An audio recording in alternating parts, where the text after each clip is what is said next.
Hello, everyone. Welcome to another episode of Web Audio TV.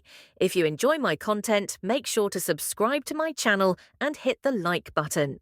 Baek Mu-Gun activated the Thunder God's shadow and ran more than 4 kilometers away from the heretical Emperor Hall's martial artists. When he exhausted all his internal energy, the Thunder God's descent automatically deactivated. As soon as it did, he felt severely lethargic. He would have gone through indescribable pain if not for the iron blood Vajra body cultivation technique fortifying his body and offsetting the pain. Phew, I tried not to overdo it. Mu-Gun planned to only kill 2 or 3 Absolute Realm demonic practitioners. He did not intend to go so far as to use the Thunder God's descent since it incurred debt to the gods. According to the previous successors of the Heavenly Descent Thunder God sect, the Thunder God's descent mortgaged off the soul of the user in return for borrowing the power of the Thunder God. The more the Thunder God's descent was used, the more of the user's soul was imprisoned by the Thunder God. Although he had no idea what price he had to pay if his soul was fully imprisoned, it certainly would not be anything good. Therefore, Mu-Gun tried not to use the Thunder God's descent if possible. However, when he heard the life-stealing demonic monarch's remarks that he would destroy the Baek Sword sect, it hit a spot in Mu-Gun's head that made him use it without caring about the consequences. As a result, he was able to kill 2 of the Heavenly Killer sect's demonic monarchs. Mu-Gun looked around, finding himself currently on the path headed for Fengxin. For now, his priority was to recover. Mu-Gun searched for a place safe enough to perform qi circulation. He found one deep in the woods, covered with thick layers of bushes and trees. It was hard to see from the road, so Mu-Gun took a seat and began to circulate his qi. With Mu-Gun's martial prowess, he could stay on alert to the surrounding situation even while circulating his qi. Depending on the situation, he could even stop circulating his qi immediately. Mu-Gun carefully monitored his surroundings while performing qi circulation. He recovered all his internal energy after 2 hours. I wonder what happened to the heretical Emperor Hall. The Great Ximen family and the Sichuan Tang family sent new informants as they retreated back to safer grounds to avoid the attack from the heretical Emperor Hall. Hence, by now, they would have confirmed that he had gotten rid of all the Absolute Realm demonic practitioners within the enemy's ranks. Moreover, there was a high possibility that they would immediately transition into an offensive and attack the enemy. On the other hand, the heretical Emperor Hall, which had lost its martial arts masters and their patriarch, had to be busy running away from the Ximen-Tang coalition.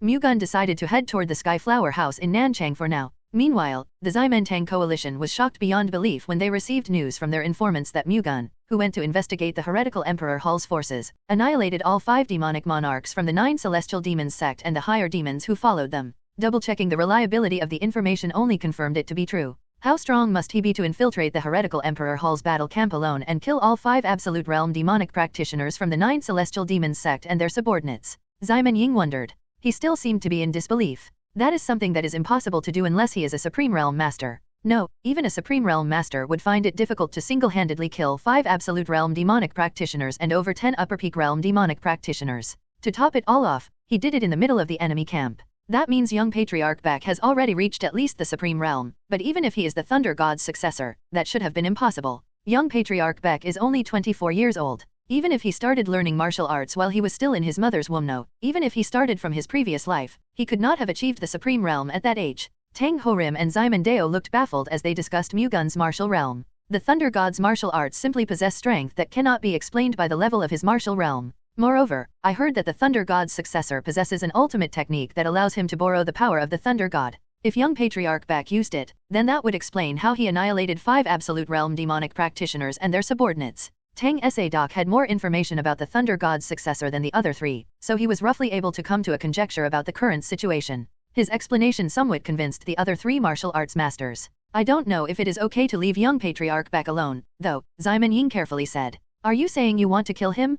Murim frowned. If the Thunder God's successor has that much power, then wouldn't it be possible for him to shake the position of the 7 great families? The Loyal Heart Alliance led by the Baek Sword sect is growing rapidly as well. They now possess a great enough power that even the 7 great families cannot recklessly mess with. At this rate, the Baek Sword sect's power might even exceed the 7 great families, Ximen Ying explained. That is certainly possible. This incident has taught me that even an Absolute Realm Master is not strong enough to deal with the Thunder God's successor. It has to be a Supreme Realm Master at the very least, Sa-Dok added. We have the 7 saints, renowned as the living legends of Murim, so why do you see a problem with this? More importantly, it is not right to have a power struggle while the 9 celestial demons sect, a common enemy, is right in front of our eyes, Murim rebutted, indicating that he was not happy with Ximen Ying and Sa-Dok, who were being wary of Baek Mu-Gun and the Baek Sword sect. Everyone, calm down. This matter is not up to us to decide anyway. Let's discuss the matters regarding young Patriarch Baek through the 7 Saints Summit. For now, let's focus on solving the problem we have at hand. Ximen Dao quickly cleared up the atmosphere, which was seemingly about to go south at any given moment.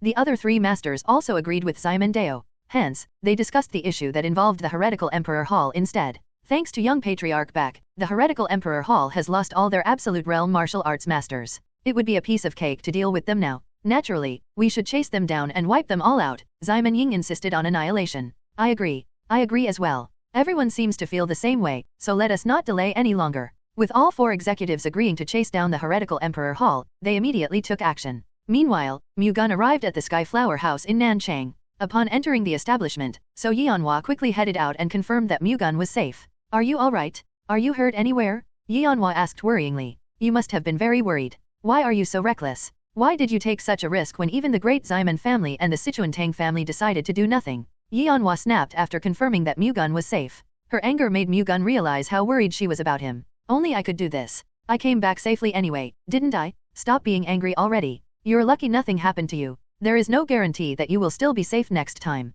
From now on, don't take matters into your hands so recklessly and prioritize your safety and well-being first, Yeonhwa said, her expression slowly calming down. If someone sees us, they would think that you are my wife. What do you mean your wife? Can't I worry about you as a friend? Yeonhwa replied with a slightly flustered look. Mu-Gun chuckled at the sight. JNN. How can you laugh in this situation? Yeonhwa stared at Mu-Gun in bafflement. It was certainly reckless, but thanks to that, I was able to kill 5 Absolute Realm demonic practitioners from the 9 Celestial Demons sect. Isn't that something worth laughing at? Look at you boasting. Mu-Gun shrugged, then asked, how are you? I'm doing fine. That's a relief. Anyway, get ready to leave because we will depart as soon as I'm done with my meeting with the Skyflower House Master. Got it. Mu-Gun left Yeonhwa on her own and visited Skyflower House Master Jin Hwa-Young's residence. I am glad to see that you are safe and sound. Thank you. What happened to the remaining martial artists of the heretical Emperor Hall? When the great Ximen family and the Sichuan-Tang family started giving chase, they immediately chose to run away, Hwa-Young reported. Which way did they flee? The 5 martial platoons are fleeing in different directions. What did the great Ximen family and the Sichuan-Tang family choose to do? They first took over the heretical Emperor Hall's headquarters, then split up to chase after the remnants of the heretical Emperor Hall, Hwa-Young explained. They plan to chase all 5 martial platoons? Mu-Gun asked. No, they are currently giving chase to just 3. It seems their plan is based on the number of their Absolute Realm Masters. One of them will probably stay at the heretical Emperor Hall's headquarters, Mu-Gun easily guessed. That's right. Nevertheless, eliminating 3 martial platoons will be enough to destroy the heretical Emperor Hall. They have already lost their headquarters, after all. I don't think I will have to do anything else, then. You have already done something that others could never do, young Master Baek. If the great Ximen family and the Sichuan-Tang family have a conscience, they should take care of the rest, Hwa-Young said firmly. Do you happen to know anything about the situation at the other evil sects? Mu-Gun asked. They are probably in a similar situation. The other 3 great evil clans have fled, and the 5 great families are giving chase. However, they will likely only chase after them for a short while before retreating, Hwa-Young informed Mu-Gun. This matter will probably be wrapped up once they have taken over the headquarters of the other 3 great evil clans. That's right. There is no reason for the 5 great families to go out of their way to chase after them. Got it. I am greatly indebted to you for today and yesterday. I will not forget the help I received from you, Mu-Gun thanked Hwa-Young. Are you heading back to the Baek Sword sect? I have finished what I came to do, so I should head back. Can I ask you for a small favor before I go back? Please tell the great Ximen family and the Sichuan-Tang family that I have gone back ahead of them, Mu-Gun requested. I'll do that. Let's meet again when chance permits. Yes. Until we meet again, I will pray for your good fortune in battle. Thank you. Mu-Gun bid Hwa-Young farewell and left her room. Not long after, he left the Skyflower House with Yeonhwa, who was waiting for him outside, and headed straight to Shaoxing instead of Wenzhou since the Baek Sword sect had completed their migration. Wenzhou was no longer the home of the Baek Sword sect. The two planned to go to Shaoxing together, and from there, Yeonhwa planned to return to the Puchuo Sword sect by sea. The two had broken up and were no longer in a relationship, so it could have been awkward for them to accompany each other. However, there was no sign of that because they thought of each other as close friends. Although he occasionally felt a romantic desire for her, Mu-Gun stopped having any lingering feelings for Yeonhwa ever since he heard about her decision. Yeonhwa also firmly settled her relationship status with Mu-Gun, so they weren't awkward with each other. In consideration of Yeonhwa's condition, Mu-Gun leisurely traveled. Fortunately, thanks to the gold sore ointment that Mu-Gun received from the Medicine King family, Yeonhwa's wound quickly recovered, allowing them to pick up the pace of their journey. *****. 4 days after they left Nanchang, Mu-Gun and Yeonhwa passed by the road that led to Dexing. Wait. While they were on their way, Mu-Gun suddenly stopped Yeonhwa. What's wrong? Yeonhwa asked out of curiosity. Stop hiding and come out. Mu-Gun looked at the forest next to the government road and said. From Mu-Gun's expression, Yeonhwa came to the conclusion that someone was hiding in the forest. Sure enough, a middle-aged man dressed in black walked out of the forest. The Spectre Sect Patriarch. Mu-Gun immediately recognized that the middle-aged man was the Spectre Slayer King, the Spectre Sect's patriarch as well as one of the 3 great Slayer Kings. Just in case, he checked if the other 2 Slayer Kings were present, but he did not detect other energy sources. "It is courageous of you to appear in front of me on your own," Mu-Gun said firmly. "I did not come here to fight. I just want to confirm something," the Spectre Slayer King said. "I have no intention of ever forgiving those who pointed a sword at people I cherish," Mu-Gun said as he unleashed a burst of chi. "Ugh, how do you know the Spectre Sect's martial arts?" the Spectre Slayer King asked, barely able to withstand Mu-Gun's chi. "You risked your life just to confirm that? This matter is important to our sect. How do you know our sect's martial arts?" "I only learned what the previous Thunder God's successor left behind." "The previous Thunder God's successor left it behind?" the Spectre Slayer King asked in doubt. He appeared to be full of questions. The fact that the Thunder God's successor left behind the Spectre Sect's martial arts as part of his legacy made no sense at all. "That is all I can tell you. Is there anything else you want to confirm? Was the Heavenly Spectral Assassin's Sword Art among the Spectre Sect's martial arts that the previous Thunder God's successor left behind?" The Heavenly Spectral Assassin's Sword Art was the strongest martial art in the Spectre Sect, but it had long since been lost. Interestingly enough, Mu-Gun's previous reincarnation was involved in the incident that caused the loss of the Heavenly Spectral Assassin's Sword Art. During his 3rd reincarnation, Mu-Gun lived the life of Mu-Young, an assassin of the Spectre Sect, one of their best assassins. Mu-Young was favored by that era's Spectre Sect patriarch. He also properly followed the Spectre Sect patriarch's leadership, considering him a father figure. However, he chanced upon a shocking truth that changed everything. He found out that the Spectre Sect patriarch assassinated Mu-Young's parents. The reason the Spectre Sect patriarch spared Mu-Young and took him in as a disciple was not out of guilt. Rather, it was because the physique Mu-Young was born with was too good to waste. Hence, the Spectre Sect patriarch attempted to revive the glory of the Spectre Sect by taking Mu-Young as a disciple and raising him to become the greatest assassin. Finding out that truth after many twists and turns, Mu-Young felt an indescribable sense of betrayal. Vowing to take revenge, he spent a long time scheming and plotting, then executed his plan when it was finally close to perfection. However, the Spectre Sect patriarch's martial prowess far surpassed his expectations. In the end, as a last resort, he sacrificed his own life and perished with the Spectre Sect patriarch. Only the Spectre Sect patriarch could learn the Heavenly Spectral Assassin's Sword Art, and it was passed down only through verbal teachings. Hence, when the Spectre Sect patriarch of Mu-Young's era, the only successor of the Heavenly Spectral Assassin's Sword Art, died, the martial legacy of the Heavenly Spectral Assassin's Sword Art inevitably vanished. The Spectre Sect made every effort to restore the Heavenly Spectral Assassin's Sword Art, but they failed every time they tried. When the current Spectre Sect patriarch, the Spectre Slayer King, saw Mu-Gun executing the Dark Spectre stealth art to a degree that was close to perfection, he took the risk and appeared in front of Mu-Gun, thinking that he might know of the Heavenly Spectral Assassin's Sword Art. Instead of answering, Baek Mu-Gun raised his sword and thrust it forward. The Spectre Slayer King felt a ray of intangible and silent lightning-like energy pass by his face, then he heard something breaking behind him. When the Spectre Slayer King turned his head, he saw a finger-sized hole in the trunk of a large tree. Mu-Gun had just undoubtedly performed the Absolute Killing Sword, a Heavenly Spectral Assassin's Sword Art technique that was formless and soundless. Upon confirming that Mu-Gun knew the Heavenly Spectral Assassin's Sword Art, the Spectre Slayer King got goosebumps all over his body. The Heavenly Spectral Assassin's Sword Art, which he had desired so much, was now right in front of his eyes. He finally had a chance to fulfill the Spectre Sect's long-cherished wish. The problem was that getting Mu-Gun to teach him the Heavenly Spectral Assassin's Sword Art was out of the question. "Let me tell you this now. There is no way I will teach this to you," Mu-Gun said. "If you teach me the Heavenly Spectral Assassin's Sword Art, I will do whatever you want me to." However, the Spectre Slayer King had no intention of giving up on the Heavenly Spectral Assassin's Sword Art no matter what. He would literally do anything if it meant being able to get his hands on it. I find it better to just wipe the Spectre Sect off the face of the earth. An assassin organization like the Spectre Sect is of no help to the world. Moreover, it is connected to the 9 Celestial Demons Sect, which is unforgivable. If you are willing to pass down the Heavenly Spectral Assassin's Sword Art to us, the Spectre Sect will be more than willing to take the lead in overthrowing the 9 Celestial Demons Sect. If you want, we are also willing to fall under the Baek Sword Sect's command and carry out your orders, the Spectre Slayer King pleaded. Well, you can just as easily have a change of heart. You can just pretend to have never said that after you obtain the Heavenly Spectral Assassin's Sword Art. More importantly, if the Spectre Sect obtains the Heavenly Spectral Assassin's Sword Art, you will be able to spread your wings. I can't let that happen. What can I do to make you pass down the Heavenly Spectral Assassin's Sword Art to me? If you work under me until we put an end to the 9 Celestial Demons Sect, I will pass down the Heavenly Spectral Assassin's Sword Art to you. Until then, the Spectre Sect has to faithfully obey my commands and refrain from committing any immoral conduct, Mu-Gun offered. How can I believe you? You, too, can just as easily have a change of heart. What if you go back on your words after we have gone through all sorts of hardships and put an end to the 9 Celestial Demons Sect?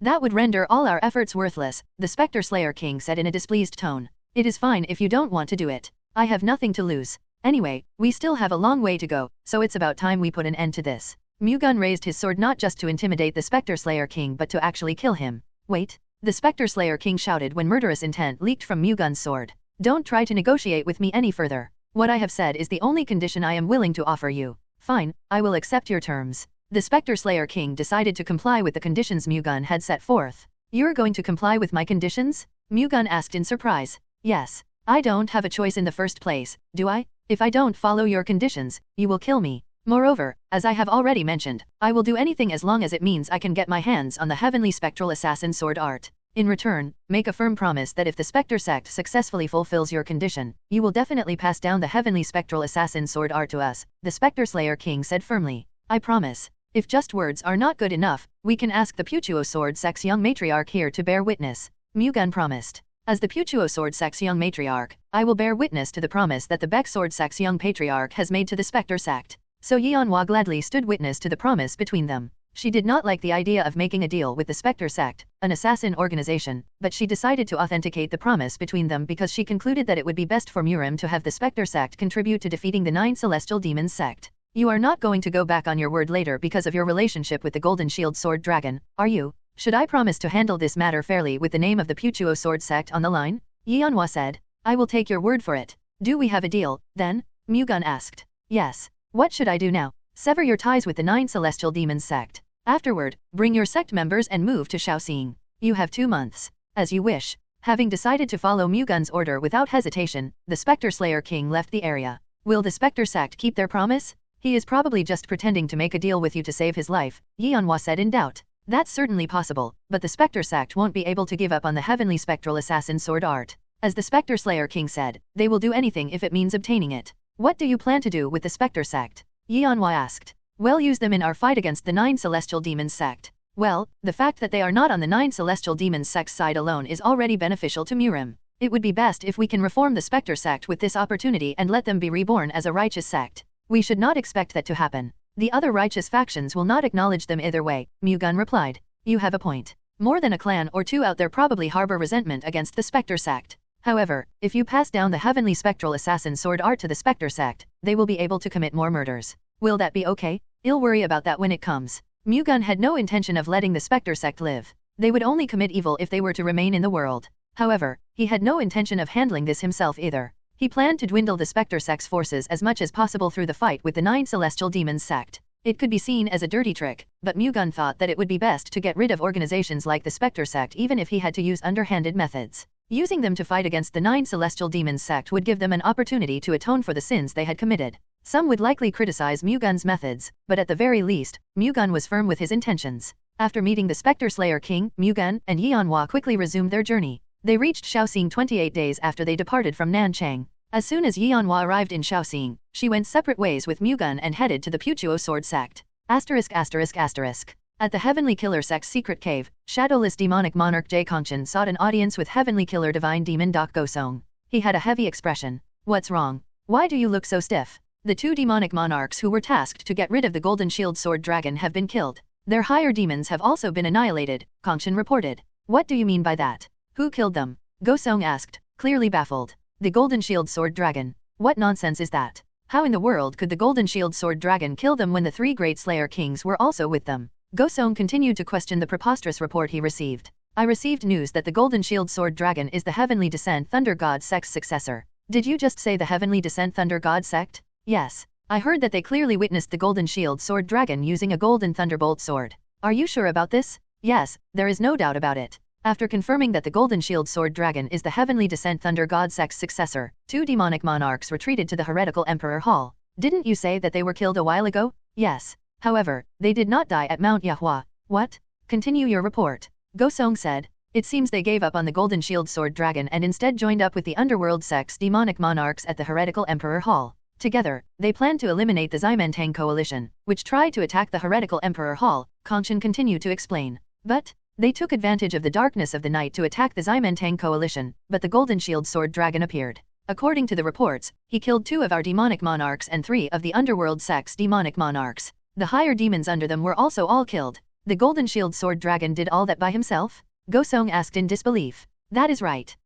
Although he is the Heavenly Descent Thunder God sect's successor, how could he kill 5 demonic monarchs by himself? No, I'm sure the 3 great Slayer Kings were there too. Despite all those factors, you're still confident that he was capable of such a feat? Gosong said while in total disbelief. With all due respect, the Heavenly Descent Thunder God sect's successor had repeatedly thwarted the great cause of the 9 Celestial Demons sect. Isn't that proof of how strong he is? Kongshin replied. He sounded mortified. We cannot let him have his way this time. What do you plan to do? We will hold a Divine Demons Summit and request the 9 great factions to join forces in eliminating the Golden Shield Sword Dragon. Heavenly Killer Divine Demon Gosong was well aware that the power of the Heavenly Killer sect alone would not be enough to deal with the Heavenly Descent Thunder God sect's successor. Considering the Heavenly Descent Thunder God sect's successor was the sworn enemy of the 9 Celestial Demons sect, this was not a matter that a single faction could deal with. The 9 great factions had to join hands. To discuss that, Gosong convened a Divine Demons Summit, gathering the 9 Celestial Demons sect's 9 great demon kings.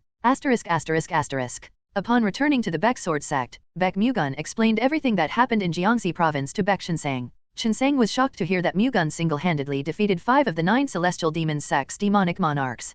I knew you were strong because you're the Thunder God's successor, but you still managed to surpass my expectations. It was only possible because they let their guard down. Even if they were caught off guard, who else could accomplish what you have done? Although you are my son, I can't help but be astonished by your great power, Shinseng said in admiration for Mu-Gun's martial prowess. Although it is a good thing that I was able to eliminate that many demonic monarchs, the Baek Sword sect and the Loyal Heart Alliance may fall into danger because of this. Is it because you are the Thunder God's successor? Yes. The 9 Celestial Demons sect will most probably target me first, which means the Baek Sword sect and the Loyal Heart Alliance will be in danger as well. I am ashamed of myself. It seems my stubbornness has brought danger to the Baek Sword sect and the Loyal Heart Alliance, Mu-Gun apologetically said. That's enough. It has already happened, so stop blaming yourself. Didn't you kill 5 of the 9 Celestial Demons sect's demonic monarchs as a result? You have accomplished a great feat for the sake of Murim, and you did what you had to do. The Loyal Heart Alliance's members will also understand. The 9 Celestial Demons sect will not be able to attack the Loyal Heart Alliance so easily either. They would have realized through this incident that Absolute Realm Masters are not good enough to handle you.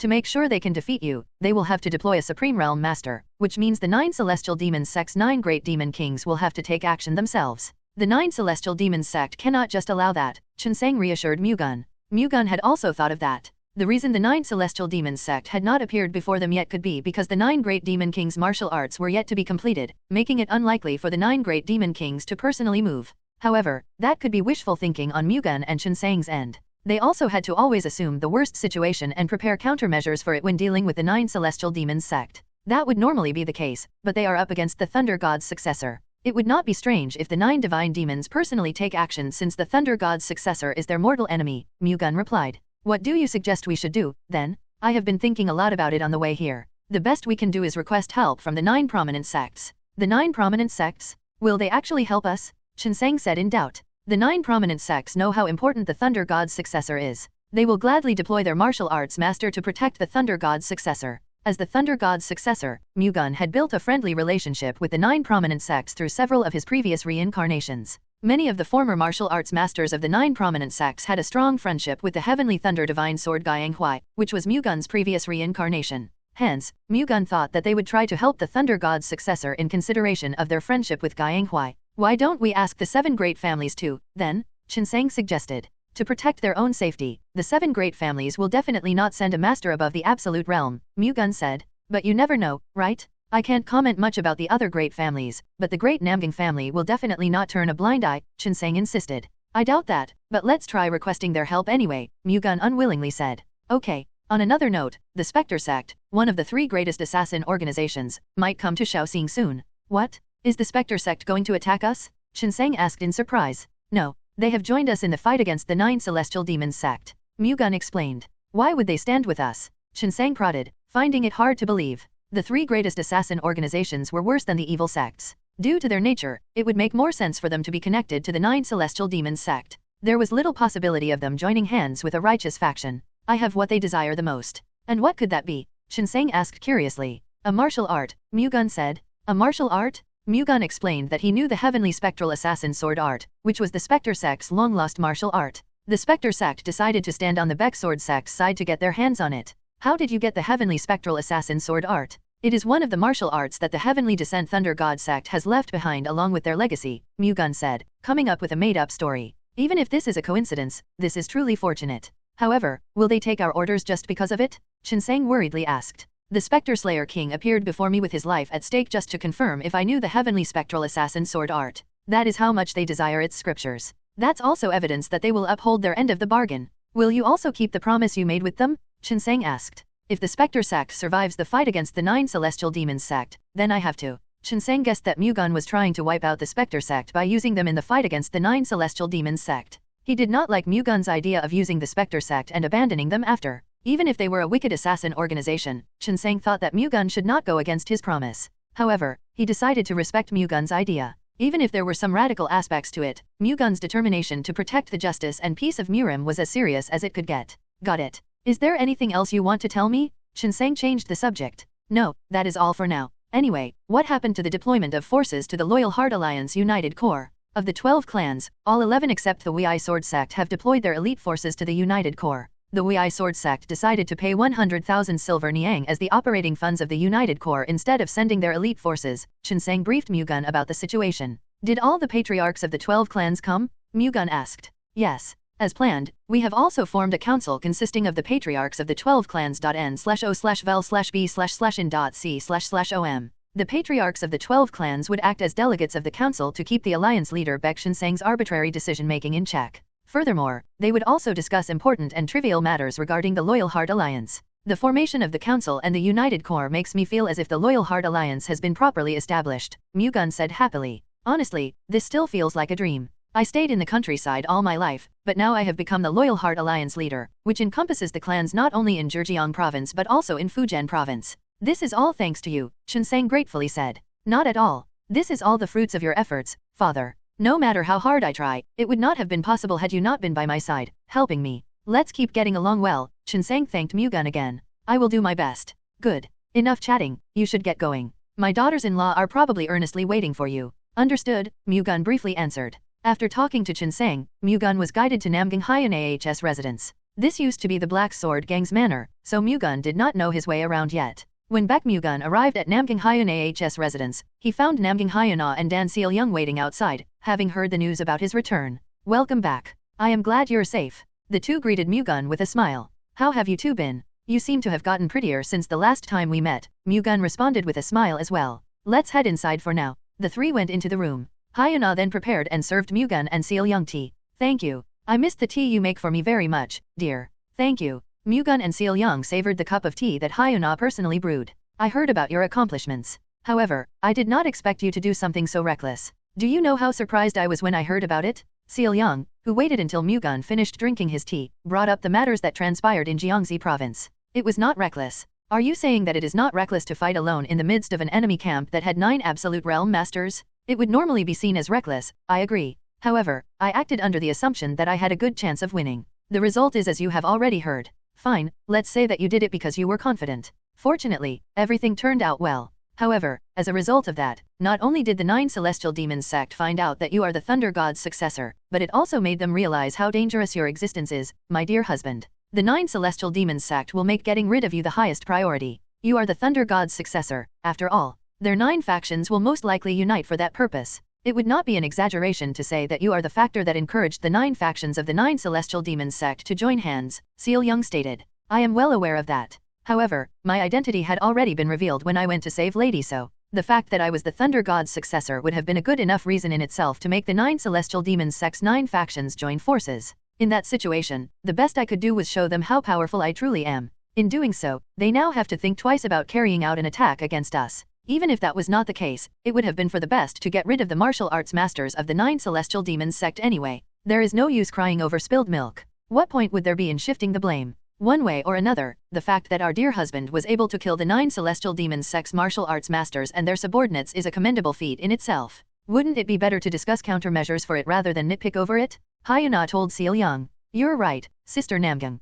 Honestly, even after everything I have said, I couldn't be prouder, Seil-young said in agreement. As for the countermeasures, we decided to explain the situation to the 9 prominent sects and the 7 great families, then ask for their help, Mu-Gun replied. You have discussed this with father? Yes. Will the 9 prominent sects and the 7 great families even help us? If they find out that you are the Thunder God's successor, they will try to keep the Baek Sword sect and the Loyal Heart Alliance in check, Seil-young said. I feel apologetic saying this to Hyuna, but honestly, I don't expect anything from the 7 great families since they probably would not want other forces to surpass their fame and reputation, Mu-Gun cautiously said. You don't have to feel sorry for me. The 7 great families do prioritize protecting and strengthening their vested interest in Murim over Murim's righteousness. To that end, as you have predicted, the 7 great families will not mobilize their forces for the sake of the Baek sect. It is more likely for them to wish that the Loyal Heart Alliance clashes with the 9 Celestial Demons sect and fall into a situation where both sides lose. Hyuna was not offended at all by Mu-Gun's words. Rather, she evaluated the 7 great families more critically than Mu-Gun did. Will the 9 prominent sects be any different? Seol-young raised a question. They have a stronger will to protect Murim compared to the 7 great families. Furthermore, they are well aware that in order to protect Murim, the Thunder God's successor is indispensable. The 9 prominent sects have also maintained a close relationship with the Thunder God's previous successors. They will extend their hand to us in consideration for the prior arrangement they have made with my many predecessors, Mu-Gun explained. I really hope that is the case. Do you two perhaps have any other good ideas? We tried to mull things over and came up with an idea. Why don't you hire the 10 Wanderers? The 10 Wanderers? They act based on where money points to, but they will work their worth once they are paid. Even if so, they are only at the upper peak realm. If the 9 Celestial Demons sect makes up their mind to attack us in earnest, they will not be of much help, Mu-Gun replied. At the very least, an absolute realm master was needed to curb the attack from the 9 Celestial Demons sect. Of course, it would be nice to have upper peak realm masters around too, but they would not be able to play a decisive role. Still, wouldn't it be better to have them on board than nothing at all? Furthermore, can't you take their martial realm to the next level? Seol-young said. Me? I am referring to what you did with young Master Cho. That was only possible because he had the 3-headed centipede's beast core. Even with that, he could not advance completely into the absolute realm. He is only a half-baked absolute realm martial artist right now. Wouldn't it be possible if you let them consume a heavenly medicine pill? As Seol-young said, if Mu-Gun gave the 10 Wanderers 2 heavenly medicine pills each, they would be able to advance to the absolute realm. However, Mu-Gun had a long list of people he wanted to give the heavenly medicine pills to, and the 10 Wanderers weren't part of it. They were just outsiders, after all. If they formally joined the Baek sect, then he would consider it, but it was highly unlikely for them to join the Baek sect. As the saying went, once a wanderer, always a wanderer. The 4 peerless wanderers only joined the Baek sect because of Mu-Gun's past reincarnation as Guiyang Huai. They would not have even considered it otherwise. You should look at it from a different perspective. Even if they do not become a member of the Baek sect, wouldn't it be a good enough payment for the heavenly medicine pills if they rise to the absolute realm and suppress the threat of the 9 celestial demons sect? If the 10 Wanderers become absolute realm masters, it will contribute to the combat forces of the entire Murim, Seol-young refuted against Mu-Gun's reasoning. Her explanation made Mu-Gun suddenly remember that he once mentioned his desire to make the Loyal Heart Alliance, centered around the Baek sect, the guardian force of Murim. However, just because the Loyal Heart Alliance became stronger did not mean that they would be able to protect all of Murim. Murim itself had to become stronger as well. They had a limited supply of heavenly medicine pills, so the effectiveness of its usage should be considered. Normally, he would give them to members of the Loyal Heart Alliance. However, if a martial artist out there could use the heavenly medicine pill more effectively, giving them one could be the right decision even if they were not a Loyal Heart Alliance member. If Mu-Gun limited the use of the heavenly medicine pill and the 100 herb pill only to the Loyal Heart Alliance, or more narrowly, to the Baek sect alone, he would be no different from the 7 great families, which was hellbent on maximizing their authority and power. Rather than just the Baek sect or the Loyal Heart Alliance, he should prioritize letting Murim as a whole benefit. You're absolutely correct. I should not prioritize people from the Baek sect or the Loyal Heart Alliance just because we have a limited supply of heavenly medicine pills, Mu-Gun said. It would be better to give it to the person who can make use of it most effectively. If you help the people of Murim with an unbiased view, the people of Murim will also understand the deep meaning behind your actions, my dear husband. Their support and respect for the Baek sect or the Loyal Heart Alliance will also naturally grow. Well said. Speaking of which, can we contact the 10 Wanderers? We have already confirmed where the 10 Wanderers are, so we can contact them as soon as you give the order, dear husband, Seol-young said. You are as quick to deal with these sorts of things as I expected, Mu-Gun praised Seol-young. I will write a letter to the 10 Wanderers, so please deliver it to them. Noted. The two of you have such great chemistry. I, too, wish that I could be of some help to my dear husband just like Sister Dan. Hyuna sulked. She could not help but envy Seol-young, who helped Mu-Gun make a wise decision. Please don't say such things. Both of you are a great source of strength to me, Mu-Gun said firmly.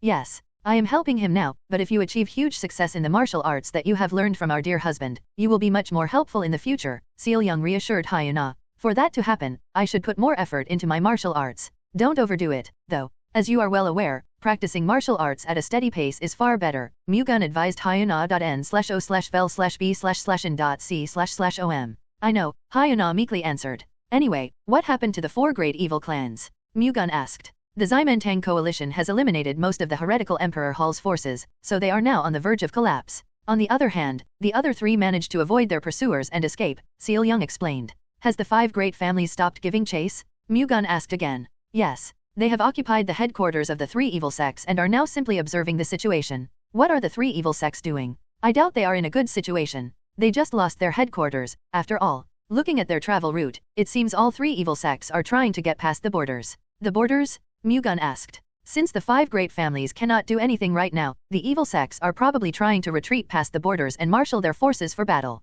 They may have colluded with the Borderlands forces, Mu-Gun replied. The Borderlands referred to the region beyond the Great Wall of China, and the Borderlands Murim, which differed from the Central Plains, existed there. The Central Plains Murim referred to the 4 large forces in the Borderlands Murim as the 4 Borderlands influences. The 4 Borderlands influences were the Potala Palace, the Bahai Ice Palace, the Sky Beast Palace, and the Sun God Palace. They ruled Tibet, Bahai, Nanman, and the Northern Desert respectively. Each of them was as large as 2 of the 7 great families combined, and they were bound to be a threat to the Central Plains Murim because they were always looking for an opportunity to target the Central Plains. That possibility cannot be ruled out. We would be facing the worst-case scenario if the 9 Celestial Demons sect have managed to spread their evil influence to the forces beyond the borders, Seal Young said. They could not take this matter lightly. Confirming whether they were right was imperative. Do the eyes and ears of the Heavenly Secret Hall extend to the forces beyond the borders as well? Mu-Gun curiously asked. We have yet to extend our information network that far. We will try to get as much intel as we can for now, at least. I will leave that to you. After covering all important matters, they chatted for a while longer before Mu-Gun headed to his residence. Even though Mu-Gun was part of the family that owned their new headquarters, he did not know the location of his own residence because this was his first time at the new headquarters. Hence, Seal Young had to guide him. Meanwhile, Baek Mu-Gun held a council meeting and informed the delegates of Mu-Gun's identity as the Thunder God's successor and that the 9 Celestial Demons sect had discovered his true identity. The council delegates were surprised to hear that Mu-Gun was the Thunder God's successor, and they expressed concern about Mu-Gun's identity being exposed to the 9 Celestial Demons sect. The 9 Celestial Demons sect will definitely not stay still now that they know about young Patriarch Baek's identity. Do we perhaps have any countermeasures against this? Wind Saber sect Patriarch Tae Gongpyo asked. Now that the Loyal Heart Alliance United Corps had officially been established, the delegates of the council used honorifics when speaking to Chen Sang, the alliance leader. We have explained the situation to the 9 prominent sects and the 7 great families and have also requested their assistance, Chen Sang responded. Will the 9 prominent sects and the 7 great families help us? If they send their forces to our side, their defenses will be relatively weakened, Kong Household Patriarch Kong Won-hee spoke skeptically. It would be no exaggeration to say that the Thunder God's successor has always been a key figure in the battle against the 3 greatest demonic sects. Even now, the Thunder God's successor continues to play the most decisive role whenever the 3 greatest demonic sects begin spreading their rampage. The 9 prominent sects and the 7 great families would also be well aware of that. To emerge victorious in the battle against the 9 Celestial Demons sect, they will most likely try to protect the Thunder God's successor, May Household Patriarch May Young-hak refuted. Several of the delegates nodded, thinking Young-hak had a point. As Patriarch May said, the 9 prominent sects and the 7 great families will most likely send us reinforcements. However, if they do not send martial arts masters strong enough to deal with the 9 Celestial Demons sect's absolute demonic realm masters, their forces will bring little impact, Gongpyo rebutted. Moreover, the 9 Celestial Demons sect will also probably mobilize a huge number of absolute demonic realm masters to eliminate young Patriarch Baek, the Thunder God's successor. The 9 great demon kings could even head into the battle themselves. To stop them, we will need many absolute realm masters. I wonder if the 9 prominent sects and the 7 great families would be willing to send that many martial arts masters as reinforcement. Realistically speaking, that would be difficult. You have a point, Patriarch Tae. Nevertheless, the 9 Celestial Demons sect still fears the Thunder God's successor. They don't know exactly how strong young Patriarch Baek is. They have probably fallen into a state of chaos after finding out that young Patriarch Baek infiltrated the heretical Emperor Hall's camp alone while 5 demonic monarchs and the 3 great Slayer kings were present. Young Patriarch Baek not only infiltrated enemy lines alone but also killed all 5 demonic monarchs and their higher demons. It is also important to note that young Patriarch Baek only did the bare minimum. Taking those reasons into consideration, the 9 Celestial Demons sect will probably find it difficult to attack the Loyal Heart Alliance without knowing the extent of young Patriarch Baek's capabilities if he fights to the utmost of his abilities, Young-hak answered back, defending his stance. With all due respect, can you tell us exactly how strong young Patriarch Baek is? Gongpyo asked Chen Sang. To be honest, even I don't know much about the extent of his capabilities. Nevertheless, considering Mu-Gun entered the heretical Emperor Hall's camp without hesitation when there were 9 Absolute Realm Masters and 20 Upper Peak Realm Masters present, we should assume that he can deal with numbers greater than that if he fought at full power, Chen Sang replied. That is exactly what I mean. The 9 Celestial Demons sect is probably making the same assumptions. As Patriarch Tae said, if the 9 great demon kings take this matter into their own hands, we could find ourselves in a dangerous situation. However, the 9 great demon kings are basically the strongest forces and the last bastion of the 9 celestial demons sect. Even if it is to eliminate the Thunder God's successor, they would have trouble joining the front lines themselves. The previous 9 great demon kings were defeated by the Thunder God's successor as well, so they know better than anyone else to not take action unless they have a clear chance of winning, Yoonghak continued. Isn't that all the more reason why they would launch an attack? From their perspective, there will be a higher chance of winning if they put an end to the war before the Thunder God's successor becomes even stronger, Baek Swordman or Patriarch Baek Cheolsong countered. If the 9 great demon kings have made perfect preparations, that may be the case.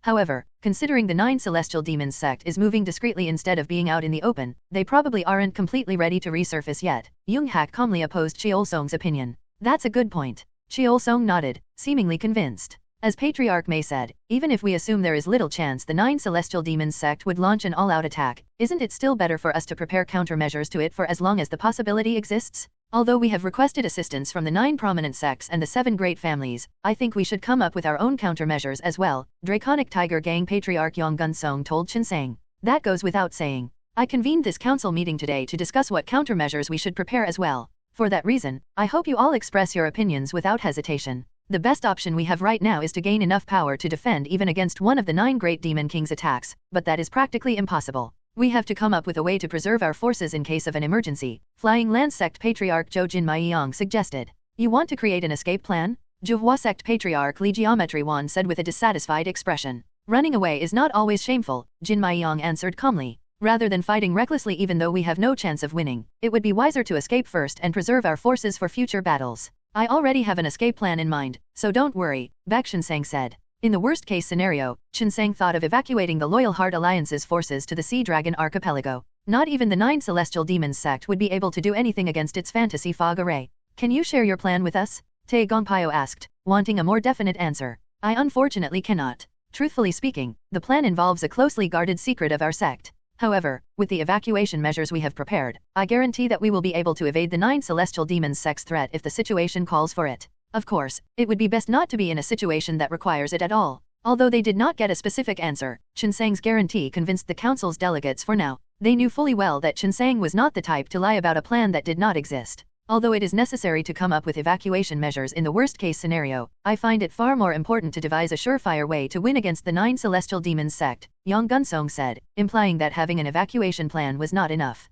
Do you have any particular idea? Chinsang asked him. Unfortunately, I don't, Gunsong replied with an embarrassed look, flustered by the fact that he urged the others to come up with another countermeasure even though he did not have any idea himself. What about the rest? Does anyone have any ideas? Chinsang turned to the other delegates. To prevent the immediate threat of the 9 Celestial Demons sect, we need masters that are in the absolute realm or above. For now, there is no other way to solve that other than to recruit outsiders, Flying Lance Sect Patriarch Jo Jin Maiyang said. Do you think that is as easy to do as it sounds? Gunsong replied, seemingly convinced that it was impossible to do. Not at all. What I truly mean is that it is difficult to immediately come up with a countermeasure, Jin Maiyang responded. Nevertheless, we can't just sit on our hands and wait for something to happen, can we? Gunsong replied. For now, the best option we have is to focus on our martial arts training and try to raise our martial prowess, Jin Maiyang suggested. Patriarch Jo is right. We still are not strong enough, so what point would there be in recruiting Absolute Realm Masters? Putting the 9 Celestial Demons sect's threat aside, our role is crucial in ensuring the Royal Heart Alliance becomes a full-fledged force.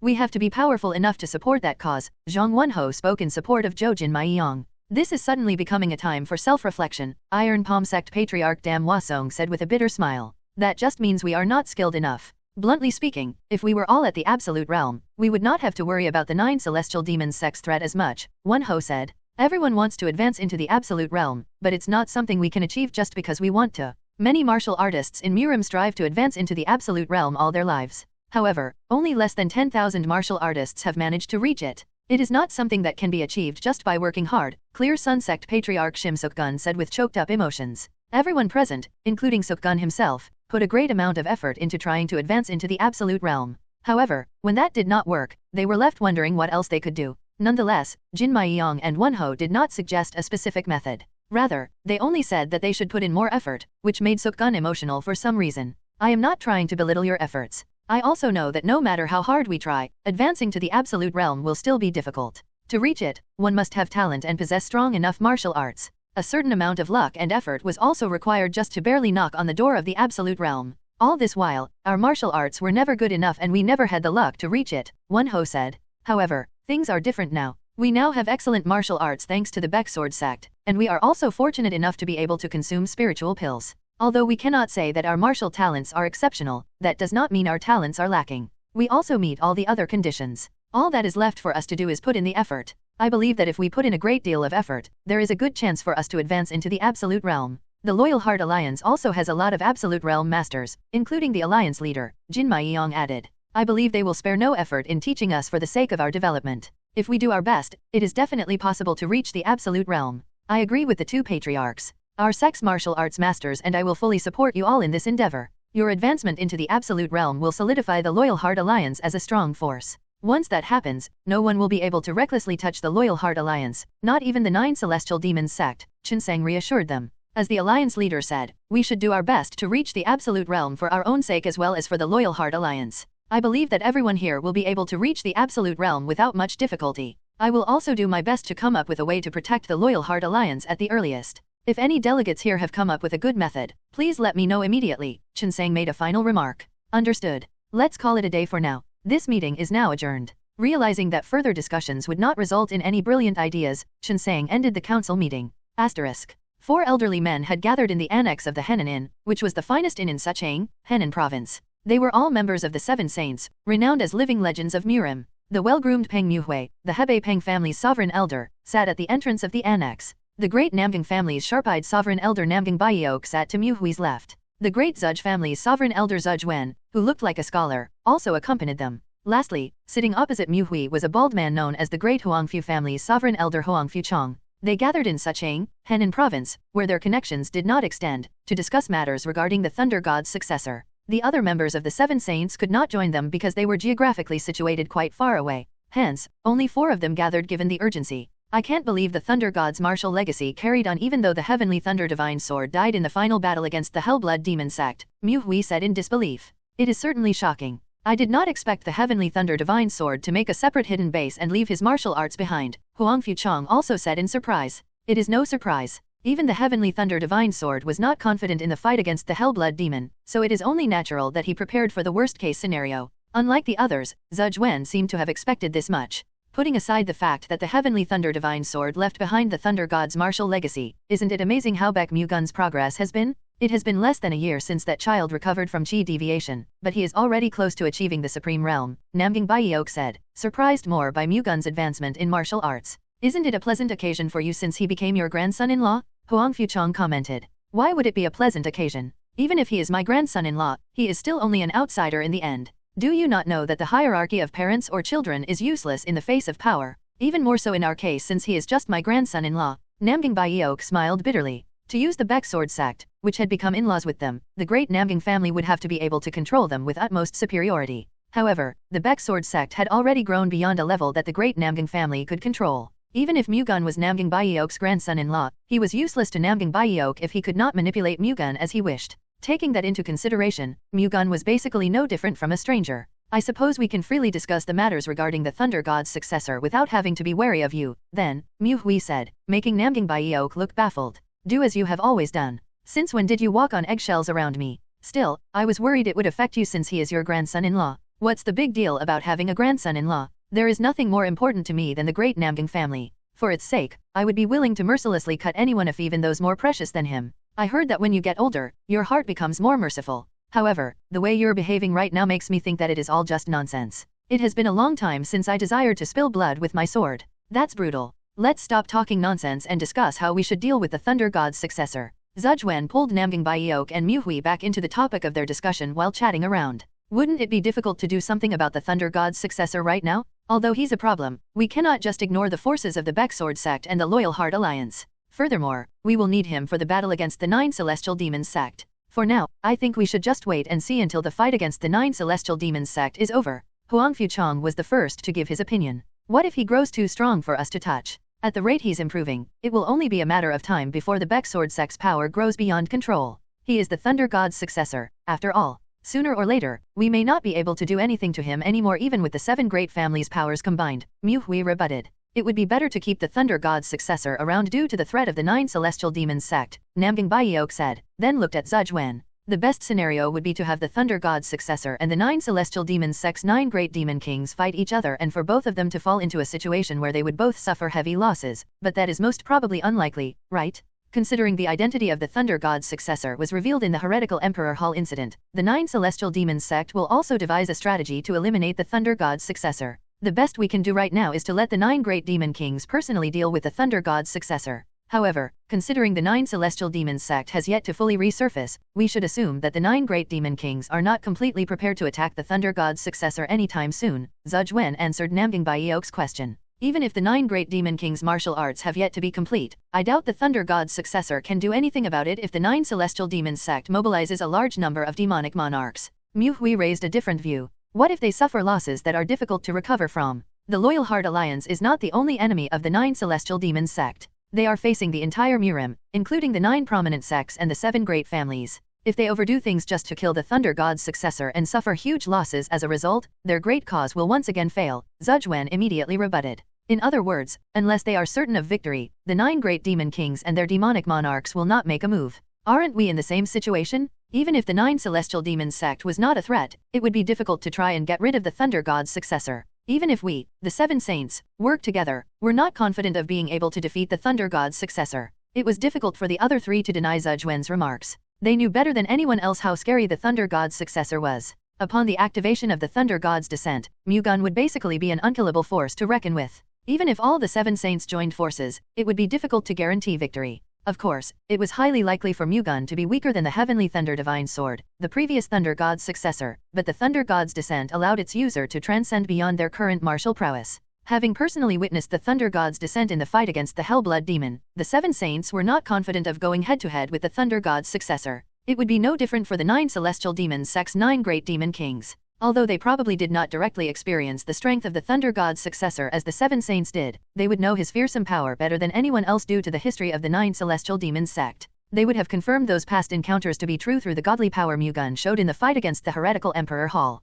For that reason, the 9 Great Demon Kings would likely not execute any plans unless they were certain of winning against the Thunder God's successor. Considering their martial arts were still not complete either, they would definitely not move. So you want to just watch because you're scared of the Thunder God's successor? Mu Hui asked with a discontented expression, which was to be expected of a Hebei family member. They normally displayed strong belligerent tendencies, after all. N/O/vel/b/in.c//om. There is no need to hurry. We should prioritize stopping the 9 Celestial Demons sect. It will not be too late to deal with the Thunder God's successor after that. The forces of the Baek Sword sect or the Loyal Heart Alliance would crumble like a sand castle once the Thunder God's successor disappears anyway, Zujwen said, finding no reason to rush. How do you plan to deal with the Thunder God's successor? Huang Fuchong asked. So frustrating. We have already killed the Thunder God's successor once. What is there to stop us from doing it twice? Do you want to use the same method we did back then? Namgang Byeok immediately understood what Zujwen meant. Zujwen nodded. The most opportune moment to kill the Thunder God's successor is right after he uses the Thunder God's power.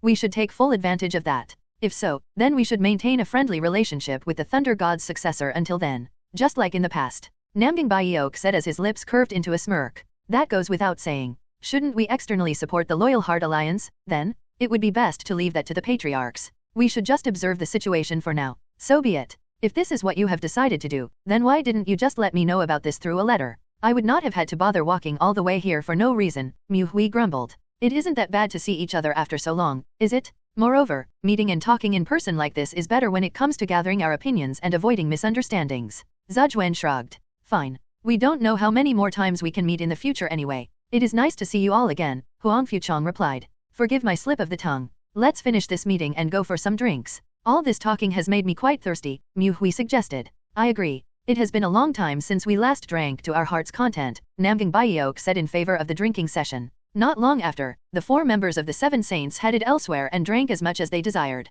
Gilin boasted such beautiful landscapes that its mountains and waters were even called the finest under the heavens. Within it was Mount Yao, where 6 middle-aged men sat around inside a pavilion on one of its high cliffs that seemed specifically made to prevent humans from approaching. Although the construction of a pavilion on it was already an amazing feat in itself, the 6 middle-aged men even managed to reach it. Those who didn't know any better would have mistaken them for deities. However, they were far from being deities. After all, they were some of the 9 Celestial Demons sect's 9 Great Demon Kings. The pavilion they were in was simply one of the places the 9 great demon kings used for meetings. You all likely had a hard time getting here. Heavenly Killer Divine Demon Dak Go-song, who convened the meeting, greeted the 5 other demon kings out of courtesy. I received news that the Thunder God's successor has dealt heavy damages to the Heavenly Killer sect and the Underworld sect. It is a shame to hear that. Myriad Tribulations Divine Demon Han Wonpei, leader of the Myriad Tribulations clan, said. However, contrary to his empathetic words, he had a scornful smirk on his face to mock the Heavenly Killer sect and the Underworld sect. In response, the Heavenly Killer Divine Demon and Underworld Divine Demon's expressions noticeably stiffened. If they got angry and things went south, things could get ugly. The Heavenly Killer sect and the Underworld sect are the ones suffering now, but it could be us next time. We have to deal with the Thunder God's successor before that happens. Invincible Divine Demon Sojik Sang intervened at the right time, changing the topic to the issue revolving around the Thunder God's successor. How do you plan to kill the Thunder God's successor? Azura Divine Demon Sub-Go-1 asked. Eliminating him will be difficult using the demonic monarchs alone. However, if we, the divine demons, head into battle as well, killing him will be more than just a possibility, Jixang replied. The Thunder God's successor single-handedly killed 6 Absolute Realm Masters all at once, including the heretical Emperor Hall Patriarch and 5 of the Heavenly Killer sect and the Underworld sect's demonic monarchs. If the 3 Great Slayer Kings, who were also with them, did not escape, they would have all died too. I doubt any of us can do that. In other words, even if we personally take action, we'll still have trouble defeating him, Go-1 skeptically replied. The other divine demons couldn't deny that he had a point. The Thunder God's successor had to at least be at the Supreme Realm to exert the power he showed while fighting the heretical Emperor Hall. The divine demons were somewhere between the Absolute Realm and the Supreme Realm. With their current martial prowess, they could still defeat 6 Absolute Realm Masters and 20 Upper Peak Realm Masters, but that would come with considerable risk. They couldn't display overwhelming power like Baek Mu-Gun. Most importantly, Mu-Gun likely didn't show his full power against the heretical Emperor Hall. Taking that into consideration, it was impossible to defeat Mu-Gun without first reaching the Supreme Realm. The Azura Divine Demon is not wrong. Just take the previous divine demons as an example. They all reached the Supreme Demonic Realm, but they still failed to defeat the Thunder God's successor. Even if we join forces, killing him would still be difficult since we have not even reached the Supreme Demonic Realm yet. Underworld Divine Demon Zhang Jia Riang added in agreement with Go-1. We divine demons certainly would not be enough, but we can just mobilize all the demonic monarchs and the higher demons as well, blood-crazed divine demon Hyeok Ryenpei commented. We may be able to kill the Thunder God's successor if we mobilize all the martial arts masters ranked higher demon and up. However, that would also bring us heavy losses. If we suffer huge damages in this situation where we have to be wary of the 9 prominent sects and the 7 great families, we could once again fail to achieve our great mission to conquer Murim. If we leave the Thunder God's successor alone, the losses we will suffer in the future will just keep growing. He has already dealt us enormous damages. If we're bound to suffer losses anyway, it's better to kill him now. Ryenpei held his ground. Even so, I am still opposed to attacking the Thunder God's successor with only the 6 factions gathered here. If that results in enough casualties to make it difficult for us to recover, the 3 major factions outside the border could benefit from it. I do not want to do something that will only benefit others, Wonpei said in a displeased tone. N/O/vel/B/in.C//om. It will give you the achievement of killing the Thunder God's successor, the sworn enemy of the 9 celestial demons sect. What use will I have for that if we lose our forces in the process? We have to prioritize protecting our forces. Amassing accomplishments only come second to that. The other divine demons did not stand by and just listen to him run his mouth, especially those who had already suffered huge losses. As you know, the other 3 factions are concentrating on absorbing the forces outside the border. They are not relaxing around either. However, aren't you being too narrow-minded by using them as an excuse to not attack the Thunder God's successor? Invincible Divine Demon Sojik Sang criticized Wonpei. You should take the lead in eliminating the Thunder God's successor. Then, Invincible Divine Demon. I wonder if you can still say that once you've lost all your demonic monarchs and higher demons. Wonpei snorted, then said, either way, it remains questionable whether the other 3 factions will recognize and respect the achievements that the Invincible clan has accomplished. The 9 celestial demons sect has failed to conquer Murim time and time again despite possessing great power because we, the 9 factions, keep prioritizing their own interest. If we do not change that, we will face the same outcome this time as well, Jixang, his voice seemingly filled with regret. The Invincible Divine Demon is right. We are all part of the 9 celestial demons sect. We can compete between ourselves after conquering Murim, Jia Riang added. That changes nothing. After conquering Murim, we will all be fighting for the position of the celestial demon of the 9 heavens. In preparation for that, you all will probably try to put the other factions in danger and conserve your own forces. The accomplishments made in the process of conquering Murim are considered when deciding on who the celestial demon of the 9 heavens should be. But no matter how many accomplishments you have, do you think the other factions will recognize any of those when most of your forces are gone? You would have done all the hard work yet got nothing. All the credit would go to someone else. Wonpei held firm. So you'll just keep thinking about nothing but yourself? The invincible divine demon raised his voice, unable to suppress his anger any longer. We'll only proceed with this if a truly powerful celestial demon of the 9 heavens takes command of us. Only then will the 9 factions truly be able to achieve unity, since we will have no choice but to follow their orders. Everyone present knows that. However, isn't that impossible? To become the celestial demon of the 9 heavens, one would have to reach the celestial demon realm first. In the entire history of Murim, that feat had only ever been achieved by 3 people, the progenitors of the 3 greatest demonic sects. For as long as the celestial demon realm was used as the benchmark, they would never be able to appoint a worthy celestial demon of the 9 heavens. Then why are we not using a realistic method to decide on who should be the celestial demon of the 9 heavens? Wonpei questioned. And what would that realistic method be? The invincible divine demon replied. Well, is there any other way but to compete in martial arts? The strongest of the 9 great demon kings should assume the position of the sovereign, shouldn't they? You want the divine demons to compete with each other to decide on who would become the celestial demon of the 9 heavens? The invincible divine demon was astonished. Isn't that the most reasonable method? I wonder if the divine demons will truly accept the results of that battle. The celestial demon of the 9 heavens status only has meaning when the other divine demons truly accept and swear allegiance to them. Having martial arts that are a little stronger than the others is not enough. Unless you show an overwhelming difference in power, then it's essentially meaningless, the heavenly killer divine demon said skeptically. The difference in skills between the 9 great demon kings was as thin as paper.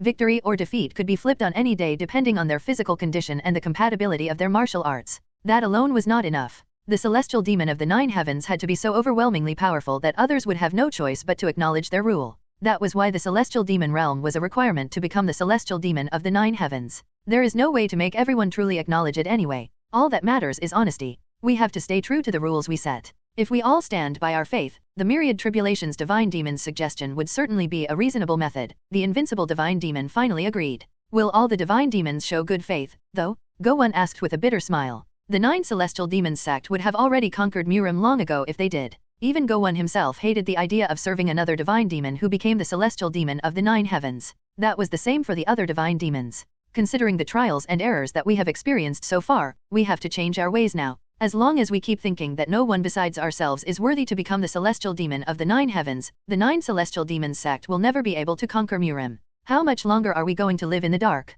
Even if we cannot become the celestial demon of the 9 heavens, shouldn't we at least find satisfaction in the fact that the 9 celestial demons sect will finally conquer Murim? The invincible divine demon replied, seemingly appealing to the others. The other divine demons could relate to what the invincible divine demon said. However, they still could not bring themselves to acknowledge someone else other than themselves. A few words would not be enough to change their mindset. If that was the case, they would have already achieved unity long ago. Let's think about this matter a little more. It is not something we can decide on our own anyway, the heavenly killer divine demon suggested, and the rest of the divine demons nodded in agreement. Are we really going to leave the thunder god's successor alone? Go-Won returned to their original discussion. Our sect has finally completed the creation of the soul-burning invincibility pill, the invincible divine demon said. We were planning to give the pills to the 3 outlaw groups to attack the great Namgang family, but why don't we change the target of that plan to the Loyal Heart Alliance instead? Even if they consume the soul-burning invincible pill, they still won't be able to destroy the Loyal Heart Alliance with their forces alone, the heavenly killer divine demon argued. The martial arts masters of the 6 factions here can change that by joining them. As I have already said, if the 3 factions who are currently beyond the borders do not join, I will not participate either. Wonpei backed out again. Aren't you crossing the line just because the Thunder God's successor has dealt the least damage to your clan? Go-Won countered, unable to withstand Wonpei's selfish behavior. We were only able to conserve our forces because we moved with caution. If we followed our greed as someone else did, we would have suffered more losses. Are you done running your mouth? Go-Won, who obviously knew who Wonpei was talking about, let his killing intent leak out. To be honest, I suspect that you are trying to make the other factions suffer the same losses your clan has, Wonpei taunted, showing no concern toward Go-Won's killing intent. So you think conserving your forces is good enough even if it means the other factions suffer any losses or not? Are you trying to fish in troubled waters and reap the benefits after the other factions have been beaten down in the process of conquering Murim? How preposterous. Fish in troubled waters? Honestly, what have you all done to conquer Murim? By losing everything that you have achieved so far and revealing the existence of the 9 celestial demons sect, you have only increased Murim's wariness. If you were careful, Murim would not have discovered the existence of the 9 celestial demons sect, and we would have been able to steadily grow our power in the dark. In turn, we would have conquered Murim more easily. We're in this situation all because of the Azura cult. If I were you, I would at least take responsibility for my mistakes and perish with the Thunder God's successor, Wonpei said. Stop it, both of you, the invincible divine demon intervened with a sigh. What can the 2 of you achieve through arguing? This is only further frustrating everyone else. If I knew things would turn out like this, we would have just focused on our martial arts training and made some progress. That would have made it easier for us to eliminate the Thunder God's successor, Raiyanpei said, glancing at the Myriad Tribulations Divine Demon and the Azura Divine Demon with a deplorable look. I think it would be better to do that. Let's monitor the situation until the three factions that have ventured beyond the borders return to the Central Plains. Until then, we should focus on conserving our forces, the invincible Divine Demon said in resignation. The other Divine Demons also gave up, having judged that achieving unity right now would be difficult. The Divine Demons Summit ended without achieving any outcome. However, they at least heard the assertive suggestion to decide on who should become the Celestial Demon of the Nine Heavens through a martial arts competition, which would allow the unity between the 9 Celestial Demons sect factions to come to fruition. If that happened, they would finally be able to efficiently conquer Murim. They could even end up killing the Thunder God's successor. Meanwhile, as the Divine Demons Summit was underway, the previous generation's martial arts masters of 3 of the 9 prominent sects, namely the Wudang sect's Taiki Sword Immortal and Supreme Elder Tae Hyo, the Mount Hua sect's Clear Wind Sword Immortal Young Ho Young, and the Zongnan sect's Tae Ai Sword Immortal Woon Jonghak came out of seclusion.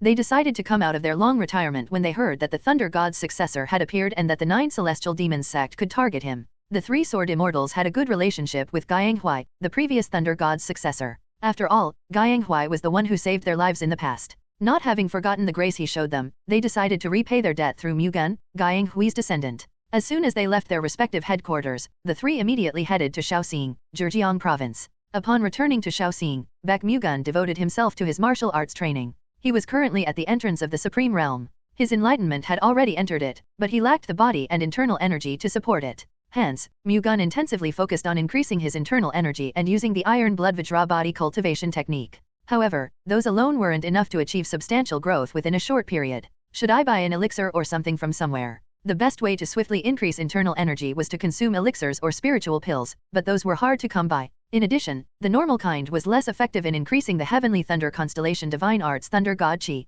It was quite a pity that 2 of the 3-headed centipede's beast cores, which contained yin and yang energies, were consumed by Cho Wukyung. If Mu-Gun had consumed them, he would have amassed 600 years worth of internal energy and completed his Supreme Realm state. However, there was no changing what had already happened. Those beast cores rightfully belonged to Wukyung anyway, so Mu-Gun was already very thankful that he was given the Thunder Chi beast core. After increasing his internal energy and using the Iron Blood Vajra body cultivation technique, Mu-Gun visited Dan Seil-Young's residence to rest and drink some tea. You're here? Please sit down and wait a moment. I will bring you some tea. Seil-Young immediately prepared a cup of tea for Mu-Gun. Did you get any information today? Mu-Gun asked, then took a sip of tea. I received 2 intel. First, we discovered a location that is believed to be the Four Seas Gang's headquarters. Really? Yes. There is an island known as Black Spirit Island approximately 120 kilometers away from the shores of Qingdao, Shandong province. We believe that to be their hideout. Black Spirit Island? It is surrounded by powerful sea currents and covered in black fog all year round. Even fishing boats that go far out in the sea do not wander near it. Why do you think it's the Four Seas Gang's headquarters? Mu-Gun asked. While monitoring the Qingdao sect in Shandong province, we discovered that they regularly supply goods to unknown figures, Seil-Young explained. The Qingdao sect was suspected of being a disguised force of the 9 Celestial Demons sect, but they found no evidence that could connect the Qingdao sect to the 9 Celestial Demons sect despite having investigated them. Nevertheless, Mu-Gun and the Heavenly Secret Hall continued to monitor the Qingdao sect since they still had their suspicions. Who are those figures? Pirates of the Four Seas Gang. If what you said is true, then that proves that the Qingdao sect is also connected to the 9 Celestial Demons sect. I agree. On a related note, the Heavenly Secret Hall members secretly tracking the Four Seas Gang pirates confirmed that they entered Black Spirit Island. However, our members failed to get into Black Spirit Island, Seil-Young said, finding it a shame. As expected of the Heavenly Secret Hall, other organizations wouldn't have even discovered the existence of Black Spirit Island. Mu-Gun complimented the Heavenly Secret Hall, making Seil-Young chuckle. What could the Four Seas Gang be doing inside Black Spirit Island? She wondered. Considering they have not shown up at all in the last few months, I'm certain that they are up to something. The 72 strongholds of Lulin and the Changjiang Waterway Alliance are probably involved in it as well. Why do you think so? They went missing around the same time the Four Seas Gang did. That can't be a mere coincidence. You have a point. What are you going to do? You're not planning to personally take action again this time, are you? I plan to leave the Four Seas Gang to others. They have been waiting for this chance, after all. You mean the Great Namgang family and the Great Huangfu family? Seil-Young immediately deduced. That's correct. The Four Seas Gang attacked their vassal families in Jiangsu province, inflicting heavy losses on them. To repay that grudge, they will definitely step forward. This will also be a great opportunity for the Great Huangfu family to finally get rid of the Qingdao sect. That will probably make them want to take this matter into their own hands even more. Exactly. We don't have to worry about the Four Seas Gang anymore, then, Seil-Young said. That's right. Leaving it to the Great Namgang family and the Great Huangfu family will be more than enough. Anyway, what's the other news? It is about the 10 wanderers, whom I previously mentioned. Did they reply? Yes. 7 of the 10 wanderers have decided to accept the Baek sword sect's offer. 7? Really? Mu-Gun asked in surprise. He thought only 2 or 3 at most would accept the offer. Yes. I think the fact that you are the Thunder God's successor worked in our favor. However, they included a condition, Seal Young added. What is it? They want to spar with you regularly, dear. I can have that arranged, Mu-Gun said, finding their condition quite easy to meet. I'll let them know and invite them to Shaoxing, then. Please do. Thank you. What for? Since you're helping me with such important matters, I can focus on my martial arts training and issues related to the sect. Does that mean that you want me to work harder from now on? You didn't marry me to take full advantage of me and ask me to do these tasks for you, did you? Seal Young joked. If you look deep into my eyes, you will discover that I do not have such thoughts. Don't you think my eyes are overflowing with love for you, my dear wife? Mu-Gun said while staring at Seal Young with a cheesy expression, dumbfounding her. I don't know how you can say something so embarrassing without blushing, Seal Young replied shyly. I am not lying, so what is there to be embarrassed about? If I don't express my feelings, you will never know about them. You should express yourself as much as you want to as well, my dear wife, Mu-Gun confidently said. I will try my best. On that note, I would like to thank you as well. I am saying this not as your wife, but as the Heavenly Secret Hall vice leader. What are you thanking me for? You turned the Heavenly Secret Hall into a proper organization. Back then, we had no use for the Heavenly Secret Hall's information network. Fortunately, you brought meaning to it. Thank you for letting us do our job with pride and for paying us to do what we do best. Seal Young smiled. I say this not for myself alone, but on behalf of all the Heavenly Secret Hall members as well. I was going to ask you to give our sect a discount if you're really grateful, but I guess I shouldn't. Don't even think about it. That is so cold-hearted. Are you really my wife? Work and personal lives should be kept separate. Seal Young smiled widely when Mu-Gun pouted. After having tea with Seal Young, Mu-Gun visited Baek Chinsang and relayed to him the information he obtained from the Heavenly Secret Hall. In response, Chinsang decided to send the intel on the Four Seas gang to the Great Namgang family and the Great Huangfu family. He then entrusted Mu-Gun to take care of the 7 wanderers who expressed their intention to sign a contract with the Baek sword sect. Mu-Gun was already planning to do that anyway, so Chinsang just gave his permission. After completing his martial arts training at the training hall, Mu-Gun detected a source of hidden energy on his way back to his residence. Having already come across it before, he immediately identified it to be the Spectre Slayer King's aura. Mu-Gun pretended not to notice at first. However, as soon as he reached his room, he looked at the empty space and said, "Why don't you stop hiding and show yourself? I've already witnessed this before, but you are truly amazing. To think you can see through my dark spectre stealth art so easily," the Spectre Slayer King said in astonishment. "It's only natural that you can see as much as you're aware of. There is no way I would not see through you, considering my martial realm is higher than yours," Mu-Gun nonchalantly replied. "As promised, I brought our members here. What do you need me to do now? How many members does the Spectre sect have?" "We are 50 strong. That is less than I thought. We suffered quite a huge loss at Mount Yahua," the Spectre Slayer King admitted. "You probably resent me, then." "No, I only regret my own decisions." "That's quite an unexpected answer. As the Spectre sect patriarch, I learned to take responsibility for the results of my decision. Blaming others will not change anything. That is a good mindset. Hide your presence and wait. I have nothing for you to do right now. Can you not pass down the Heavenly Spectral Assassin sword art to us now?" the Spectre Slayer King asked. "You already know the answer to that." "Understood. Make sure you keep your promise later." "Of course. We will be staying at the Silver Star Manor on the outskirts of Shaoxing. If you need anything, come find me there." "Got it." The Spectre Slayer King left the Baek sword sect's manor as stealthily as he entered it. Mu-Gun was the only one who knew he had come and gone, but that did not mean that the manor had lacked security. The Spectre Slayer King simply had excellent stealth skills. Considering even absolute realm masters would find it difficult to detect him, ordinary martial artists naturally couldn't detect him. *****. Having received information on the Four Seas gang from the Baek sword sect, the Great Namgang family and the Great Huangfu family first confirmed whether the information was true instead of immediately taking action. It could have been difficult if they were investigating without any leads, but it was not that hard for them to fact-check available information. The Huangfu family's covered investigation confirmed that the Qingdao sect exported large amounts of supplies once a month. They also managed to figure out the situation within Black Spirit Island. Perhaps because the enemy thought that they would never be discovered, the Black Spirit Island's security was lax. Thanks to that, the Huangfu family's spies managed to infiltrate it without difficulty and obtain intel on its layout. As a result, they were able to confirm that Black Spirit Island was the Four Seas gang's headquarters and that the elite forces of the 72 strongholds of Lulin and the Changjiang Waterway Alliance were also staying in it. Upon closer examination, the Namgang family and Huangfu family found out that only the Lulin Heavenly King was left of the 72 strongholds of Lulin's 3 kings of Lulin. Meanwhile, the Changjiang Waterway Alliance's 3 kings of Changjiang still had the Changjiang Dragon King and the Changjiang Shark King. Lastly, the Four Seas gang no longer had any absolute realm masters because the 3 dragons of the Four Seas had all been killed. In conclusion, the 3 outlaw groups had 3 absolute realm masters and 14 upper peak realm masters in total. Moreover, they had also gathered a little over 700 people on Black Spirit Island. Their forces alone weren't anything to worry about, but the problem was the Qingdao sect, which had 2 absolute realm masters within their ranks. If the Qingdao sect joined forces with the outlaw groups gathered on Black Spirit Island, the Namgang family and the Huangfu family would likely suffer even larger casualties.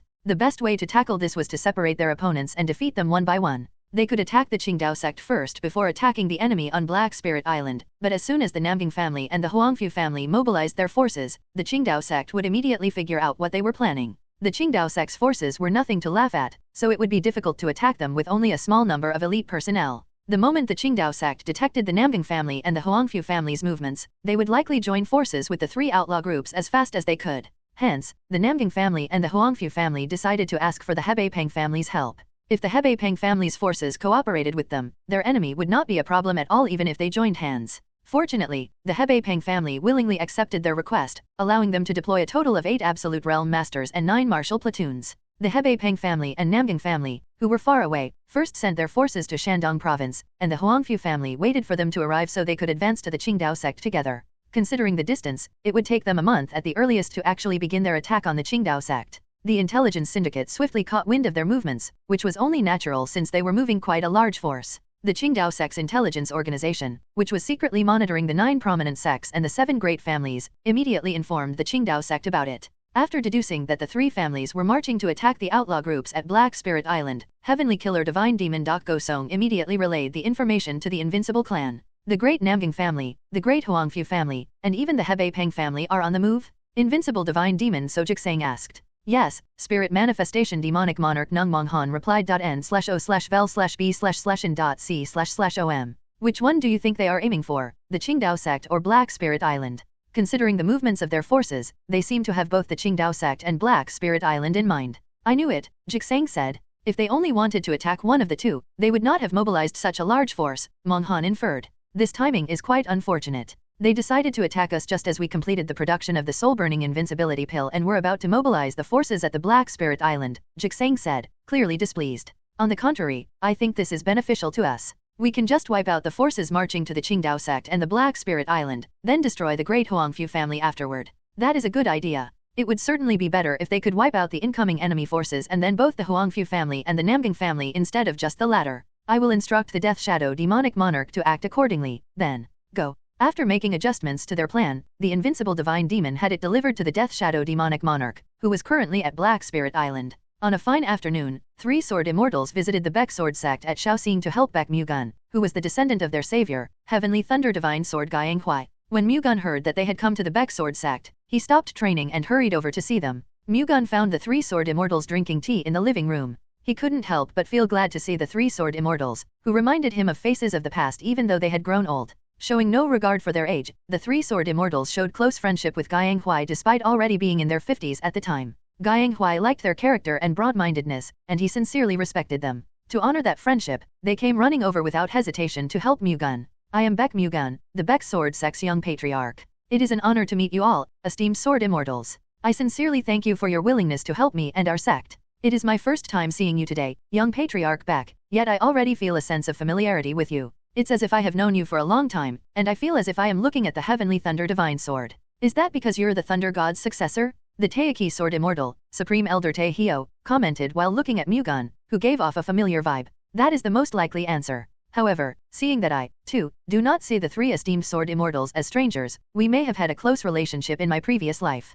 A previous lives relationship? What an interesting thing to say. Supreme Elder Tae Hyo smiled. Anyway, since you have introduced yourself, it is only proper that we introduce ourselves as well, Tae Sword Immortal Woon Jong-hak said while looking at the other 2 Sword Immortals. Clear Wind Sword Immortal Young Ho-young nodded. That's true. I will go first. However, before he could proceed, Mu-Gun quickly said, there is no need to do that. I already know quite a lot about the 3 of you. Really? N/O/vel/b/in.c//om. Mu-Gun began to name them from left to right. Wudang Sec's Taeki Sword Immortal and Supreme Elder Tae Hyo, Mount Hua Sec's Clear Wind Sword Immortal and Elder Young Ho-young, and Zongnan Sec's Tae Sword Immortal and Elder Woon Jong-hak. You have a truly amazing information network, young patriarch Baek. You know not only our sex but even all our names, Ho-young said with a surprised look. That was only natural. Mu-Gun still correctly guessed their names even though they only mentioned where they came from, not who they were.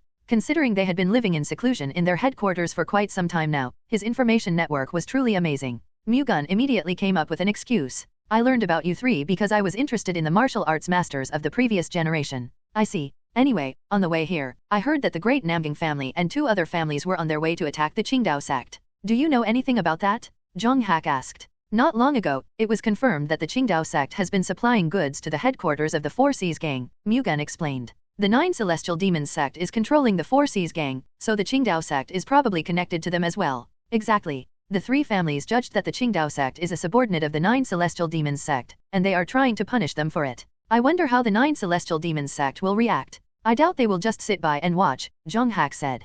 Considering the 3 families have mobilized a large army, the 9 Celestial Demons sect will find it hard to do anything, Ho Yung replied. Or they could see this as an opportunity to wipe out the elite forces of the 3 families, Tae Hyo immediately refuted. What do you think, young patriarch Baek? Ho Yung asked. To know for sure, we first have to see how the forces of the Qingdao sect and the 3 outlaw groups stationed at Black Spirit Island will react, Mu-Gun replied. I see what you mean now. If they give up and run away, that means the 9 Celestial Demons sect did not send any reinforcements. If they hold their ground, there is a high possibility that the 9 Celestial Demons sect did. That is correct. If the latter happens, then the 9 Celestial Demons sect likely would not attack this place for as long as the battle over there is still underway, Ho Yung continued. I am of the same opinion. Nevertheless, we should not let our guard down, Mu-Gun firmly said. However, if the 9 Celestial Demons sect sends reinforcement to the Qingdao sect, the forces of the 3 families could fall into danger, Tae Hyo said with a worried expression. Wouldn't the 3 families have expected that before making a move? Zhang Hak replied, finding no need to worry.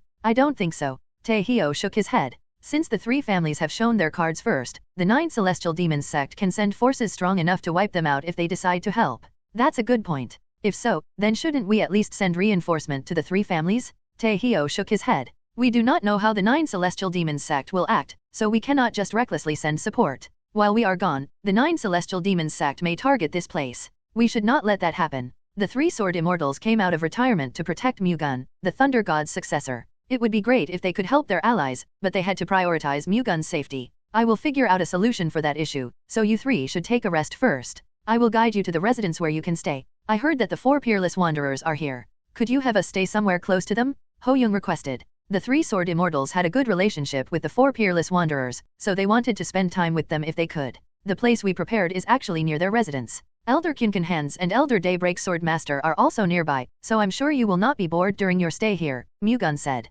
Thanks to you, young patriarch Baek, we will be able to catch up with our old friends. I am sure the venerable elders would be very happy to see you 3 as well. Please come this way. Mu-Gun guided the 3 Sword Immortals to the residence prepared for them beforehand. Afterward, he immediately went to see Baek Shinseng and reported to him that the 3 Sword Immortals had come to lend him a helping hand. Delighted by the news, Shinseng immediately ordered a banquet to be prepared for the 3 Sword Immortals. That same evening, a banquet was held to welcome the 3 Sword Immortals, during which Shinseng thanked them for coming to support the Loyal Heart Alliance. Mu-Gun agonized about the whole Qingdao sect issue. The best way to handle it was for him to take matters into his own hands, but he could not rule out the possibility of the 9 Celestial Demons sect attacking the Loyal Heart Alliance. For that reason, he could not personally take action. What if I send the Spectre Slayer King? The Spectre Slayer King crossed Mu-Gun's mind. If the Spectre Slayer King could defeat the Qingdao sect's 2 Absolute Realm Masters, the 3 families would not fall into danger even if the 9 Celestial Demons sect sent reinforcements. The question was whether the Spectre Slayer King could do that. Even an Absolute Realm Master would find it difficult to detect the Spectre Slayer King because of his Dark Spectre stealth art. However, the Spectre Slayer King would still have difficulties closing in on his target. Moreover, if he was discovered, he would have trouble exerting his full power. To avoid that, he needed a technique that could get him close to his opponent and kill them in a single blow, which the Heavenly Spectral Assassin sword art was perfect for. The Spectre Slayer King could assassinate even an Absolute Realm Master with ease if he had that martial art. The Heavenly Spectral Assassin sword art consisted of 3 techniques: the Spectre Flash, Aerial Spectre Flash, and Spectre Damnation. Spectre Flash discharged an intangible and silent Vajrachi to kill the enemy, and it had an effective killing range of up to 50 feet. This was the technique that Mu-Gun demonstrated before the Spectre Slayer King. Meanwhile, Aerial Spectre Flash emitted up to 18 rays of intangible and silent Vajrachi. It also blocked all the spaces where the opponent could evade, giving it a higher chance of killing the opponent than the Spectre Flash. Finally, Spectre Damnation could unleash a ray of intangible and silent Vajrachi that the user could freely control, preventing anyone from dodging it. However, although it was an Absolute Realm technique that could target even the heavens, it only theoretically existed. No one had actually been able to learn it. Mu-Gun was no different. However, since he had the strongest sword art heavenly descent thunder god sword art, there was no reason for him to cling to the heavenly spectral assassin sword art. Nevertheless, although he had no intention to, he could probably unlock specter damnation if he put his mind to mastering the heavenly spectral assassin sword art. Mu-Gun considered teaching the Spectre Slayer King the first technique of the heavenly spectral assassin sword art. Doing so would allow him to take advantage of the Spectre Slayer King in a more useful way, and it would also make him more proactive in carrying out his orders. After giving it some thought, Mu-Gun ultimately decided to teach the Spectre Flash to the Spectre Slayer King. Hence, he visited him at the Silver Star Manor. "Do you have an order for me?" the Spectre Slayer King asked when he saw Mu-Gun. "Wouldn't it be better to do something than spend time meaninglessly in a place like this?" Mu-Gun commented. "What do you want me to do, then?" "I want you to get rid of the Qingdao sect's absolute realm masters. You either think too highly of me or are trying to send me to death's door. If I wanted to kill you, I already would have done so a long time ago with a far more efficient method," Mu-Gun said firmly. "You really think I can assassinate the Qingdao sect's absolute realm masters? Honestly, I doubt it. If so, then what should I make of your command? If I teach you the first technique of the heavenly spectral assassin sword art, it should be doable. What do you think?" Mu-Gun offered. "You want me to assassinate the Qingdao sect's two absolute realm masters in exchange for that? I did not say it so ambiguously that you have to clarify that. I am simply surprised to hear that you are willing to pass down the heavenly spectral assassin sword art to me so easily." The Spectre Slayer King sounded shocked. "What's your decision? You are asking me the obvious. I will accept your proposition. You won't go back on your words after I teach it to you, will you?" Mu-Gun said in doubt. "What I want is the heavenly spectral assassin sword art's entire scripture, not just one of its techniques. Don't worry, I will not betray you, at least not until I get my hands on the heavenly spectral assassin sword art. It will do you good to keep your word. I don't want to be forced to kill you before you can even get to use what I'll teach you," Mu-Gun warned. "That is not going to happen, so pass it down to me already," the Spectre Slayer King urged Mu-Gun. Teaching the Spectre Slayer King the first technique of the heavenly spectral assassin sword art made Mu-Gun realize that the Spectre Slayer King had quite an outstanding comprehension ability. Befitting its remarkable power, the heavenly spectral assassin sword art was a profound and difficult martial art to learn. It was hard to properly understand, let alone learn. Nevertheless, after listening to its scriptures once, the Spectre Slayer King immediately understood it. Mu-Gun was deeply impressed by his comprehension ability, which was much better than he had expected, but he also became increasingly vigilant of him. The moment the Spectre Slayer King obtained all the scriptures of the heavenly spectral assassin sword art, he would be on the level of a Grim Reaper, which meant there would be no one he could not kill if he put his mind to it. Mu-Gun had no intention of watching him control the fates of numerous martial arts masters with the martial arts he taught him. Mu-Gun could think of two ways to prevent that. He could either make the Spectre Slayer King his subordinate by making him completely submit, or eliminate him along with the 9 celestial demons sect. Considering the Spectre Slayer King would never become his subordinate, he only had one realistic option, and he was more than willing to execute it. After finishing his business, Mu-Gun returned to the Baek Sword sect and immediately visited Dan Seal-young to use the Heavenly Secret Hall's information network to inform the three families heading to Qingdao sect that he had a way to eliminate the Qingdao sect's absolute realm masters and to ask them to stop advancing and wait for a while. In response, the three families had a discussion about it and ultimately decided to follow Mu-Gun's instructions. They would have ignored it if it came from any other person, but he was the Thunder God's successor. Although they did not know what method Mu-Gun would use, they thought that they would not lose anything anyway for as long as it could eliminate the Qingdao sect's absolute realm masters. As the three families stopped their advance, the Spectre Slayer King shook off the dissuasion of his subordinates and headed to Qingdao alone. Having decided to sign a contract with the Baek Sword sect, the 7 members of the 10 Wanderers reached Shaoxing one after another. As soon as they arrived, they visited the Baek Sword sect and were personally welcomed by Baek Mu-Gun. Mu-Gun opened the door and entered the living room where 7 men, dressed in a carefree and informal manner, could be seen sitting comfortably. The ones present were Jade-Faced Sword Master Li Soho, Spirit Sabayar Master Zhang Hyun, Ink Soul Sabayar Master Lim Hun, Whirlwind Fist Quan Ho, Soul-Breaking Sword Master Hua Gun, Wind Fluttering Spear Master Mok In Hyak, and Sky-Shocking Pom Pung Il Bang. They were all in their mid to late 40s and seemed to be around the upper peak realm. "Thank you all for coming. I am Baek Mu-Gun, the Baek Sword sect's young patriarch. Welcome to the Baek Sword sect," Mu-Gun greeted them politely. The eyes of the 7 Wanderers shone when they learned of Mu-Gun's name, having heard of him being the Thunder God's successor. They felt admiration and curiosity toward him. Mu-Gun's presence in the Baek Sword sect was the biggest reason they were willing to sign a contract with the sect. Now that they met him in person, they couldn't help but be deeply impressed. With their skills, they could not even accurately grasp Mu-Gun's martial realm. However, one thing they could clearly see was that he possessed power that far surpassed theirs. "It is an honor to meet you, Thunder God's successor. Meeting you in my lifetime feels like a dream," Soho greeted, his eyes sparking so much it was as if he just met his idol. The other Wanderers were no different. The former Thunder God's successor, Heavenly Thunder Divine Sword Guiyang Huai, was revered as a hero in Murim, but in the wandering world of the Wanderer she was regarded as far more than just a hero. To them, he was a mythical being. Even though Mu-Gun was not the Heavenly Thunder Divine Sword, the 7 Wanderers still looked up to him because he was Guiyang Hui's successor. Mu-Gun knew that the Heavenly Thunder Divine Sword was like an idol in the wandering world, but he did not expect them to show him this much favor. I did not suffer a vain death at least. Mu-Gun realized again that the Heavenly Thunder Divine Sword Guiyang Hui's life was not fruitless. I still fall far short to Elder Guiyang Hui, my predecessor, which is why I require your help. I hope you will be willing to lend me a hand in consideration of Elder Guiyang Hui, Mu-Gun politely replied.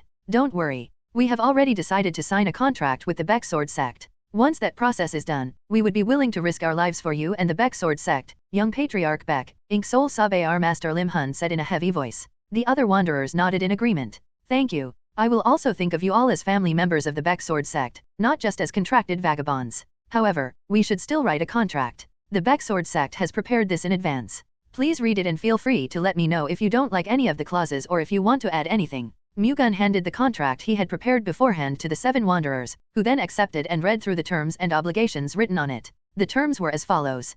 This contract is valid for 1 basic year, s. It may, however, be extended under mutual consent. 2. The basic monthly wage is fixed to 1,000 silver niangs, but extra wages can be earned based on the mission's difficulty. 3. The mission's difficulty is divided into 5 ranks. Missions given the highest rank will be worth 500 silver niangs, and the extra wages for the 4 lower mission ranks will be sequentially 100 niangs less. After reading through the terms, the 7 wanderers all looked surprised. They had gone into contracts with other factions, but none had ever offered a deal as good as this one. The terms detailed in the contract made the 7 wanderers feel how important the Baek Sword sect thought of them. Moreover, when they looked at their obligations, they only found one clause. Actively cooperate in the fight against the 9 celestial demons sect. You can refuse to participate in missions that you judge to be too risky. That, too, was a favorable clause for the 7 wanderers. These terms are too favorable for us. It is only natural for the 10 wanderers to receive such treatment. Mu-Gun reiterated. According to this contract, we can simply choose not to participate in any battle with the risk as an excuse.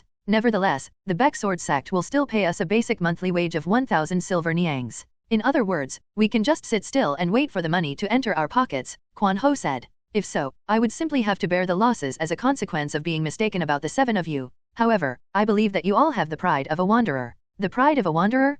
Quan Ho asked. That you will use your ability as much as you are paid. No wonder you are paying us a lot of money. You are telling us to work for our worth. That's part of what I was trying to say, but I'd rather you consider it as proof of how high we appreciate your skills. We have not even reached the absolute realm yet, so aren't you overestimating us? I am worried that we will be seen in a bad light for not being able to work our worth later, Jang Hyun said with a bitter smile. Then all you have to do is reach the absolute realm, right? Mu-Gun nonchalantly replied. It isn't as easy as you make it seem. Well, it may be quite easy for you. I don't think it is easy at all. However, I believe that you all can accomplish that feat. I am here to help you do just that. You're going to help us? Soho confirmed. In addition to the regular sparring sessions requested as an additional condition for you to sign with the Baek Sword sect, I will also help you grow to the best of my abilities, Mu-Gun added. I cannot help but be curious about your true intentions. We will leave once the contract is over anyway. Are you perhaps thinking that we will be moved by your goodwill and become a member of the Baek Sword sect? So-Gun asked in doubt. I know that the people of the wandering world can never stay in one place.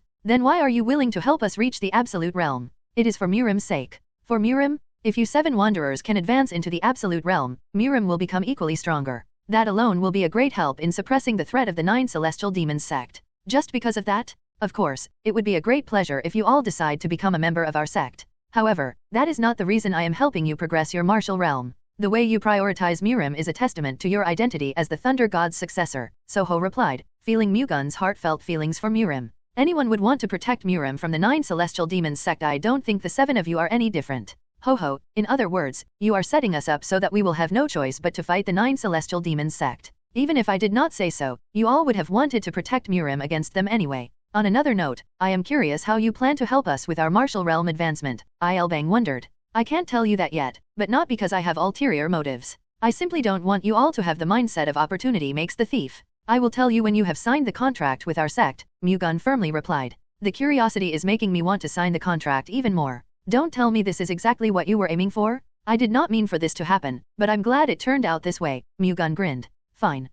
Sky-shocking Pom-Pung Bang, will sign a contract with the Baek Sword sect. Bang signed and stamped his seal on the contract without further consideration. I will also sign the contract. Following him, the other 6 wanderers also signed and stamped their seals on the contracts. They came all the way to Shaoxing already determined to sign a contract with the Baek Sword sect anyway. Yet to make things even better, the Baek Sword sect offered extremely beneficial conditions, and Mu-Gun, the Thunder God's successor, even said that he would help them with their martial realm advancement. Hence, they all signed and accepted the contract without hesitation. Now, can you tell us your plan to help us with our martial realm advancement? Ilbang asked now that the Baek Sword sect had officially recruited them. N/O/vel/B/jn.c//om. I plan to help increase what you lack the most. And what would that be? Internal energy, Mu-Gun revealed. People who had reached the upper peak realm, like the 10 Wanderers, already had quite a high martial arts enlightenment but lacked the internal energy to support it. Hence, solving that problem increased the chances that they would advance to the next martial realm. How do you plan to do that?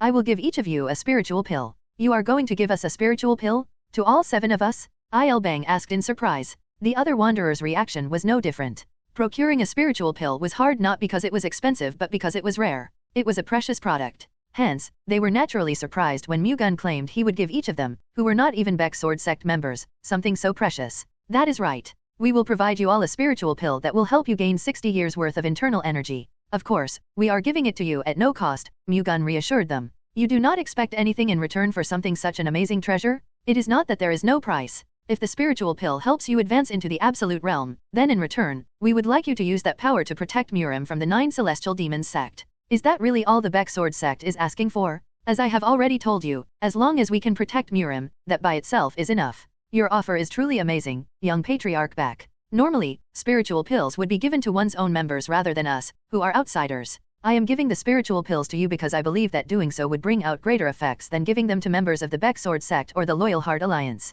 However, it will take 20 days at most for the spiritual pills to be ready. Don't worry about it. To get such a precious spiritual pill for free, we would be willing to wait even a few months. That's good to hear. Anyway, now that you have all signed the contract, please follow me to our patriarch. Afterward, I'll guide you to your residence. Mu-Gun led the 7 Wanderers to Baek Shinsang, whom they then greeted politely. With the contract now in full effect, it was only natural for them to be respectful to Shinsang, who was their superior during the duration of the contract. Even though they were in a contractual relationship with the Baek Sword sect, Shinsang warmly welcomed them anyway since they would increase the power of the Baek Sword sect. After a brief greeting, Mu-Gun guided the 7 Wanderers to their residences, which were not far away from the 4 Peerless Wanderers. The 7 Wanderers had no connection with the Baek Sword sect because they were mercenaries who joined sects based on contracts. In other words, they could feel left out. Hence, in consideration of them, Mu-Gun gave them residences close to the 4 Peerless Wanderers, who used to be part of the wandering world, so that they could interact with each other and have a comfortable stay during their time at the Baek Sword sect. In fact, the 7 Wanderers were pleased to know that the 4 Peerless Wanderers' residence was nearby. The 4 Peerless Wanderers were regarded as idols in the wandering world along with the Heavenly Thunder Divine Sword. The fact that the 7 Wanderers could meet and interact with them in person was something that the 7 Wanderers greatly looked forward to. At the Qingdao sect Patriarch Ha Humaiyang listened to a report by Qingdao Vice Patriarch Ha Husong, his biological brother. The enemy forces suddenly stopped advancing? Humaiyang asked in confusion when he heard from Husong that the forces of the 3 families stopped at Jeomi. Yes. For some reason, they have not moved from that location at all for the past 2 days, Husong said. Are they perhaps trying to bolster their forces? I actually suspected that to be the case, but when I checked it out, we found no signs of any reinforcements leaving from the 3 families' headquarters. That is not something to be relieved about. Even upper peak realm masters will find it easy to avoid our informants' eyes. That is true. Still, they can't deploy any more martial arts masters, can they? They have to pay attention to the security of their headquarters too. You're right, but the other great families or even the 9 prominent sects could be the ones sending them reinforcements. You have a point, brother. I was not able to think that far ahead. If that is truly the case, then what should we do? Husong asked. Well, they cannot send 10 or 20 masters. At most, they can only send 5 Absolute Realm Masters. The 3 families marching toward us have deployed a total of 8 Absolute Realm Masters, which means they would have 13 Masters in total. Can we really handle that many? We should have a good chance of winning if the 3 outlaw groups gathered in Black Spirit Island consume soul-burning invincibility pills, Humaiyang replied. To be honest, I am also worried about that.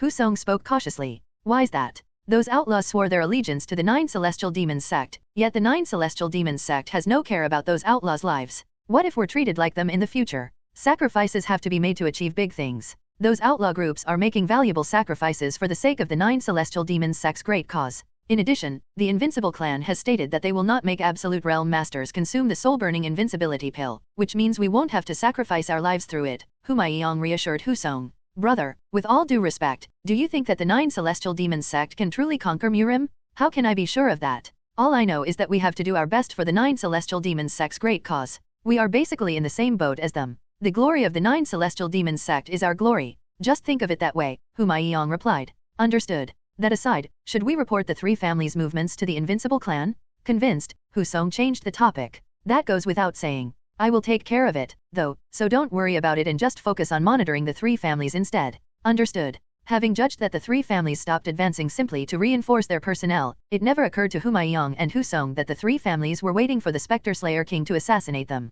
The Spectre Slayer King traveled to Shandong province by sea, during which he immersed himself in mastering the Spectre Flash that Baek Mu-Gun taught him. His talent was so outstanding that he brought it to the 7-star realm during the 20 days it took to reach Shandong province. He could now use it to kill even an absolute realm master in a single blow from 30 feet away. However, its success still wasn't guaranteed, considering absolute realm masters with excellent skills could still avoid it from that distance. Raising the Spectre Flash's skill level to the 8-star realm would also increase its Vajrachi's speed, ultimately heightening his chances of success as well. However, that improvement required quite some time that he didn't have at the moment. The Spectre Slayer King seized the perfect opportunity to try his newly obtained skill by assassinating Humayong and Ha Song. Before he did, however, he closely monitored their behavior and studied the report made based on the intel the Heavenly Secret Hall had collected. The report stated that Humayong rarely left the Qingdao sect's headquarters and spent most of his time practicing martial arts. If so, then assassinating him would prove to be very tricky. High-ranking figures like Humayong usually had their own training room that everyone was strictly prohibited from entering and was also heavily guarded. After all, they knew how dangerous it would be to be attacked in the middle of their martial arts training, especially if they were circulating their qi. Approaching Humayong would already prove difficult. I will have to aim for the moment he enters his residence. The Spectre Slayer King decided to infiltrate Humayong's residence ahead of time so he could hide and assassinate Humayong the moment he entered the room. Humayong's residence would also be heavily guarded, but while he was away, the security would be relatively relaxed. If he used the Dark Spectre stealth art at that time, he could infiltrate without much difficulty. Of course, that was if no one like Mu-Gun was around. Meanwhile, according to the report, his second target Ha Song enjoyed drinking and sexual pleasures. People like him were the easiest to assassinate. He would have his guard down while drinking and betting a woman. The Qingdao house, it should be fine if I wait here. The report stated that Hu Song would always stop by the Qingdao house every 3 or 4 days. With enemy forces advancing to Qingdao, Hu Song would likely refrain from frequenting the Qingdao house so much. However, there was no reason for him to do that now that the enemy forces had stopped advancing and were standing by at Jeomi, eliminating any immediate emergencies.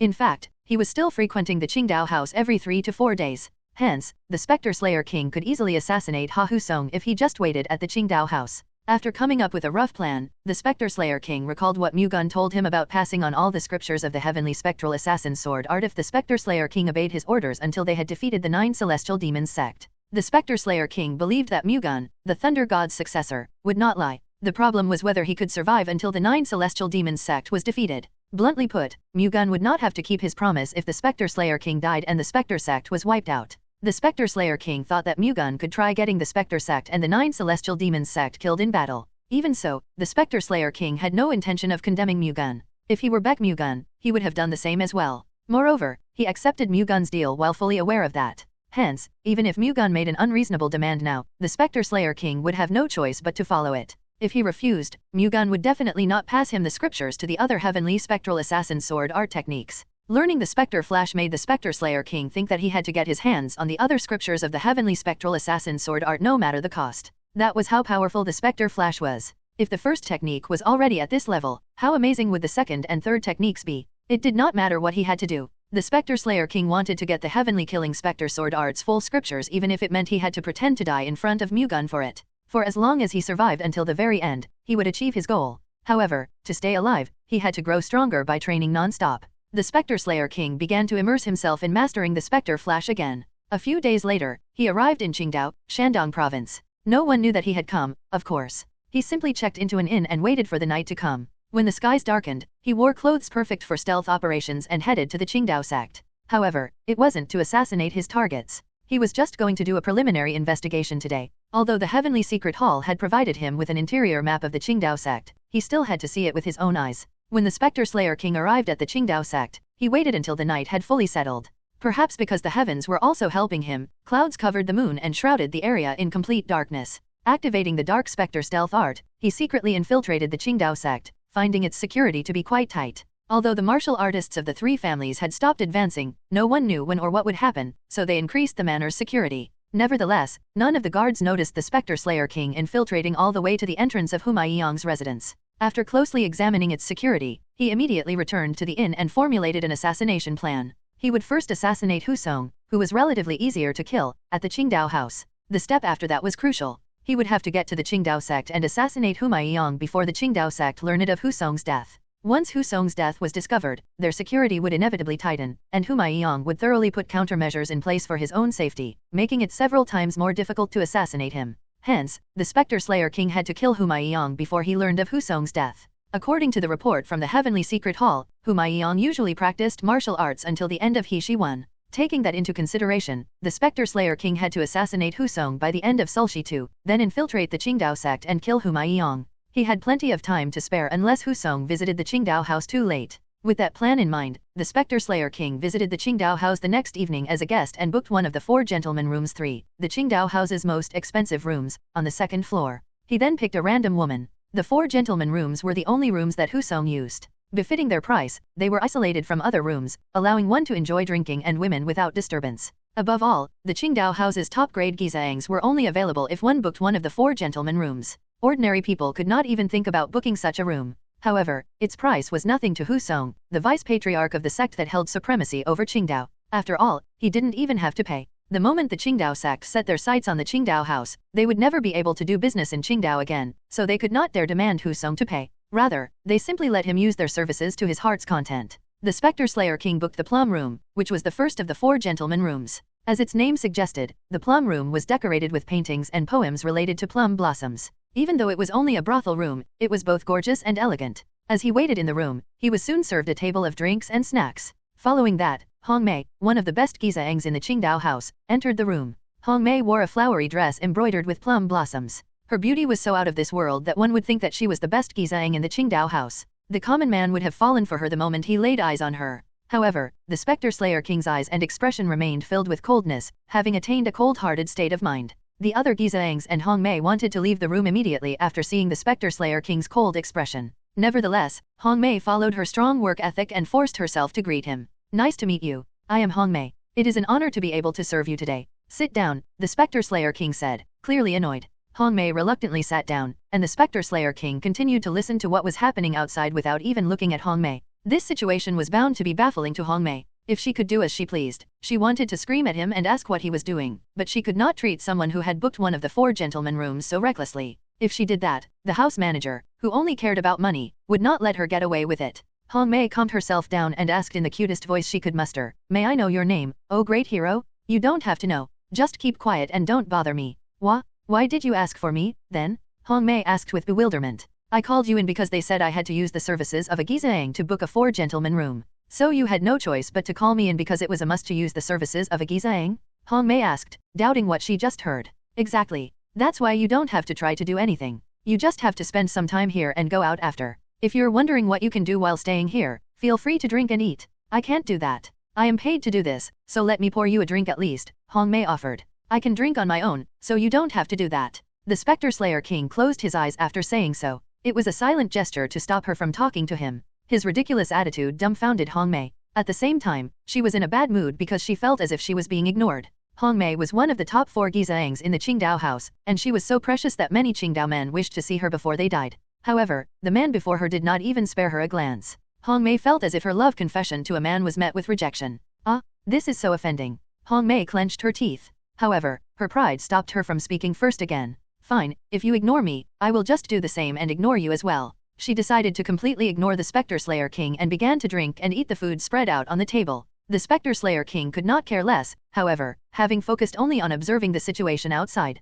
Husong did not show up at the Qingdao house that night. At midnight, the Spectre Slayer King left the Qingdao house without hesitation. He never ate or drank. His behavior dumbfounded and bewildered Hong Mei. He did nothing but sit for over 4 hours, allowing her to relax without doing anything. However, she could not help but feel uncomfortable for some reason. Hong Mei did not want to serve such a strange guest again, but her wish did not come true. The next evening, the Spectre Slayer King visited the Qingdao house again. Just like yesterday, he booked the Plum Room, and Hong Mei entered the room, astonished to see him. "Should I just keep to myself today as well?" Hong Mei said. "You catch up quick," the Spectre Slayer King briefly responded. "Why are you even spending so much to come here? You don't have to know. Isn't this good for you as well? You don't have to act cute or make love to a man you don't even have feelings for," the Spectre Slayer King nonchalantly said. "That is true, but I just can't bring myself to understand. You don't have to understand. You don't even have to question it in the first place. All you have to do is just stay still and leave just like yesterday. The Spectre Slayer King closed his eyes. Hong Mei was so taken aback that she was at a loss for words.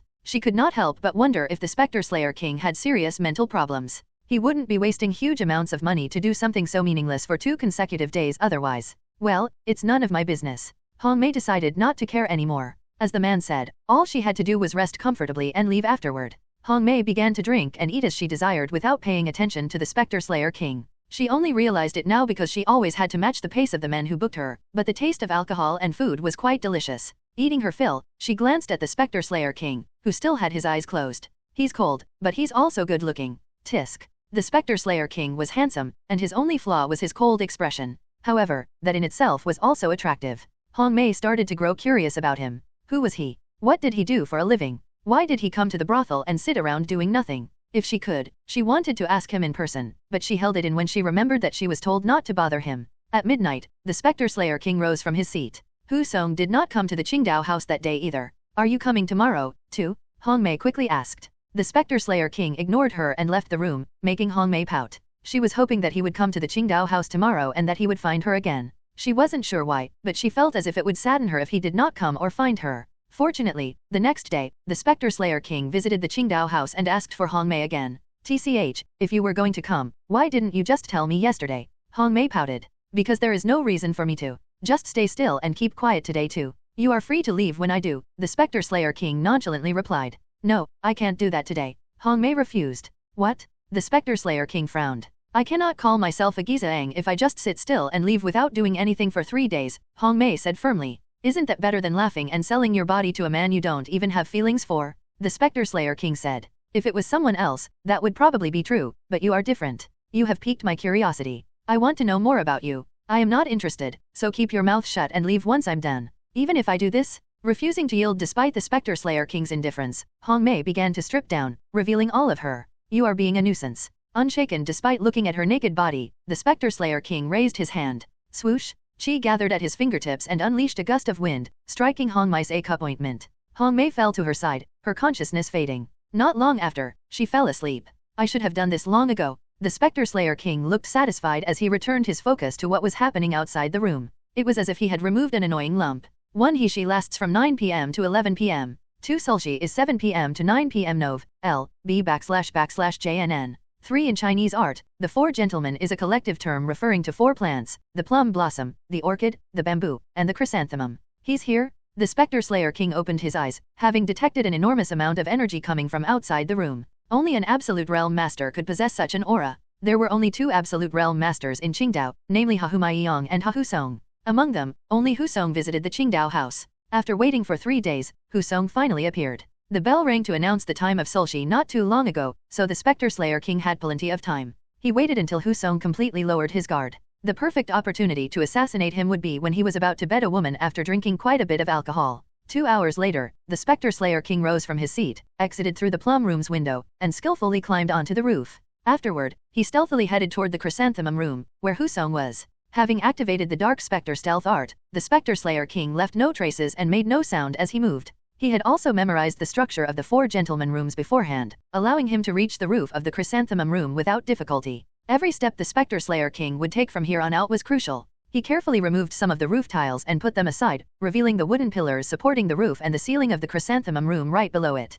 Afterward, he skillfully slid right through the wooden pillars and lowered himself onto the ceiling, then leaned closer to a very small hole in the ceiling. It overlooked the bedroom of the chrysanthemum room. The Spectre Slayer King had created the hole before the operation. Through it, he observed the situation inside the chrysanthemum room. He could see a naked man and woman intertwined on the bed, pleasuring each other. The Spectre Slayer King unsheathed his sword and aimed its tip at the hole. He then immediately executed Spectre Flash, sending an intangible and silent Vajrachi through the ceiling. Hu Song, who was having sex with a Gizaeng on the bed, tried to get away when he heard the sound. However, he could not move as he wanted because he was tangled with a Gizaeng. Unable to evade the Spectre Flash's Vajrachi, it went through Hu Song's back and even penetrated the chest of the Gizaeng lying under him. Arg! Hu Song and the Gizaeng, whose heart the Spectre Flash's Vajrachi penetrated, screamed as they died on top of each other. However, Hu Song's escorts, who were standing guard outside the chrysanthemum room, could not hear them due to the special device installed in each of the 4 gentlemen rooms. It prevented anyone outside from hearing any sounds coming from within the rooms. The Spectre Slayer King climbed down to the chrysanthemum room through the broken ceiling and confirmed Hu Song's death.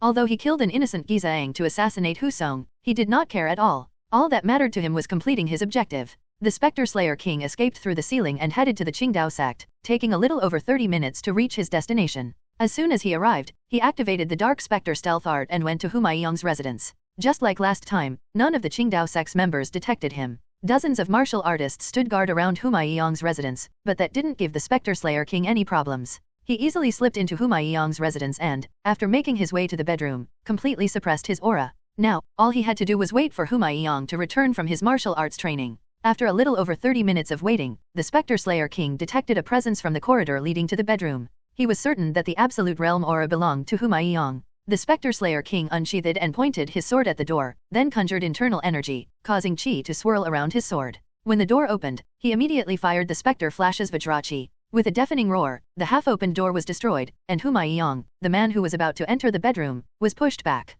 The attack penetrated Humaiyang's upper right chest and mercilessly slammed him into the wall of the hallway. "We're under attack. It's an assassin? Protect the patriarch!" Humaiyang's guards shouted and ran over when they heard the blast. Instead of panicking, the Spectre Slayer King fired another Spectre Flash toward Humaiyang. Although the first one fatally wounded Humaiyang, the Spectre Slayer King had to make sure his target would not survive. Hence, he fired another Vajrachi from his sword and smashed Humaiyang's head, which was stuck on the wall. Not even martial arts masters could live without a head. Having confirmed Humaiyang's death, the Spectre Slayer King flew toward the bedroom window and quickly hid himself in the dark. Not long after, he escaped from the Qingdao sect and told the Heavenly Secret Hall's informants stationed in Qingdao about his success. The Heavenly Secret Hall's informants immediately delivered the news to Shaoxing and the three families' forces waiting at Jeomi. In response, the three families immediately advanced toward Qingdao. Meanwhile, losing both their patriarch and vice-patriarch overnight put the Qingdao sect in chaos. Qingdao sect young patriarch Ha Hu-Gan was experiencing especially indescribable shock, having suddenly lost both his father and uncle. To make matters worse, he received news that the forces of the three great families were advancing toward them. He was convinced that they were involved in the assassination of Humaiyang and Hu Song.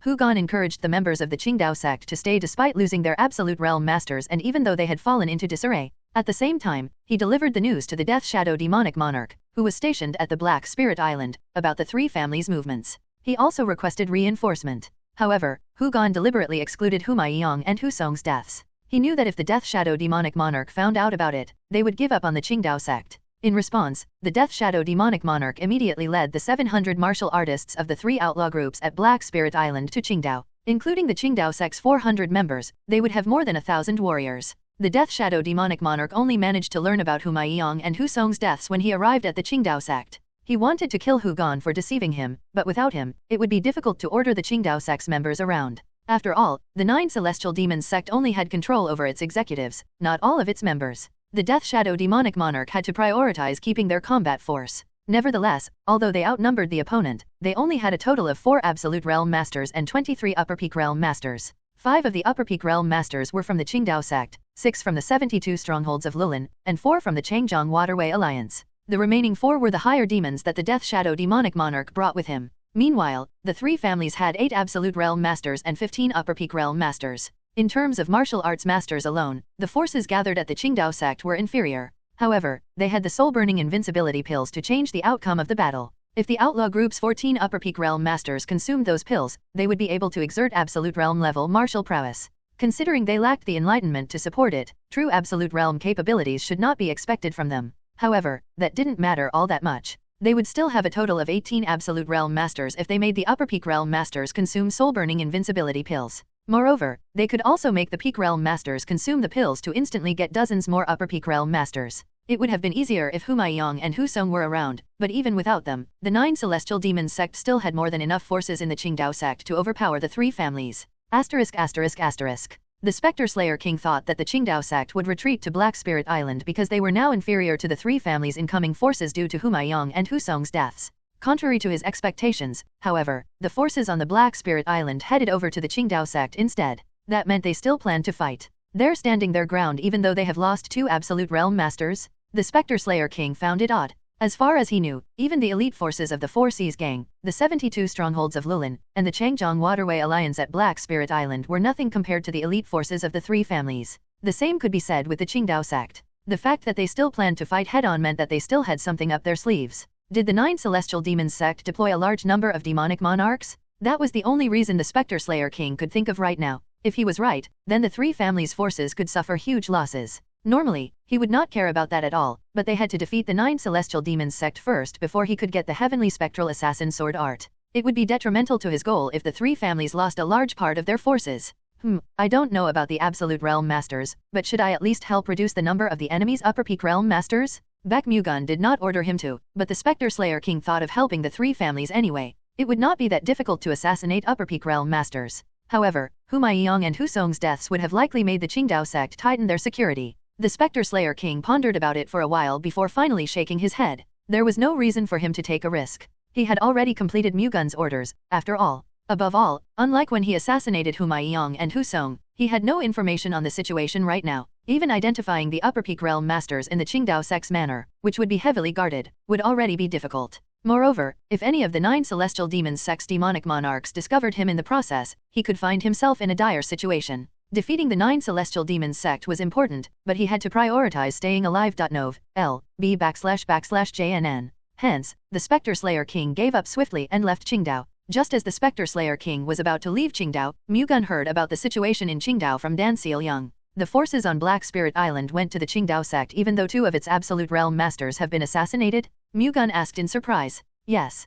Curious, isn't it? The 9 Celestial Demons sect probably sent a large number of masters as reinforcement. Otherwise, they would not even consider clashing against the forces of the three families head-on, Seal-young replied. That's a good theory, but we might be missing something here, Mu-Gun disagreed. What could that be? I don't know. It's just a hunch right now. In any case, they clearly have something up their sleeve that they think will give them a chance of winning. Our fight against the 9 Celestial Demons sect will suffer severe setbacks if the three families' forces get wiped out. This worries me. Mu-Gun had a grudge against the 7 saints, the former patriarchs of the 7 great families, but that was something personal. He did not have a particular grudge against the families themselves. Above all, the 7 great families were an important force in the fight against the 9 Celestial Demons sect. He did not want them to suffer losses. Do not worry too much. I doubt the three families will still hastily attack the Qingdao sect once they learn that the enemy forces chose to stand their ground, Seal-young reassured Mu-Gun. Still, if the forces gathered at the Qingdao sect are really superior in numbers, I doubt they will let the three families get away unscathed. On the contrary, the Qingdao sect would likely chase the three families to the very end and try to wipe out their forces. They could even try to destroy the Great Huangfu family while they were at it. If the three families' joint forces were wiped out and the Great Huangfu family fell, Murim would suffer huge losses. Even if so, you cannot go there yourself, dear, Seal-young firmly said. That is why this frustrates me. If I was there now, I would have solved the problem myself. As I said last time, you cannot protect everything within the vast Central Plains alone. The 7 great families are not as weak as you think, my dear husband. Even if their forces are inferior, they will not be defeated one-sidedly. It would be fortunate if that is the case, but let's watch the situation for now. We can't do anything about this right now anyway. Okay, Mu-Gun nodded. As Seal-young said, all he could do right now was observe. As Dan Seal-young thought, the three families' forces grew wary of the enemy when the Qingdao sect called in the warriors at Black Spirit Island and prepared for combat instead of running away. The three families assumed that the 9 Celestial Demons sect had sent a large number of martial arts masters to the Qingdao sect as reinforcement. Considering they were not aware of the soul-burning invincibility pill's existence, it was the most reasonable inference. They chose to stand their ground instead of retreating, which is clear evidence that the 9 Celestial Demons sect has sent them a large number of martial arts masters. Fighting them in this situation would be unwise, Celestial Sword Saint Namgang Wang of the Great Namgang family said. Still, we can't just turn tail and retreat after coming all the way here, can we? Hebei Peng family's heavenly Qinkan Sabe our master Peng Munhyak replied. Losing face because we retreated now is better than losing our forces, Namgang Wang insisted. Even if the 9 Celestial Demons sect mobilized their demonic monarchs, they could probably only send 5 of them at most. This battle would have been difficult if the Qingdao sect's 2 Absolute Realm Masters were still alive and well. However, they are already dead, which means it is unlikely for their forces to be superior to ours. Even if they have the upper hand, their advantage will be small enough for us to overcome with our skills. Heavenly Qinkan Sabe our master Peng Munhyak spoke with confidence. I would have agreed if the 9 Celestial Demons sect did not make a move. Unfortunately, our enemies do not do anything half-heartedly. Moreover, the 9 Celestial Demons sect has lost quite a few demonic monarch class masters because they only ever mobilized the minimum required personnel. Hence, if they did send reinforcements now, they most likely mobilized an excessive number of forces instead of just the bare minimum needed to secure victory, Great Huangfu family's sky-shocking tyrant Fist Huangfu Jian countered. So you want to retreat without even putting up a fight? Munhyak frowned. If you know the enemy and yourself, then you will win 100 battles. It will not be too late to fight after we determine the size of their forces first, Huangfu Jian replied. You make it sound so easy. Munhyak sounded frustrated. the Kinkan Heavenly Sabayar Master is right. It will be difficult to determine how large their army is without fighting their high-ranking combatants, Namgang Wang agreed. Exactly. That's why we should try to fight them for now. If we conclude that we cannot take them, then we can simply retreat. Peng Munho, the Heavenly Iron Blood Sabayar Master of the Hebei Peng family, pompously said. That is easier said than done. By then, retreating will be basically impossible. After all, the 9 Celestial Demons sect will never let us go unscathed if they learn that we are at a disadvantage. Even if it means they have to chase us to the very end, they will do whatever it takes not to miss such an opportunity. If we fight them and only find out we're outnumbered, then we will bear huge losses. Not even our safety will be guaranteed. Huang Fujian stood firm. If we stepped down without a fight, why did we even waste our time coming all the way here? If I knew this would happen, I would have just rested comfortably at our sect, Munho said in irritation. I am not saying that we back down. I just think we should figure out how many we will be facing before deciding if we should stay and fight. How do you plan to do that? Munhayak asked. Why don't we ask for information from the organization that informed us about the deaths of the Qingdao sect's patriarch and vice-patriarch? Great Namgang family's lightning sword Saint Namgang Ha suggested. Will they even have such top-secret information? Mountain-splitting blast fist Huang Fugang asked. It would be great if they know the size of our enemy, but even if they do not, we will not lose anything by asking. Namgang Ha shrugged. The lightning sword saint is right. At the very least, their information network is better than ours, so we should try leaving this to them, Huang Fujian agreed. The other Absolute Realm Masters did not oppose the idea either.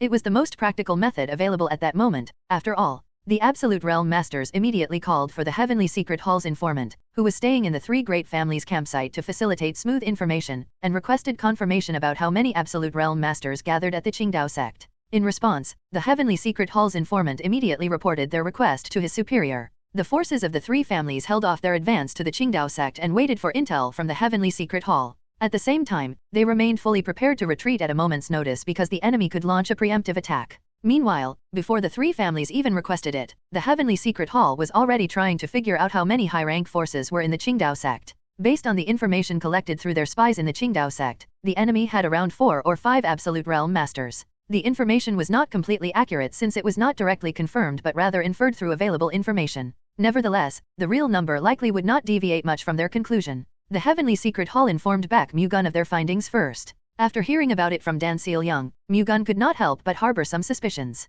If the Heavenly Secret Hall's findings were right, then the 9 Celestial Demons sect only deployed 2 demonic monarchs at most. Even if they still had the Qingdao sect's 2 assassinated Absolute Realm Masters, their numbers would still have been too small. It would have been better not to send any reinforcements at all than to send an inadequate one. He also found it suspicious that the Qingdao sect and the 3 outlaw groups chose to stand their ground instead of retreating. If they fought the 3 families with their current forces, they would definitely lose. The enemy forces were certainly not dominant enough to turn the tide, but they were not worthless enough to simply give up on either. Furthermore, if they decided to fight, the Qingdao sect's forces should have at least evacuated to Black Spirit Island to induce a naval battle. That would have increased their chances of winning. There was no way the 9 Celestial Demons sect would not be aware of such a simple strategy. Considering they still chose to act recklessly instead, Mu-Gun thought that there had to be something he was missing, but what could it be? The soul-burning invincibility pill suddenly crossed Mu-Gun's mind as he pondered whether he missed anything. It was a forbidden pill that burned the consumer's innate true qi to allow them to exert a much stronger power than their current martial realm. If the Qingdao sect and the 3 outlaw groups consumed one each, even their upper peak realm masters would be able to display absolute realm level strength. If so, the forces gathered at the Qingdao sect alone would be enough to wipe out the 3 families' forces. However, as far as Mu-Gun knew, the soul-burning invincibility pill's concoction method was already a long-lost art. He never even came across one throughout his 8 reincarnations and only knew about it because of the Thunder God's secret records, which documented the history of the Heavenly Descent Thunder God sect. Nevertheless, he could not rule out the possibility that the 9 Celestial Demons sect managed to rediscover how to make the pills. Otherwise, their current behavior would be hard to explain. N/O/vel/B/in.C//om. He knew he could be wrong, but if he wasn't, then the forces of the 3 great families were in danger. Right now, it would be better for them to retreat. Hence, he told Seal-young, "Can you pass on a message to the 3 families for me? Tell them that they have to retreat immediately." "Why should they?" Seal-young asked. According to the records of the Heavenly Descent Thunder God sect, the 9 Celestial Demons sect used to have a forbidden pill that burned the user's innate true qi to increase their martial realm. I suspect that they have discovered how to produce those forbidden pills again. If that is really the case, wouldn't it be impossible to defeat the 9 Celestial Demons sect? Seal-young asked in shock. The innate true qi is similar to one's life force. To burn the innate true qi means to burn their life force, Mu-Gun explained. So consuming it would increase one's martial realm but ultimately kill them? Yes. The 9 Celestial Demons sect used it on the forces of Murim that they control rather than consuming it themselves. They won't find a better subject to use that forbidden pill on than the Qingdao sect and the 3 outlaw groups. That is correct. That's why we have to inform the three families about it and tell them to retreat immediately. If they really did succeed in restoring production of that forbidden pill, they could get completely wiped out. Mu-Gun urged Seol-young. Understood. I will relay this information to them as quickly as I can. Seol-young immediately left due to the urgency of the situation. However, despite how much she rushed the informants, it still took time for the information to be delivered from Shaoxing to Shandong province. The 9 celestial demons sect was not kind enough to wait that long. As soon as they got word that the forces of the three families stopped advancing again, the 9 celestial demons sect immediately concluded that their enemy was already onto them. Hence, they decided to launch an attack before the three families could retreat. After making all the necessary preparations, the Qingdao sect's martial artists and the three outlaw groups departed and quickly advanced toward the three families' camp. News about it quickly reached the three families' absolute realm masters. After an hour of discussion, they decided to retreat because they had not heard anything from the Heavenly Secret Hall yet. The fact that the Qingdao sect and the three outlaw groups launched a preemptive attack showed that they were confident of victory. Hence, the three families judged that it would be best to retreat for now since they had no intel on the enemy's forces. Having prepared for this situation in advance, the three families quickly began to retreat toward the Great Huangfu family's manor. As they did, they also requested reinforcement from the Great Huangfu family's absolute realm masters so they could push the Qingdao sect and the three outlaw groups if they kept chasing after them. Under the command of the Death Shadow demonic monarch, the Qingdao sect and the three outlaw groups continued chasing after the three families' forces. They still had not consumed soul-burning invincibility pills yet. The pill's effects had a time limit, so it was more efficient to consume it right before a fight. The Qingdao sect and the three outlaw groups were initially afraid to fight the elite forces of the three families, but they gained a boost in fighting spirit when they received word that the three families ran away before even putting up a fight. Now thinking that they were superior, they fiercely chased after the three families' martial artists. However, the three great families' martial artists were individually stronger and faster than the forces of the Qingdao sect and the three outlaw groups. Moreover, they could travel longer distances before having to rest due to their relatively high amounts of internal energy and movement arts. Hence, the distance between them and their opponents only grew as time passed. Meanwhile, having received a letter from the three families' forces, the Great Huangfu family immediately sent them two Absolute Realm Masters. They intended to fight the Qingdao sect and the three outlaw groups. With the two Absolute Realm Masters they sent, the three families' forces would have 10 Absolute Realm Masters in total. Hence, they judged that they would still have a good chance of winning even if the 9 Celestial Demons sect intervened. The two Absolute Realm Masters departed from the Great Huangfu family's manor to quickly join up with the three families' joint forces. 2 days later, the Heavenly Secret Hall's information about the soul-burning invincibility pill reached the Great Huangfu family. Since the three families' joint forces were on the move, it became difficult to deliver the news to them directly. Given the urgency, the Heavenly Secret Hall sent the information to the Great Huangfu family's manor instead. The intel surprised the Great Huangfu family. If the soul-burning invincibility pill truly existed, then 10 Absolute Realm Masters could prove insufficient to defeat their enemies. In the worst-case scenario, they could even get wiped out. The Great Huangfu family immediately sent a messenger to inform and instruct the two Absolute Realm Masters who departed earlier to tell the three families' forces to make a full retreat to the Great Huangfu family's manor. Unfortunately, the Great Huangfu family's two Absolute Realm Masters were moving as fast as they could to join up with the three families' joint forces as soon as possible. Ordinary martial artists could never catch up to Absolute Realm Masters, especially if they were using their movement arts. With that in consideration, the Great Huangfu family's messenger chased after the two Absolute Realm Masters on horseback. Unfortunately, it was still hard to catch up to them because they had a 2-day head start. In the end, their fear ultimately came true. The two Absolute Realm Masters joined up with the three families' forces before the Great Huangfu family's messenger could catch up to them. Having received reinforcements, the three families' forces stopped retreating and began to advance toward the forces of the Qingdao sect and the three outlaw groups. Receiving word about their enemies' movements, the Death Shadow demonic monarch smiled with satisfaction. He could guess why the three families' forces were now advancing toward them. The Great Huangfu family probably reinforced them with Absolute Realm Masters. However, that made no difference to him. Rather, it benefited them because they could now deal even greater damage to the three families. The Death Shadow demonic monarch issued an order to charge at full speed toward the three families' joint forces. When the two factions were just about an hour away from each other, he instructed the three outlaw groups to consume the soul-burning invincibility pills they received earlier.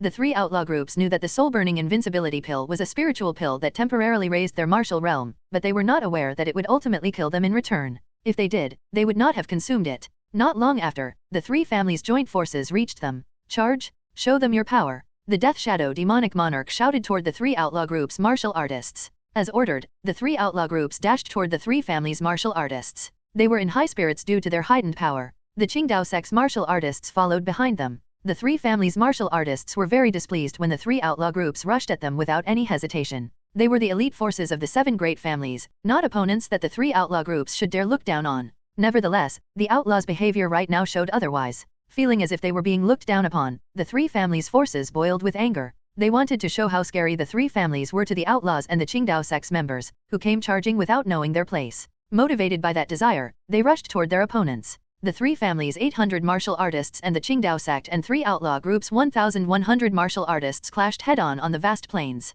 Despite being outnumbered, the three families' forces believed that they could gain the upper hand through their relatively stronger martial arts. However, when the fight started, they quickly realized how mistaken they were. The three outlaw groups displayed much stronger martial prowess than expected and skills that did not fall far behind theirs. When the Qingdao sect's martial artists, who were also nearly as strong as the three families' martial artists, joined the fray, the three families' forces began to be noticeably pushed back. The expression of the Absolute Realm Masters at the back distorted upon witnessing the scene. Without a significant difference in skills, it would be difficult for them to make up for their inferior numbers. The only way out of this situation was for the Absolute Realm Masters to play an active role. It seems we have to step up to the plate, Huang Fujian said. The other Absolute Realm Masters nodded in agreement. Let's go. They headed to the forefront to turn the tides of the battle. However, when they did, the three outlaw group's 17 martial arts masters confronted them. Only 3 of them were Absolute Realm Masters, and the rest were in the upper peak realm. However, the latter exerted power that rivaled the former due to the soul-burning invincibility pills, making it seem as if they had 17 Absolute Realm Masters.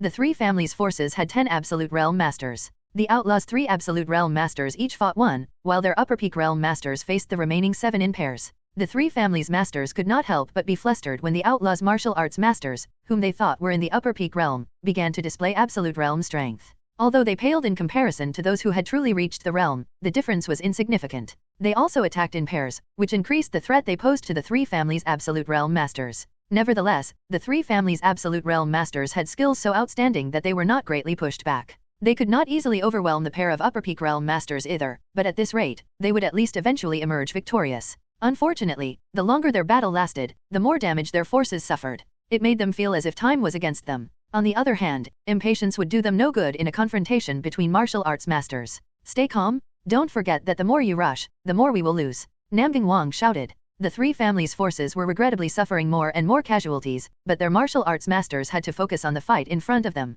Namgang Wang's warning clearly worked. The other Absolute Realm Masters stopped being impatient and began to fully focus on their opponents. N/O/vel/B/n.C//OM. This is why they are Absolute Realm Masters. The Death Shadow Demonic Monarch, who was yet to participate in the fight, murmured with a stiff expression. He flew toward the three families' Absolute Realm Masters soon after, having realized that their opponents would eventually gain the upper hand at this rate. He had to intervene and defeat them before they could seize the chance of victory. The Death Shadow Demonic Monarch's first target was Huangfu Kaiyun, the Extreme Thunder Mountain Fists. He was one of the great Huangfu family's 4 peerless heavenly kings. Even with 2 captains of the 4 seas' 10 great warships attacking him, he was holding out quite well. No, he was not just holding out. He was gaining the upper hand as the battle went on. At this rate, Huangfu Kaiyun would eventually overpower them. Fortunately, the Death Shadow Demonic Monarch intervened. He approached Huangfu Kaiyun, who was focused on the 2 warship captains, from behind. When Huangfu Kaiyun noticed him, the Death Shadow Demonic Monarch immediately launched an attack, leaving Huangfu Qin no means to escape. In response, Huangfu Kaiyun clenched his teeth and exerted his full force. He unleashed the strongest martial art in his arsenal, the heaven-splitting Wasteland Blast. It was the last and ultimate technique of the mountain-splitting fist art. Blue thunder-like energy violently swirled around Huangfu Kaiyun and clustered into hundreds of fist energies. They then indiscriminately burst toward the 2 warship captains and the Death Shadow Demonic Monarch. The heaven-splitting Wasteland Blast was an offensive and defensive skill that allowed the user to simultaneously unleash tens and hundreds of thunder-like fist energies from all over them. The 2 warship captains and the Death Shadow Demonic Monarch stopped attacking to block the countless projectiles that came pouring in their direction, causing deafening roars to resonate from 3 different directions. Unable to defend themselves, the fist energies pushed away the 2 warship captains and mangled them all over. Although the soul-burning invincibility pill gave them Absolute Realm martial prowess, they still could not block a real Absolute Realm Master's ultimate technique. However, the same could not be said for the Death Shadow Demonic Monarch. The Death Shadow Demonic Monarch's invincible Death Soul Sword art unleashed Vajrachi that penetrated through the thunder-like fist energy and shot toward Huangfu Kaiyun. Akin to a large gimlet, the Vajrachi pierced through everything that blocked its way until it finally found its way into Huangfu Kaiyun's chest. Cough. Huangfu Kaiyun exhausted all his internal energy when he used the heaven-splitting Wasteland Blast, leaving him no strength to block the Death Shadow Demonic Monarch's attack. Huangfu Kaiyun fell forward with a hole in his chest and a look of disbelief on his face. Witnessing his death amid their respective fights, the expressions of the 3 families' Absolute Realm Masters stiffened. They never expected to lose an Absolute Realm Master so easily. To make matters worse, they could suffer the same fate as well. As soon as the Death Shadow Demonic Monarch joined the fray, the three families' Absolute Realm Masters were forced to give up the upper hand. After killing Huangfu Kaiyun, the Death Shadow Demonic Monarch looked at the remaining Absolute Realm Masters and picked his next target, the Penta Tiger's Saber Saint Pang Munsok. Munsok was fighting the 72 strongholds of Lulin's two Upper Peak Realm Masters. The three families' Absolute Realm Masters noticed where the Death Shadow Demonic Monarch was going despite dealing with their respective opponents. If they let the Death Shadow Demonic Monarch intervene, Munsok would be in danger. If he managed to kill Munsok as well, then the rest of them would find themselves in an even direr situation. The balance of power had already tilted toward the 9 Celestial Demons sect. At this rate, they would only suffer even more losses. Everyone, retreat. This battle is no longer worth it, so let's get out of here for now. We can just marshal our forces later. Namgang Wang shouted toward the other Absolute Realm Masters, who agreed with him. The Absolute Realm Masters immediately evaded their opponent's attack and fled. Munsok also wanted to escape, but before he could, the Death Shadow Demonic Monarch already blocked his retreat route. Munsok used the Penta Tiger Destroyer Saber art, one of the famed martial arts of the Hebei Peng family. 5 tigers jumped out from Munsok's saber and attacked the Death Shadow Demonic Monarch, who in turn immediately swung his sword and unleashed 5 gimlet-like Vajrachi. The Death Shadow Demonic Monarch's Vajrachi crushed the heads of all 5 tigers, the impact causing Munsok to falter. Maximizing the gap in his defenses, the 72 strongholds of Lulin's Upper Peak Realm Masters pushed into Munsok's sides and fired Vajrachi at him. Munsok hurriedly swung his saber from side to side, sending tiger-shaped Vajrachi to block their attacks. The shockwave from the deafening blast shook Munsok.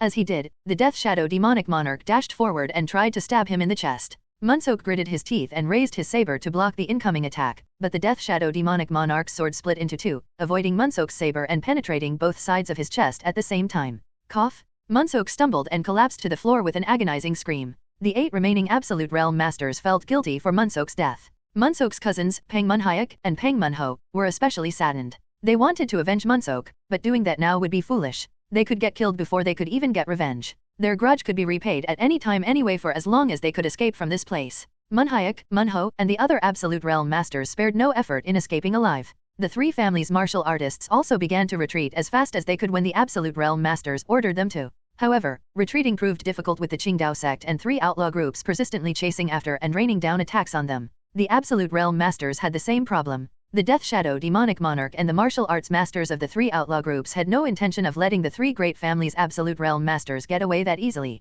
They did not use the soul-burning invincibility pills just to kill 2 Absolute Realm Masters. They had to eliminate at least 5 or more for their sacrifices to be worth it, so the Death Shadow Demonic Monarch had no intention of stopping the manhunt until they had achieved that result. Split up? Namgang Wang shouted when he saw the Death Shadow Demonic Monarch and the martial arts masters of the 3 outlaw groups chasing after them. He judged that scattering and running away could increase their chances of survival since the enemy's forces would be scattered too. The 3 families' Absolute Realm Masters immediately did as instructed. Chase after only 5 of them? The Death Shadow Demonic Monarch commanded when their opponents scattered in different directions. At most, they could only split into teams of 2 if they wanted to chase after all of their opponents, which would be insufficient if they wanted to overwhelm them. If everyone was in the same area like when the battle started, the Death Shadow Demonic Monarch could target one Absolute Realm Master after another to secure victory, but that was impossible now that their enemies were all running away in different directions. To guarantee they could kill their targets, they had to work at least in teams of 3. As such, the Death Shadow Demonic Monarch boldly decided to give up on 3 of the Absolute Realm Masters and only chase 5. Killing that many would be enough for them to break even. As commanded, the martial arts masters of the 3 outlaw groups split into teams of 3 and began to hunt 5 Absolute Realm Masters. The Death Shadow Demonic Monarch joined one of the teams. While the Death Shadow Demonic Monarch and the martial arts masters of the 3 outlaw groups split up and continued pursuing the 3 families' Absolute Realm Masters, the Spectre Slayer King approached from behind one of the teams while staying hidden in the shadows. He was about to leave Qingdao after completing his mission when Mu-Gun gave him an urgent mission. As soon as Mu-Gun started suspecting that the 9 Celestial Demons sect found a way to produce soul-burning invincibility pills again, he ordered the Spectre Slayer King to help the 3 families' Absolute Realm Masters to the best of his ability. Hence, the Spectre Slayer King had no choice but to turn back and go to the battlefield. When he arrived, the battle was already underway. Nevertheless, even as the 3 families' forces were being pushed back, he remained hidden and did not intervene. Although Mu-Gun told him not to hold back, he had no intention of risking his life by abruptly joining a fight. Hence, he simply watched as 2 of the 3 families' Absolute Realm Masters were killed. He did not budge either when the others began to escape upon realizing that they had no chance of winning. The 9 Celestial Demons sect's Demonic Monarch and the martial arts masters of the 3 outlaw groups immediately gave pursuit. Secretly following behind them, the Spectre Slayer King confirmed the 9 Celestial Demons sect only sent 1 Demonic Monarch. Although he could not maximize the effects of the Dark Spectre stealth art since it was not dark out yet, he could still hide his presence to a certain extent since the three families' absolute realm masters were also in the forest. The Spectre Slayer King followed behind them, maintaining a safe distance to avoid being discovered. There was no need to force the elimination of the 9 celestial demons sect's demonic monarch. If the Spectre Slayer King found an opportunity, he would not mind killing him, but it would not be a problem if he just stepped down either. For better or for worse, the 9 celestial demons sect's demonic monarch and the martial arts masters of the 3 outlaw groups split up. The last 2 captains of the 10 great warships accompanied the 9 celestial demons sect's demonic monarch. The Spectre Slayer King followed behind them, thinking that it could be worth a shot assassinating the demonic monarch if there were only 3 of them. The Death Shadow demonic monarch and the last 2 warship captains chased after the great Namgang family's Namgang Ho, whose movement art was comparatively weaker than his martial arts. Nevertheless, Namgang Ho was an absolute realm master. He was fundamentally fast enough to make it impossible for the 2 warship captains to catch up to him despite trying their hardest. Unlike them, however, the Death Shadow demonic monarch swiftly caught up to him using the invincible Swift Phantom, one of the Invincible clan's strongest movement arts. As soon as he did, he used an invincible Death Soul sword art technique against Namgang Ho, raining down gimlet-like sword chi on his back like arrows.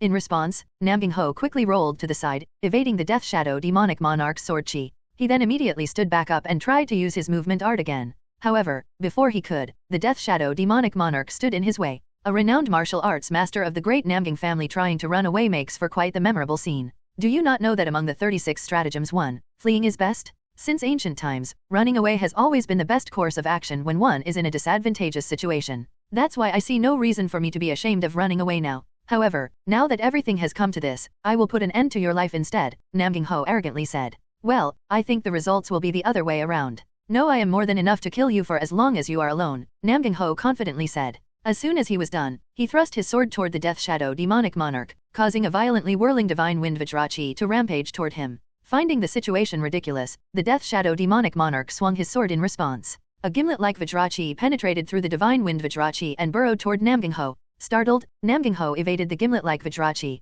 He then tried to counterattack, but the Death Shadow demonic monarch was faster, having already sent another gimlet-like Vajrachi to devour him. Namgang Ho mustered internal energy as fast as he could and unleashed a bigger and more violent wave of divine wind Vajrachi. The Vajrachis clashed head-on, their fragments scattering in all directions and destroying their surroundings. The shockwave from the collision pushed back Namgang Ho and the Death Shadow demonic monarch, but they immediately charged at each other and fired Vajrachi again. The two fought with all their might, their Vajrachis causing deafening roars whenever they collided and shattered. The longer their battle lasted, the more their surroundings were devastated by the Vajrachi fragments. They could not care about collateral damages, however. Their skills were neck and neck, making it unlikely for either to emerge victorious. Nevertheless, only Namgang Ho felt a sense of urgency, while the Death Shadow demonic monarch remained relaxed. They both knew full well that the 2 warship captains chasing after Namgang Ho would soon reach them and join the battle. Once they arrived, Namgang Ho would not be able to prevent them from ganging up on him. The 2 warship captains were as strong as absolute realm masters. If they helped the Death Shadow demonic monarch, Namgang Ho would be overwhelmed. However, he could not just avoid the Death Shadow demonic monarch's offense and run away again either. The only way for him to survive would be to end this battle before the 2 warship captains could reach them. Unfortunately, the Death Shadow demonic monarch's skills did not fall behind Namgang Ho's skills at all. Even if Namgang Ho fought with all his might, he still would not be able to instantly kill the Death Shadow demonic monarch. Moreover, if he forced his way through, he could find himself in danger due to a counterattack. Should I prepare to die with this bastard? If Namgang Ho would not survive anyway, he thought it would be better for the sake of Murim to take one of the 9 celestial demon sect's demonic monarchs with him instead of dying alone. It would also be less mortifying. Solidifying his will, Namgang Ho prepared to execute the one divine wind, which allowed the user to attack the opponent directly by using their body as a sword. The moment it collided with the opponent, everything in its way would be devastated. However, the impact would physically break the user down as a consequence of using their body as a medium for the powerful swirling wind. It was a double-edged technique for both its user and target. Prepared to die, Namgang Ho was about to unleash the one divine wind.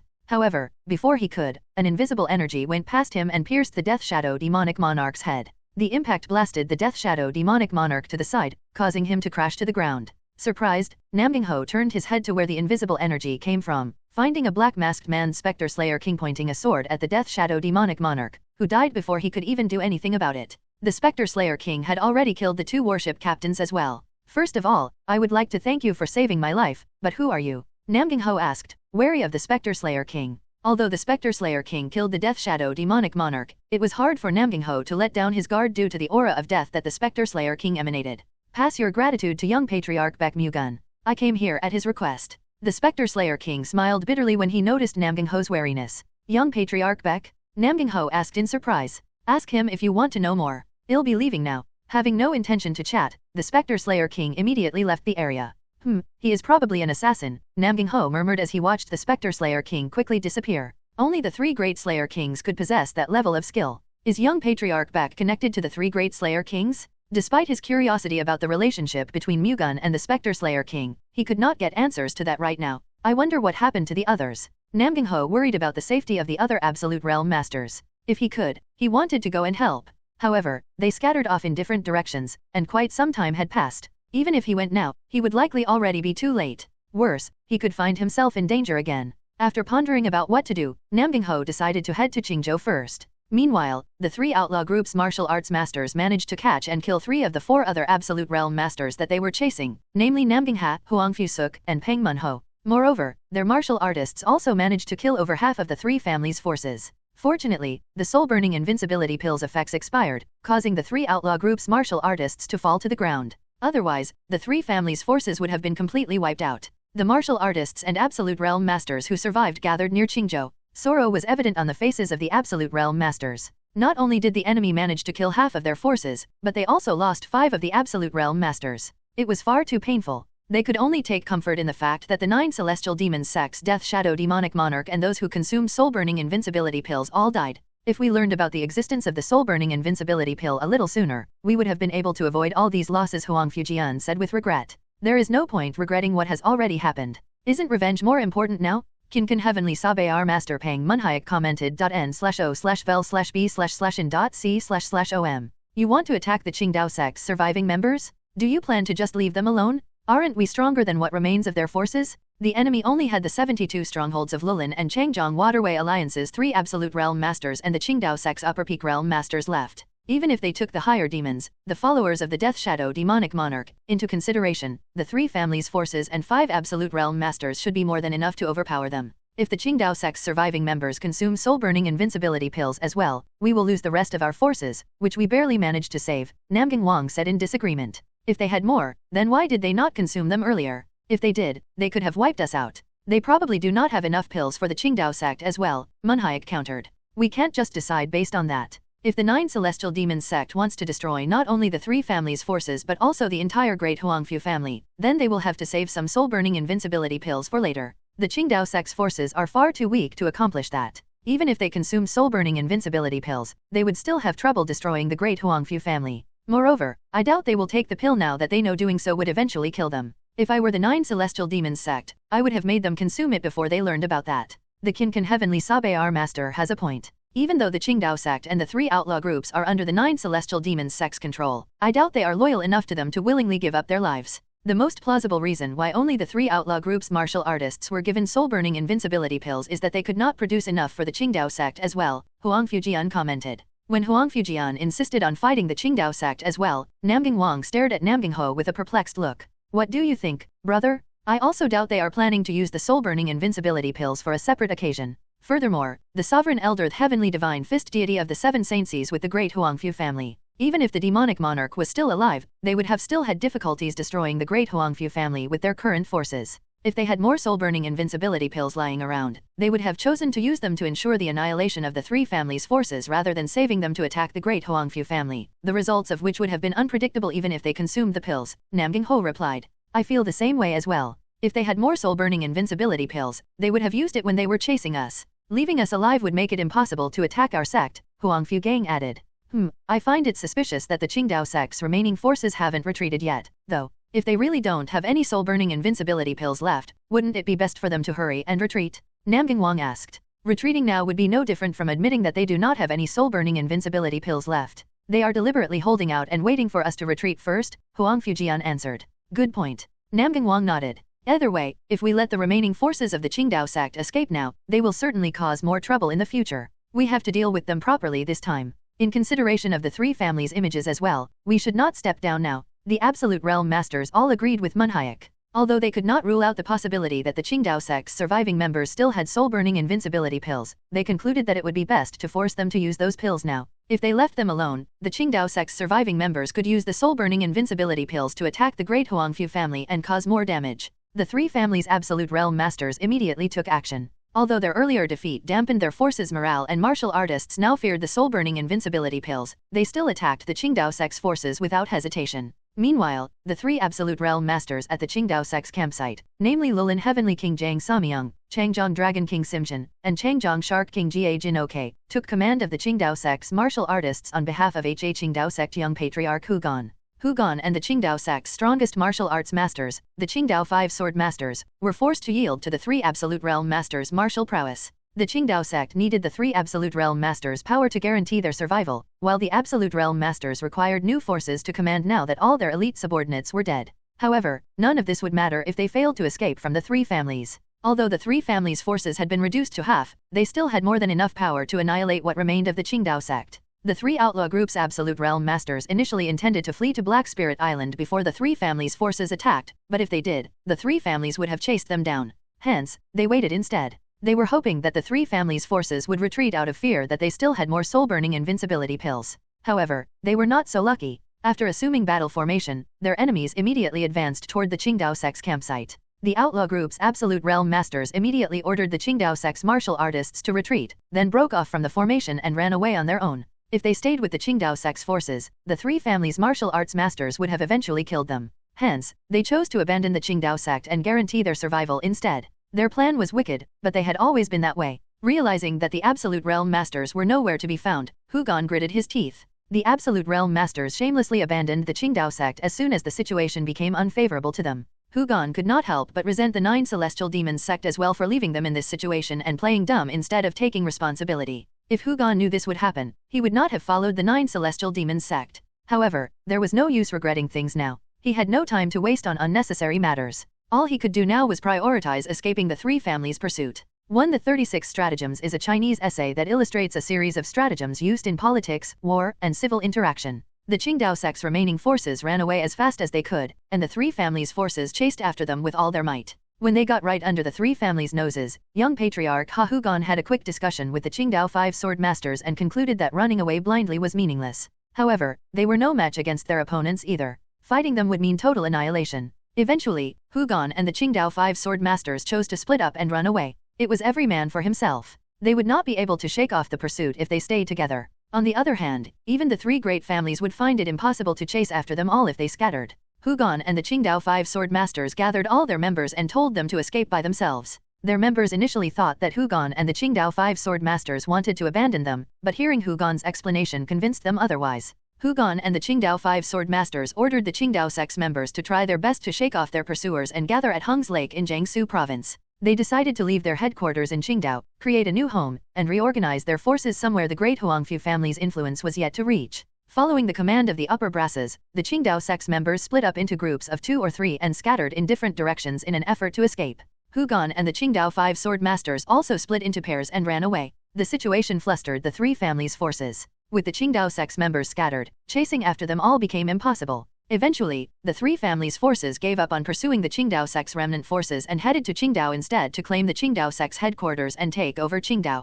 While the three families' forces headed to Qingdao, the three outlaw groups' remaining Absolute Realm Masters traveled south to Suzhou, Jiangsu province. Thinking about where they could go to avoid the pursuit of the three families, they decided to rely on the Li household, which was based in Suzhou, Jiangsu province. Along with the Taiyun household, the Li household was connected to the Azura cult of the Nine Celestial Demons sect. The 72 strongholds of Lulin and the Changjiang Waterway Alliance still existed. However, they were nothing more than empty shells now. Most of the martial arts masters who made up their core forces had been killed, weakening them enough to no longer be considered a part of the Murim forces. They were nothing but mountain bandits and river thieves now, and they would gain nothing from returning to their bases. They could build their power from scratch again, but the righteous factions would definitely not leave them alone. In this situation, all they could do was have faith in the Nine Celestial Demons sect and stick with them no matter what. If the Nine Celestial Demons sect succeeded in conquering Murim, they would get to bask in glory and wealth. That was why they headed to the Li household.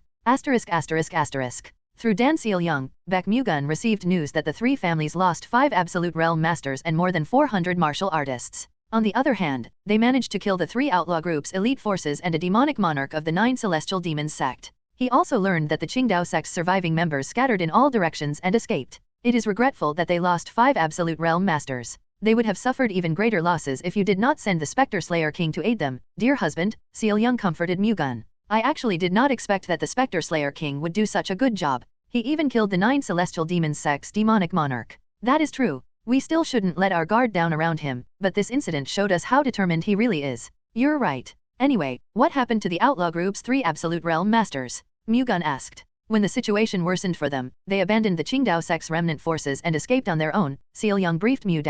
As expected. It seems they really cannot abandon their roots. Do you know where they are? We spotted them crossing over to Jiangsu province from Shandong province. They crossed over to Jiangsu province? Yes, but we lost them not long after. The Heavenly Secret Hall chased after them while being mindful to not reveal themselves. Considering they have remarkable skills, we were bound to lose them. Can you find them again? We spread posters about them all over Jiangsu province and instructed our information network to find them. We should be able to locate them soon, Seolyang answered. Good. We have to find them no matter what. I doubt they went to Jiangsu province for no reason, Mu-Gun firmly said. Understood. I will tell the hall leader to pay special attention to this. I will leave it to you. On that note, how is the hall leader doing? Mu-Gun asked. She is doing well. She is a little disappointed that you have not visited much these days, though, Seolyang said. I should visit her soon. Please be understanding of her, dear husband. The hall leader simply values and likes you very much. Don't worry. I also value and like the hall leader, Mu-Gun reassured Seolyang. All right. After talking to Seolyang, Mu-Gun called the 7 wanderers to the training hall.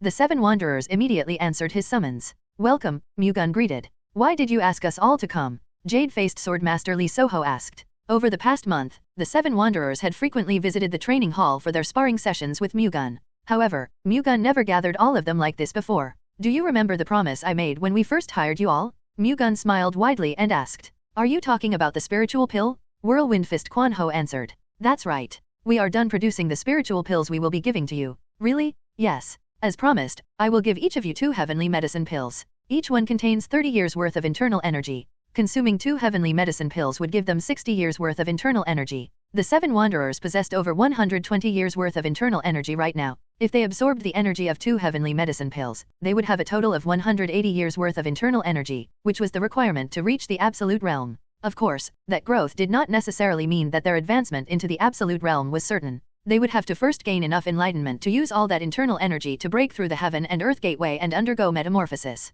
Mu-Gun had been closely examining their martial arts enlightenment by sparring and having discussions with them. As a result, he found out that the jade-faced sword master Lee Soho, Ink Soul Sabayar master Lim Hun, and sky-shocking Pompong Il Bang were ranked higher than the others. Those 3 had such a high level of enlightenment that they could advance into the absolute realm on their own. Unfortunately, the others were yet to reach that level. To enhance their enlightenment, Mu-Gun conveyed his martial arts enlightenment to them through constant discussions. However, gaining enlightenment was not something that could be done through teaching. It was something that they had to feel and realize for themselves. Mu-Gun's guidance only served as the foundation for it. Although he should not jump to conclusions, he thought that it would be difficult for the other 4 wanderers to reach the absolute realm even if they consumed the heavenly medicine pills. However, there was a way to solve that. Mu-Gun could help them the same way he helped Cho Woo-kyung. This worries me. We'll be receiving not only 1 but 2 precious spiritual pills. If we do not reach the absolute realm even after consuming them, I fear that they would be wasted on us, soul-breaking sword master Wasogun anxiously said. The other wanderers were also worried about the same thing. Even the 3 wanderers who had relatively higher enlightenment were not confident. With all due respect, I can help you break into the absolute realm if you want. You can do that, young patriarch Baek? Whirlwind Fist Quan Ho asked with a surprised look. Yes, but if you want my guidance, you have to tell me the scriptures of your internal energy cultivation method. Only then can I guide you properly. Do we really have to? Spirit Sabayar Master Jang Hyun asked with a reluctant expression. It would be great if they could reach the absolute realm, but they had to carefully consider if they should reveal their internal energy cultivation method's scripture to Mu-Gun. Only so I can guide you to the absolute realm. I swear that I have no other motives. Naturally, I will never leak the information you will be giving me either. Moreover, I would like to reiterate again that I am not forcing anyone. This only applies to those who want my help. Mu-Gun had no intention of pressuring them. If they did not want to do it, it would not be possible for him to force them. Moreover, it did not really matter even if they refused. Even without his help, they would eventually reach the absolute realm anyway. We don't have to make a decision right now, do we? In-hyuk asked. No, you don't.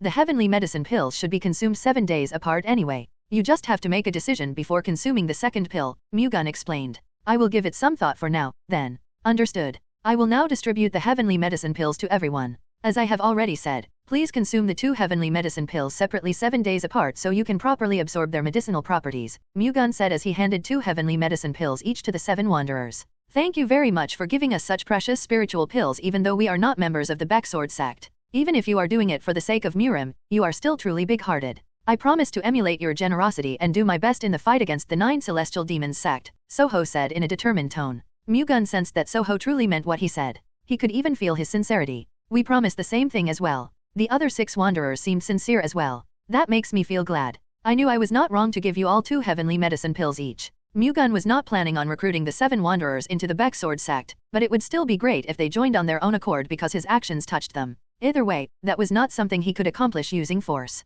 Hence, for now, he found contentment in the fact that the 7 wanderers would be helping them fight the 9 celestial demons sect. Mu-Gun's mindset made the 7 wanderers feel at ease. He did not expect anything in return for his generosity, which only made them even more grateful and think that they should repay him. Hence, they decided to do their best for the Baek sword sect at least throughout the duration of their contract. Fighting the 9 celestial demons sect with all their might was just one of the things they intended to do. Even if they were not up against that faction, they would still devote everything they had to the Baek sword sect. As people said since the olden days, sincerity was the best policy. After receiving the heavenly medicine pills, the 7 wanderers left the training hall and returned to their respective residences. They then immediately consumed 1 heavenly medicine pill and began circulating their qi. The qi circulation process lasted 3 days and nights. After absorbing the energy within the pills, they began to agonize about whether to accept Mu-Gun's guidance to the Absolute Realm. Reaching the Absolute Realm was every martial artist's dream. With the research on martial arts, the development of various spiritual pills, and the improvement in training methods continued to prosper, that feat recently became much easier to achieve.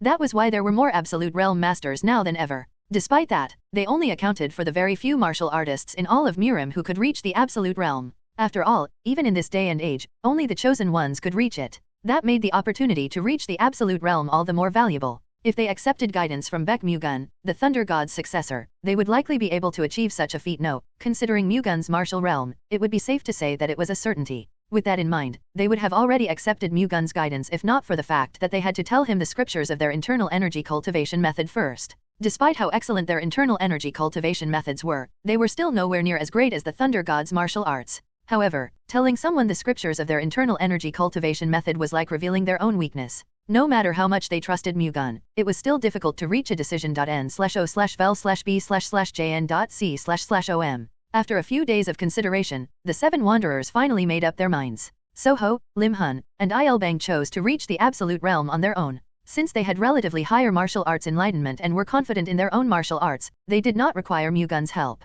Meanwhile, the others decided to accept Mu-Gun's guidance. Their desire to reach the Absolute Realm was far greater than their hesitation to reveal the scriptures to their internal energy cultivation method. Jang Hyun, Kwan Ho, Wasogun, and Mok In-hyuk told Mu-Gun about the scriptures of their internal energy cultivation method. Mu-Gun then spent 4 days studying the scriptures. Their internal energy cultivation methods were all outstanding, but they were still inferior to the Heavenly Thunder Constellation Divine Art. The martial arts principle that the Heavenly Thunder Constellation Divine Art contained was much more profound than their internal energy cultivation methods' martial arts principles. Hence, Mu-Gun had no problem understanding their internal energy cultivation methods. No, that was an understatement. During the 4 days that he studied their scriptures, he gained a higher understanding and enlightenment of the internal energy cultivation methods than their owners. That feat was a testament to the principle that all rivers would eventually reach the sea. Now ready to guide the 4 wanderers, Mu-Gun called for the 4 wanderers and brought them all to a higher martial realm one by one. After 4 days, all 4 wanderers reached the Absolute Realm. They were all in a half-baked martial realm just like Cho Woo-kyung right now, but with their enlightenment, they would likely become true Absolute Realm masters within a year or 2. Meanwhile, the 3 wanderers who refused Mu-Gun's guidance also advanced into the Absolute Realm after consuming the second heavenly medicine pill. Upon reaching the Absolute Realm, the 7 wanderers began to train so fervently to adapt to it that people started assuming they isolated themselves to train. It would take at least 10 days for them to fully adapt to their newly achieved martial realm. Meanwhile, Loyal Heart Alliance Council delegates visited Baek Shinsang, their leader, in dissatisfaction when they received news that Baek Mu-Gun gave the 7 wanderers 2 heavenly medicine pills each and guided them into the Absolute Realm. They were unhappy with the preferential treatment that the 7 wanderers were receiving just because they were tied by a contract. Baeok Sword Manor Patriarch Baeok Sheol Song, Wind Saber Sect Patriarch Tae Gongpyo, Clear Sun Sect Patriarch Shim Suk-gun, Draconic Tiger Gang Patriarch Yonggun Song, Sea Palace Sect Patriarch Nam Go-san, and Johua Sect Patriarch Lee Geometry Wan disagreed were the ones against the Baek Sword Sect's decision. Alliance leader, how could you let this happen? Gongpyo said as the SIXS representative. Displeasure was evident in his voice. What do you mean? Shinsang frowned when Gongpyo asked so abruptly and didn't even bother to explain himself. I heard that the Baek Sword Sect supplied 7 wanderers 2 heavenly medicine pills and helped them reach the Absolute Realm even though they are new hires. What about it? Shinsang nonchalantly asked. Do you really not see what's wrong with that? How could you prioritize them over us? Those people will leave as soon as their contract is over, while we are all members of the Loyal Heart Alliance. We are your comrades in arms until the very end. Isn't it only natural to prioritize us? I agree. We are also extremely saddened by this matter. The other delegates nodded in agreement. You all seem to be misunderstanding something. We'll find ourselves in a predicament if you think that we have to put you all first at all times just because the Baek Sword sect is the leader of the Loyal Heart Alliance. As the alliance leader, we will certainly spare no effort in growing and developing our alliance. However, the great cause of Murim takes precedence over that, Chinseng said firmly. The great cause of Murim? Yes. The Baek Sword sect did not establish the Loyal Heart Alliance for personal gains. We did it to gain the power to protect Murim and ourselves from all threats, like the 9 Celestial Demons sect. Giving the 7 Wanderers heavenly medicine pills and helping them with their martial arts advancement is for the great cause of Murim? That is correct. Murim would ultimately benefit from it the most if the 7 Wanderers do their best in the fight against the 9 Celestial Demons sect in exchange for helping them become Absolute Realm Masters, Chinseng explained. I get what you are trying to say, Alliance Leader. However, would it not have created the same results if we were the ones who received help in becoming Absolute Realm Masters? No, if we were the ones who advanced into the Absolute Realm, we wouldn't have just helped Murim's great cause but also strengthened the Loyal Heart Alliance. Wouldn't that have been better? Gonpyo refuted Chinseng's remarks. We chose them because they were more likely to succeed. If you all had a higher chance of reaching the Absolute Realm than the 7 Wanderers, then we would have helped you all instead. Chinseng's cutting remarks rendered the delegates speechless. They were also well aware that their skills were inferior to the 7 Wanderers. Allow me to use this moment to make something clear as well. The Baek Sword sect is helping you all out of goodwill, not because we are required to. We provided all of you with heavenly medicine pills and improved your martial arts without asking for anything in return. To be honest, there would have been nothing wrong with it if we gave all the pills to our martial artists instead of distributing them to any of you. However, we chose to do the latter for the sake of the Loyal Heart Alliance. If none of you appreciate our kind gestures and instead take them for granted, then I can't help but wonder if it is still meaningful for the Baek Sword sect to give so much to the Loyal Heart Alliance. The 6 delegates still couldn't say anything due to how right Chinseng was. They felt so ashamed of themselves that they could not bring themselves to raise their heads. Chinseng sighed, then softly said, I would like nothing more than to witness all of you, the Loyal Heart Alliance's pillars, become Absolute Realm Masters. However, rushing things would not accomplish that. You are all still lacking. For now, focus on developing your skills. For as long as you make steady efforts, I will spare no effort in supporting you. We misunderstood your intentions, Alliance Leader. As you said, we should devote ourselves to advancing our martial realm instead of complaining, Gonpyo said apologetically. We will always be grateful for the Baek Sword sect's generosity. We certainly do not take it for granted, so please don't misunderstand our motives, Cheol-sung added. The other delegates were no different. After hearing Chinseng's remarks, they realized that they were being too greedy. Do not worry. There will be no misunderstanding over this matter. Think of this moment as the calm before the storm, so I hope we take this opportunity to further strengthen the bond of the Loyal Heart Alliance. Although the 6 delegates did not get what they wanted, they no longer felt dissatisfied. They left the White Sword Pavilion determined to work hard to reach the Absolute Realm instead of relying on the Baek Sword sect. Not long after, Mu-Gun heard about the situation from Chinseng. It did not surprise Mu-Gun, though, having already predicted it to happen when he decided to give the heavenly medicine pills to the 7 Wanderers. He did not pay too much attention to it or the 6 delegates either since it all worked out well. It was better to have them express their dissatisfaction than do things and scheme behind his back. He would have done something if they kept protesting and still felt dissatisfied, but since that was not the case, he saw no need to take action. The next morning, Mu-Gun visited the 3 Sword Immortals. Welcome, they greeted Mu-Gun warmly. Are there any inconveniences during your stay here? Inconveniences? Compared to living in the headquarters, we are living a life of luxury here. Our like-minded friends are here as well, so we never feel lonely, Taeki Sword Immortal Taehyo said as he waved his hands. Taehyo meant what he said. Kinkan Han Sok Gang, Daybreak Sword Master Geometry Wu-Sang, and the 4 Peerless Wanderers, who were from the same era as the 3 Sword Immortals, were at the Baek Sword sect right now, so the 3 Sword Immortals were never bored. Compared to living in seclusion in their headquarters, this was a luxurious life. That's a relief. Is it really okay for you 3 to stay here for so long, though? Mu-Gun asked out of concern. It had been well over a month since the 3 Sword Immortals came to the Baek Sword sect to protect Mu-Gun, the Thunder God's successor, from the threat of the 9 Celestial Demons sect. However, the 9 Celestial Demons sect had shown no signs of planning to attack the Baek Sword sect yet. Hence, Mu-Gun could not help but worry about whether the 3 Sword Immortals could stay at the Baek Sword sect for so long. Do you want us to leave as soon as possible, young Patriarch Baek? Clear Wind Sword Immortal Young Ho-Young asked in disappointment. Of course not. If possible, I would like the 3 of you to stay here forever. However, I worry that I'm keeping you all here even though you have your own matters to attend to. No need to worry about that. We told our sects that we would be gone for quite a while before we left the headquarters. Old people like us do not matter much now anyway, Ho-Young said as if it was no big deal. If your respective headquarters hear about this, they would be mortified, Mu-Gun said. Let them be. We plan to stay here until the 9 Celestial Demons sect is no longer a threat.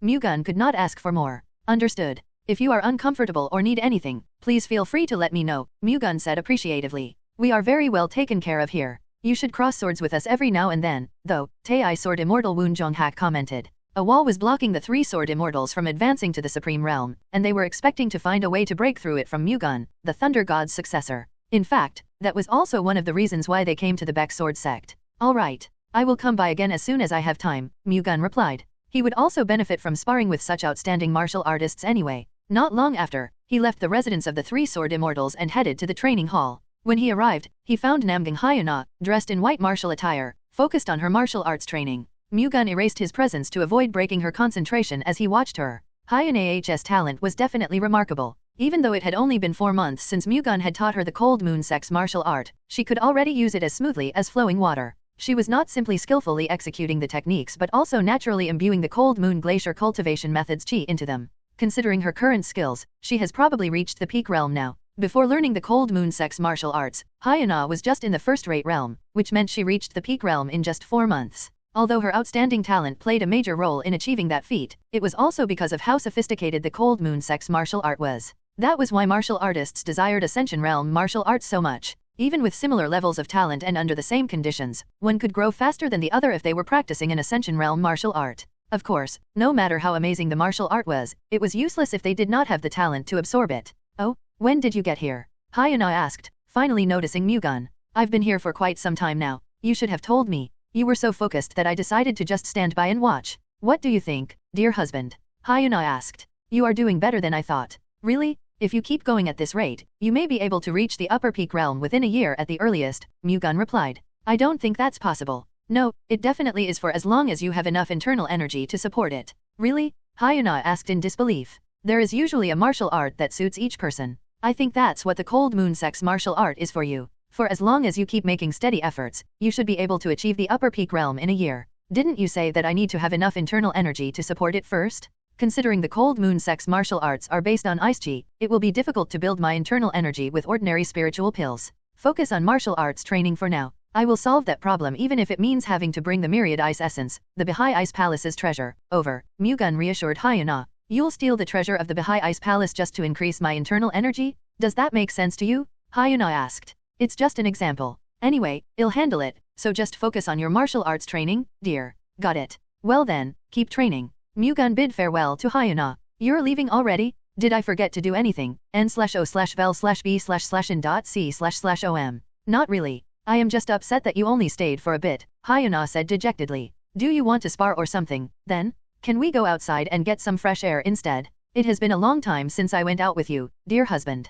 Hyuna suggested. I don't see why not, Mu-Gun readily accepted. Are you fine with wearing that outside, though? Mu-Gun felt as if he had been neglecting his wives too much, so he decided to accept Hyuna's request. He wanted to spend some quality time with her anyway, considering it had been a long time since he last did. I'll obviously change first. I also have to wash up. That would take 4 hours. I will be done in 2 hours. Hyuna pouted. Okay, I will go to your residence in 2 hours, then. What will you do while waiting? Training, Mu-Gun replied. I see. I'll go get ready now. Hyuna excitedly left the training hall. Is that something to be so happy about? Mu-Gun smiled when Hyuna became so excited that she seemed like a child. However, he also felt sorry that he could not be with her more often even though she loved spending time with him so much. He simply had so many things to do. Still, he thought that he should spend more time with his wives from now on. When Hyuna left the training hall, leaving Mu-Gun alone, he began to practice his martial arts. He unbuckled the flying golden shield on his back, then focused on creating a mental picture. After he telepathically linked with the flying golden shield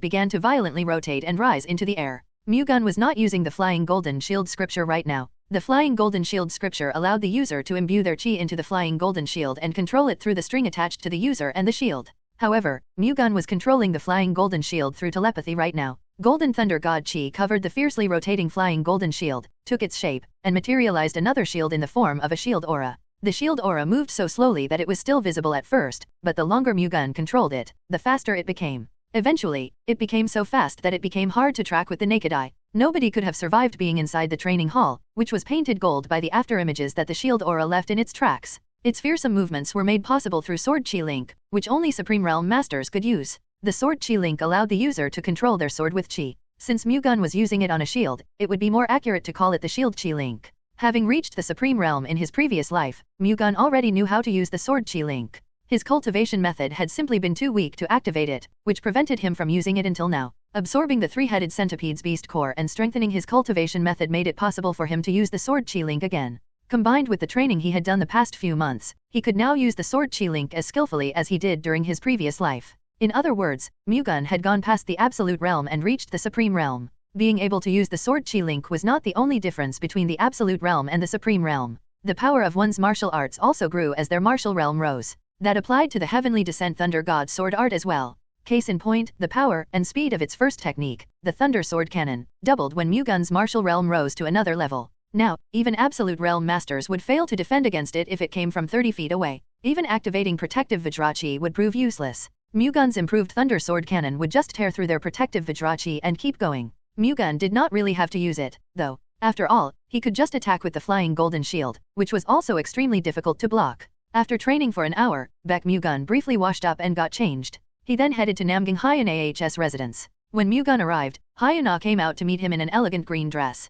Hyuna also put makeup on and did her hair as best as she could, making her look totally different from when she was in the training hall earlier. Her beauty momentarily mesmerized Mu-Gun. He had never seen her in much makeup or wear adornments before. She was so beautiful when dolled up that she looked like a completely different person. Ahem. You have always been beautiful, but I can't even take my eyes off you now that you have dolled up, Mu-Gun said. Am I really that pretty? Yes. I should doll up every day so my dear husband will only have eyes for me. No matter how beautiful something or someone is, one is bound to get sick of seeing them non-stop. It is nice to see you dress up every now and then, but if you look like this every day, it might not captivate me as much. You are still extremely beautiful even if you don't dress up anyway, so you don't have to try so hard. Mu-Gun smiled. That is true. I will only dress up from time to time so that I can catch you by surprise. Then, Hyuna chuckled. Now then, let's go. Where are we going? I am thinking of going for a boat ride at the East Lake. Is that fine with you? Mu-Gun suggested. Anywhere is fine as long as I am with you, dear husband, Hyuna replied. Mu-Gun and Hyuna left the Baek Sword Set's manor to head to the lake east of Shaoxing.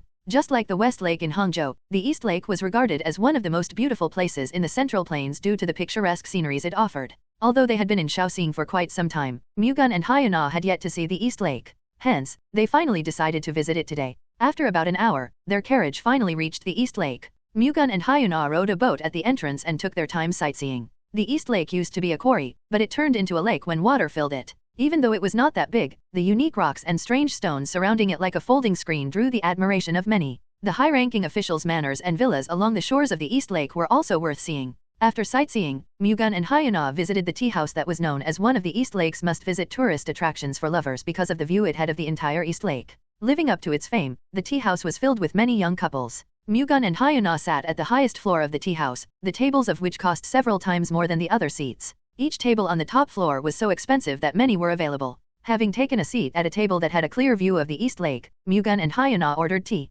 While waiting for their orders to be served, the two looked across the East Lake, where the sun was setting. The red sunset between the unique stones and strange rocks of the East Lake was so beautiful that it seemed as if they were looking at a painting. Wow, it's so pretty. Hyuna could not take her eyes off the beautiful scenery. The sunset is beautiful, but I heard that rain over the East Lake is also quite picturesque. Let's visit this place again when it rains. Really? Yes. Seeing such a wonderful view with my wife today makes me feel like I can forget all my worries. I want to spend quality time with you more often. That is a relief. I was worried that I was boring you. Not at all. When I am with you, no matter what we do or where we are, I will always have fun. You really are quite the sweet talker. I am worried that Sister Dan will be sad if she finds out that we went on a trip without her, though. Would you be upset if I spent time with Seal Young alone? Mu-Gun asked. To be honest, I probably would be, but I would also think that such an occurrence is only natural since we cannot do everything together, Hyuna admitted. Seal Young likely feels the same way, my dear wife. I will take Seal Young out someday as well anyway, and I am certain that she's well aware of that, which is why she will not pay much attention to what we did today. That is not how the heart works. Even if her mind understands, her heart could still be upset. You better comfort Sister Dan properly, dear husband. I got it. Anyway, thank you. What for? It would have been very difficult for me if you two were jealous of each other and constantly bickered over every matter. Thank you for understanding and treating each other like sisters. We both love you, so we naturally accepted each other. Moreover, Sister Dan and I think alike, Hyuna said. Isn't that just cheating? What is? Your heart is just as beautiful as your looks. If that is not cheating, what is? Mu-Gun joked. You really like teasing me whenever you have the chance, Hyuna said shyly. Ha ha ha. When Hyuna glared at him, Mu-Gun could no longer stop himself from laughing. N/O/vel/b/in.c//om. Mu-Gun and Hyuna had dinner at the East Lake before returning. As soon as they got back, Dan Seol-young visited his residence. Mu-Gun immediately felt guilty even though he should not. What brings you here at this hour? Mu-Gun awkwardly asked. I bring important information, Seol-young revealed. What is it? We have confirmed that the outlaw group's martial arts masters went to the Lee household at Suzhou. The Lee household? Mu-Gun confirmed. Yes. I doubt that's just a coincidence. If so, the Lee household is most likely connected to the Nine Celestial Demons sect. Mu-Gun and the Heavenly Secret Hall believed that the Lee household and the Taeyun household were under the Nine Celestial Demons sect's control. 3 Absolute Realm Masters related to the Nine Celestial Demons sect visiting the Lee household was too much to be considered a coincidence, but Mu-Gun could only wait and observe for now since they lacked solid evidence. The Lulin Heavenly King and the 2 others are probably planning to rely on the Lee household since they are all part of the Nine Celestial Demons sect, Mu-Gun said. I think so too, Seol-young replied. Do you have any information about the Lee household? We have been paying great attention to them, but we haven't found anything useful yet. I think the Lulin Heavenly King and his peers visiting the Lee household is enough justification to attack them, though. You think we should attack the Lee household, my dear wife? Yes. If the Lee household falls, the Loyal Heart Alliance would be able to set the foundation for occupying the southern part of Jiangsu province, from Suzhou to Nanjing. Letting them stay so close to us is also detrimental to our defenses, considering they are suspected of being one of the forces of the Nine Celestial Demons sect. I understand what you mean. For now, please closely monitor the situation at the Lee household. Now that the Lulin Heavenly King and his peers are in their care, the Nine Celestial Demons sect could make a move. Understood. Then, please rest up. Seol-young tried to get up and leave as soon as she was done talking. You're leaving already? I just think you would be tired from your outing with Sister Namgung, Seol-young said. Ha ha ha, are you upset that we went without you? Mu-Gun asked. No, how could I live with you if I was jealous of something like that? Just as how you sometimes spend time alone with Sister Namgung, you also spend time alone with me. Do you really think so? Yes. I am fine. I know you love me as much as you love Sister Namgung. Thank you for understanding. I will make time for you soon, my dear wife. No, you don't have to do that out of obligation. That would be uncomfortable for me too. Don't be pressured and just do what your heart tells you, Seol-young firmly said. Okay, speaking of which, why don't you sleep here tonight? Huh? Didn't you just tell me to do what my heart tells me to? I want to spend the night with you. Dumbfounded, Seol-young could only laugh. The next day, Mu-Gun immediately visited Baek Shinsang and informed him that 3 outlaw groups' Absolute Realm Masters were at the Lee household in Suzhou. The Lee household is probably also related to the Nine Celestial Demons sect, Shinsang said. I think so as well, Mu-Gun replied. We can't leave them be, then. The Loyal Heart Alliance should consider attacking the Lee household. You want to attack them with the Loyal Heart Alliance? This is a good opportunity to solidify the Loyal Heart Alliance's presence in Murim. It can serve as a good experience for the Alliance's martial artists as well, Mu-Gun explained. I see. Let's convene a council meeting right away to discuss this. Understood. After listening to Mu-Gun's report, Shinsang immediately called for a council meeting. That same afternoon, the council meeting was held. Having heard Mu-Gun's report from Shinsang, the delegates concluded that the Lee household was connected to the Nine Celestial Demons sect and agreed to attack the Lee household in the name of the Loyal Heart Alliance. How do you plan to prepare our forces, though? Justice Martial Sect Patriarch Zhang Wenho asked. Shouldn't we first determine the size of the Lee household's army? According to our intel, the Lee household has about 400 martial artists. They also have 1 Absolute Realm Master, 3 Upper Peak Realm Masters, and about 20 Peak Realm Masters. Shinsang revealed what he heard from the Heavenly Secret Hall. If we count the 3 outlaws who joined forces with the Lee household, they would have 4 Absolute Realm Masters, Wenho said. We should not forget that the Nine Celestial Demons sect can send martial arts masters as well, Flying Lance Sect Patriarch Zhou Jinmaiyang added. We should assume that they have at least 5 Absolute Realm Masters, then. That means we have to send at least 6 Absolute Realm Masters. Is that possible? Wind Saber Sect Patriarch Tae Gongpyo asked Shinsang. All of the Loyal Heart Alliance's 8 Absolute Realm Masters were under the Baek Sword sect. The 3 Sword Immortals were also with them as guests. If they also counted the 3 Wanderers who recently reached the Absolute Realm, they would have 14 total Absolute Realm Masters. The Baek Sword sect also had 5 people who could still be considered Absolute Realm Masters despite being half-baked. They did not even have to worry about who to send. You don't have to worry about that. Our sect will prepare and mobilize our Absolute Realm Masters, Shinsang said. I don't know if it would be wise to mobilize the core forces of the Loyal Heart Alliance. Wouldn't it be a big problem if the Nine Celestial Demons sect attacks us while the majority of our forces are away? Juhua Sect Patriarch Li Geometry 1 commented. It has already been over 2 months since Murim learned that our sect's young patriarch is the Thunder God's successor. If the Nine Celestial Demons sect wanted to attack, they would have done so long ago. The fact that they still haven't shows that they do not intend to attack anytime soon. They could certainly be waiting for an opportunity, but we should not be so worried about them that we hold ourselves back. The alliance leader is right. The greatest defense has always been a good offense. Even if the 9 Celestial Demons sect wants to attack the Loyal Heart Alliance, they would be forced to focus on the Li household first if we put the latter in danger. Kong household patriarch Kong Won he added, supporting Shinseng. I will trust and follow the alliance leader's decision, Geometry Wan said. All that's left to discuss is who to send with the Absolute Realm Masters. Then, Gongpyo said. Why don't we deploy half of each sect's members that are gathered at the headquarters? Half of the delegates should join as well. Half of us? Considering the Baeksword sect is mobilizing a large number of their Absolute Realm Masters, shouldn't we at least take that much responsibility? It will also minimize the damage to the Loyal Heart Alliance. I agree. How will we pick who to deploy, though? Why don't we draw lots? Let's do that. The delegates quickly drew lots. According to the results, Wind Saber sects Tae Gongpyo, Baiok Sword Manners Baiok Sheol Song, Flying Lance sects Jo Jin Maiyong, Iron Palm sects Dam Hwa Song, Mei households Mei Young Hak, and Sea Palace sects Nam Go-san would be the ones joining the battle. With the meeting adjourned, the Loyal Heart Alliance quickly prepared their forces. To that end, Mu-Gun and Shinseng discussed which Absolute Realm Masters to send against the Li household. Not long after, they decided to deploy Mu-Gun, Daybreak Sword Master Geometry Wu-Sang, Tempest Saber Yingqiol Gon, Thunderous Wind Palm Han Baek, and the 7 Wanderers. With all preparations finished, the Loyal Heart Alliance went to war. The Loyal Heart Alliance decided to travel to Suzhou by sea. Going there by land would have been faster due to distance and topography, but sailing to their destination was safer. The Li household's information network would have likely caught wind of them if they traveled by land. At sea, the Loyal Heart Alliance could use merchant ships to cover their tracks. The Loyal Heart Alliance's 600 martial artists sailed on a total of 12 ships, which the Hangzhou Merchant Company and the Ian Merchant Group mobilized.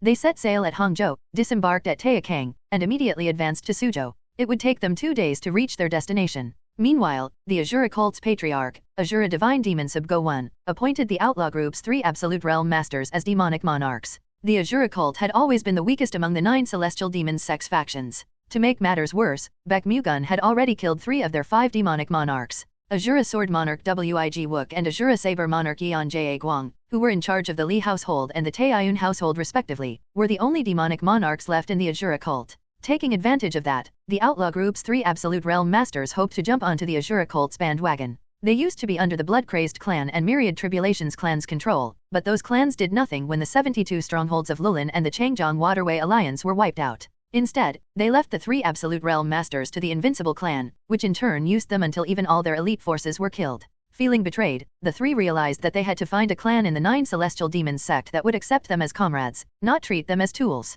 Hence, they came to the Azura cult, which was the weakest among the 9 Celestial Demons sects factions. They thought that the Azura cult would listen to their demands since they needed their skills. Hence, they joined the Azura cult under the condition that they would be appointed demonic monarchs and taught the Azura cult's ultimate skill. They thought that their demands would make them true members of the 9 Celestial Demons sect, thereby preventing anyone from treating them recklessly like what the 3 factions previously did. The Azura Divine Demon, who was trying to increase the Azura cult's power, welcomed them with open arms. The Blood-Crazed clan and the Myriad Tribulations clan, which used to control them, would probably protest, but the Azura cult could just ignore their complaints. The Azura Divine Demon personally visited the Li household to accept the 3 Absolute Realm Masters into their ranks. As soon as he arrived, he met up with them. So in exchange for joining us, you want to be appointed demonic monarchs and learn the Azura cult's ultimate skill? Go-Won confirmed. That is correct. We want to become true members of the 9 Celestial Demons sect, not hunting dogs to be used and abandoned, which is why we demand those 2 things. Please give us a chance to truly help achieve the great cause of the 9 Celestial Demons sect.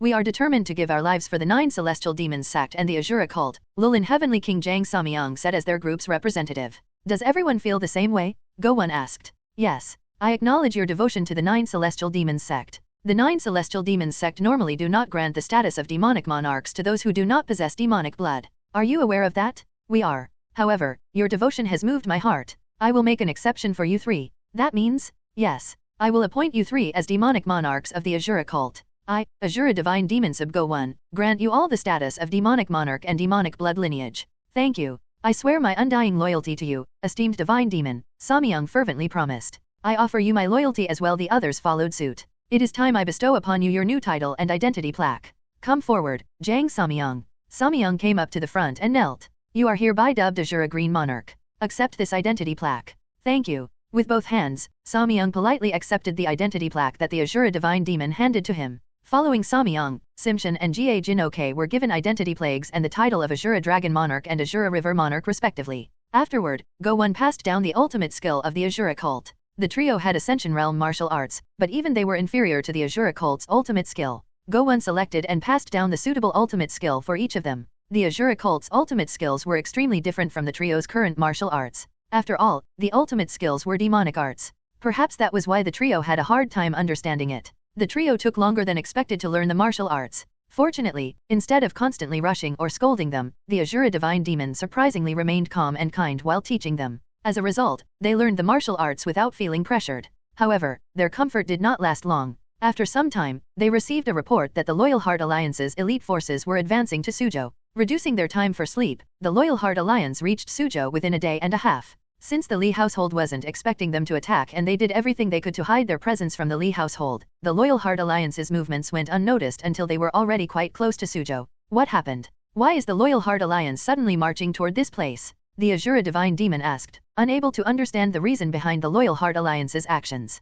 Most likely because of the new demonic monarchs, Azura Sword Monarch Wig Wook replied while looking at Samyang and the others. You're blaming us? Samyang asked in a displeased tone. Catching you coming all the way here would be enough to connect the Li household to the 9 celestial demons sect. The result of that is this problem we now face. No way. We moved as stealthily as possible. They could not have detected us, Samyang refuted. The Loyal Heart Alliance no, the Baek Sword sect is receiving help from an excellent intelligence syndicate called the Heavenly Secret Hall. No matter how carefully you three moved, the Heavenly Secret Hall could track you down. The trio's expressions hardened. If Ji-wook was right, then they were the direct cause of the Azura cult's current crisis. Let's discuss this later. We have to prioritize discussing how to fend off the Loyal Heart Alliance's attack, Go-Won said, choosing not to hold anyone responsible for now. Preparing countermeasures against the Loyal Heart Alliance's attack was much more important now. With all due respect, stopping them with our current strength is impossible if the Thunder God's successor is with them, Ji-wook cautiously said. What do you mean by that? The esteemed divine demon is here, so why would the Thunder God's successor be a problem? Samyang replied, flattering Go-Won. He could only say that because he did not know just how strong the Thunder God's successor truly was, however, and because he wanted to stand out before the Azura Divine Demon. The Thunder God's successor is so strong that even if the 9 celestial demon sect's 9 great demon kings fought him together, it would still be impossible to guarantee victory. Although I am currently in the supreme demonic realm, it will be difficult for me to defeat him alone. Go-Won smiled bitterly. Nov. L. B//JNN. The Azura Divine Demon recently reached the supreme demonic realm, which he longed for all this while. Nevertheless, he still wasn't completely confident that he could win against the Thunder God's successor. Is the Thunder God's successor really that strong? I find it hard to believe that such a young man can stand against the esteemed divine demon, who is currently in the supreme demonic realm. Samyang seemed astonished. He knew that Mu-Gun was strong, but he did not expect him to be strong enough to give the Azura Divine Demon a hard time. Age does not matter when it comes to the Thunder God's successor. All that does is the fact that he is the Thunder God's successor. Moreover, there is no need for me to take this risk alone, Go-Won replied. I agree, esteemed divine demon. You are the symbol of the Azura cult itself. Protecting you should be our top priority. It would be best to avoid the Thunder God's successor and escape for now, Ji-wook said in support of the Azura Divine Demon's decision.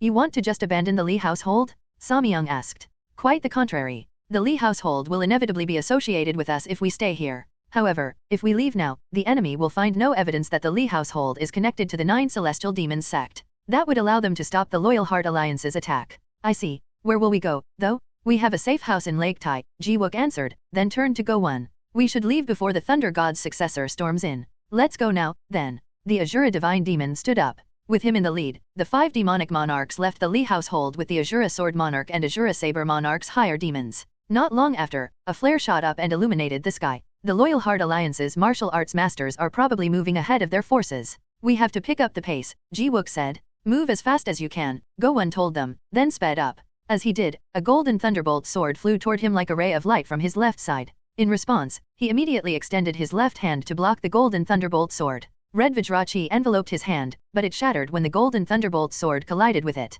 The Azura Divine Demon frowned as he squeezed his hands in the aftermath of the explosion. Before him, Mu-Gun appeared with a shield on his back and a sword in one hand. The Loyal Heart Alliance's elite forces just entered Suzhou, but its Absolute Realm Masters and Upper Peak Realm Masters moved ahead of them. They expected the 9 celestial demons sect's martial arts masters to run away as soon as they noticed the Loyal Heart Alliance was marching toward the Li household. The Loyal Heart Alliance's martial arts masters surrounded the Li household and thoroughly monitored everyone leaving the area. Unaware of that, the Azura Divine Demon and the demonic monarchs were caught in their surveillance network. A divine demon? Huh? This is an unexpectedly big catch. Mu-Gun smiled upon learning about the Azura Divine Demon's identity through their short clash earlier. Go-Won frowned. So you're the Thunder God's successor. That is correct, Mu-Gun confidently said. Now that things have turned out like this, I will have to get rid of you here, Go-Won threatened. I don't think you should be saying that, considering you were frantically running away just moments ago. Mu-Gun laughed. I was running not because I am afraid of you, bastard. It just was not the right time to face you. Is that so? Let me prove it to you. Go-Won extended his hand toward Mu-Gun. The space above Mu-Gun's head was split in half, and a huge blood-colored blade fell like lightning from it. At the same time, enormous pressure surrounded Mu-Gun, trapping him in a single spot. Unable to move, he was left helpless as the blade fell on him. The blade let out an earth-shattering blast, completely devastating the area within 50 feet of it. At the same time, a cloud of dust spanning hundreds of feet soared up into the sky, evidencing the great power that the Azura Divine Demon's attack contained. The Azura Divine Demon had just executed the Azura Divine Demon Blade, which boasted power so unparalleled that it could devastate everything. As evidenced by the destruction it caused, it was the Azura cult's strongest technique. The Azura Divine Demon Blade's power shocked the 5 demonic monarchs and 8 higher demons standing behind the Azura Divine Demon beyond belief. They thought that surviving that was impossible even for the Thunder God's successor. The Loyal Heart Alliance's martial arts masters had the same thought. Having gathered where the signal flare came from, they stood rooted to the ground when they witnessed the power of the Azura Divine Demon Blade. No matter how amazing Mu-Gun was, they could not help but think that it would be difficult for him to survive being struck head-on by it.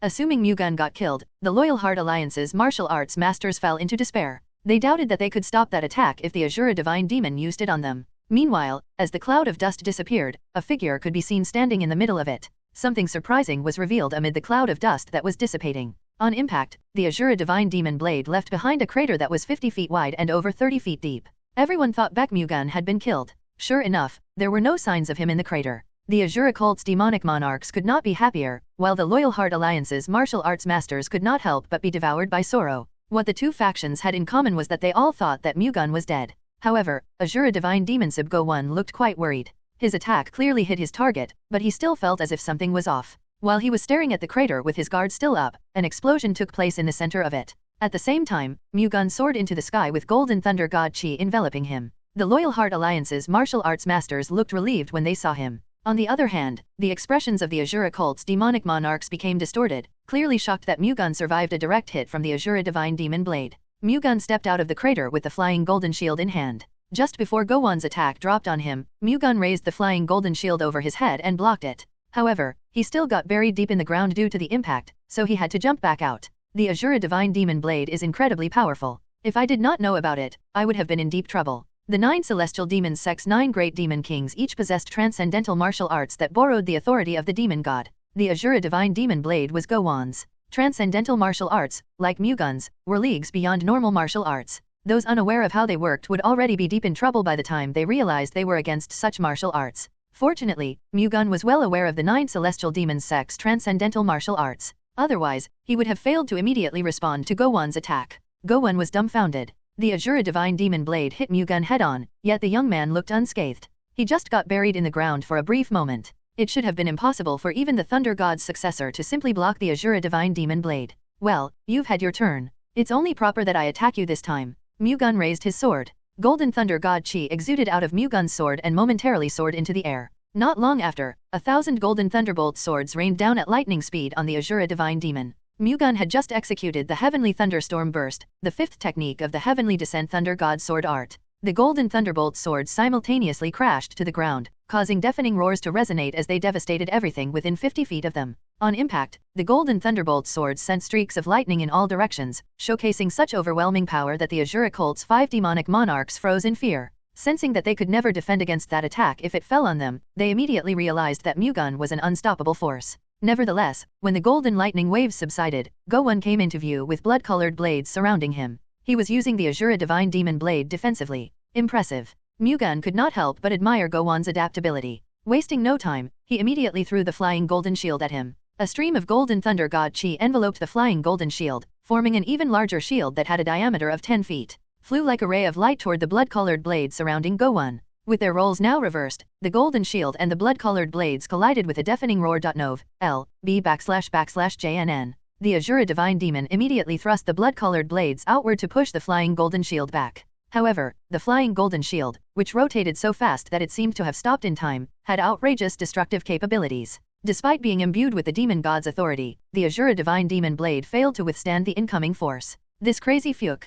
Go-Won's expression darkened due to the flying golden shield's ridiculous power. Increasing his internal energy output, the Azura Divine Demon Blade grew even larger and started emitting a blood-colored glow. It deflected the flying golden shield and shot straight at Mu-Gun. In response, Mu-Gun activated the Thunder God's aerial steps and soared into the air, avoiding the attack. He then thrust his sword toward Go-1 and fired a series of golden thunderbolt swords. Not wanting to back down, Go-1 executed the Azura Divine Demon Blade again to block Mu-Gun's offensive. As the golden thunderbolt sword and the Azura Divine Demon Blade repeatedly clashed and shattered, Go-1 began to be pushed back. It was not that he lacked power. He simply could not match Mu-Gun's speed. Mu-Gun could summon golden thunderbolt swords faster than Go-1 could release Azura Divine Demon Blades. As a result, the latter lost ground. Realizing that it was disadvantageous for him to face Mu-Gun head-on, he decided to secure the upper hand by using his movement art. The Azura Divine Demon immediately activated the Azura Phantom Step, one of the Azura cult's ultimate skills. As soon as he activated it, he gained 108 phantoms that perfectly copied his appearance. Each of the phantoms moved and attacked Mu-Gun differently. Finding the real Azura Divine Demon among the phantoms would be difficult using normal methods. Mu-Gun could attempt to wipe out all of the phantoms instead, but every time a phantom was destroyed, another simply appeared. The only way to break the Azura Phantom Step was to find and attack the real one, which was almost impossible. However, Mu-Gun had the Thunder God's heavenly eyes, which he activated when the Azura Divine Demon used the Azura Phantom Step. As his eyes turned gold, he pinpointed the real Azura Divine Demon among the 108 phantoms. Ignoring the phantom's attacks, Mu-Gun then thrust his sword to launch a golden thunderbolt sword toward the real Azura Divine Demon. Despite his surprise, Go-1 still managed to send out an Azura Divine Demon Blade in the nick of time, allowing him to defend against the golden thunderbolt sword. The two attacks clashed violently close enough to Go-1 that the huge shockwave their collision caused swooped right over him. Nevertheless, although it managed to push him back, he quickly regained composure. Still imbued with Thunder God Chi, the flying golden shield swiftly flew toward Go-1 as he stood up straight. Already aware of how much power the shield packed, he unleashed the strongest Azura Divine Demon Blade he could create.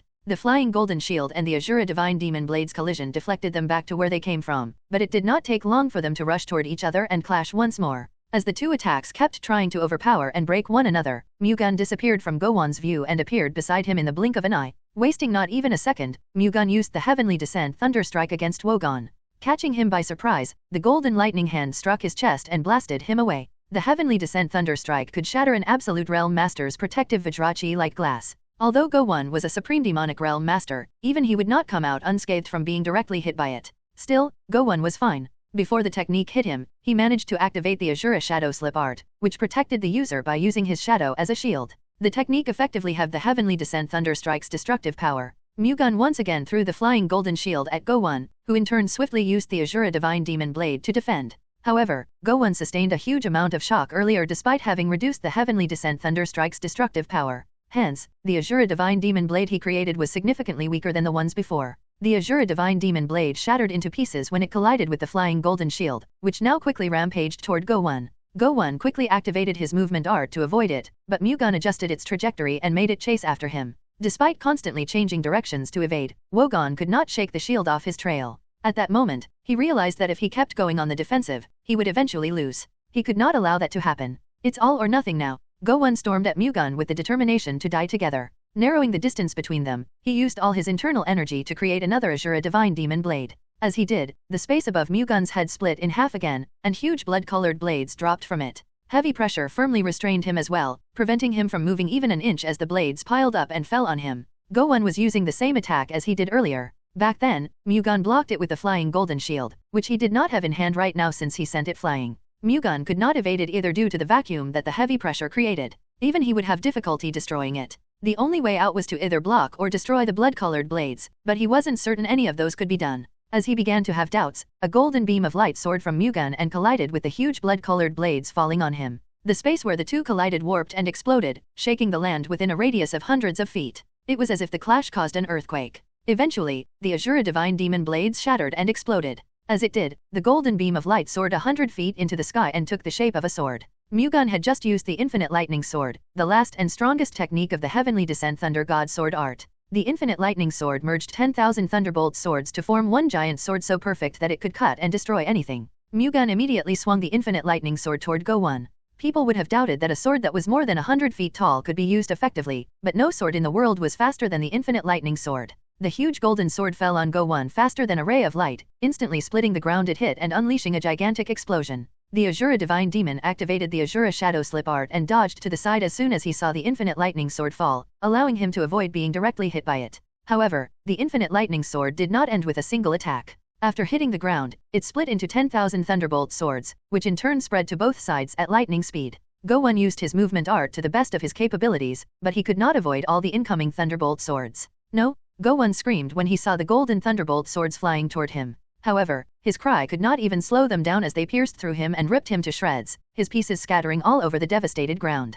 Cough. As Azura Divine Demon Sub Go-Won disappeared without a trace, Baek Mu-Gun threw up blood and fell to his knees. The Infinite Thunder Sword did not just require an enormous amount of internal energy to display its unparalleled power, but also put an immense physical burden on the user. Mu-Gun had used a lot of his internal energy and exhausted himself physically during his battle against Go-Won. He had also suffered internal injuries as a result of forcibly unleashing the Infinite Thunder Sword. Nevertheless, it was all worth it since he had managed to kill Go-Won. Meanwhile, the martial arts masters of the Loyal Heart Alliance and the Azura cult were rendered speechless upon witnessing Mu-Gun's Infinite Thunder Sword. They were so shocked that neither faction could immediately think about what to do. The Azura cult's demonic monarchs came to their senses first. Now that Mu-Gun was suffering from internal injuries, they thought that this was their only chance to escape. They did not even dare think of attacking him. Even with internal injuries, they felt as if they wouldn't be able to do anything to him with their strength. After all, Mu-Gun's very presence alone overwhelmed them. Since they could not kill him, they had to run away. The 5 demonic monarchs and the 8 higher demons immediately ran away from Mu-Gun. After them, in response, the Loyal Heart Alliance's martial arts masters finally came to their senses and quickly chased them. However, they did not all chase after the Azura cult's demonic monarchs. Thunderous Wind Palm Han-Baek and Cho Woo-Kyung stayed behind to protect Mu-Gun. Even without them, Geometry Wu-Sang, Yang Cheol-gon, and the 7 Wanderers would have no problem suppressing the Azura cult's demonic monarchs anyway. Are you okay? Han-Baek asked. I am fine. I just overworked myself a little and suffered some internal injuries. You don't have to worry. After reassuring Han-Baek, Mu-Gun consumed a Medicine King pill, the pill for internal injuries he had received from the Medicine King family. The technique that you used at the end was truly amazing. To be able to manifest a golden sword longer than 100 feet, it was like watching a godlike human, Woo-Kyung said in disbelief. It is certainly a ridiculous technique, Han-Baek added. If you are jealous, just say that. Why would I be jealous? Having such insanely powerful martial arts meant I would have to take it upon myself to stop the 3 great demonic sects. I would much rather live in comfort, Han-Baek said. Well, you don't seem to be living in comfort, Venerable Elder. Haven't you taken the lead in fending off the 3 greatest demonic sects every time they started rampaging? Mu-Gun replied. Whose fault do you think that is? If it weren't for you, young Patriarch Baek, I would have left Murim already and lived a comfortable life, Han-Baek grunted. Well, I think you would have returned even if I wasn't around. I know that you care about Murim more than anyone else, Venerable Elder. Says who? Han-Baek grumbled, seemingly displeased. Mu-Gun smiled. He knew very well that Han-Baek was just acting that way to hide his embarrassment. Will the people chasing after the Azura cult's demonic monarchs be okay? Woo-Kyung asked anxiously. He was worried about everyone, but he seemed particularly worried about his master, Geometry Wu-Sang. They will probably be fine. Let's follow them just to be safe, though, Mu-Gun said. N/O/vel/B/in.C//OM. You want to go there the way you are? Han-Baek asked. You will protect me anyway, won't you, Venerable Elder? Mu-Gun said. That is true, but I can't prevent all the dangers out there, so it would probably be better for me to go alone. You two should wait here, Han-Baek insisted. Will you be fine? Mu-Gun asked. I'll fare better than letting you come with me, young Patriarch, Han-Baek answered with a shrug. He then turned to Woo-Kyung. I leave the young Patriarch in your care. Please be careful, Woo-Kyung said. Han-Baek nodded. He then ran after the Azura cult's demonic monarchs and the Loyal Heart Alliance's masters. Now that even Han-Baek had joined the pursuit, there was nothing to worry about anymore. Mu-Gun watched Han-Baek until he could no longer see him. He then asked Woo-Kyung, can you please guard me for a while? I have to circulate my chi. Understood. Thank you. Mu-Gun smiled at Woo-Kyung and moved from the devastated ground to a flat area. He sat in the lotus position, then proceeded to circulate his chi. Woo-Kyung stood guard, vigilant of any signs of danger. Meanwhile, Han-Baek found the Azura cult's demonic monarchs and the Loyal Heart Alliance's masters in the middle of combat. Cheol-gon and Wu-Sang were fighting the Azura Sword Monarch and the Azura Saber Monarch respectively. At the same time, the 3 wanderers who recently rose to the Absolute Realm fought the newly appointed demonic monarchs. The Absolute Realm masters were so evenly matched that both sides had difficulties gaining the upper hand. However, the Loyal Heart Alliance prevailed in the lower level fights. The Azura cult had 12 masters, 2 more than the Loyal Heart Alliance's forces, but the Loyal Heart Alliance had 4 more wanderers who had recently reached the Absolute Realm. Although they were still half-baked Absolute Realm masters, they were still superior to 2 Upper Peak Realm masters each. At this rate, the 4 wanderers would eventually defeat the Azura cult's higher demons. Meanwhile, the Loyal Heart Alliance's 6 delegates also fought the Azura cult's higher demons on equal grounds. Nevertheless, although the Loyal Heart Alliance had dominance over the situation, they were not overwhelming the enemy. If any of the Loyal Heart Alliance's Absolute Realm masters lost ground, there was a good chance that the tables could be turned. However, the intervention of another Absolute Realm Master was all that it would take to break the balance. Hence, after grasping the situation, Han Baek immediately joined the battle between Absolute Realm Masters, specifically the one between Cheolgon and the Azura Saber Monarch. He had no specific reason for his decision aside from the fact that he knew Cheolgon best. Having just finished a series of clashes with Cheolgon, the Azura Saber Monarch took a few steps back to regain control over his breath. At that moment, Han Baek charged in from the side and used the thunderous wind palm, sending a whirlwind of thunder chi forward. In response, the Azura Saber Monarch swiftly swung his saber to block Han Baek's attack. The collision shattered the whirlwind of thunder chi, scattering streaks of lightning in all directions. The Azura Saber Monarch was also pushed back, unable to withstand the shockwave. Not missing the opportunity, Cheolgon quickly charged toward the Azura Saber Monarch and unleashed tempest-like saber chi through his saber. The saber chi shot toward the Azura Saber Monarch, who was out of breath and busy blocking Han Baek's attack. Gritting his teeth, he forced himself to swing his saber. The blast shoved him away, however, with blood gushing out of his arms, sides, and legs. Koog, cowardly bastards! The Azura Saber Monarch criticized Cheolgon and Han Baek, who joined forces against him. Being cowardly is a small price to pay for eradicating you. Han Baek snorted as he used the thunderous wind palm again. At the same time, Cheolgon unleashed saber chi from across Han Baek. The Azura Saber Monarch clenched his teeth. Mustering all his remaining internal energy, he unleashed the Azura Annihilation, the ultimate technique of the Azura Soul Destroyer saber art. Blood-colored Azura chi gushed out from his saber and clashed with Han Baek and Cheolgon's attacks. Amid the series of explosions caused by the three attacks' collision, the Azura Annihilation's Vajra chi shattered, failing to overcome the two techniques that pincered it. The two attacks that remained devoured the Azura Saber Monarch. Although they lost most of their power during the earlier clash, they were still more than strong enough to destroy a human body. Without any strength left in him, the Azura Saber Monarch was left helpless and defenseless as the two chi waves hit him.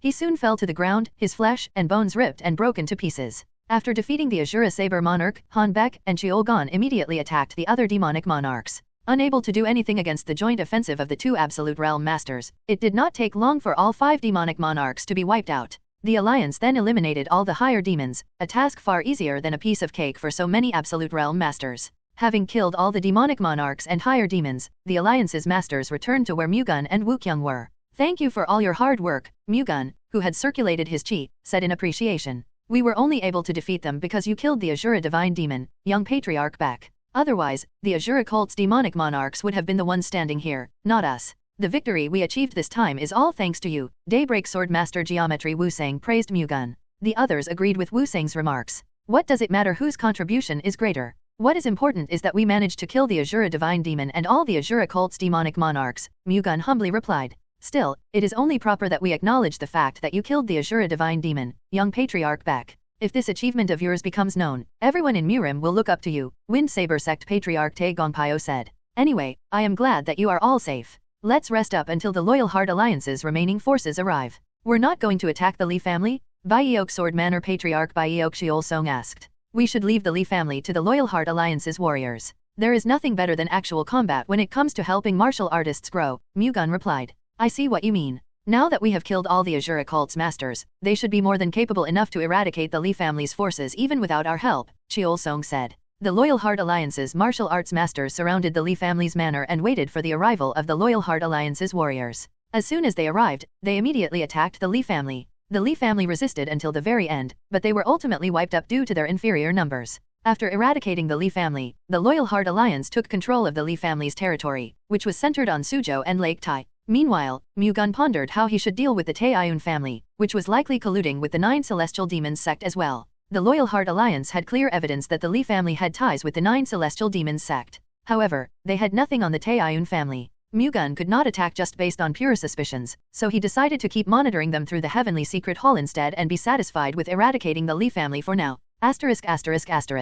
The Azura cult's young patriarch, Sub-Wi-Mun, jumped out of his seat, having heard unbelievable news. "My father has been killed? We don't have much information about it yet either, but it seems things went wrong during his fight against the Thunder God's successor, Hyo Woonpil, the Azura cult's vice patriarch, replied with a mournful expression. "How did father end up fighting the Thunder God's successor at the Lee family?" Wi-Mun asked in confusion. The Loyal Heart Alliance apparently launched a surprise attack when they learned of the Lee family's true allegiance. Father was in the Supreme Demonic Realm. If the Thunder God's successor managed to defeat him, that would mean that he is a Supreme Realm Master at the very least as well. Does that make sense to you? With all due respect, the Thunder God's successor has never been bound by common sense. That is why the 9 Celestial Demons sect is so wary of him. What the hell are we supposed to do now? Now that father and all our demonic monarchs are dead, I cannot help but worry about the Azura cult's future, Mun said, his distress evident in his expression. We still have you, young patriarchs. As long as we still have you, the Azura cult can rise again. To do that, I will have to endure for decades and avoid the eyes of the world again. I don't want to do that, Mun refuted. Unfortunately, we cannot do anything about it with our current strength. What if I use the Azura essence extraction art? Through the Azura essence extraction art, one could absorb the energy of 100 peak realm or higher ranking masters to become the immortal Azura. It would also grant the user the adamant Vajra body state and more than 900 years worth of internal energy, allowing him to immediately reach the supreme realm. That alone made sacrificing 100 peak realm demonic practitioners worth it. However, it came with a fatal risk. If something were to go wrong, the Azura essence extraction art could turn you into a soulless being instead. As its name suggested, a soulless being was someone who had lost their soul. Once the Azura essence extraction art absorbed the souls of 100 peak realm demonic practitioners, there was a chance that the user's soul would collapse due to the 100 souls clashing with one another. There was less than a 10% chance that one would complete the Azura essence extraction art before their soul broke down. That was why the Azura cult's patriarchs opted not to use it despite being fully aware of the immense power it could grant them.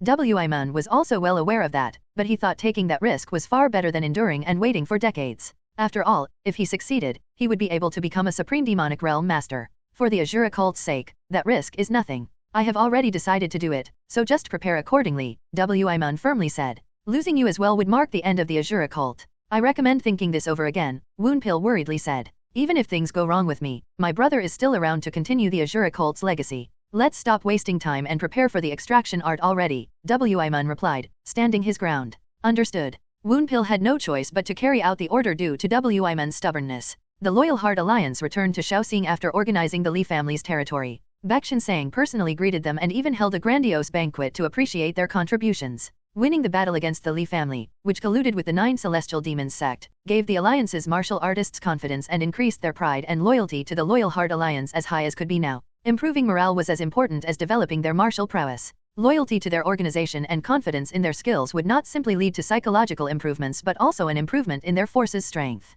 Loyal members would not hesitate to fight with all their might and sacrifice their lives for the organization, allowing them to exert much more power than those who only cared about themselves and prioritized their survival. Gaining confidence in their skills would also eliminate any hesitation toward their own martial arts, enabling them to fully demonstrate their capabilities. Loyalty and confidence would not miraculously cause them to go beyond their current capabilities, but it would at least allow them to fight to the best of their abilities.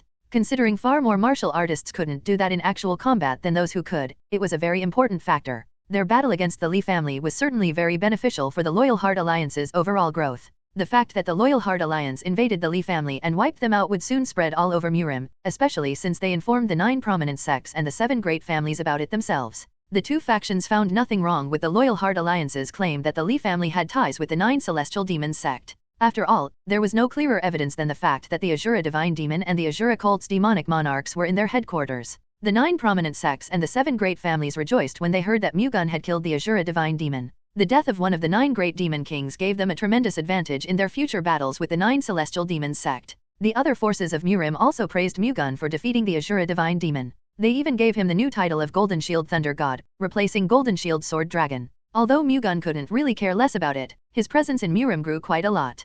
Paying little attention to Murim's reaction to his recent feat, Mu-Gun focused on strengthening the Baek Sword sect and the Loyal Heart Alliance. There were 2 ways to improve their combat forces: recruit new members or enhance the skills of their current members. He decided to do the latter for now. The Baek Sword sect did not have to make any changes to their current training regimen, so the White Dragon Corps and the White Tiger Corps just kept boosting their skills through constant sparring sessions and improved their internal energy by consuming 100 herb pills. At the same time, with the exception of the Wei Sword sect, the Loyal Heart Alliance began conducting regular sparring sessions between the 12 clans' elite martial artists. It was also decided that the clan that would show the best performance during the sparring sessions would be rewarded with 100 herb pills. Hence, the martial artists of the 12 clans devoted themselves to martial arts training not only out of pride but also for the reward. The Loyal Heart Alliance's sparring competition was scheduled to be held once a month. Based on the bracket, each clan would have to win twice to advance, and only 3 could reach the finals. Those 3 clans would then fight in rotation, and whichever got the best results would win. The competition had one special rule: the clans had to send out a new fighter in every match.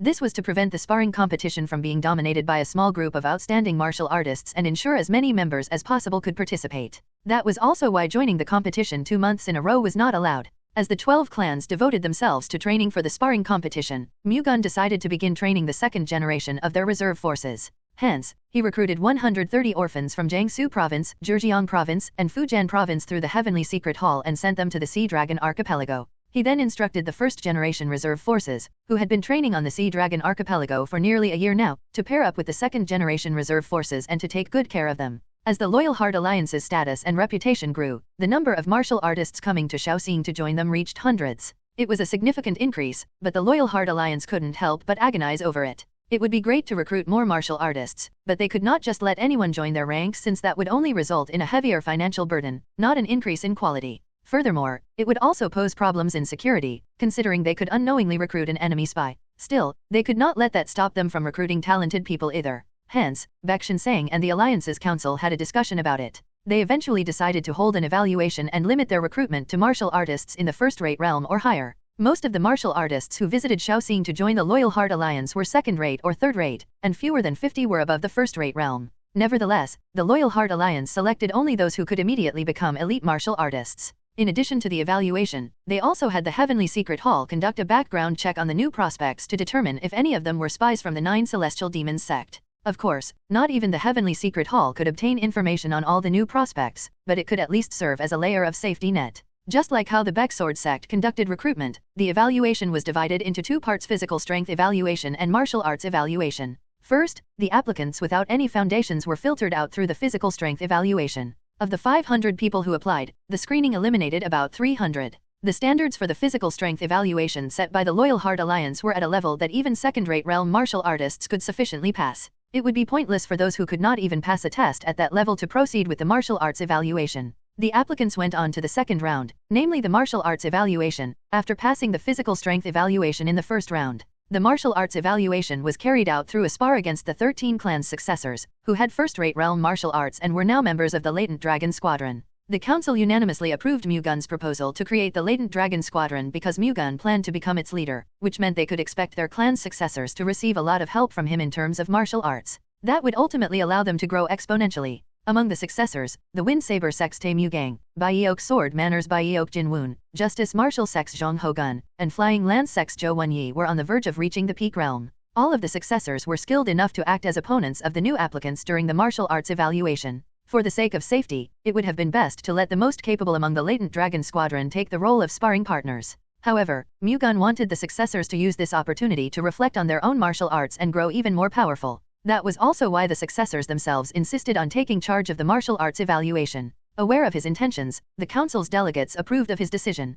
The successors fought 17 to 18 applicants each over the span of 3 days, passing only 39 applicants. After a basic background check, the new recruits were assigned to Squad 13 of the Demon Slayer Battalion, which was under the direct command of the Loyal Heart Alliance. Except for the Wei Sword sect, which had not sent any martial artists yet, the Loyal Heart Alliance's clans each had their martial artists assigned to a Demon Slayer Battalion squad, creating a total of 12 squads. Since Squad 13 was still lacking in numbers, they would have to be supplemented in the future. N/O/vel/B/in.C//OM. Sub Wiman sat in the lotus position in the center of the Azure Occult secret cave, and 100 demonic practitioner Sol elite peak realm martial artist sat upright with determined expressions around him. Wiman was about to sacrifice them during the Azura essence extraction to become the immortal Azura. The demonic practitioners around him weren't forced to become sacrificial offerings. On the contrary, they actually volunteered, thinking their deaths would not be in vain if Wiman could conquer Murim by becoming the celestial demon of the 9 heavens. Such was their blind loyalty to the Azura cult. All preparations are done. Hyo Woon-pil, who prepared the Azura essence extraction art, said after doing a final check. Are you all ready? Wiman asked the 100 demonic practitioners. Yes, they answered. They remained fearless despite knowing that the Azura essence extraction art would kill them. The expression on their faces made Wiman very emotional. He was very grateful for their loyalty and willingness to lay down their lives for the Azura cult. I am indebted to you all. Sub Wiman, will never forget your sacrifices. I promise to fulfill the Azura cult's long-cherished desire so that your sacrifices will not be in vain. Glory to the Azura cult! Glory to the divine demon! The 100 demonic practitioners prayed for the glory of Wiman as he rose to the position of the divine demon, inheriting the Azura cult and Sub Gowan's goals. Begin the extraction art? Wiman ordered. The demonic practitioners began to recite the Azura essence extraction art mantra, creating what seemed like a sacred site. Along with the scriptures of the mantra, their souls flowed in unison to Wiman, who in turn immediately recited the mantra and began to absorb their souls. Due to their instincts, the souls struggled to occupy Wiman's consciousness and even attacked Wiman's soul. At this rate, they would devour Wi-Mun's soul. Despite the dangerous situation Wi-Mun was in, he remained calm and focused on reciting the Asura Essence Extraction Art's demonic soul manipulation mantra, which would put the souls he absorbed under his control. The souls that were relentlessly trying to take control of Wi-Mun's consciousness scattered in shock, and Wi-Mun took that opportunity to absorb them, causing his Asura chi to overflow. In an instant, his lower danshan was filled to the brim, his conception and governing vessels were forced open, and his life and death gateway was pried open. Subsequently, his middle danshan opened, and the Asura chi that he initially failed to absorb was quickly sucked into it. Not long after, Wi-Mun began to undergo metamorphosis. The Asura chi he got from the souls permeated into his flesh and bones, allowing him to achieve the adamant Vajra body state and giving him an enormous amount of internal energy. At the same time, the bodies of the demonic practitioners began to dry up like mummies. Through their sacrifice, Wi-Mun was being reborn as a supreme demonic realm master. However, he was yet to accomplish the most important step, fully absorbing all 100 souls. Absorbing 100 souls destroyed one's mind, which was why the Asura Essence Extraction Art's success rate was extremely low. With the determination to revive the ruined Asura cult, Wi-Mun solidified his willpower and maintained control over his mind while absorbing the souls. Woonpil watched over Wi-Mun with a nervous expression. If Wi-Mun failed and his mind was destroyed, he would become a soulless being, a monster that destroyed everything in sight. That was why the Asura Essence Extraction Art was executed in a secret cave that was far from the Asura cult's headquarters. Woonpil was also supposed to leave the case, considering he would be Wi-Mun's first victim if the Asura Essence Extraction Art failed.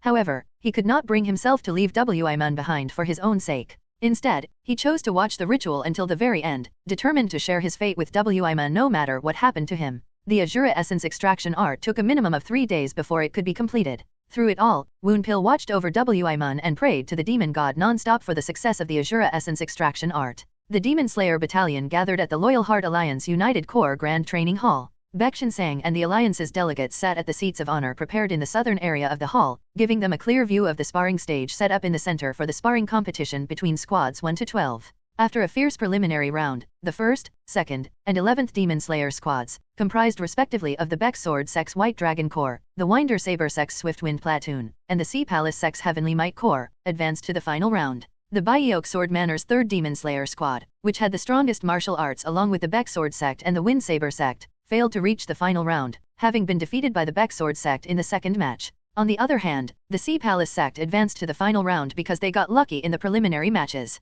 The squads that advanced to the finals would compete in rotation, and the one with the highest win-lose ratio would be crowned the winner. Each squad picked 10 people who had not participated yet, and the finals began not long after. In the end, the Baek Sword Sect's 1st Demon Slayer squad emerged as the victor with a total score of 7 wins and 3 losses. The Wind Saber Sect's 2nd Demon Slayer squad had 5 wins and 5 losses, and the Sea Palace Sect's 11th Demon Slayer squad had a score of 3 wins and 7 losses. The sparring competition reward, the 100 herb pills, was supposed to be given to the 1st Demon Slayer squad, but Chinsang decided to reward the 100 herb pills to the 2nd Demon Slayer squad instead. The Baek Sword sect won, but rewarding themselves would be no different from giving something away just to take it back later. That could draw dissatisfaction from the other clans and dampen their motivation. The other clans might even begin to lose their enthusiasm toward the sparring competition since the Baek Sword sect's 1st Demon Slayer squad would win anyway, no matter how hard they tried, preventing the spiritual pills from ever reaching their hands. Moreover, rewarding the 100 herb elixir to the 1st Demon Slayer squad would also not fit the purpose of promoting the growth of the Loyal Heart Alliance's forces as a whole.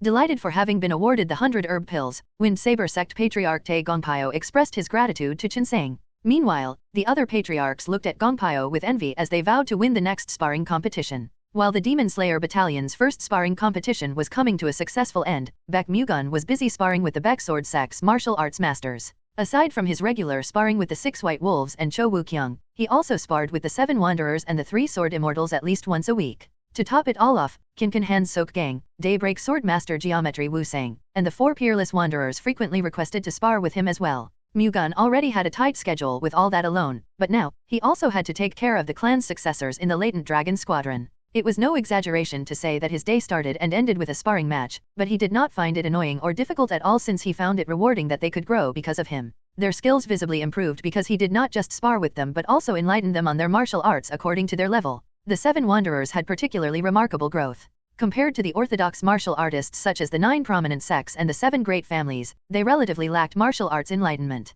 However, Mu-Gun made up for their shortcomings, allowing their skills to improve rapidly. The 3 Sword Immortals also learned a lot from their spars with Mu-Gun. The 9 prominent sects had accumulated various martial arts principles and enlightenment through their long and rich history. That was why they could constantly produce martial arts masters. Even the three-sword immortals used those to supplement their growth. However, that was not necessarily always a good thing. Clans like the 9 prominent sects were conservative. Hence, they often obtained martial arts principles and enlightenment and learned martial arts within a standardized framework. This gave them a stable path to the absolute realm but also made it extremely difficult to rise beyond that. To reach higher levels, the 9 prominent sects masters had to cast away that standardized framework and change their way of thinking. That was why the three-sword immortals greatly benefited from sparring and exchanging martial arts views with Mu-Gun. Throughout his numerous reincarnations, Mu-Gun learned martial arts without the limitations of formalities and gained enlightenment that was both flexible and free from any stereotypical form. Rather than just being used for one purpose, his enlightenment could be used for many. By exchanging martial arts views with Mu-Gun, the three-sword immortals saw things they could not even think of before and realized that what they knew and were enlightened about was not all there was to it.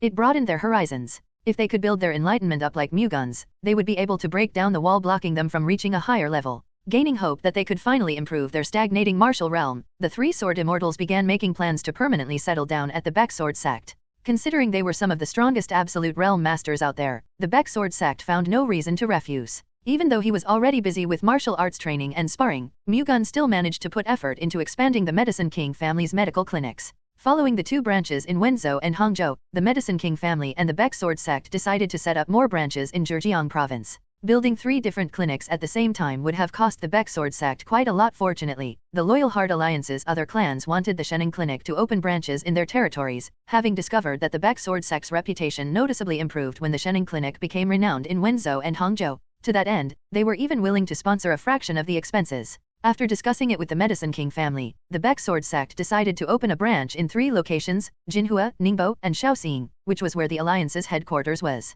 The Wind Saber sect and the Mei household, rulers of Jinhua and Ningbo respectively, sponsored half of the cost required to open a Shening Clinic branch in their territory. The amount of medicinal ingredients and materials needed increased with the number of Shening Clinic branches, but Mu-Gun didn't have to worry since the Hangzhou Merchant Company and the Ian Merchant Group already had a distribution network for those. Rather, the real problem was that most of the doctors and pharmacists working at the Shening Clinic were from the Medicine King family. The more Shening Clinic branches were built, the more people they had to deploy to the field. Such a large demand for manpower would inevitably disrupt the production of spiritual pills. In fact, the Medicine King family had already informed Mu-Gun about their desire to have the quantity of the heavenly medicine pills and 100 herb pills that they promised to provide. Mu-Gun found it a pity, but he still respected their will. He was already very thankful for everything that the Medicine King family gave him anyway, and it wasn't like they were completely cutting off the Baek Sword sect's supply. Hence, instead of complaining, he appreciated their efforts instead. Despite his busy life, Mu-Gun did not forget to take care of Namgang Hyuna and Dan Seil-young. Even if he could not visit faraway places with them, he spent time visiting scenic places or watching performances with them. At night, he made sure to make love to them and work hard on getting a second generation. He was yet to succeed on the latter. At the Azura cult's secret cave. Grower, Sub Wimun's terrifying shriek echoed in the Azura cult's secret cave as he grasped Heo Woonpil's neck. Woonpil struggled. He could neither breathe nor escape Wimun's clutches. Wimun's eyes were out of focus and glowing red, and he looked far from normal. The Azura essence extraction art failed, and Wimun disappeared. All that was left was a demonic monster who lost his soul and fell into the madness of slaughter. Woonpil gave up trying to survive the moment Wimun failed the Azura essence extraction art. However, he began instinctively fighting for his life when Wimun, who had lost his soul, started choking him. Growling, Wimun let out a beast-like growl as he raised his other hand. Using it like a blade, he stabbed it into Woonpil's chest and pierced through his heart with ease. Koog! Woonpil screamed and thrashed. Wimun took his hand out of Woonpil's chest, now a throbbing blood-red heart in his palm. He raised the warm heart to his mouth and began to nonchalantly chew on it, causing blood to splatter all over him. Through his fading consciousness, Woonpil witnessed Wimun chewing his own heart. He should have done everything he could to stop Wimun from performing the Azura essence extraction art, but it was too late for regrets now. He could no longer reverse the consequences of their actions. Even as he lost consciousness and breathed his last, Woonpil kept hoping that Wimun would turn Murim and the righteous factions upside down for the sake of the 9 celestial demons sect's great mission. Having eaten Woonpil's entire heart, Wimun looked at Woonpil's cold body before leaving the Azura cult's secret cave. Mu-Gun was practicing his Iron Blood Vajra body cultivation at the training hall when Seil-young urgently asked for him. What's wrong? Why did you call for me in such a hurry? Mu-Gun asked upon reaching Seil-young's residence. I am sorry for interrupting you during your training, but something unusual is going on in Jiangsu province, Seil-young replied. What is it? A monster has appeared near the Hungs Lake in Jiangsu province. It is reported to be tearing apart and killing all living beings in sight and devouring their hearts. The monster has already killed thousands, Seil-young reported. That is certainly worrying. What are the clans in Jiangsu province doing? Mu-Gun asked. Some tried to stop the monster's rampage but were wiped out, Seal-Young said. What? How strong is the monster? It seems to be in the absolute realm at the very least. According to reports, it has the durability of the adamant Vajra body state and can unleash Vajra chi without breaking a sweat. Seal-Young continued. That explains why the clans in Jiangsu province failed to stop its onslaught. They have the Taiyun household, but as you know, chances are high that they are connected to the 9 celestial demons sect. They are most likely enjoying this situation since it would benefit them if the righteous factions suffer losses because of that monster. We cannot rule out the possibility that the monster is related to the 9 celestial demons sect. You're right. In fact, the monster uses demonic arts. Don't tell me Mu-Gun suddenly remembered something he found in the Thunder God's secret records. What's wrong? Seal-Young asked. I think the monster is the immortal Azura. The immortal Azura? Seal-Young tilted her head. She had never heard of such a monster before. N/O/val/B/in.C//OM. The Azura cult has a wicked spell known as the Azura essence extraction art. It transfers the energy of demonic practitioners to its user, allowing them to instantly reach the supreme demonic realm. The immortal Azura is something that is made by that extraction art. Mu-Gun explained. If the Azura cult has such a spell, why haven't they ever used it? They would have conquered Murim much easier if they used that to nurture several immortal Azuras. The Azura essence extraction art has fatal drawbacks. Its success rate is extremely low, and if it fails, it turns the user into a soulless being. Soulless being? A monster that engrosses themselves in the madness of slaughter, just like the one in Jiangsu province. It is said that at least 100 peak realm martial arts masters are required to carry out the Azura essence extraction art, Mu-Gun elaborated. Sacrificing so many elite demonic practitioners for a spell that has a low probability of success certainly isn't ideal, Seal-Young said. That is precisely why the Azura cult hasn't used the Azura essence extraction art before. However, with the Azura divine demon and their demonic monarchs dead, they had to somehow swiftly recover their forces. That is probably what led them to take such a risk and ultimately fail. Does the immortal Azura have a time limit like the soul-burning invincible pill? No. The only way to stop it is to kill it. Do you intend to take this matter into your own hands, dear husband? Seal-Young asked out of worry. If that monster really is the immortal Azura, then it is most likely a supreme demonic realm master. If I don't deal with this myself, we will not be able to defeat it. Still, just to be safe, please don't go alone. If the 9 celestial demons sect is trying to use that monster, then you might find yourself in danger. All right. I will take the 3 sword immortals with me, Mu-Gun said. When are you going to tell father about this? I am planning to do just that now. Go. Quickly. Before I leave, do you have any other news for me? What about the 4 Borderlands influences that I mentioned a while back? Please wait a little longer. Creating an information network at the Borderlands is proving difficult. Sol-Young replied. I wonder if I am putting too much pressure on you for this. Don't overwork yourself, Mu-Gun reminded. Understood. Now, go and meet with father. Mu-Gun headed to the pavilion where Chinsang was staying and informed him about the monster he suspected to be the immortal Azura. He then requested Chinsang to allow him to deal with this matter. When Chinsang heard that the immortal Azura was a supreme demonic realm master, he hesitated to send Mu-Gun against it. However, he knew that only his son could stop its rampage. Left with no other choice, he gave Mu-Gun his blessing. After obtaining Chinsang's permission, Mu-Gun immediately visited the 3 sword immortals, explained the situation to them, and requested their help. When they accepted, Mu-Gun immediately departed from Shaoxing and headed toward Jiangsu province with them. Hades' demonic monarch Yeon Du-Gun's report surprised underworld divine demon Zhang Jia-Riang, who was at the underworld sect's secret lair. The Azura essence extraction art failed and turned the Azura cult's sub-Wi-Mun into a soulless being? Yes. According to reports, he has reduced the area around Hung's Lake in Jiangsu province to a complete wasteland.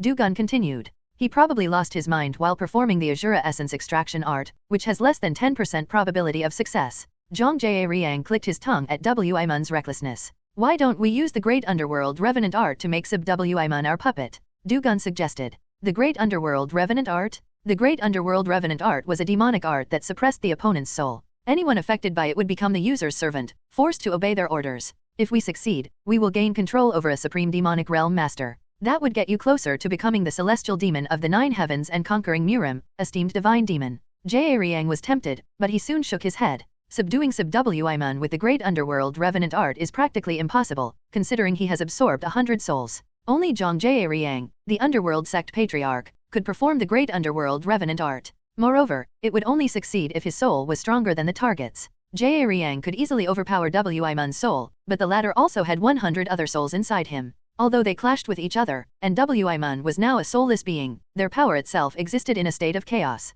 Despite how strong Jia-Riang was, it was almost impossible for him to subdue Wi-Mun and 100 demonic practitioners' souls. I'm sorry. I was too narrow-minded, Du-Gun apologized. Don't be. The 9 celestial demons sect will still benefit from him even if we leave him alone anyway. The righteous factions of Murim will definitely try to prevent Subwimun's rampage. Considering how strong he is, they are bound to suffer heavy casualties, Jaeriang replied. However, if the Thunder God's successor takes this matter into his own hands, even the immortal Azura is bound to be defeated, Du-gun said. Considering he took down the Azura divine demon, who had reached the supreme demonic realm, I won't find it strange if he defeats the immortal Azura as well, Jaeriang agreed. Considering how the Thunder God's successor handled situations like this before, he will surely take action to prevent the immortal Azura's rampage. Why don't we take advantage of that? Du-gun suggested. How do you plan to do that? Even the Thunder God's successor will find it difficult to defeat the immortal Azura, a supreme demonic realm master who possesses the adamant Vajra body state, without sustaining any damage. Even if he does come out of their battle unscathed, he would likely be exhausted since he would have to fight with all his might. If we attack him at that moment, we might just be able to kill him. That would be the case if the Thunder God's successor comes alone. However, unless he's dumb, he would definitely prepare for the aftermath of his battle against Subwimun, Jaeriang refuted. Waiting for the right moment to attack him isn't that easy either. I apologize. I got too ahead of myself. Don't worry about it. I'm worried about leaving the Thunder God's successor alone as well, Jaeriang anxiously said. The death of the Azura divine demon reduced their chances of killing the Thunder God's successor.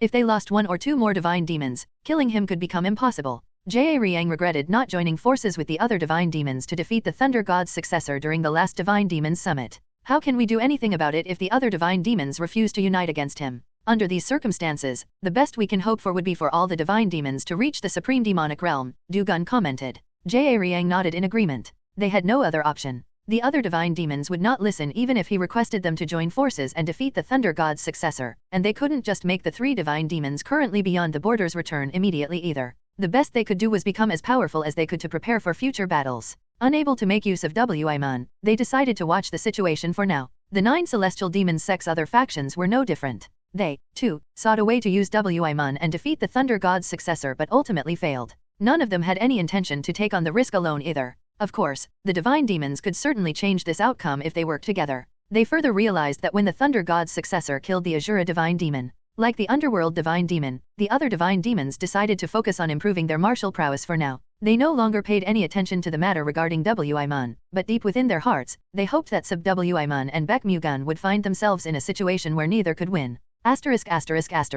Upon receiving reports about Wimun's rampage, the great Namgang family, which was geographically closest to Jiangsu province, had a heated debate about whether they should send their forces to stop him. Those against it argued that they should not intervene in this matter because they already suffered heavy casualties during the Qingdao sect, having lost Lightning Sword Saint Namgang Hai and the others. Meanwhile, those for it argued that as one of the righteous faction's pillars of support, the great Namgang family had to keep innocent people away from this danger. Some of them also said that the great Namgang family should demonstrate their power to solidify their control over the southwestern area of Jiangsu province, centered around Nanjing. Amid the tense discussion, great Namgang family patriarch Namgang Zhou was forced to make a decision. Putting everything else aside, the prestige of the great Namgang family had fallen significantly due to the incident in Shandong province. To make up for that, they had to show just how powerful they were to the masses. The problem was that Subwimun was reported to be in the absolute realm at the very least. Some even commented that he could be in the supreme realm. Under such circumstances, they could not hastily mobilize their forces. Otherwise, instead of rebuilding the prestige of the great Namgang family, they could suffer a bigger disgrace instead. On the other hand, if they turned a blind eye to this, the public would criticize them for trying to save their own hide out of fear of Wimun. After much consideration, Namgang Zhou decided to visit his father, the sovereign elder Namgang Baeok.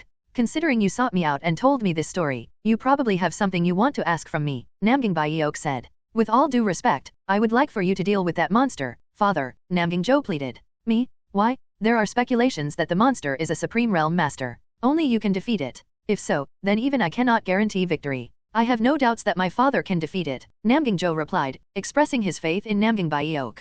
A living legend, Namgang Baeok was one of the 7 saints who saved Murim from the Hellblood demon sect. Namgang Zhou was certain that Namgang Baeok could defeat the monster with ease. JNN.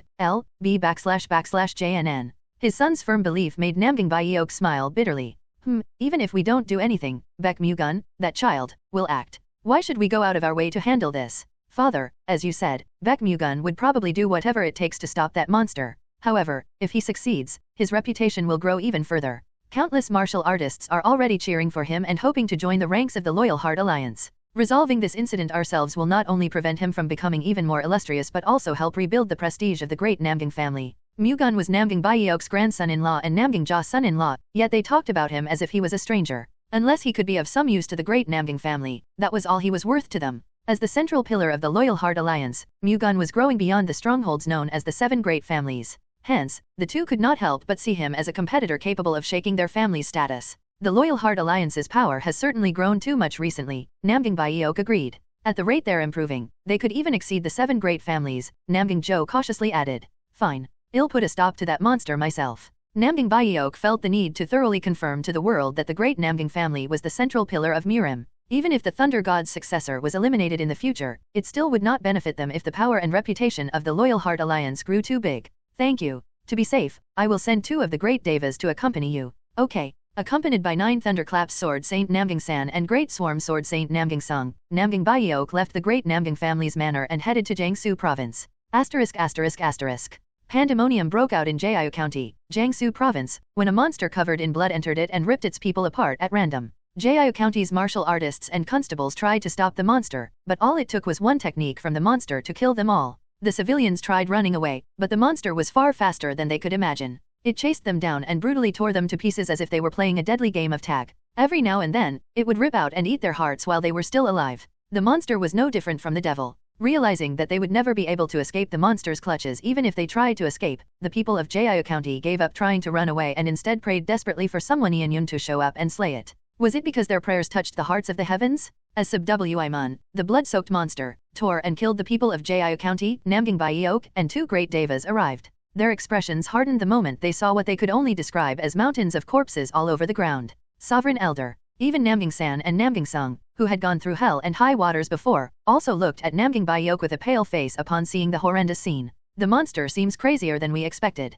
We have to kill that bastard before it harms more innocent people, Namgang Baeok firmly said and flew to where he could hear screams coming from. Using their movement arts, Namgang San and Namgang Sung followed behind him. Eventually, he found a salivating beast-like man with a girl seemingly not even 10 years old yet in his hands. Namgang Baeok immediately drew his sword, imbued it with blue Vajrachi, and sent it flying toward the monster using the sword Chi Link, the symbol of Supreme Realm martial arts masters. Moving according to Namgang Baeok's will, the sword instantly crossed 100 feet and attempted to pierce through Wimon's head. However, with one hand, Wimon held out the girl in front of the flying sword, using her as a meat shield. Namgang Baeok's expression distorted as he swiftly changed the direction of the sword, narrowly flying past the young girl. Drooling in excitement, Wimon thrust his hand into the girl's chest, ripped out her small heart, and bit down on it. Blood gushed out and splattered all over his face as his teeth ripped away a large chunk of it, but he didn't seem to care. Namgang Baeok trembled at the sight. Unable to contain his anger, he controlled his sword as he screamed, "You bastard!" A huge wave of blue Vajrachi formed around his sword and flew like a ray of light toward Wimon, who in turn fearlessly extended his hand and unleashed blood-colored Vajrachi. Wimon's attack collided head-on with Namgang Baeok's sword, causing a blast so strong and deafening that it seemed as if space itself was destroyed. The explosion pushed Wimon back and staggered him. Seemingly offended that he lost ground, his expression began to distort. Meanwhile, Namgang Baeok took advantage of the momentum he gained. He once again sent his sword flying toward Wimon, this time imbued with even more Vajrachi than before. Namgang Baeok unleashed the great Namgang family's strongest technique, the Invincible Emperor Sword. As its name suggested, the Invincible Emperor Sword was the sword of an emperor. Rather than having a set form, it manifested and grew in strength according to the user's will. Namgang Baeok's Emperor Sword flew toward Wimon with formidable power, and Wimon instinctively sensed the danger it posed. In response, Wimon also unleashed the most powerful martial art technique in his arsenal, the Azura Divine Demon Blade. The space in front of Wimon split in half, revealing a huge blood-colored blade. The Invincible Emperor Sword and the Azura Divine Demon Blade clashed head-on, causing tremors to engulf the area within a few hundred feet. The heavy pressure their clash formed split the ground and eventually broke the balance of power. When the Invincible Emperor Sword began to crack, the Azura Divine Demon Blade pushed it back and finally shattered it. Cough. Namgang Baeok staggered. His soul had taken a blow. Sovereign Elder? Namgang San and Namgang Sung, who had retreated quite a distance to watch the battle between Namgang Baeok and Wimon, were taken by surprise. They tried to approach Namgang Baeok. "Do not come near me," Namgang Baeok shouted. He then imbued his will into his sword once more. Namgang Baeok channeled out blue Vajrachi through his sword once more, swiftly fixing the shattered Emperor's sword before sending it against the huge blood-colored blade again. As the ground shook and a deafening roar echoed, the blood-colored sword, which the first clash had weakened, was pushed back and broken. JNN. With his eyes on the attack that was heading straight for him, Wimon launched himself off the ground and disappeared. He then reappeared beside Namgang Baeok and soared like a phantom, emitting a wave of blood-colored Vajrachi. However, by the time he did, Namgyng Baeok had already taken a few steps back and swung his sword. The blue-colored sword thrust at Wimon like a ray of light as he chased Namgyng Baeok. Wimon disappeared and reappeared above Namgyng Baeok.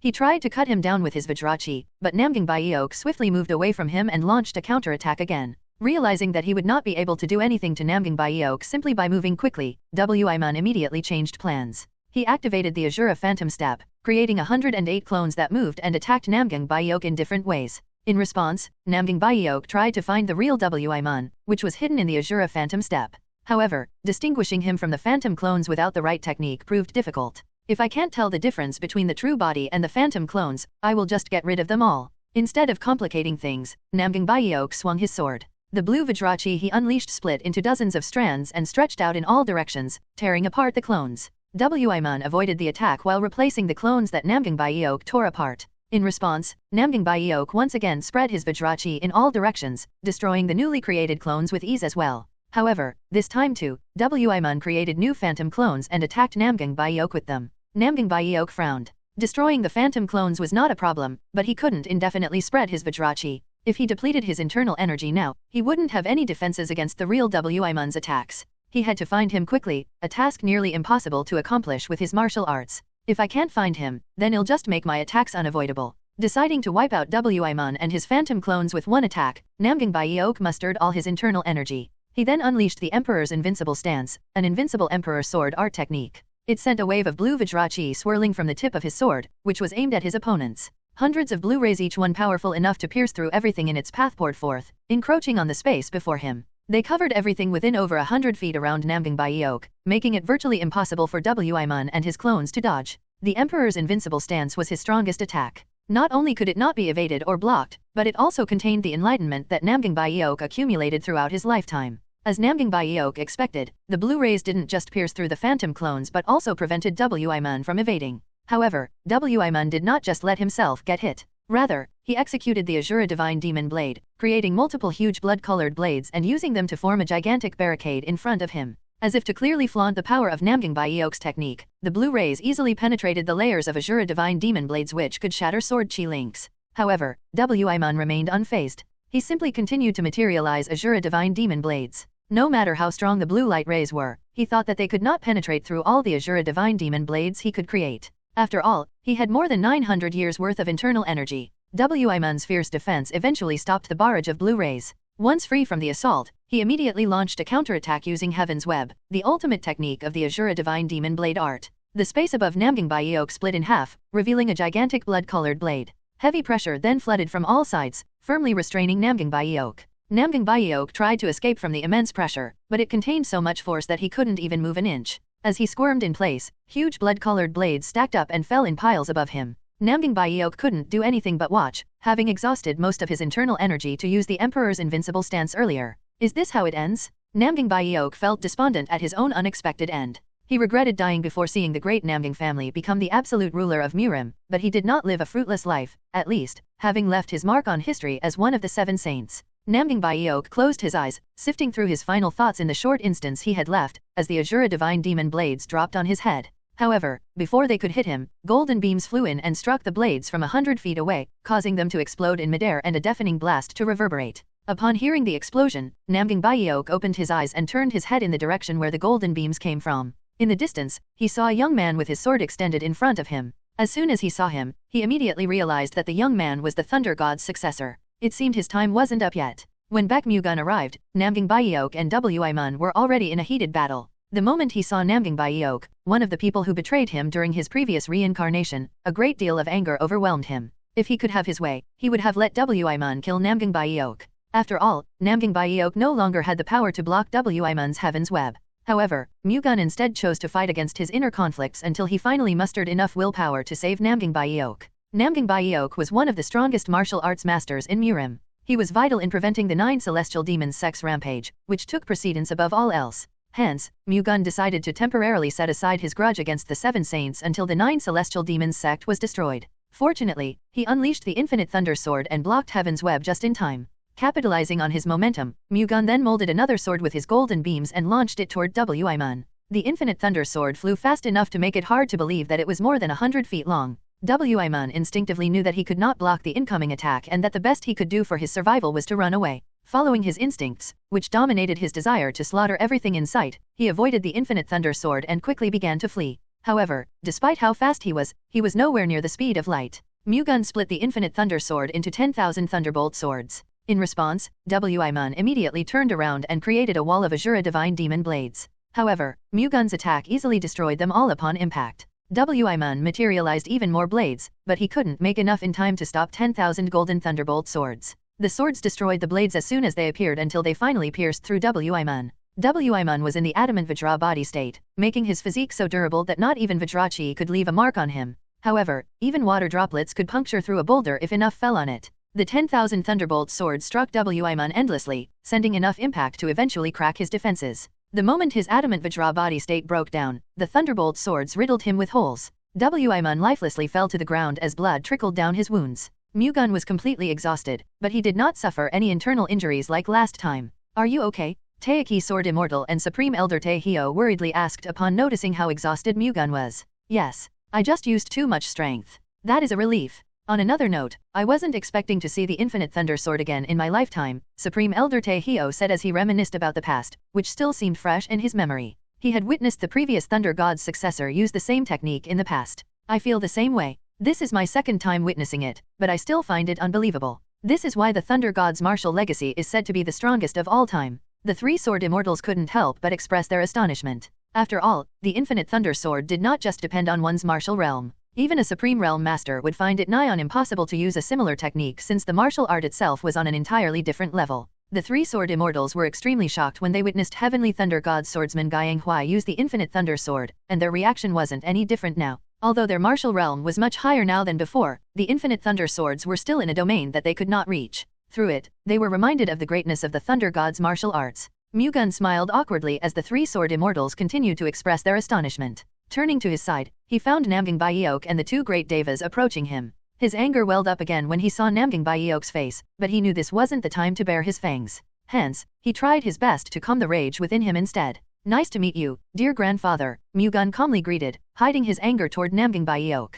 After all, Namgang Byeok was still Hyun Ah's biological grandfather and his grandfather-in-law. "This is quite dramatic for our first meeting. My death would have been certain if it was not for you, grandson-in-law. Thank you. I survived thanks to you," Namgang Byeok said delightedly, seemingly pleased by the fact that Mu-Gun politely greeted him. "I'm simply glad that I arrived in time," Mu-Gun replied. "Your martial arts are truly amazing. The former Thunder God's successor was also quite powerful, but it seems you have even surpassed him. I am flattered to hear that. I'm curious, how did the former Thunder God's successor meet his end? I have heard the rumors, but I want to hear what truly happened directly from you, grandfather, since you were with him at the time. As known to the world, he perished with the Hellblood demon. If not for his noble sacrifice, stopping the Hellblood demon's rampage would have been difficult. The world calls us seven saints as Murim's heroes and saviors, but the real hero is Guiyang Huai, the Heavenly Thunder God's swordsman." Namgang Byeok lied without even batting an eye. While Namgang Byeok's audacity baffled Mu-Gun, the three swords admired what they thought was humility since they weren't aware of the truth. The Heavenly Thunder God's swordsman's sacrifice was indeed noble, but the seven saints also put their lives on the line against the Hellblood demon.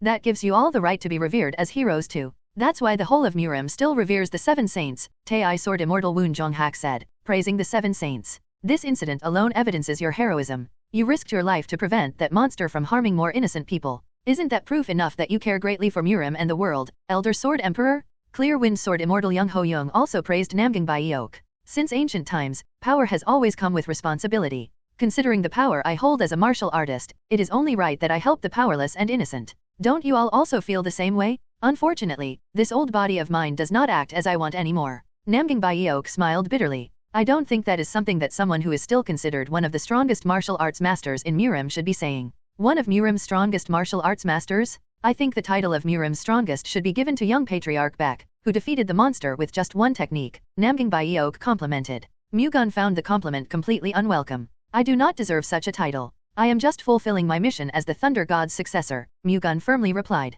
"That made me realize again what a relief it is that you are the Thunder God's successor, young patriarch Baek. Just imagining what could have happened if you had ulterior motives while possessing the Thunder God's martial arts is already frightening," Jonghak commented upon hearing Mu-Gun's modest remarks. "I abhor the very thought of it. I beg of you, please don't ever stray from your duty as the Thunder God's successor, young patriarch Baek," Supreme Elder Taehyo requested. "Don't worry. No matter the circumstances, I will never forget my responsibilities. Mu-Gun's firm response seemed to have pleased the three sword immortals. After disposing of Sub-Wiman's body, Mu-Gun and Namgangbaeok's groups found their way to a nearby inn. The innkeeper expressed his gratitude to Mu-Gun and Namgangbaeok for putting an end to the monstrous threat that had left a trail of bloodshed around Hung's Lake. Despite their polite refusal, the innkeeper insisted on treating them to the finest dishes at the inn, on the house. To him, their intervention had not only spared his establishment but quite possibly his life as well, had the monster reached there. Offering them the inn's finest dishes as a token of gratitude was the innkeeper's heartfelt gesture. Eventually, Mu-Gun and Namgangbaeok's groups graciously accepted the generous offer and relished the hearty dinner.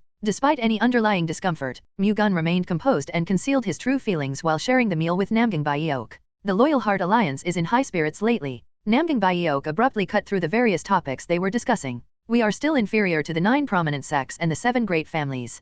Considering the size of territories alone, the Loyal Heart Alliance could potentially surpass the 9 prominent sects and the 7 great families. Is your expansion into Jiangsu province an indication that Zhejiang and Fujian provinces are insufficient? Namgangbaeok asked, blatantly displaying his wariness of the Loyal Heart Alliance's rapid expansion. We have never deliberately tried to expand our forces. Preventing the 9 celestial demons' sects' evil ambitions simply attracted various sects to join the Loyal Heart Alliance in our grand mission, so our forces and territory naturally grew and expanded. However, it's important to understand that our alliance was created solely to counter the 9 celestial demons' sects' evil ambitions. We have no desire to use that power for further expansion or dominance in Murim. So, you needn't be concerned about the Loyal Heart Alliance becoming too formidable. If we do grow, it signifies the unity of Murim forces against the 9 celestial demons sect, Mu-Gun objectively replied. You make it sound as if we, the 7 great families, are strengthening our military might to dominate Murim. Namgangbaeok sounded displeased. Many people in Murim, myself included, are well aware that the 9 prominent sects and the 7 great families have done many things for Murim. That doesn't refute my statement. Namgangbaeok seemed even more infuriated now. Is my opinion really that important? All that matters is the great Namgang family's true intentions, Mu-Gun replied, changing the topic. You are really good at changing the subject. Our dedication to the safety and peace of Murim throughout the years should be enough proof of our family's true intentions. That is probably why people around the world refer to the Namgang family as the unfalteringly righteous sword god family, Mu-Gun said. That aside, aren't you satisfied with the Zhejiang and Fujian provinces? Do you plan to extend your influence into Jiangsu province as well? Namgangbaeok prodded. As I mentioned before, we don't aim to strengthen our military. However, if the factions in Jiangsu province wish to join the Loyal Heart Alliance and support our noble cause, we will gladly join forces with them, Mu-Gun firmly replied. I can't speak for other regions, but it would be wise to avoid reckless expansion into the Nanjing area. After all, that is the Namgang family's domain. Unnecessary conflict with our in-laws could prove troublesome. Moreover, creating a disturbance right in the presence of our archenemy, the 9 celestial demons sect, wouldn't bode well for all of Murim. Namgangbaeok openly cautioned Mu-Gun against encroaching on the Namgang family's territory. After the complete destruction of the Namgang family's branch by the Four Seas Gang, the Namgang family didn't dispatch additional forces to Nanjing. Instead, they maintained control over Nanjing by affiliating with the Liuyang sect, a martial clan in that area, as their vassal family. The Liuyang sect, in essence, exercised authority in the Nanjing region with the backing of the Namgang family. This meant that the Liuyang sect was essentially leveraging the power of another force. The smaller clans were apprehensive of the Namgang family's influence, and as a result, they refrained from defying the Liuyang sect. Nonetheless, the Loyal Heart Alliance was a different case. It had grown to a point where even the Namgang family couldn't afford to underestimate them. It wouldn't be surprising if the Loyal Heart Alliance, now occupying the Suzhou area, had its sights set on Nanjing. Furthermore, with Mu-Gun taking the lead and personally defeating Sub-Wiman this time, the martial clans in Jiangsu province would likely hold him and the Loyal Heart Alliance in high regard. Although Namgangbaeok had also played a role in Sub-Wiman's defeat, the martial clans in Jiangsu province would be more interested in Mu-Gun, the one who ultimately triumphed over Sub-Wiman. If Mu-Gun were to extend an invitation to the martial clans in Jiangsu province to join the Loyal Heart Alliance, many clans would eagerly take it. In fact, even without Mu-Gun extending such an invitation, there were likely numerous clans interested in voluntarily aligning with the Loyal Heart Alliance. If that happened, it would be difficult for the Namgang family to exercise control over the Nanjing area through the Liuyang sect like how they were doing now. There would be no reason to continue yielding to the Liuyang sect when they had the formidable support of the Loyal Heart Alliance. Even if they contemplated using their martial strength to compel submission, it would be difficult for the Namgang family to disregard the power of the Loyal Heart Alliance. Hence, Namgangbaeok's warning to Mu-Gun was a preemptive measure to ensure that the Loyal Heart Alliance wouldn't encroach on the Namgang family's sphere of influence. The Loyal Heart Alliance also has no intention of causing any internal strife before overthrowing the 9 celestial demons sect. We shouldn't do so either, Mu-Gun said. To ensure this, you ought to stop the martial clans of Jiangsu province from aligning with the Loyal Heart Alliance. It's a precaution against them putting their trust in the alliance and clashing with the Liuyang sect. The Loyal Heart Alliance welcomes individuals from all Murim clans without discrimination. Anyone who shares our noble goal of safeguarding Murim from the 9 celestial demons sect is welcome to join us, including the martial clans of Jiangsu province. What do you plan to do if the martial clans from Jiangsu province engage in a power struggle with our vassal, the Liu Yang sect? Namgang Baiyok asked. The Loyal Heart Alliance has no intention of meddling in any personal power struggles. However, in the event that the clans under our banner are faced with injustice, we will take appropriate actions regardless of who the other party is. At Mu-Gun's remark, Namgang Baiyok's expression slightly stiffened. For now, Mu-Gun made it clear that the Loyal Heart Alliance had no intention of expanding its influence into the territory of the Liu Yang sect. However, he also issued a warning that they wouldn't stand idly by if a clan under their banner faced injustice, in essence, that the Namgang family should refrain from taking unreasonable actions against the clans aligned with the alliance. Namgang Baiyok could understand from Mu-Gun's words that he wasn't afraid of the Namgang family at all. It could stem from faith in his own power as the Thunder God's successor, but it could also be interpreted that the Loyal Heart Alliance had grown that much stronger. In any case, it was something that upset Namgang Baiyok. With all due respect, it is more important to prevent the 9 celestial demons sect's atrocities than to occupy the territory of Jiangsu province. If both the Namgang family and the Loyal Heart Alliance are mindful of our responsibilities, there'll be no conflict between us. So, there's no need to argue about something that hasn't even happened yet. That's right. Besides, aren't you two grandfather-in-law and grandson-in-law? If you consider each other's position and make concessions, you won't have to worry about it. The Taiki Sword Immortal Supreme Elder Taehio, who was listening to the conversation between the two, mediated the slightly tense atmosphere. Sword Immortals, please don't worry. The Loyal Heart Alliance has no intention of standing against the Namgang family. The same would apply to the Namgang family. Don't you think so? Mu-Gun spoke to the 3 Sword Immortals and asked for Namgang Baiyok's concurrence. Of course, that goes without saying. As long as the Loyal Heart Alliance doesn't encroach on our family's territory first, we have no intention of clashing with the alliance, Namgang Baiyok stated. Mu-Gun smiled wryly at Namgang Baiyok's demeanor but refrained from further discussion. Subsequently, both parties retired to their respective rooms, settling in for the night. In the inn's most spacious and finest room, Namgang Baiyok reflected on the conversation. He had been taken aback by their initial encounter due to Mu-Gun's aura. There was an unmistakable resemblance between Mu-Gun and the legendary Heavenly Thunder Divine Sword,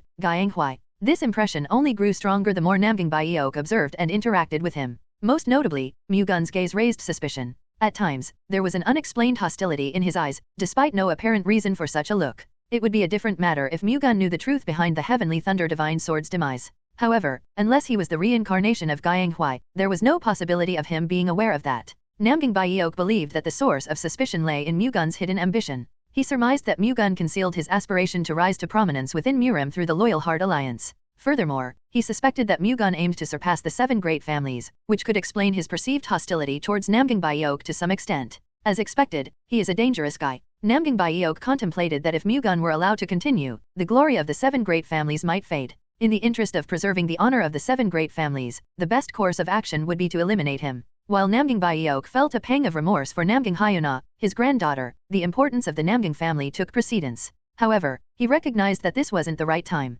Currently, the top priority was defending against the 9 celestial demons sect. Dealing with Mu-Gun could wait until after that threat was thwarted. The following day, Mu-Gun's group parted ways with Namgang Baiyok's party and made their way to Shaoxing. Meanwhile, the word of his victory over Sub-Wi Mun circulated throughout Jiangsu province, thanks to a deliberate effort by the Heavenly Secret Hall. The aim was to showcase the Loyal Heart Alliance's strength through Mu-Gun and to persuade the martial clans in Jiangsu province to rally under the alliance's banner. As a matter of fact, several smaller clans in Jiangsu province seriously contemplated aligning themselves with the Loyal Heart Alliance. Should the clans of Jiangsu province join the Loyal Heart Alliance, it would undeniably bolster the alliance's might. Nevertheless, with this expansion of influence, it would be a challenge to effectively manage these forces. Thus, the Council of the Loyal Heart Alliance devised a plan to establish subsidiary branches in each province for better oversight. The first branch was already in the works in Nanping, Fujian province. Following Nanping, they were mapping out the creation of a branch in Suzhou. These subsidiary branches were intended to consist of key members from the smaller clans within each province.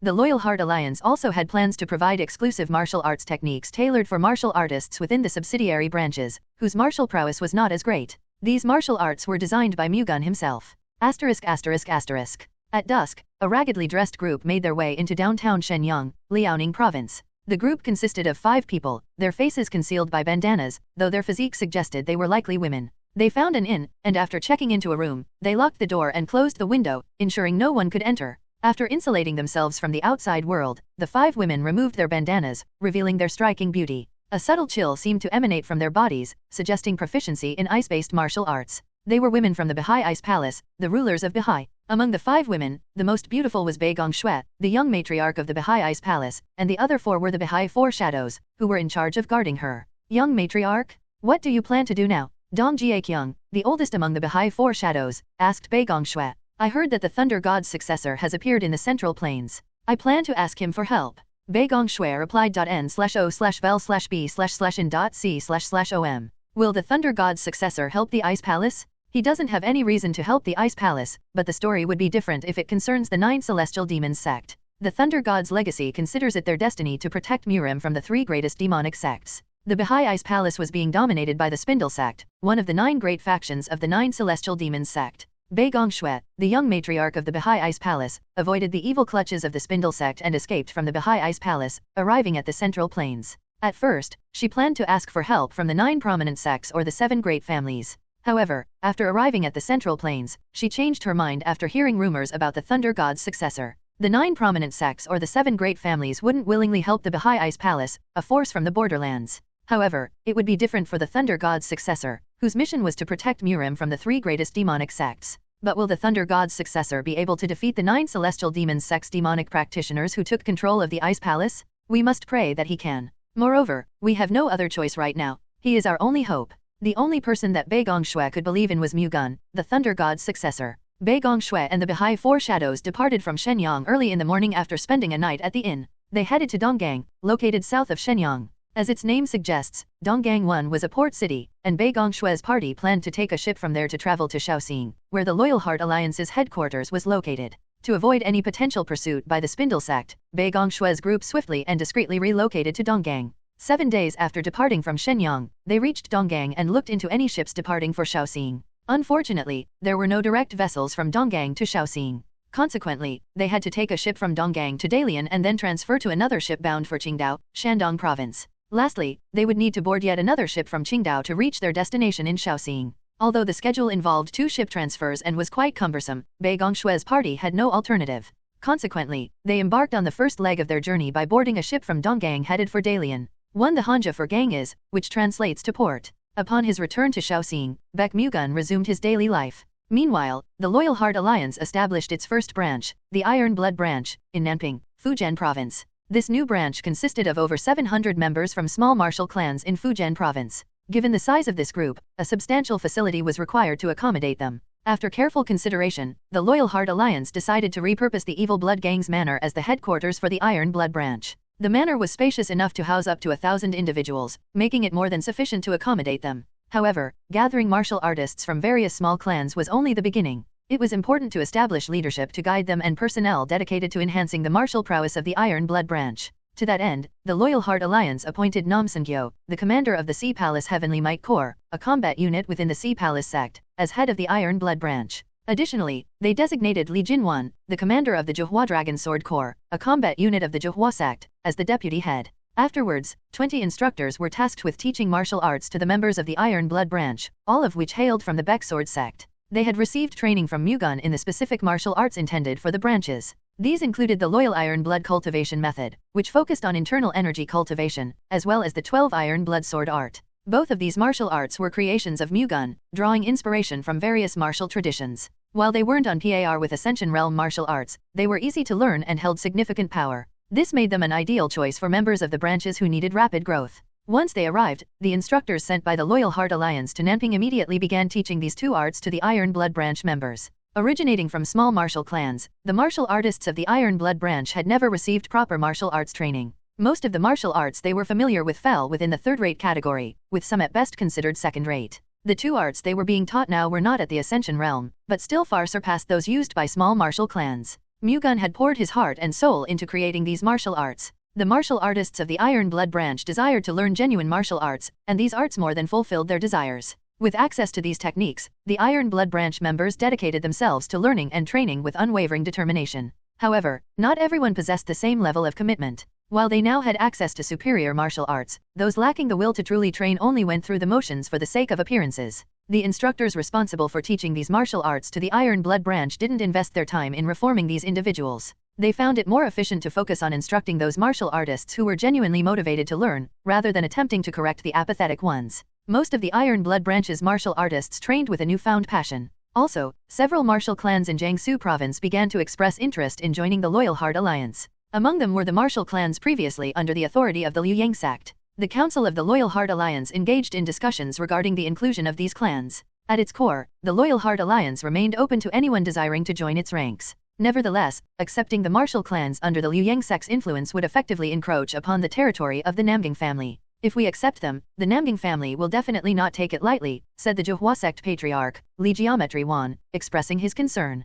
How long will we continue to fear the Namgang family? The strength of the Loyal Heart Alliance is undoubtedly on par with the Namgang family. What I'm saying is that we no longer need to be cautious or wary of them, said Tae Gongpyo, the Wind Saber sect patriarch, indicating his discontent with Geometry Wan's stance.n/o/bel/b/jn.c//om. That's correct. Furthermore, we haven't forcibly encroached on the Namgang family's domain. Rather, the martial clans under the Liu Yang sect's control are willingly seeking to join the Loyal Heart Alliance. This means they hold a significant level of discontent with the Namgang family, added Baeok Sheol Song, the patriarch of Baeok Sword Manor. It's undeniable that we've grown more powerful, but nothing good will come from clashing with the Namgang family. Furthermore, it's very important to avoid sowing internal discord, especially when our long-standing adversary, the Nine Celestial Demons sect, remains a pressing concern. What's more, the potential benefits we'd gain from accepting the martial clans under the Liu Yang sect's control are rather limited. Wouldn't it be unwise to provoke a conflict with the Namgang family when the gains are minimal? Asked Shimsuk-gun, the patriarch of the Clear Sun sect. While that may be true concerning the material gains, this is a matter of the Loyal Heart Alliance's dignity, something far more significant. We don't need to jeopardize our dignity in order to avoid a confrontation with the Namgang family. Most importantly, we founded the Loyal Heart Alliance not to showcase our strength, but to topple the Nine Celestial Demons sect. For that purpose, we must steer clear of disputes with the Namgang family, Geometry Wan responded. As the Zhuhua sect patriarch pointed out, maintaining harmony within Murim is of utmost importance for our grand cause of overthrowing the Nine Celestial Demons sect, at least in the eyes of the public. By refraining from allowing clans that could potentially spark a territorial dispute with the Namgang family to join the Loyal Heart Alliance, we can garner more support and respect from the martial world, all without compromising our dignity, explained Kong Wenhee, the patriarch of the Kong household, reinforcing Geometry Wan's stance. Turning to Baek Shinsang, who had been silently listening, Baeok Sheol Song asked, "What do you think, Alliance leader? Dignity and honor are very significant in Murim. However, the greater cause of Murim takes precedence. Our primary objective is to topple the Nine Celestial Demons sect, and for that purpose, unity within Murim is crucial, as pointed out by the Kong household patriarch.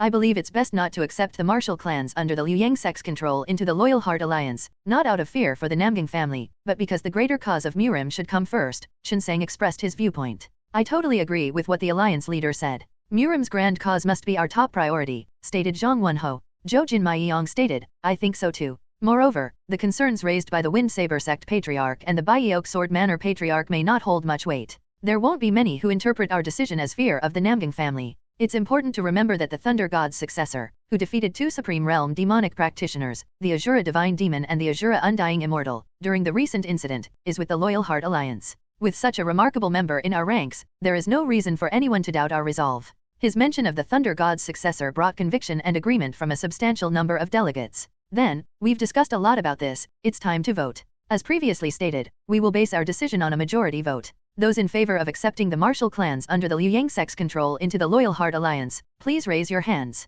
Shinsang initiated a vote. Delegates on the council expressed their opinions openly and voted according to their individual perspectives. Out of the 13 present, including the alliance leader, only 3 raised their hands. These 3 supporters were Baeok Sheol Song, the patriarch of Baeok Sword Manor, Tae Gongpyo, the patriarch of Wind Saber sect, and Yonggun Song, the patriarch of Draconic Tiger Gang. Shinsang continued, "Now, for those who believe we should refrain from accepting the martial clans under the Liu Yang sect's control into the Loyal Heart Alliance, please raise your hands." In response to his request, all 10 remaining delegates raised their hands. Following a majority vote, the Loyal Heart Alliance decided to reject the applications of the martial clans under the Liu Yang sect's control. Furthermore, Shinsang made certain to clarify the reasons behind this rejection so that the denied martial clans wouldn't misunderstand. Once the decision was made, and the council meeting concluded, Shinsang promptly contacted Mu-Gun to inform him of the council's resolution. "Well done. Stirring trouble with the Namgang family is not advisable at the moment," Mu-Gun concurred. "I think so too. It's not wise to expand our territory given the current circumstances."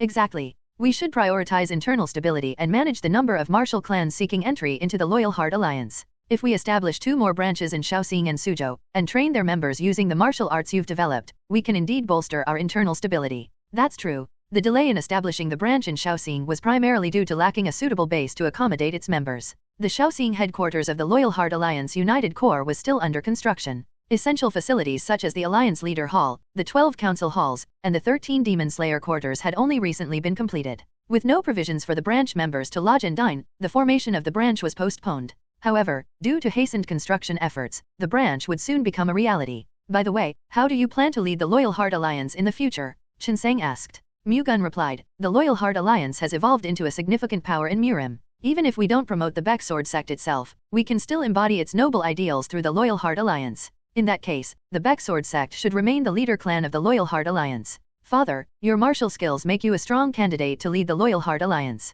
Chinseng suggested, rather than me, why don't you consider taking on the role of Alliance leader? You're proposing that I become the Alliance leader. Mu-Gun was surprised. Yes, I believe it would be better for you to lead the Loyal Heart Alliance, given your martial prowess and your esteemed reputation in Murim. The growth and unity of the Loyal Heart Alliance were primarily attributed to the presence of the Thunder God's successor, Mu-Gun. Chinseng believed that Mu-Gun, the true backbone of the Loyal Heart Alliance, should hold the position of Alliance leader. Mu-Gun shook his head, countering Chinseng's suggestion. No, if I were to become the Loyal Heart Alliance leader, my actions would be restricted. It's more effective for me to operate freely as I am now to combat the 9 celestial demons sect. To Mu-Gun, the role of the Loyal Heart Alliance leader held little significance. Just like the Zhejiang Martial Alliance, when he established the Loyal Heart Alliance, his primary goal was to build a force capable of safeguarding Murim against the threats posed by the 3 greatest demonic sects. In the process, both the Baek Sword sect and the Loyal Heart Alliance would naturally gain influence. However, Mu-Gun had no desire to use that authority to dominate Murim. He envisioned the Loyal Heart Alliance as an organization inheriting the Heavenly Descent Thunder God sect's mission, to protect Murim from the 3 greatest demonic sects while maintaining minimal authority. Therefore, if the situation demanded it, he would accept the role of leader, but at present, he had no interest in that position. Chinseng said firmly, if you are declining for my sake, it's unnecessary. Mu-Gun emphasized, I'm not refusing because of you. It's simply the best choice at the moment. Besides, you are more than qualified to be the Loyal Heart Alliance leader, father. Very well, I won't press the matter any further if that's your preference, Chinseng conceded. In that case, I'll take my leave. I have a sparring session scheduled with the 7 Wanderers. Of course, go ahead. With that, Mu-Gun said his goodbyes to Chinseng and made his way to the training hall, where the 7 Wanderers awaited. After finalizing the application process for Jiangsu Province's small martial clans, the Loyal Heart Alliance turned its attention to establishing the Righteous Blood Branch, the second branch. They anticipated that over 500 members from these small martial clans would join the Righteous Blood Branch. As for its base, the Li household in Suzhou was chosen for this purpose. The selection of the branch head and deputy head for the Righteous Blood Branch was a subject of discussion within the council. Ultimately, the Baek Sword sect's White Dragon Corps commander, Baek Chenji, was designated as the branch head, and the Wind Saber sect's Flutter Wind Corps commander, Tae Gongdu, was appointed deputy head. Both Chenji and Gongdu swiftly headed to Suzhou. They were accompanied by the instructors tasked with teaching the branch members the Loyal Iron Blood cultivation method and the 12 Iron Blood sword art. With the establishment of the Righteous Blood Branch, the organizational structure of the Loyal Heart Alliance grew even more robust. Although the branch's martial artists did not constitute a formidable force, due to their lack of skill, the Loyal Heart Alliance anticipated substantial growth as these martial artists improved their abilities through Mu-Gun's martial arts. During this time, Mu-Gun delegated the management of the Loyal Heart Alliance to Chinseng and dedicated himself to a rigorous schedule of sparring and martial arts discussions with the martial arts masters residing at the Baek Sword sect. He sparred with renowned figures such as the 3 Sword Immortals, the 4 Peerless Wanderers, the 7 Wanderers, the Kinkan Hands, the Daybreak Sword Master, and Cho Woo-kyung, totaling 17 in all. Each day, he rotated through these experts, sharing insights and exchanging martial arts knowledge. His busy schedule left him with little time to spare for his wives, let alone his own martial arts training. Despite this, Mu-Gun showed no signs of displeasure and remained fully committed to his sparring and martial arts discussions. As a result, all 17 martial arts masters made significant progress. Notably, 4 of the 7 Wanderers achieved a profound level of enlightenment and reached a proper absolute realm through their interactions with Mu-Gun. The 3 Sword Immortals, the 4 Peerless Wanderers, the Kinkan Hands, and the Daybreak Sword Master also experienced breakthroughs in their abilities, ascending to higher levels. Cho Woo-kyung was also steadily advancing and nearing the threshold of achieving a proper absolute realm. Mu-Gun took immense satisfaction in witnessing their growth, knowing that their progress would fortify the Baek Sword sect and the Loyal Heart Alliance, making it easier for them to confront the 9 celestial demons sect. On a typical day at the Baek Sword sect's training hall, Mu-Gun engaged in his regular sparring session with the 4 Peerless Wanderers. However, their intense training was interrupted when Baek Mu-Ok made a personal visit to the training hall. Mu-Gun immediately recognized that Mu-Ok's presence signified an urgent matter, and, in response, he asked for Yang Cheolgon's understanding and paused the spar. What brings you here? Mu-Gun asked Mu-Ok. Mu-Ok explained, we have a guest who came from the Bahai Ice Palace.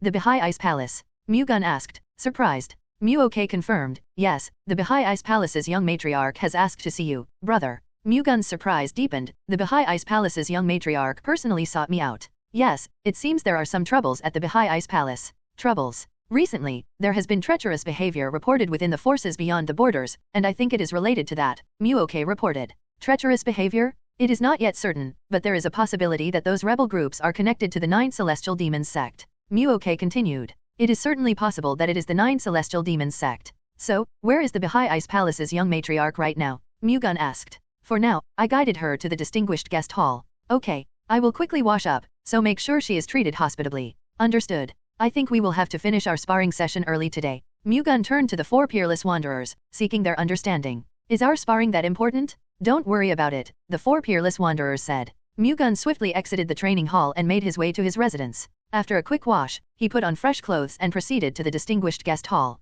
Baek Mu-Gun promptly concluded his preparations and entered the Baek Sword sect's distinguished guest hall. As he walked in, Bae Gong-shui rose to her feet. Her striking beauty momentarily captivated Mu-Gun's gaze. Her cold yet regal countenance exuded an allure distinct from Dan Seil-young and Namgang Hyuna. Nevertheless, this wasn't the moment for appreciating her beauty. Mu-Gun swiftly refocused and greeted her first. I am Baek Mu-Gun, the young patriarch of the Baek Sword sect. I apologize if I kept you waiting. No, you didn't. I'm grateful that you're willing to meet me without an appointment. Allow me to officially introduce myself. I am Bae Gong-shui, the young matriarch of the Baha'i Ice Palace. Bae Gong-shui greeted Mu-Gun politely. Pleased to meet you. Shall we take a seat? Mu-Gun and Bae Gong-shui settled into their chairs. May I ask why the young matriarch of the Baha'i Ice Palace has come all the way to Shaoxing? Mu-Gun asked straightforwardly. I've come seeking assistance from the Thunder God's successor. Assistance? Yes. I've heard that the Thunder God's successors see it as their duty to thwart the Nine Celestial Demons sect's ambitions. Are the rumors I've heard accurate? Yes, the Thunder God's successors indeed bear the responsibility of safeguarding Murim from the three great demonic sects,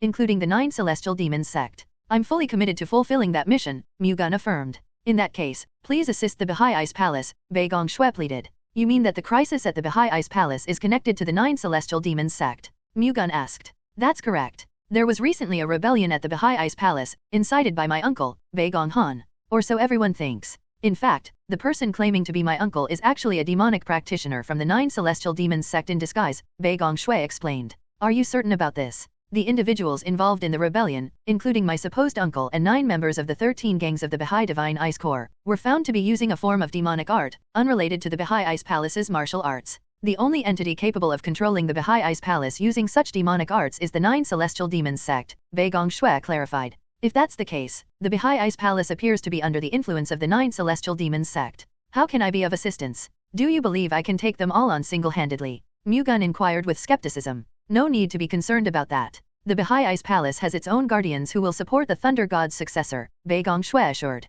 Guardians? Mu-Gun inquired. The previous patriarchs of the Baha'i Ice Palace offered their own bodies as tools to protect the Baha'i Ice Palace in the event of a crisis that threatened its existence. We call them the Baha'i Glacier Zombies. Baha'i Glacier Zombies possess a Vajra physique and retain the martial skills they possessed in life. With the Thunder God's successor and the Baha'i Glacier Zombies, we can confront the forces of the Nine Celestial Demons sect that have taken control of the Baha'i Ice Palace, Bae Gong-shui explained. How many Baha'i Glacier Zombies are there? There are 12 in total, Bae Gong-shui replied. Given that the Baha'i Ice Palace's previous patriarchs were at least in the Absolute Realm, having 12 zombies with the Vajra physique capable of wielding Absolute Realm power could potentially rival the strength of one of the 7 great families. If you use the Baha'i Glacier Zombies at the forefront of the battle, it would be a formidable force against the Central Plains, so why haven't you used them so far? Mu-Gun asked. The Baha'i Glacier Zombies draw their power from extreme coldness, which can be constantly supplied in Baha'i. Outside of Baha'i, they would lose their power. Bae Gong-shui explained further. That's a relief from the Central Plains perspective. I officially request your help,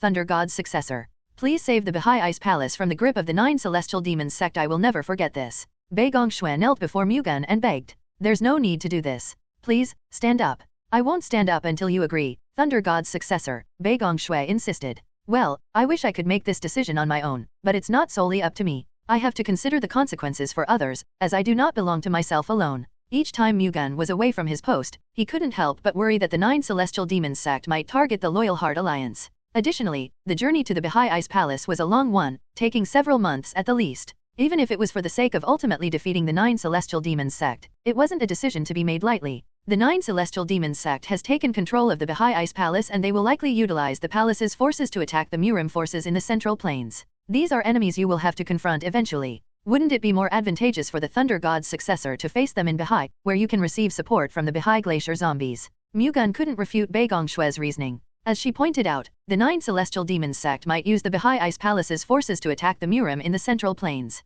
Moreover, once they left Bahai, they would lose the support of the Bahai Glacier zombies. It made more sense to confront the enemy now while they could still access that support. The challenge was ensuring that the 9 Celestial Demons sect wouldn't target the Loyal Heart Alliance in his absence. However, if Mu-Gun acted discreetly enough to avoid alerting them, the sect might not attack the Loyal Heart Alliance immediately. Very well, I will make my way to the Bahai Ice Palace, Mu-Gun said after careful consideration. Really? Baek Mu-Gun's expression lit up with delight. Yes, but please rise, Mu-Gun added. Thank you. I'll never forget your assistance in saving the Bahai Ice Palace, Baek Mu-Gun said earnestly. In return, I have one condition, Mu-Gun continued. A condition? Baek Mu-Gun inquired. Yes. If I save the Bahai Ice Palace, I would like the ice essence from your palace, Mu-Gun disclosed. The ice essence? Baek Mu-Gun appeared surprised. Actually, my wife is learning ice-based martial arts. The ice essence from the Bahai Ice Palace would greatly aid her in enhancing her internal energy, Mu-Gun explained. Alright, if you save the Bahai Ice Palace, I will grant you the ice essence, Baek Mu-Gun agreed willingly.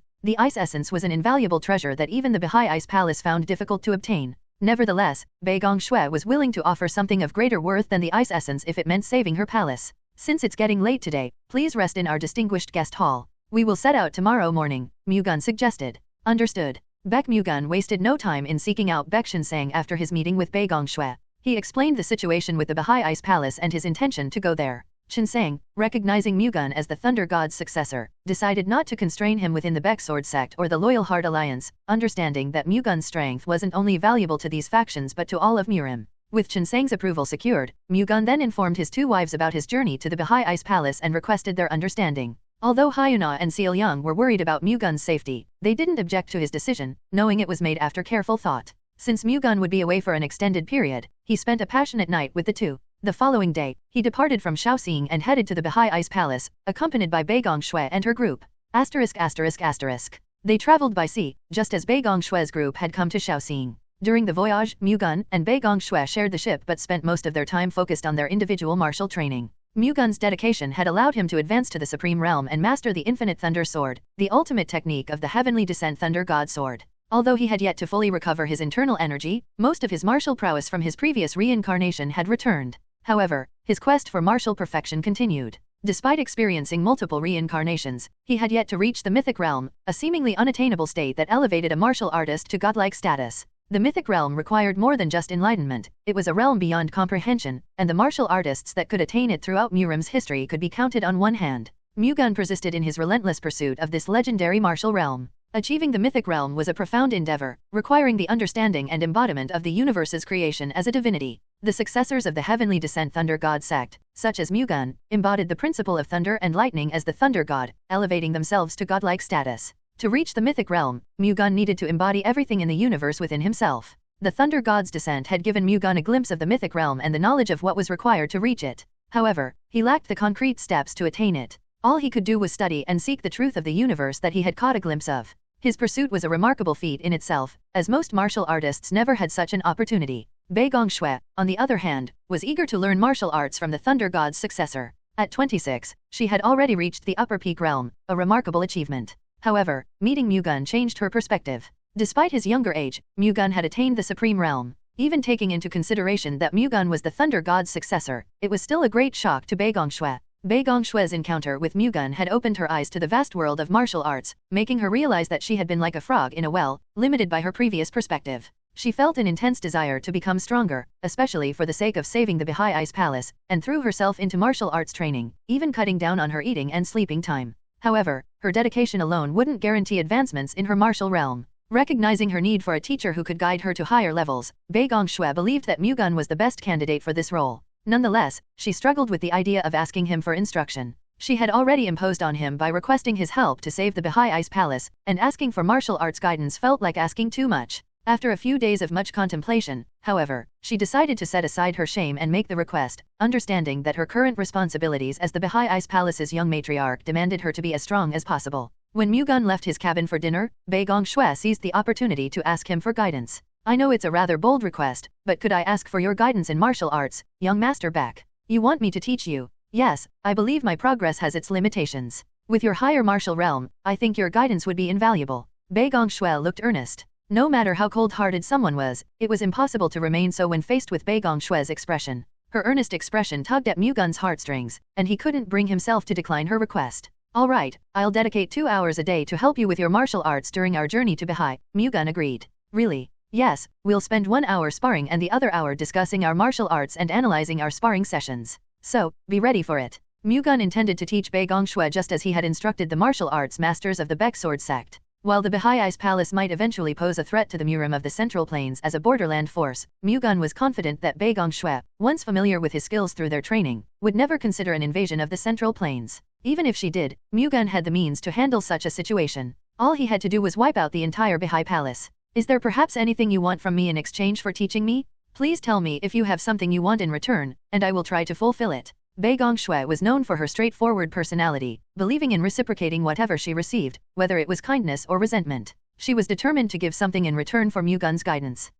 Must I tell you now? Mu-Gun asked. No. Please tell me when you think of something you want. We will be traveling together for quite some time anyway, Baek Mu-Gun said. All right. Well then, can I have my meal now? I am sorry. Please go ahead and eat.n/o/vel/b/jn.c//om. You should hurry up and eat too, young matriarch Baek Mu-Gun. Mu-Gun started his meal first, with Baek Mu-Gun and the Bahai Four Shadows following suit. The ship's food wasn't particularly appetizing, but it was sufficient to satisfy their hunger. One changed 3 greatest demonic sects to 3 great demonic sects. On the ship's deck, Baek Mu-Gun and Baek Mu-Gun stood 10 feet apart, facing each other. As we are on a ship, let's refrain from using our internal energy and spar just with our techniques. Understood. You should begin. Baek Mu-Gun nodded and propelled herself off the deck, hurtling toward Mu-Gun. Closing the gap in a straight line, she swiftly extended her palm. A frigid aura emanated from her, akin to the icy winds and snow of the north. This was the renowned martial art of the Bahai Ice Palace, the Bahai Glacier Divine Palm. The actual techniques of this martial art weren't extraordinary. Its true power lay in the bone-chilling coldness it released.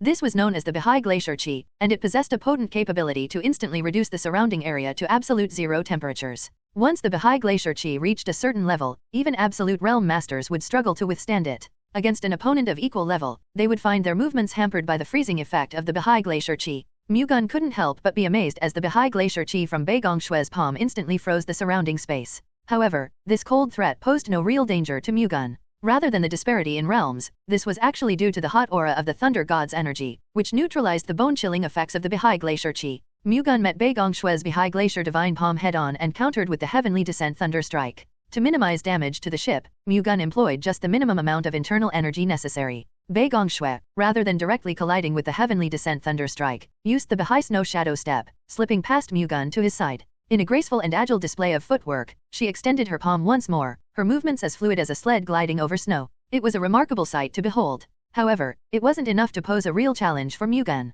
He turned calmly to face Baek Mu-Gun's oncoming attack, their hands meeting in a clash. The force pushed Baek Mu-Gun back, but she swiftly regained her stance, using the Bahai Snow Shadow Step once more to close the distance. Despite her relentless efforts, Mu-Gun stood firm, hardly shifting from his initial position. While Baek Mu-Gun acknowledged Mu-Gun's overwhelming strength, she had hoped to offer some semblance of a challenge. Yet, in their direct confrontation, she came to realize just how misguided her assumptions were. If Mu-Gun had decided to defeat her, it would have taken him just a moment. In the midst of their exchange, Mu-Gun took the opportunity to thoroughly analyze Baek Mu-Gun's techniques. The Bahai Glacier Divine Palm's maneuvers were actually very simplistic.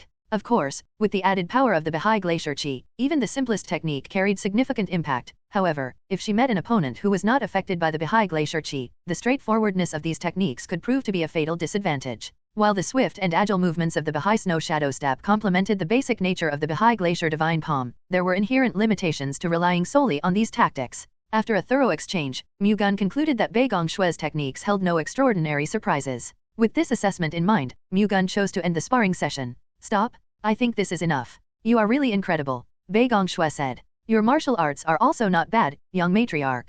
Even so, it's like comparing a firefly to the sun when it comes to you, young master Baek Mu-Gun smiled bitterly. I observed your techniques, and it seemed like you were overly focused on harnessing the Bahai Glacier Chi's power. Are you suggesting that the Bahai Glacier Divine Palm's techniques are too basic? Baek Mu-Gun asked. Yes, exactly. I believe it could be much more powerful if you enhanced the Bahai Glacier Divine Palm. Is there a specific reason why you haven't done that? Mu-Gun said cautiously. As young Master Baek mentioned, previous patriarchs of the Baha'i Ice Palace attempted to improve the Baha'i Glacier Divine Sword Art and the Baha'i Glacier Divine Palm Art. However, they encountered a problem: the power of the Baha'i Glacier Chi would diminish when they tried to enhance the technique itself. We've been searching for a solution to improve the technique while preserving the Baha'i Glacier Chi's power, but we haven't found one yet, Beijing Shui said truthfully. I see. Mu-Gun nodded. It was inconceivable that the members of the Baha'i Ice Palace were unaware of the limitations of their own martial arts. The challenge lay in finding a way to overcome these limitations. Mu-Gun believed that the most reliable approach to enhance Beigong Shui's martial skills was through technique improvement.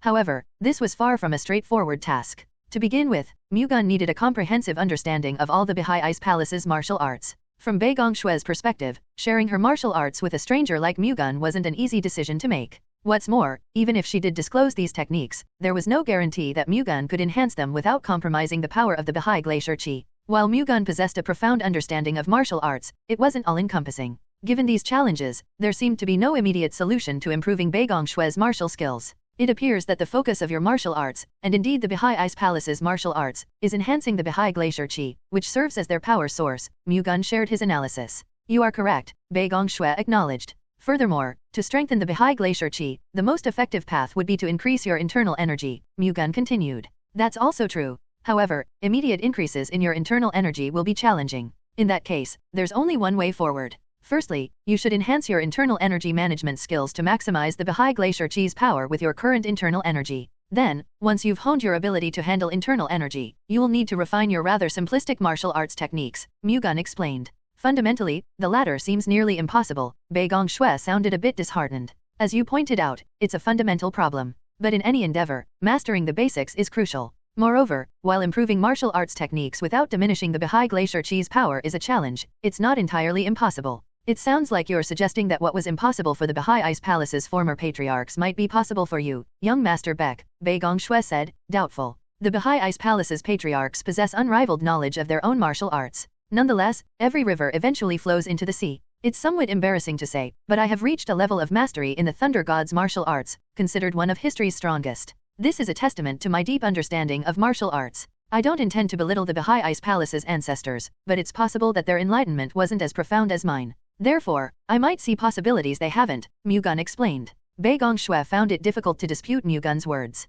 The Baha'i Ice Palace's former patriarchs had indeed reached the absolute realm effortlessly, but none of them had ever advanced to the supreme realm. This limitation was attributed to the constraints of the Baha'i Ice Palace's martial arts. To propel the Baha'i Ice Palace to greater heights, it was imperative to rectify these martial arts. With that in mind, it also seemed plausible that Mu-Gun, the successor of the Thunder God and a master of the supreme realm, could do something to improve the Baha'i Ice Palace's techniques. To enhance the Baha'i Ice Palace's martial arts, I would need to share the martial arts scriptures of the Baha'i Ice Palace, wouldn't I? Beigong Shui asked. This presented a significant issue. It was strictly forbidden to reveal the Baha'i Ice Palace's martial arts to outsiders, and this rule applied even to someone like Mu-Gun. That's correct. The Baha'i Ice Palace's martial arts scriptures can never be disclosed to outsiders n/o/vel/b/jn.c//om. In that case, we might have to forego that option. For now, it seems our only recourse is to enhance your skills through sparring, Mu-Gun concluded. Mu-Gun had no intention of pressuring Beigong Shui into something that was clearly impossible. His immediate concession indicated that he had no ulterior motives or greed for the Baha'i Ice Palace's martial arts.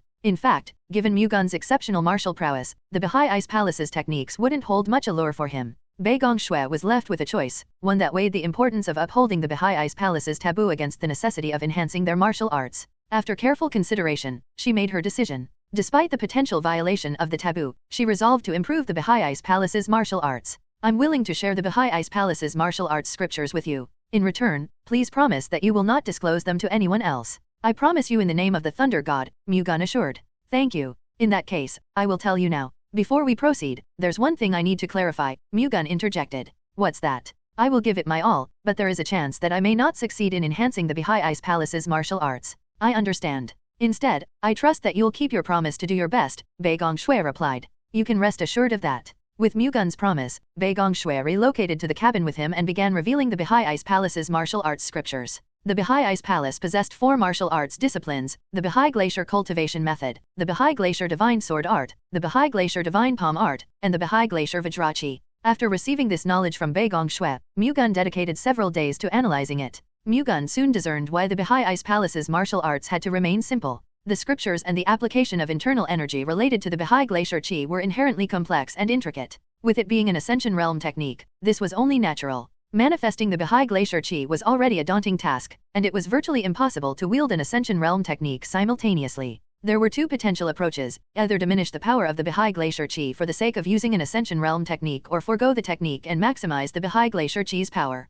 The Baha'i Ice Palace had opted for the latter. For the time being, Mu-Gun endeavored to simplify the oral scriptures necessary to manifest the Baha'i Glacier Chi while preserving its power. He attempted to streamline the oral scriptures using all the internal energy cultivation methods and enlightenment at his disposal. However, he realized that this approach would inevitably reduce the power significantly, mirroring the struggles of the Baha'i Ice Palace's former patriarchs. Mu-Gun concluded that a different approach was required to solve this problem. Could the Baha'i Glacier Chi itself be transformed into a martial arts technique? Mu-Gun recognized similar martial arts that functioned in a similar manner, one being the Heavenly Descent Thunder God Sword art. Essentially, this martial art revolved around the release of Thunder God Chi, a refined form of Thunder Chi, with variations in the size and shape of this being the primary distinctions. The strength of the Heavenly Descent Thunder God Sword art derived from the inherent power of the Thunder God Chi. The Baha'i Glacier Chi held a comparable level of power to Thunder God Chi, so the issue lay in how the Baha'i Glacier Chi could be harnessed. This Chi was able to freeze the surrounding space, which made it powerful in its own right. However, it posed no significant threat to an adversary capable of resisting the glacial Chi.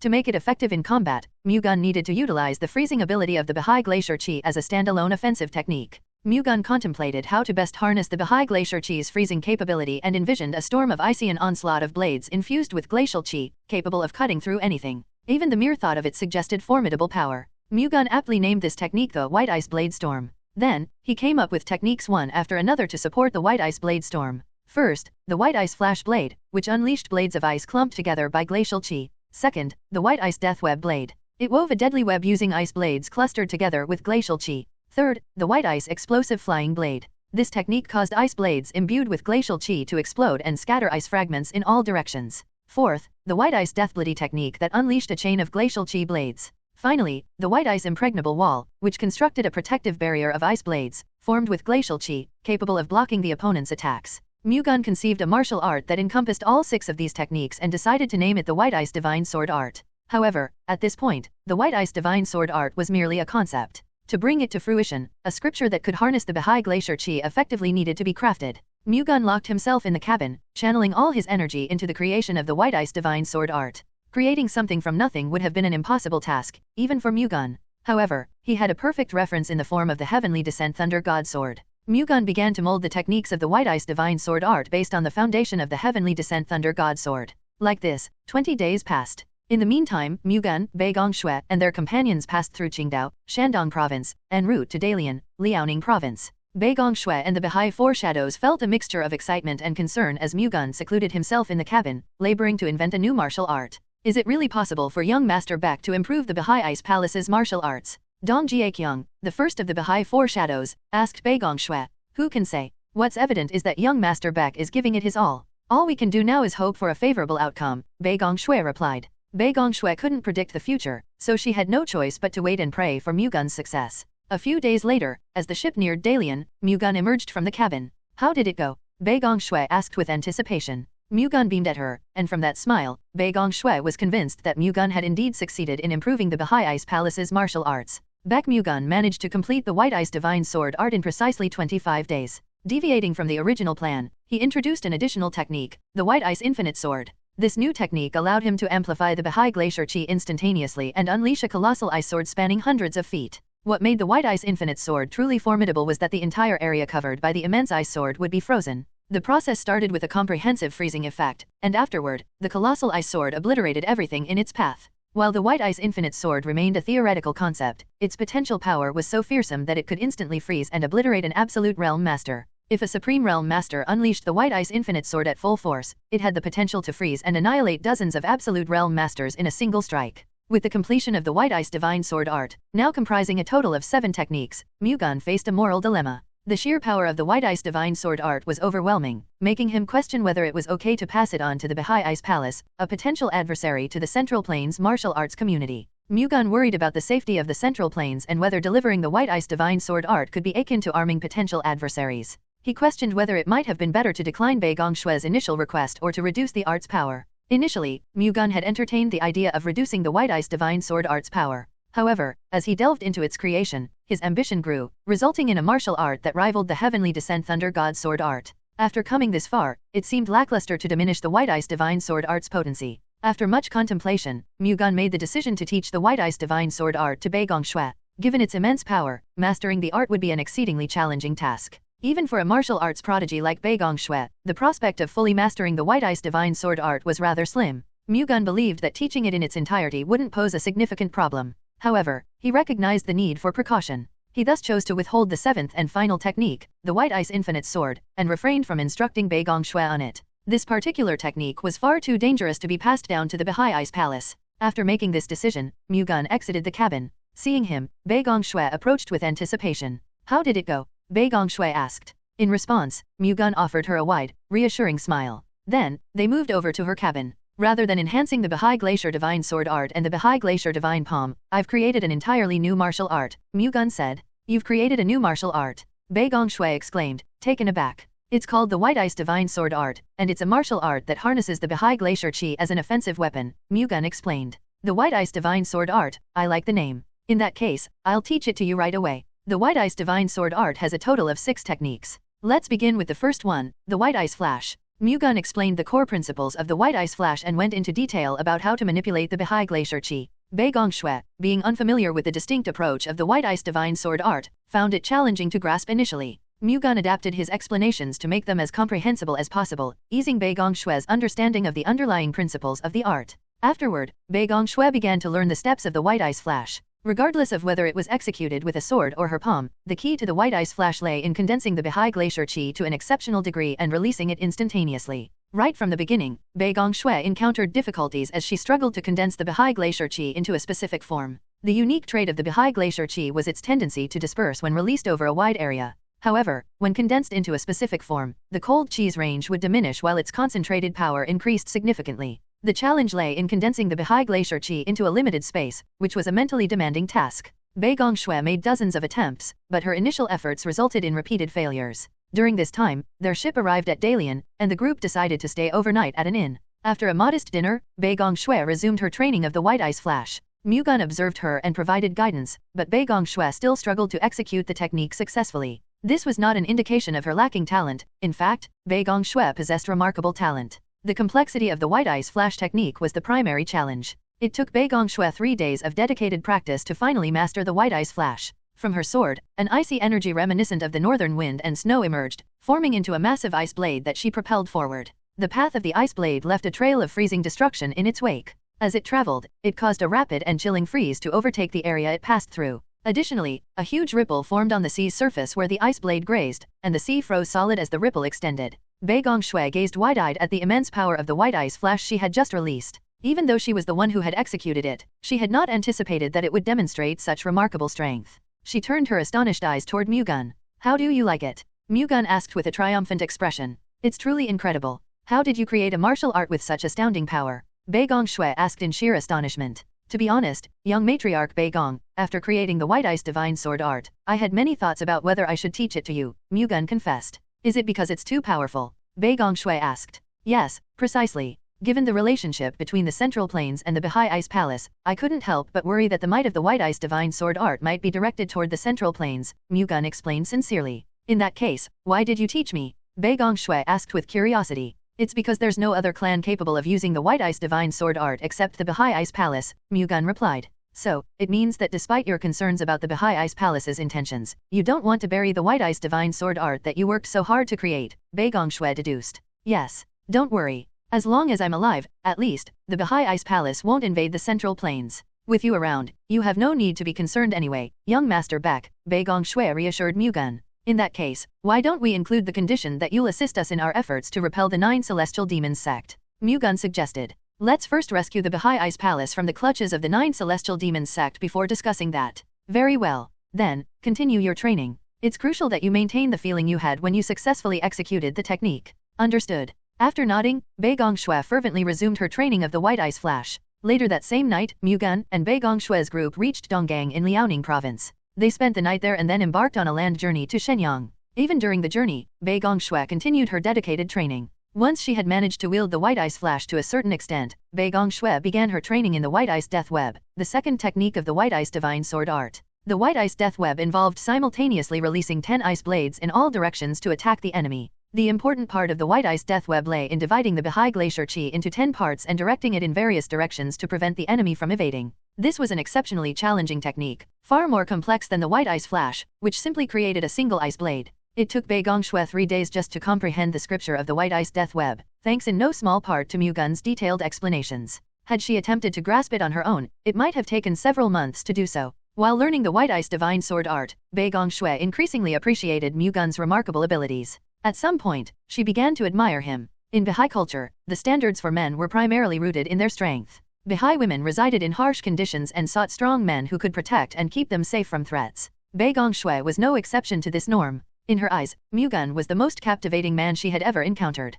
Baek Mu-Gun was well aware that she and Mu-Gun couldn't be together. Mu-Gun already had 2 wives, and it was highly unlikely that he would abandon the Central Plains Murim and come to the Baha'i Ice Palace. Similarly, Baek Mu-Gun couldn't simply abandon her responsibilities at the Baha'i Ice Palace to be with Mu-Gun. Recognizing that a romantic relationship between them was unattainable, Baek Mu-Gun made a conscious effort to suppress her feelings for Mu-Gun. Furthermore, this wasn't the time to focus on romantic entanglements. As the Baha'i Ice Palace's young matriarch, she had resolved to concentrate solely on the task of saving her clan. To achieve this, her primary focus had to be on enhancing her martial skills through rigorous training.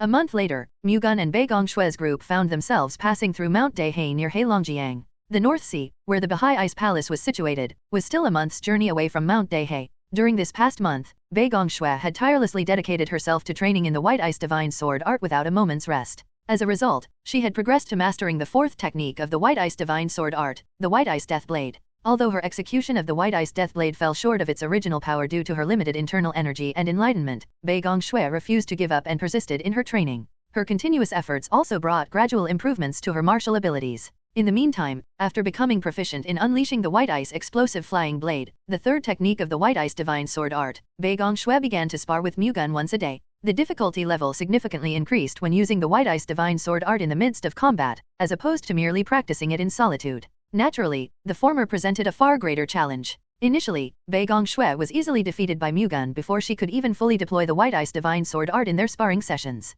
However, as they continued to engage in these daily sparring sessions, Baek Mu-Gun gradually developed the ability to skillfully use the White Ice Divine Sword art even during a real fight. Nevertheless, even with this improvement, her proficiency with the White Ice Divine Sword art was still far from posing a threat to Mu-Gun. As we pass Mount Daehae and enter Heilongjiang, we'll be in the Baha'i Ice Palace's territory, Baek Mu-Gun explained. I see. It's odd that the 9 Celestial Demons sect hasn't made any moves yet. Mu-Gun had expected the 9 Celestial Demons sect to pursue Baek Mu-Gun after she escaped from the Baha'i Ice Palace. However, there had been no signs of their activity even after traveling as far as Mount Daehae. From the perspective of the 9 Celestial Demons sect, they might not see me as a significant threat. Perhaps they think there's little I can do. Mu-Gun countered. As the Baha'i Ice Palace's young matriarch, the primary heir to the Ice Palace, you can rally support from the Baha'i Ice Palace's martial artists. It wouldn't be in the 9 Celestial Demons sect's interest to have you alive. They know well that eliminating you would be the best way to prevent defections among the Baha'i Ice Palace's martial artists. For that reason, I find it strange that they've shown no activity during our journey here.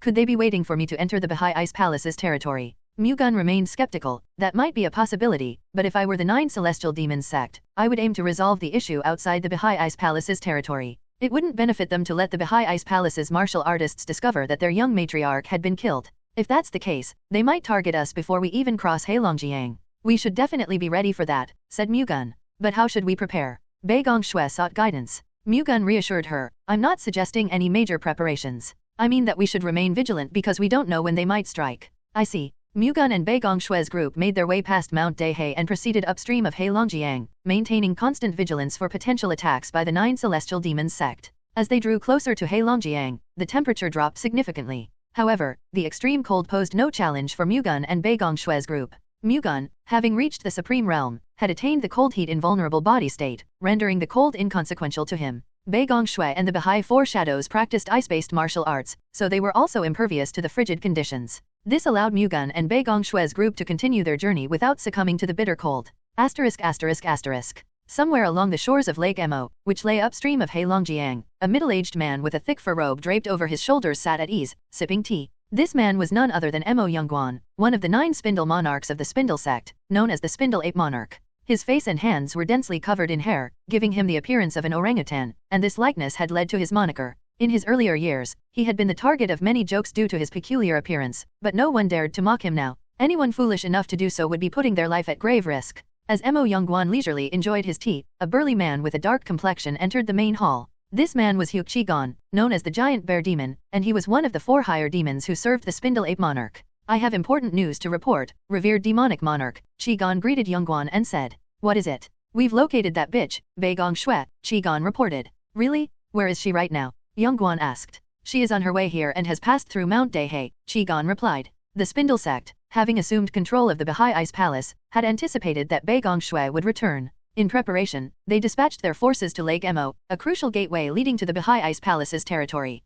Qi-Gon was responsible for leading these forces, acting on behalf of the Spindle Ape Monarch Mo Youngguan. The Ape Monarch himself was accompanied by his 4 direct subordinates, 1 squad from the Spindle Demonic Battalion, and 2 squads from the Ma Thieves Gang's Black Wind Troop, which had sought refuge in Bahai to evade the Hebei family's pursuit. The sheer size of their forces might have seemed excessive, considering the capabilities of Youngguan alone, but their numbers were meant to act as a safeguard in case Baegong Shui managed to rally support from the Murim of the Central Plains. Ideally, they would have wanted to capture her before she could seek assistance, but her loyal martial artist followers from the Bahai Ice Palace had put up a determined fight, preventing her capture. As a result, Mo Youngguan, the Spindle Ape Monarch, had been stationed at Lake Mo for several months, awaiting Baegong Shui's return. Finally, she had made her appearance. "Who is she with?" Youngguan asked. "Just one young man." "One young man? That's all?" Youngguan asked in surprise. "That's right. As a precaution, we thoroughly checked for any potential followers of Baegong Shui's group, but we didn't find anyone else. Any idea who the young man is?" "We're not sure yet," Qi-Gon replied cautiously.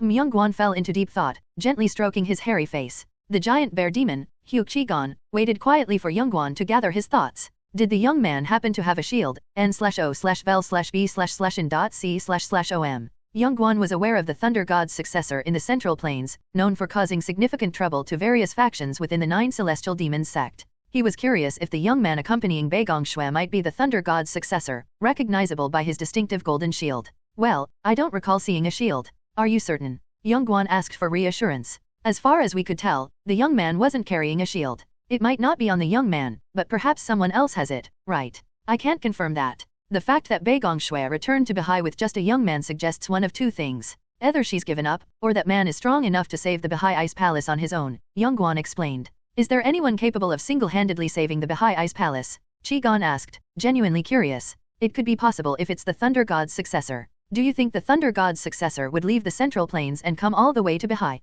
If he discovered that we were the ones who seized control of the Bahai Ice Palace, he would come after us," Youngguan explained. "What should we do if the young man truly is the Thunder God's successor?" "What else? We must eliminate him," Youngguan stated matter-of-factly. "I've heard he defeated the esteemed Azura Divine Demon, who reached the Supreme Demonic Realm. Can we even deal with someone like that?" Qi-Gon expressed his concern. "Throughout history, there's been nothing that sheer numbers couldn't overcome. If we gather all the forces of the Bahai Ice Palace and the Ma Thieves Gang, he'll eventually get tired, even if he's the Thunder God's successor. Once that happens, the Spindle sect can step in and defeat him," Youngguan reasoned. "But wouldn't it be wise to first confirm if he truly is the Thunder God's successor?" Qi-Gon proposed. "You're right. Send both squads from the Black Wind Troop." "Understood. Also, keep the martial artists of the Spindle Demonic Battalion on standby so that they can be mobilized at any moment," Youngguan ordered. If the young man accompanying Baegong Shui truly turned out to be the Thunder God's successor, immediate retreat would be necessary. On the other hand, if he wasn't the Thunder God's successor, the Spindle Demonic Battalion would be called in to handle Baegong Shui and her companion. Either way, they needed to be prepared for action. "Understood," Qi-Gon acknowledged and departed. He then assembled the 2 squads from the Ma Thieves Gang's Black Wind Troop and dispatched them to the location where Baegong Shui's group was situated. Baek Mu-Gun and Baegong Shui's group continued their journey, leaving Mount Dahe behind and entering Huzhong. However, their progress was hindered by the sleet and poor visibility caused by the wintry weather. "How can you live in such a barren land with such a harsh climate?" Mu-Gun marveled at the resilience of the people living in this harsh environment. The frozen landscape and the biting, swirling winds made it clear that the locals had to be truly remarkable to endure such conditions. "I was born here, so I lived here thinking it was natural," Baegong Shui replied. Mu-Gun expressed his amazement. "Come to think of it, the Bahai Ice Palace is really amazing to be able to create such a huge force in this land of ice." Baegong Shui nodded. "That's because you can't survive on Bahai's land without being strong." From her words, Mu-Gun realized that for the Bahai Ice Palace's martial artists, martial arts were crucial for their very survival. "I've been thinking about how to make the Baek Sword Sect's martial artists stronger. Perhaps sending them to Bahai for training is a good idea," Mu-Gun said.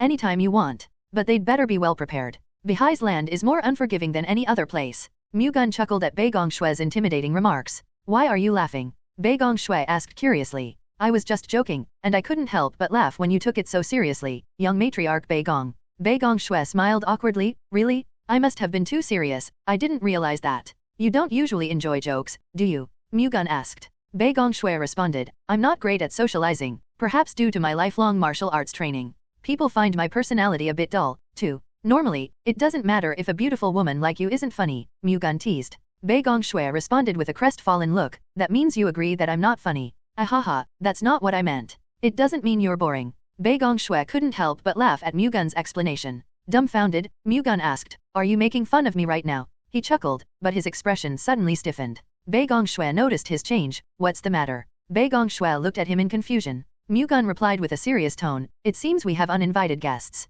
Despite the sleet reducing visibility, Mu-Gun's thunder god's heavenly eyes allowed him to see dozens of people in black armor approaching on horseback, armed with sabers and spears. Their numbers were around 200. It looks like they are the Ma Thieves gang's martial artists. Baek Mu-Gun asked, the Ma Thieves gang? Aren't they an evil sect from the Central Plains? Yes, they were originally an evil faction based in Liaoning province. Not too long ago, it was revealed that they were connected to the 9 celestial demons sect. When the Hebei Peng family attacked, they abandoned their base and fled toward Bihai. Baek Mu-Gun deduced, so, it's highly likely they have joined forces with the 9 celestial demons sect. Given that they're coming for us, your assumption is probably accurate, young matriarch.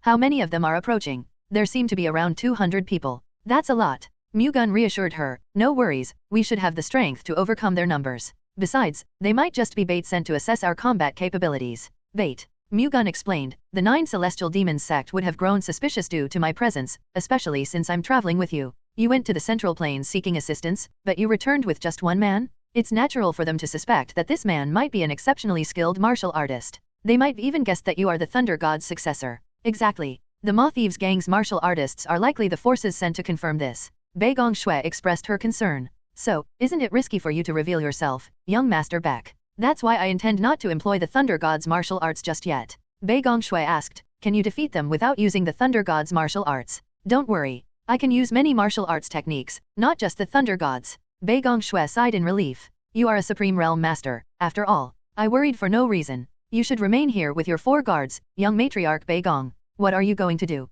Mu-Gun explained, they are all mounted on horseback. First, we need to halt their advance. I will prevent them from charging ahead. The 5 of you should be on standby. Mu-Gun swiftly advanced, vanishing into the sleet. He activated the Dark Spectre stealth art, concealing his presence as he neared the Ma Thieves gang's Black Wind troop. This troop was maintaining a wedge formation while charging ahead, a tactic that allowed them to disperse their forces to either side and evade a secondary collision should the leading horse be targeted by an enemy strike. Then, I will aim for the middle. Nov, L, B /JNN. Mu-Gun didn't target the lead horse but the one behind it. With the Dark Spectre stealth art, he swiftly closed in and then activated the Thunder God's aerial steps. The Black Wind troop's horsemen in the front were taken by surprise and launched a hurried attack, but Mu-Gun effortlessly evaded their strikes with his midair jumps. Once the lead horseman passed beneath him, Mu-Gun unleashed the Supreme Moonlight, the ultimate technique of the Celestial Moonlight Sword art, toward the mounted squad below. Moonlight Sword Chi cut through the sleet and rushed toward the Black Wind troop's warriors. Despite their frantic attempts to block it, the Sword Chi was too fast to defend against. Dozens of Sword Chi blades fell onto the warriors and horses, causing severe injuries and chaos. More than 30 men fell to the frozen ground, their bodies badly mangled. Their horses also fell as they got entangled with their riders' bodies, and the ones following from behind barely managed to avoid a collision. Mu-Gun seized the opportunity to dismount one of the horses, effortlessly overpowering the Black Wind troop member who was riding it. The defeated member tumbled off the galloping horse, covered in wounds. With the stolen horse, Mu-Gun charged forward, tailing the Black Wind troop. He released another wave of Moonlight Sword Chi, cutting down the horsemen ahead of him. Arc dash! Amidst the frantic screams of the Black Wind troop's men, the mounted squad slowed their pace and quickly repositioned to encircle Mu-Gun. Realizing the threat he posed, they decided to confront Mu-Gun head-on. They swiftly surrounded him from all directions, readying their spears to engage. Mu-Gun wasn't fazed. He propelled himself off the horse's saddle, leaping into the air. From his elevated position, he released waves of Moonlight Sword Chi towards the spearmen encircling him. The Black Wind troop's martial artists tried to block his attacks with their spears, but the Moonlight Sword Chi, with the power akin to an absolute realm master's Vajra Chi, overwhelmed their defense. In a deafening explosion, the Black Wind troop's spearmen and their horses fell, blood gushing as the Sword Chi wreaked havoc. Mu-Gun had single-handedly dispatched over 10 of the Black Wind troop's spearmen, leaving behind a grim scene of destruction. Landing softly on the ground, he remained unscathed. No matter how strong that bastard is, he is still only one man. Everyone, attack him together? The squad leader of the Black Wind Troop spurred his comrades on. Despite their fear of Mu-Gun's formidable martial arts, they believed they could still overpower him. Mu-Gun found their bravado amusing and, with a mocking look on his face, stomped the ground with force. The spears abandoned by the fallen spearmen suddenly levitated into the air. The Black Wind Troop's martial artists watched in disbelief as the spears hung weightlessly in midair. Mu-Gun gave them a sardonic grin before unleashing a powerful shockwave in all directions, sending the floating spears hurtling toward the charging members of the Black Wind Troop. The spears swiftly struck their targets, piercing their throats before they could react. The Black Wind Troop members crumpled to the ground, their bodies frozen not only by the bitter cold but also by the overwhelming fear of death. Paralyzed with terror, they dared not make another move against Mu-Gun. The squad leader shared their predicament. With the Black Wind Troop's martial artists no longer mounting an attack, Mu-Gun inquired, "Are you done already?" His question was met with silence. The martial artists remained incapable of offering a response. Shrugging indifferently, Mu-Gun continued, "You can decide to start a fight, but how it ends is a different matter." From the back of his horse, he took a step forward, bearing down on the Black Wind Troop's martial artists. The overwhelming force of his approach left them trembling, causing them to retreat in fear. Mu-Gun casually remarked, "I don't think running away will keep you safe." He gestured with his chin, prompting the Black Wind Troop's fighters to glance behind. There, they witnessed a colossal ice blade hurtling toward them. It was the white ice flash unleashed by Baek Mu-Gun, and it cleaved through the ranks of the Black Wind Troop's martial artists, freezing them in place with each impact. The ground beneath the point of contact was rapidly encased in ice, freezing all within a 30-foot radius. The martial artists of the Black Wind Troop found themselves shocked by the power of the white ice flash. Confronting Mu-Gun alone had already pushed them far beyond their abilities, and now Baek Mu-Gun had added her devastating power to the mix. It was a relentless succession of misfortunes for the group. Without hesitation, Baek Mu-Gun unleashed the white ice divine sword art upon the disoriented fighters. Each ice blade that emanated from her sword proved lethal, ensuring the demise of dozens of Black Wind Troop members each time. Mu-Gun remained ceaselessly active, fluidly maneuvering amidst the panicking Black Wind Troop martial artists, delivering fatal blows. Overwhelmed by fear, the fighters attempted to flee, but their escape routes were effectively blocked by the coordinated assault of Mu-Gun and Baek Mu-Gun. As the majority of the Black Wind Troop had been decimated, Mu-Gun delegated the task of finishing off the remaining members to Baek Mu-Gun and the Baha'i Four Shadows before meticulously inspecting the vicinity. Mu-Gun believed that there was an observer not far from the combat scene. True to his suspicion, he detected a faint energy source approximately 100 feet away. To identify the source, Mu-Gun concentrated on the energy, sensing that it bore the distinctive demonic chi associated with the 9 celestial demons sect. Detecting such energy from a distance of 100 feet was nearly impossible for most, but Mu-Gun's exceptional sensitivity to chi,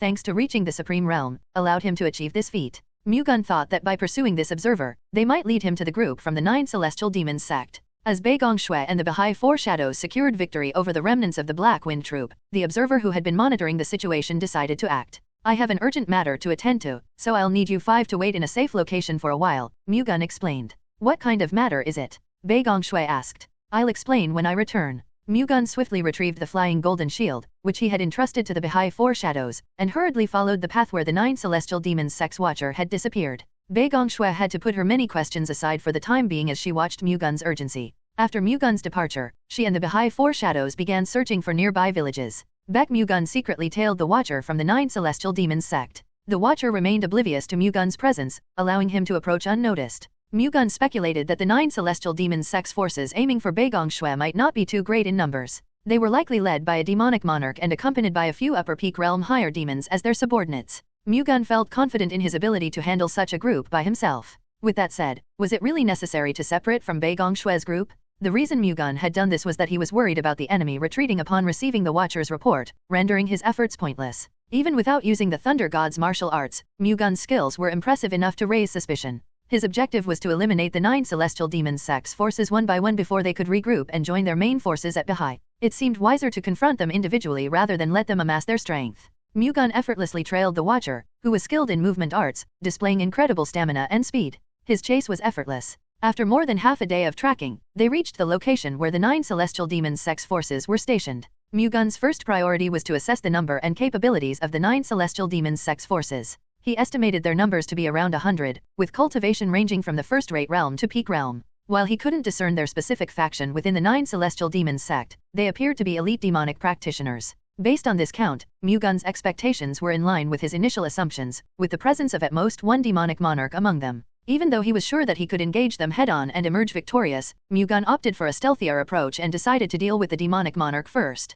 The cover of night provided the perfect setting for him to use the Dark Spectre stealth art. Mu-Gun infiltrated the building where the elite demonic practitioners of the 9 Celestial Demons sect had gathered. Despite their heightened alertness, they remained oblivious to Mu-Gun's presence. Mu-Gun proceeded to locate the building he believed housed the demonic monarch. It was the largest and most distinguished structure. Quietly, he landed on the building's roof and surveyed the interior. His senses picked up on one energy source that likely belonged to an absolute realm master and 4 additional energy sources of lower strength. This indicated the presence of a demonic monarch and 4 accompanying higher demons. Rather, this turned out better than I thought. As the main enemy forces had gathered in one place, Mu-Gun resolved to end the confrontation swiftly. He unleashed the 4th technique of the Heavenly Descent Thunder God Sword Art, the 100 Golden Lightning Wheel Wave, directing its formidable power downward. The building's rooftop was shattered as the Golden Thunder God Chi enveloped Mu-Gun, causing his body to plummet. In the midst of this chaos, Mu-Gun descended, encircled by a golden wheel of lightning, ready for battle.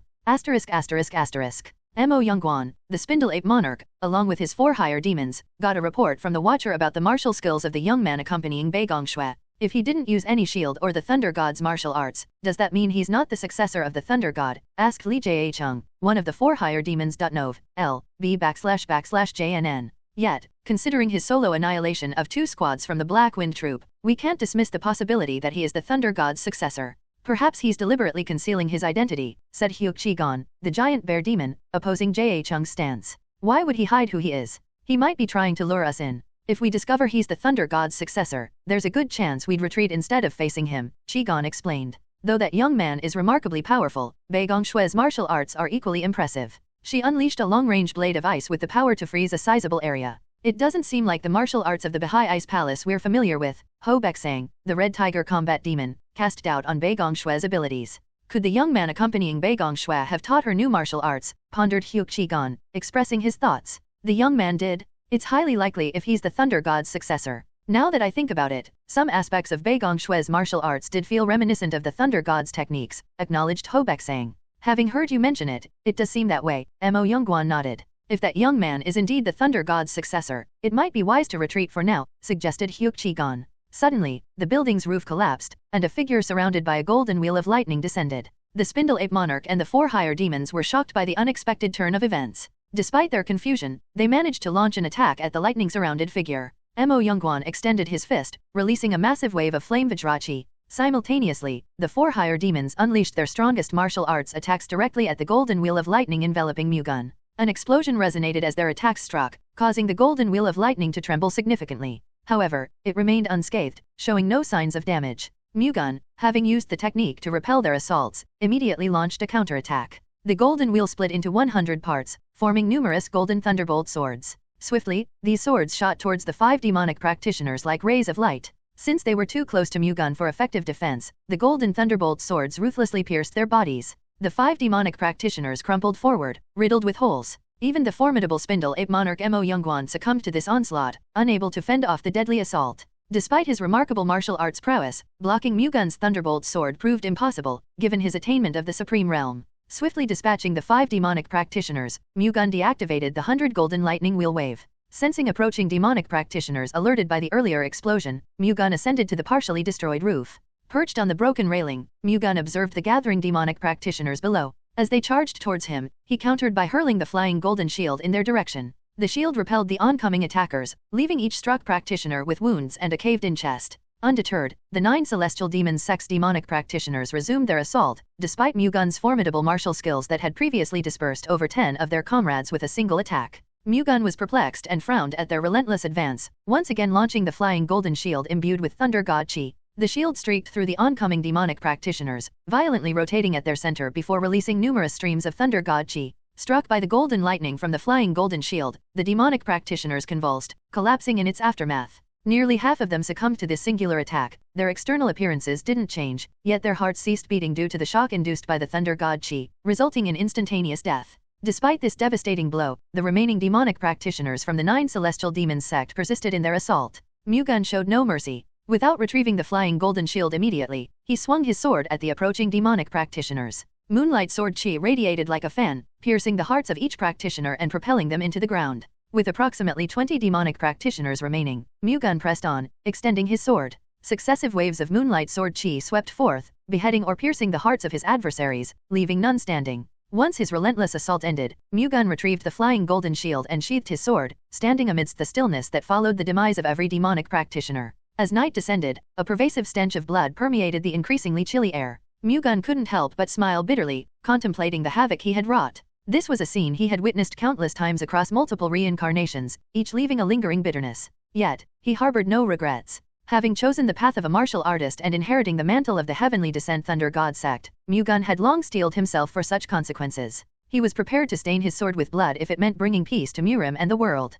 The following day, Mu-Gun returned to Huzhong, reuniting with Baek Mu-Gun and the Bahai Four Shadows before resuming their journey to Bahai. Can you tell me what happened yesterday now? Baek Mu-Gun asked. I got rid of the 9 celestial demon sect's demonic practitioners. You got rid of them? What do you mean by that? Baek Mu-Gun couldn't believe her ears and asked again. Mu-Gun explained to Baek Mu-Gun the events following the battle with the Black Wind Troop. He explained how he pursued the Watcher of the 9 celestial demons sect, ultimately discovering the location of the sect's demonic practitioners. Then, how he took decisive action, eliminating all of them. If something like that went down, you should have included us. I'm not underestimating your skills, but you're not yet equipped to handle the 9 celestial demons sect's demonic practitioners. That's why I took matters into my own hands. I hope you understand my intentions, Mu-Gun explained. Even so, this involves the Bahai Ice Palace, and we've done nothing but leave you to shoulder it alone. It feels like we're shameless, Baek Mu-Gun expressed bitterly. Don't think of it that way. While it's related to the Bahai Ice Palace, dealing with the 9 celestial demons sect is a task that naturally falls on the Thunder God's successor, Mu-Gun reassured.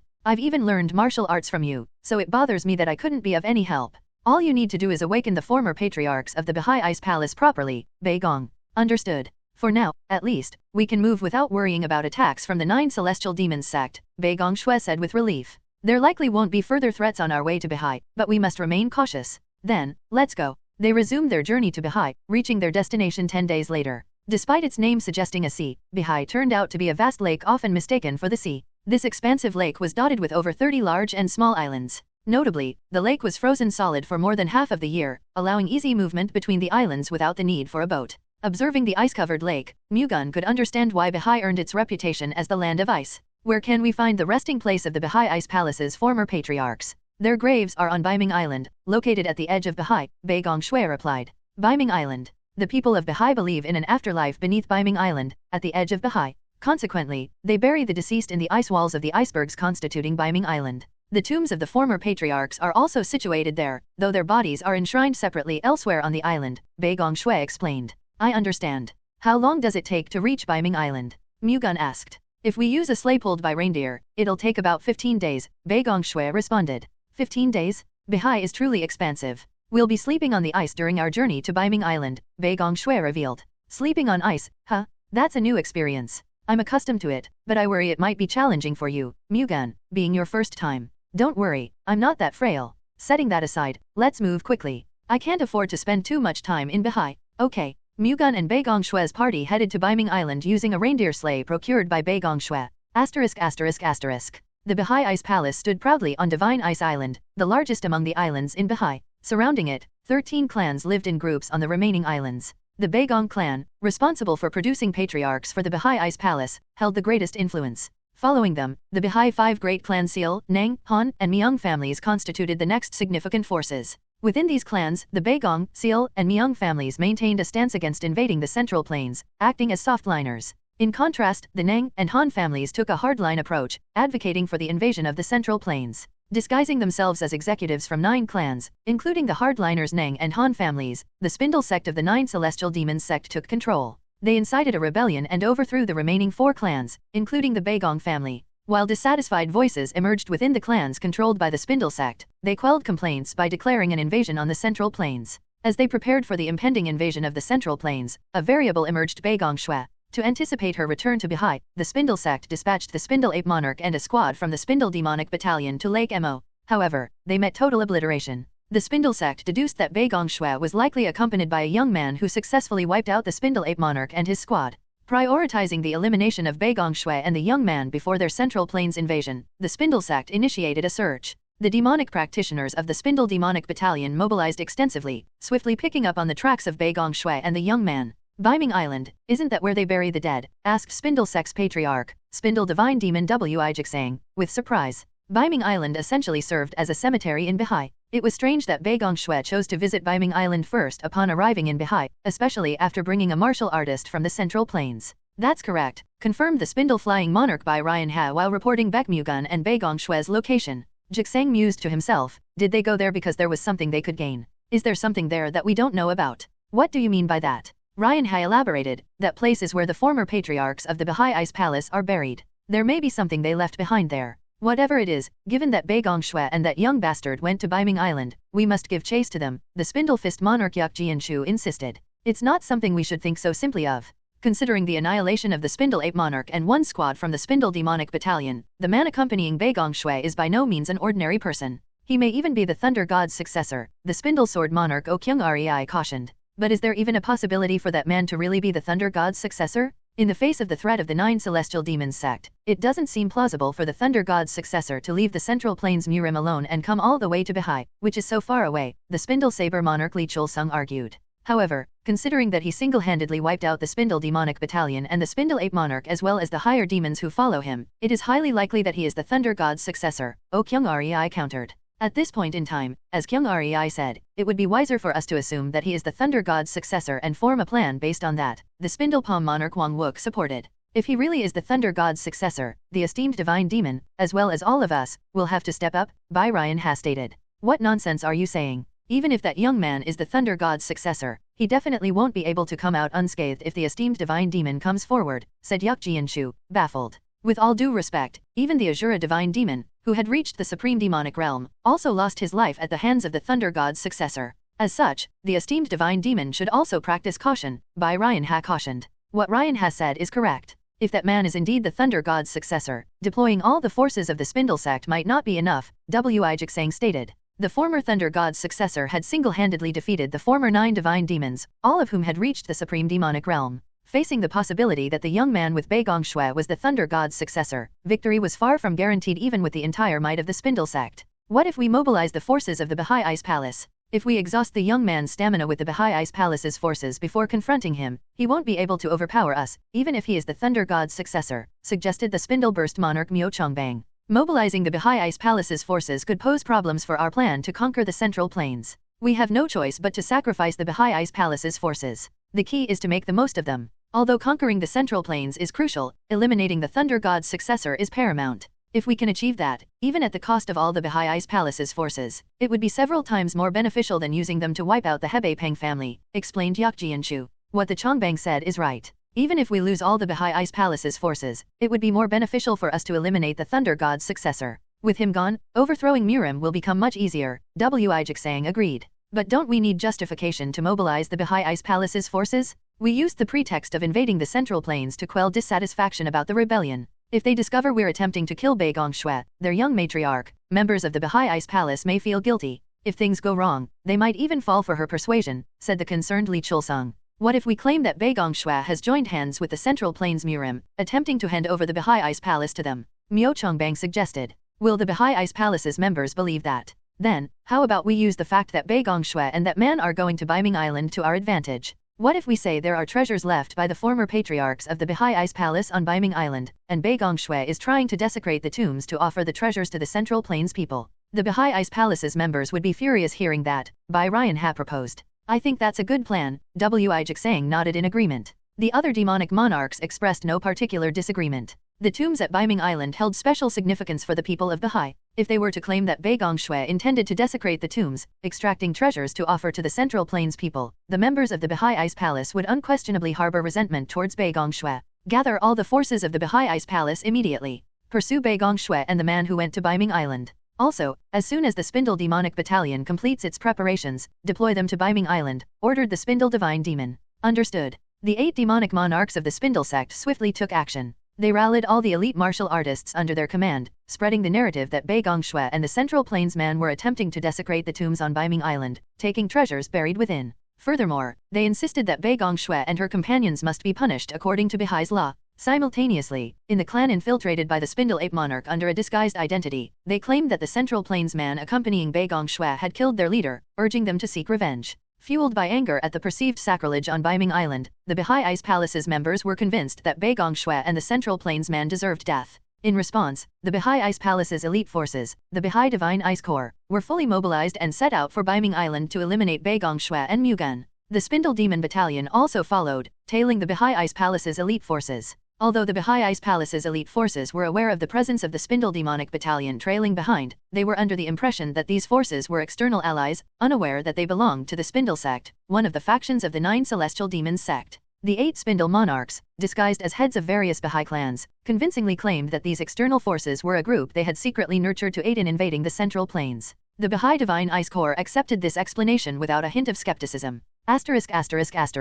Mu-Gun and Baek Mu-Gun's group reached Baiming Island, situated at the edge of Bahai. The island comprised towering glaciers that entombed bodies deep within their frozen masses. A shiver ran down Mu-Gun's spine as he beheld the chilling sight of glaciers laden with frozen corpses. The body will not rot and will be preserved as is in the glacier. Yes. The living find solace in gazing at the bodies of those who have passed, frozen in the same state as when they were alive. Of course, the souls of the deceased must have already departed to their final resting places, Baek Mu-Gun explained. N/O/vel/b/jn.c//om. Do the living even come to this place? Mu-Gun inquired with curiosity. That's a given. There's a designated day, the Day of the Dead, where they pay homage to the departed. On that day, you wouldn't find an inch of space to set foot here, Baek Mu-Gun clarified. I see. Then, shall we go to the secret cave? Mu-Gun followed Baek Mu-Gun toward the inner side of the glacier mountain on Baiming Island. The interior of the glacier mountain, with densely packed, massive blades, resembled a labyrinth. Baek Mu-Gun navigated the intricate paths with skill, leading them to a halt in front of the Ice Sword Peak, nestled at the innermost part of the glacial mountain. Is this the place? Mu-Gun asked. Yes, our former patriarchs rest at the top of this sword peak. At Baek Mu-Gun's words, Mu-Gun looked up, inspecting the sword peak. The peak, with its sharp slope, appeared to be at least over 1,000 feet tall. Ascending a 1,000-foot ice peak without specialized equipment presented a formidable challenge even for a martial arts master. Yet, Mu-Gun possessed the Thunder God's aerial steps. While he hadn't mastered it to reach the peak, he could manage to ascend a height of 1,000 feet somehow. The challenge, however, lay in Baek Mu-Gun. It is quite high. Can you climb it? In order to climb the sword peak, I would have to at least be at the absolute realm. With my current martial realm, I am not able to climb it. Don't we need you to be there too in order to awaken the former patriarchs of the Bahai Ice Palace? Mu-Gun asked. That is correct. That means it is meaningless for me to go up alone. Yes, I have to go up with you. Then, I have no choice but to carry you on my back and climb up, Mu-Gun said. You are going to climb this sword peak with me on your back? Baek Mu-Gun asked in surprise. Then, is there any other way? I was considering that if you created a stepping path for me on the sword peak's ice walls, I could attempt to climb by using it, Baek Mu-Gun suggested. A stepping path. Couldn't you make it possible by thrusting your sword into the ice wall at regular intervals? Baek Mu-Gun elaborated. To do that, I have to stab at least 30 swords in the ice walls. I think that would be too tedious, and it would be more convenient to just carry you on my back. I know your martial arts are amazing, but it is already hard to climb alone, so can you really carry me on your back? How hard would it be to carry you, as light as a feather, on my back? So, don't worry and get on. That is, unless you mind riding on another man's back, Mu-Gun grinned. If you find out that carrying me feels more like a rock than a feather, don't blame me. You're making me nervous all of a sudden. At Mu-Gun's joke, Baek Mu-Gun chuckled. Then, get on my back, Mu-Gun said. 4 shadows, please wait here, Baek Mu-Gun ordered. Understood. Be careful. Please take good care of our young matriarch. The Bahai 4 shadows requested a favor from Mu-Gun. Don't worry. I will bring young matriarch Baek Mu-Gun back safely, Mu-Gun reassured them. Then, he glanced at Baek Mu-Gun. Baek Mu-Gun nodded and got on Mu-Gun's back. Ugh, Mu-Gun groaned and staggered. What is it? Baek Mu-Gun blushed and glared at Mu-Gun. I was just playing a joke to keep you from getting too nervous, Mu-Gun said. I wasn't nervous at all. Then, make sure you hold on tight. What do you plan to do? You'll know once you see it. Along with his response, Mu-Gun stamped the floor. Mu-Gun, carrying Baek Mu-Gun on his back, soared straight up. As they rapidly ascended 50 feet high, they began to visibly waver. At that moment, golden lightning condensed from Mu-Gun's feet and discharged in a long wave. They slowed down, then resumed soaring as if bouncing upwards. This pattern continued, with Mu-Gun emitting a wave of golden lightning whenever his speed decreased. Baek Mu-Gun watched in astonishment at Mu-Gun's remarkable movement art. Nevertheless, climbing the Ice Sword Peak, over 1,000 feet high, proved challenging even with the Thunder God's aerial steps. While it might have been possible for Mu-Gun alone, carrying Baek Mu-Gun on his back made it an insurmountable task. When the lightning energy of the Thunder God's aerial steps no longer propelled him upward, Mu-Gun tossed the flying golden shield toward the Ice Sword Peak's ice walls. About halfway embedded, Mu-Gun then climbed onto the shield with Baek Mu-Gun still on his back. Let's take a break before continuing. You are really incredible. I never thought you would climb the Ice Sword Peak like this, Baek Mu-Gun said in astonishment. Now then, shall we continue? Mu-Gun infused Thunder God Chi into the flying golden shield beneath him. Responding to this, the shield spun fiercely against the ice wall. With a powerful kick, Mu-Gun launched himself upward, the flying golden shield rebounding and rising again. Mu-Gun, skillfully manipulating the shield, released consecutive waves of Thunder God Chi, propelling himself to the summit of the Ice Sword Peak just before the Thunder God's aerial steps energy waned. The pinnacle formed a basin shaped like a hemisphere. Mu-Gun gently lowered Baek Mu-Gun from his back and inquired, "What's our next step?" "We need to locate the entrance leading into the Ice Sword Peak," Baek Mu-Gun replied. "How do we find it?" "At the peak, there's a spot where we can insert the Baha'i Divine Ice Sword, the holy treasure of the Baha'i Ice Palace. That's our first target." Baek Mu-Gun, reaching the summit for the first time, lacked precise knowledge of the entrance to the place where the Baha'i Glacier Zombie was enshrined. "Are you carrying the Baha'i Divine Ice Sword?" Mu-Gun asked curiously. "Indeed. The sword around my waist is the Baha'i Divine Ice Sword,"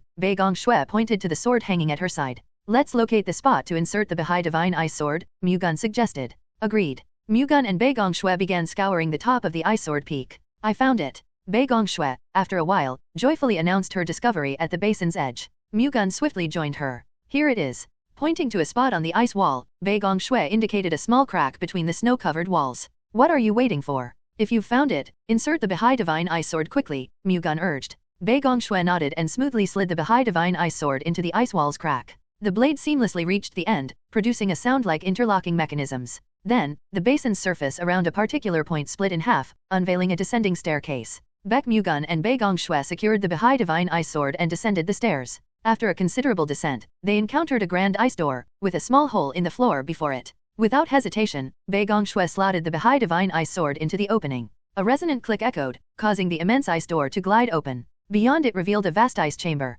"Let's go in." Mu-Gun and Baek Mu-Gun entered the ice chamber. The ice chamber seemed to be dozens of Pyong one wide, and ice coffins were erected on the ice walls on all sides. The number of ice coffins totaled exactly 12 coffins. "It seems like all the former patriarchs of the Baha'i Ice Palace are in those ice coffins." "Yes, that is correct. But how do we awaken them?" Mu-Gun inquired. "They can be awakened through the Baha'i Ice Soul spell," Baek Mu-Gun revealed.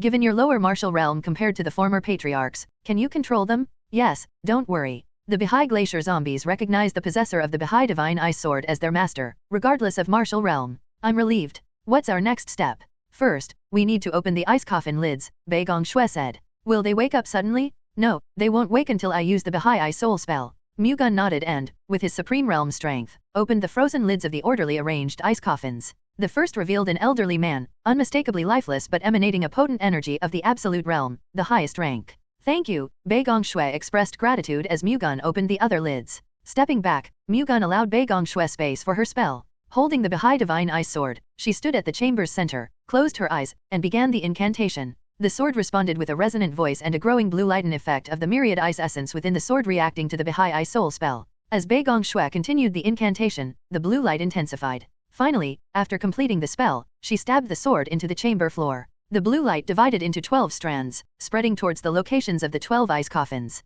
The blue light spread across the floor, enveloping the ice coffins and then penetrating the 12 lifeless bodies within. The corpses trembled as they absorbed the cold chi emitted by the Baha'i Divine Ice Sword, causing the ice coffins to shudder. The Baha'i Divine Ice Sword continued to release its blue-colored cold chi, and the 12 corpses absorbed it eagerly, eventually opening their eyes. A potent wave of cold chi surged from the awakened bodies, shattering their ice coffins. Rising to their feet, they turned towards Baek Mu-Gun, who still held the glowing sword. As their gazes locked, a connection formed between Baek Mu-Gun's mind and the 12 Baha'i Glacier Zombies. Now, the Baha'i Glacier Zombies recognized Baek Mu-Gun as their master, and she could command them through this mental link. Yet, there was more. The 12 zombies initiated the Ice Soul Awakening spell. This advanced spell utilized Baha'i Glacier Chi to unclog the life and death gateway and facilitate metamorphosis. Seated in a lotus position with the Baha'i Glacier Zombies surrounding her, Baek Mu-Gun absorbed their emitted Baha'i Glacier Chi. The Chi circulated within her body, following the teachings of the Baha'i Glacier cultivation method's scriptures. Observing from the chamber entrance, Mu-Gun initially worried about Baek Mu-Gun's safety. However, reassured by her signal, he watched with keen interest as the Baha'i Glacier Zombies worked to elevate her martial realm forcibly. The spell unfolded for over an hour, and Baek Mu-Gun's body, seated in meditation, gradually lifted from the floor. A surge of blue energy emanated from her head crown, forming a protective film around her. The cold chi froze her clothes, which shattered like powder, revealing Baek Mu-Gun's naked body. Mu-Gun, momentarily captivated, quickly averted his gaze. Behind him, he could hear the sounds of bones twisting and interlocking. Baek Mu-Gun was undergoing metamorphosis. Her musculature reformed, and her skin cracked, shedding like a snake. New flesh emerged, leaving her skin looking as pristine and soft as that of a newborn baby. Despite her outward appearance, Bai Gongshue's skin harbored the resilient Bahai Glacier Qi, rendering her impervious to ordinary swords. With the assistance of the Bahai Glacier zombies, her life and death gateway was forcefully opened, allowing her to achieve metamorphosis. Entering a trance, Bai Gongxue circulated her qi, a process likely to keep her unconscious until she fully assimilated the Bahai Glacier qi filling her body. The 12 Bahai Glacier zombies formed a protective circle around her, ensuring an impenetrable defense. Mu-Gun anticipated at least 3 days for Bai Gongxue to completely store her newly obtained energy. Consequently, he waited outside the ice chamber, mindful of Bai Gongshue's nudity and finding solace in the beef jerky he had brought along. On the 4th day, Bai Gongxue concluded her qi circulation, attaining the absolute realm. Moved by her accomplishment, she sought out Mu-Gun, the first person she wanted to share her joy with. Not finding Mu-Gun inside the ice chamber, Bai Gongxue hurriedly emerged, only to discover Mu-Gun on the stairs, munching on beef jerky. He ceased his movements when he noticed her. Bai Gongxue, in her exuberance, forgot about her nudity. Young patriarch? I've reached the absolute realm, I am an absolute realm master. Bai Gongxue exclaimed with unprecedented excitement. Mu-Gun averted his gaze, coughing at the sight of her uninhibited celebration. Ahem, young matriarch? I think it would be better if you get dressed first, Mu-Gun suggested, prompting Bai Gongxue to realize the peculiarity and inspect her own body. Kaiaaaa? Upon realizing her state of undress, Bai Gongxue rushed back into the ice chamber, overcome with embarrassment. After some time, she reappeared wearing the clothes of one of the Bahai Glacier zombies, although the fit was far from perfect. Please forget everything you saw a while ago. What are you talking about? Mu-Gun responded as if unaware.n/o/vel/b/jn.c//om. I mean about seeing my naked body. Please erase it from your memory, young patriarch. Don't worry, I have already forgotten about it. I don't even recall something like that happening, Mu-Gun reassured Bai Gongxue, attempting to ease her embarrassment. Bai Gongxue, puzzled by Mu-Gun's casual response, laughed. That aside, congratulations on reaching the absolute realm, Mu-Gun congratulated. Thank you. This is all thanks to you. Instead of me, I think you should thank the former patriarchs of the Bahai Ice Palace who are standing behind you. I am grateful to the former patriarchs of the Bahai Ice Palace, but I am also grateful to you. If it weren't for you, I would not have been able to come all the way here. Mu-Gun shrugged in response. Then, let's go down now. The guards waiting below must be very worried because 4 days have passed due to you circulating your qi. 4 days have passed? Yes. To be honest, I was bored to death waiting alone. I am sorry. I didn't even know that. I am kidding, it is a joke. The guards must be more worried than me, so let's quickly go down, Mu-Gun joked. Let's quickly go. Mu-Gun and Bai Gongxue ascended Ai Sword Peak through the stairs, with the 12 Bahai Glacier zombies following. At the peak, Bai Gongxue inquired about the descent. But how do we get down? There is a way for me and you to go down, but the Bahai Ice Palace's former patriarchs are going to be a problem. Then, shall we have the Bahai Glacier zombies go down first? That would be great. Bai Gongxue nodded and instructed the Bahai Glacier zombies to descend. Without hesitation, they slid down the steep slope, controlling their speed with the frictional force generated by kicking their feet against the ice wall, thanks to their Vajra physique. Wow, I was worried for no reason, Mu-Gun admired the scene. But how do we get down? We will go down riding this. Mu-Gun raised the flying golden shield, showing it to Bai Gongxue. We're going down on a shield? I will take you safely to the bottom of the Ice Sword Peak, so get on my back for now, Mu-Gun reassured, gesturing to his back. With no other option, Bai Gongxue climbed onto Mu-Gun's back. Placing the flying golden shield at the peak's boundary, Mu-Gun, with Bai Gongxue on his back, descended the slope.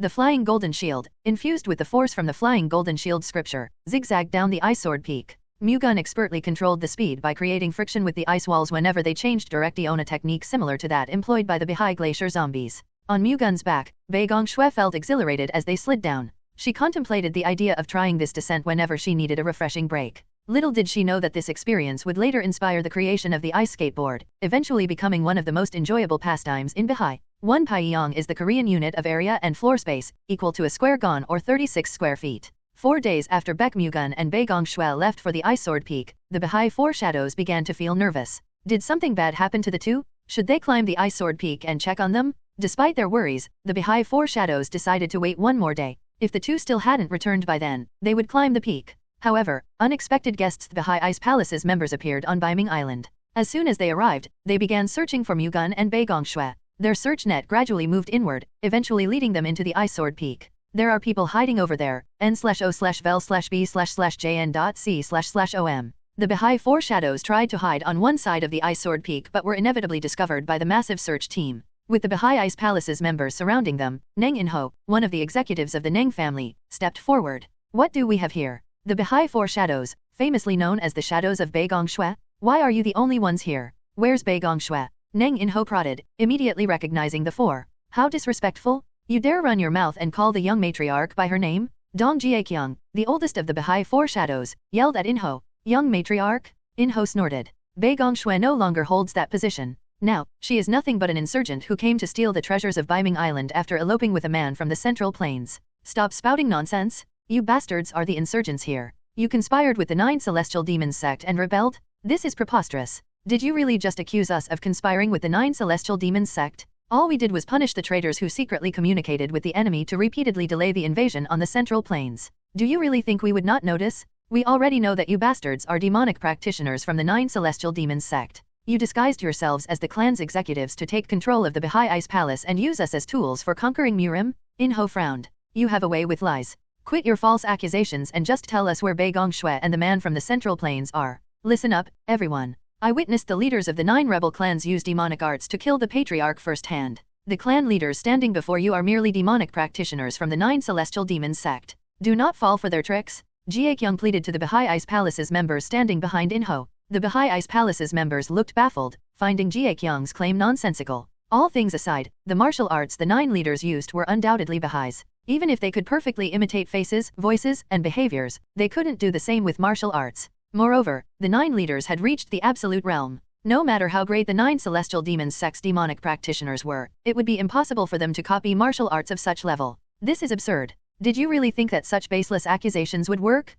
Inho said with a relaxed expression, having confirmed that the Baha'i Ice Palace's members did not believe in Jiekyung. Let's see how long you can hide your true colors. Jiekyung pounced on Inho, wanting to corner him and force him to show his real identity. Immediately realizing what she was trying to do, the other Baha'i shadows attacked Inho as well. Inho smiled, finding their actions foolish. Executing a technique of the Baha'i Ice Palm, one of the Neng family's martial arts, he extended his hands toward the Baha'i Four Shadows and fired ice energy blasts akin to the northern wind. The Baha'i Four Shadows' swords clashed head-on with the technique but ultimately failed to break through it, pushing them back greatly. If I really am just a demonic practitioner from the 9 Celestial Demons sect, then how can I use the Baha'i Ice Palm? Don't tell me you will still insist that I am merely imitating it. If so, wouldn't that just serve as proof of your insignificance? Inho mocked. Don't be so conceited. We're just getting started. The Baha'i Four Shadows shouted in anger and attacked Inho again. Unfazed, Inho used the Baha'i Ice Palm again. The Baha'i Four Shadows attacked him with all their might, but he proved too powerful for them. Inho was not just the Neng family's second-in-command and younger brother of Neng Jikho, the Neng family head.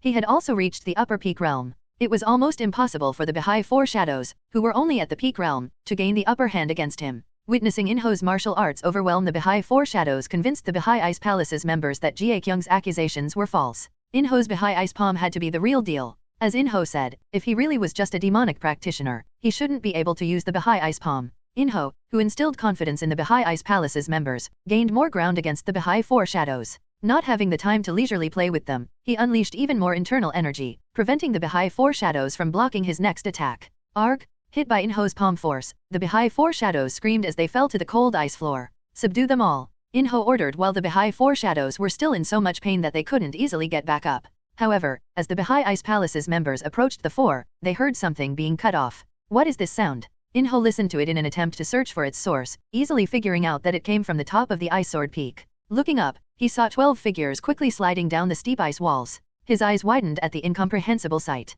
The 12 figures soared up into the air and, with a loud rumble, landed around the Baha'i Four Shadows. Stunned by the unexpected turn of events, the Baha'i Ice Palace's members looked at Inho for answers, but he was also dumbfounded. One thing was clear to him, though. These new arrivals definitely weren't on their side, which meant there was only one thing for them to do. Attack! Inho ordered. His subordinates immediately carried out his command. Instead of retaliating, the 12 figures, known as the Baha'i Glacier Zombies, focused on defending themselves. They deflected every attack that came for them, preventing any from piercing through their defenses. Inho's expression hardened, having noticed that the Baha'i Glacier Zombies were using extraordinary martial arts. The other clan leaders watching the situation from afar also noticed peculiarities about their opponents. The Baha'i Glacier Zombies did not just have strong martial arts. They also didn't show any signs of life. They are definitely Jiangxi's one. Jikho commented, immediately identifying the Baha'i Glacier Zombies. It seems that bitch Baek Mu-Gun came to Baiming Island to wake those Jiangxis up. Han Gwi Zhang, the Han family head, said. They are at the absolute realm, at the very least.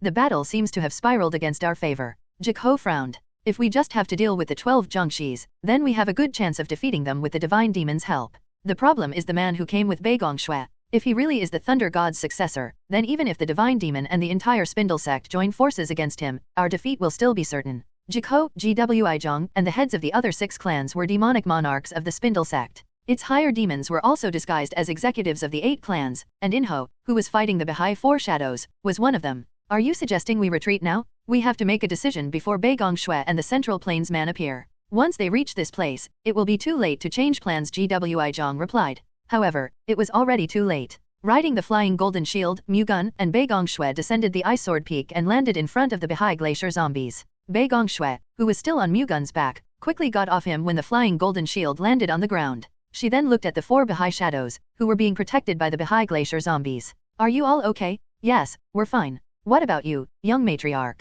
I'm fine. However, I have to apologize for being late. Something came up. I'll tell you about it in detail after dealing with this situation. After making sure that the Baha'i 4 shadows were safe, Baegong Shui stepped forward and shouted at the Baha'i Ice Palace's members, "Listen up, members of the Baha'i Ice Palace. The clan leaders you are following now are all demonic practitioners of the 9 celestial demons sect. I understand if you do not believe me, but at least allow me to show you the truth. As the young matriarch of the Baha'i Ice Palace, I do not wish to hurt any of you, so please stay away from the battle until I have revealed their true colors. If you ignore my warning, know that I cannot guarantee your life. Baha'i Ice Palace's young matriarch? You are nothing but a traitor. You conspired with the Central Plains man to steal the treasures of the Baha'i Ice Palace?" Jikho exclaimed, stepping forward from the group of clan leaders who could no longer retreat. "What treasure was I trying to steal, pray tell?" "Well, we are going to have to check it out for ourselves to find out. To begin with, I think it would do you good to explain the Jiangshis you brought over. From the looks of it, it seems you used evil spells from the Central Plains to reanimate the corpse resting on Baiming Island. How can you still call yourself the Baha'i Ice Palace's young matriarch after doing something so atrocious?"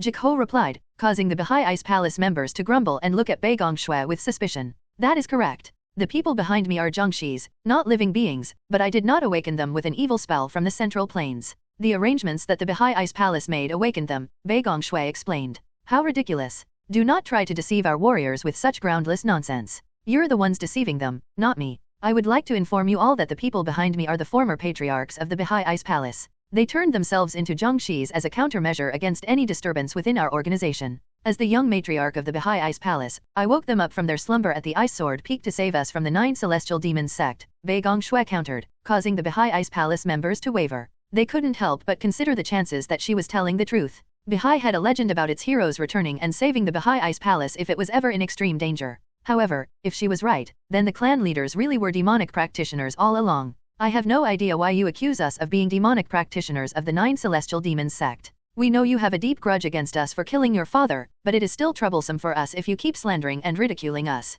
Still feigning ignorance, Gwi-jong continued criticizing Baegong Shui. "If you really are not demonic practitioners, why not have a duel with me? You want me to have a duel with you?" Gwi-jong confirmed, unable to believe his ears. "If you can keep your identity hidden until the end of our duel, I will tell everyone that everything I just said are lies and accept any punishment you have for me." "Young matriarch? Do you really have to go that far? The former patriarchs can easily reveal their identities," Mu-Gun dissuaded Baegong Shui from the side. "As the Baha'i Ice Palace's young matriarch, it is better for me to personally make them show their true colors," Baegong Shui insisted. "Fine, then. Tell me who you want to have a duel with." "The Dong family head. Of course, I know he is merely an imposter. I must have looked the easiest to you." Dong Chenbang, the Dong family head, gritted his teeth, unable to handle the thought of Baegong Shui looking down on him. The person disguised as Dong Chenbang was the Spindle Palm monarch Wang Wook, one of the 8 spindle monarchs. As the one with the biggest pride among them, Baegong Shui seeing him as the weakest of the 8 made it hard for him to hold back. Wang Wook stepped forward, determined to give Baegong Shui a painful death for daring to insult him. One Jingsh, also known as a Chinese hopping vampire, is a type of reanimated corpse in Chinese legends and folklore. However, the Baha'i Glacier zombies do not hop and are more like zombies. As Spindle Palm monarch Wang Wook and Baegong Shui advanced, members of the Baha'i Ice Palace stepped back, creating space for their duel. Standing eye to eye with Baegong Shui, Wang Wook sensed an unusual aura and furrowed his brow. Until recently, Baegong Shui's energy had been obscured by the 12 Baha'i Glacier zombies' aura. Now, facing her directly, he realized it was no ordinary energy. It resonated at least at the absolute realm. Wang Wook couldn't grasp it. When Baegong Shui fled from the Baha'i Ice Palace, her martial prowess was clearly at the upper peak realm. Yet, in just a few months, she had ascended to the absolute realm. He was certain she must have undergone a miraculous enlightenment. "It seems you stumbled upon some miraculous enlightenment. Is that why you're being presumptuous?" Wang Wook inquired. "You'll soon discover if I'm presumptuous or not," Baegong Shui replied briefly. Baegong Shui unsheathed the Baha'i Divine Ice Sword, signaling an end to the conversation. With the sword's release, a chilling wave filled the surroundings, causing Wang Wuk's expression to tense. The Baha'i Divine Ice Sword amplified cold qi, doubling the impact of ice-based martial arts, a significant concern now that Baek Mu-Gun had ascended to the absolute realm. Realizing the trap they were in, Wang Wuk knew he had to act swiftly. Charging at Baek Mu-Gun, he unleashed the Baha'i Ice Shard Claw Art, a unique technique of the Dong family. A blue-colored claw force surged towards Baek Mu-Gun, drawing a diagonal trajectory. In response, she unfolded the first technique of the White Ice Divine Sword Art, the White Ice Flash, effortlessly shattering the claw force. The clash intensified as Baek Mu-Gun launched successive white ice flashes, forcing Wang Wuk to dodge and evade without getting closer. Ice walls surrounded him, limiting his movements. Baek Mu-Gun, anticipating his dodges, strategically unleashed blades of ice, creating a formidable assault. Trapped and flustered, Wang Wuk found himself surrounded by ice walls. Baek Mu-Gun thrust the Baha'i Divine Ice Sword, and instead of a single blade, 10 blades of ice appeared, white ice death web. Wang Wuk, hesitant to reveal his true identity by using the Dong family's martial arts, instinctively activated the Spindle Skybreaker Palm. A clash ensued, with the blood-colored wheel of the Skybreaker Palm meeting the onslaught of the white ice death web, creating a resounding blast that reverberated through the area. The blood wheel Vajrachi from the Spindle Skybreaker Palm shattered all the ice blades of the white ice death web, hurtling towards Baek Mu-Gun with an ear-splitting roar. Its power remained undiminished, resonating like thunder. Baek Mu-Gun, communicating through telepathy, swiftly directed the Baha'i Glacier zombies into action. 2 of them positioned themselves in front of her, simultaneously extending their palms. A surge of Baha'i Glacier Qi emerged, intercepting the blood wheel Vajrachi. The intense cold of the Glacier Qi caused the blood wheel Vajrachi to freeze and ultimately shatter, dispersing into nothingness. You finally revealed your true colors. Baek Mu-Gun spoke to Wang Wuk. The members of the Baha'i Ice Palace distinctly observed Wang Wuk's martial arts, unmistakably not aligned with Baha'i techniques. The dense demonic qi emanating from the blood wheel Vajrachi provided clear evidence that Wang Wuk was a practitioner from the 9 Celestial Demons sect. Impressive. However, don't revel too much now that my true identity is exposed. Nothing will change anyway, Wang Wuk said nonchalantly. I wonder if that's really the case. The Baha'i Ice Palace's members won't follow your orders now that they know you're a demonic practitioner from the 9 Celestial Demons sect, Baek Mu-Gun countered. Who knows? I wonder if that's truly the case. Members of the Baha'i Ice Palace, listen up. Your families are in our hands. If you want to save them, obey our orders. Refusal means the death of your families, Wang Wuk declared. You wicked bastard. Baek Mu-Gun quivered with rage at the 9 Celestial Demons sect's malevolence. The members of the Baha'i Ice Palace were profoundly shaken. Discovering that their family heads were practitioners from the 9 Celestial Demons sect was shocking enough, but the threat of their families being held hostage left them uncertain about what to do next. Members of the Baha'i Ice Palace, don't be deceived by his words. If we eliminate the entire group from the 9 Celestial Demons sect here, the safety of the Baha'i Ice Palace's families is ensured. Moreover, it takes roughly half a month to reach the Baha'i Ice Palace's manor from here. The claim that the 9 Celestial Demons sect has taken your families hostage is already suspicious. Even if true, they can't harm your families at the Baha'i Ice Palace's manor right now. It's a ploy to threaten you and buy time. Mu-Gun shouted to the wavering members of the Baha'i Ice Palace. Mu-Gun's remarks brought a sense of relief to many members of the Baha'i Ice Palace. His words resonated, and they began to consider the possibility that Mu-Gun's perspective held merit. Are you willing to risk your family's lives by trusting the words of a man from the Central Plains with no ties to the Baha'i Ice Palace? Wang Wuk shouted at the members. This man is the Thunder God's successor, and I owe him gratitude for coming from the Central Plains to aid in saving the Baha'i Ice Palace.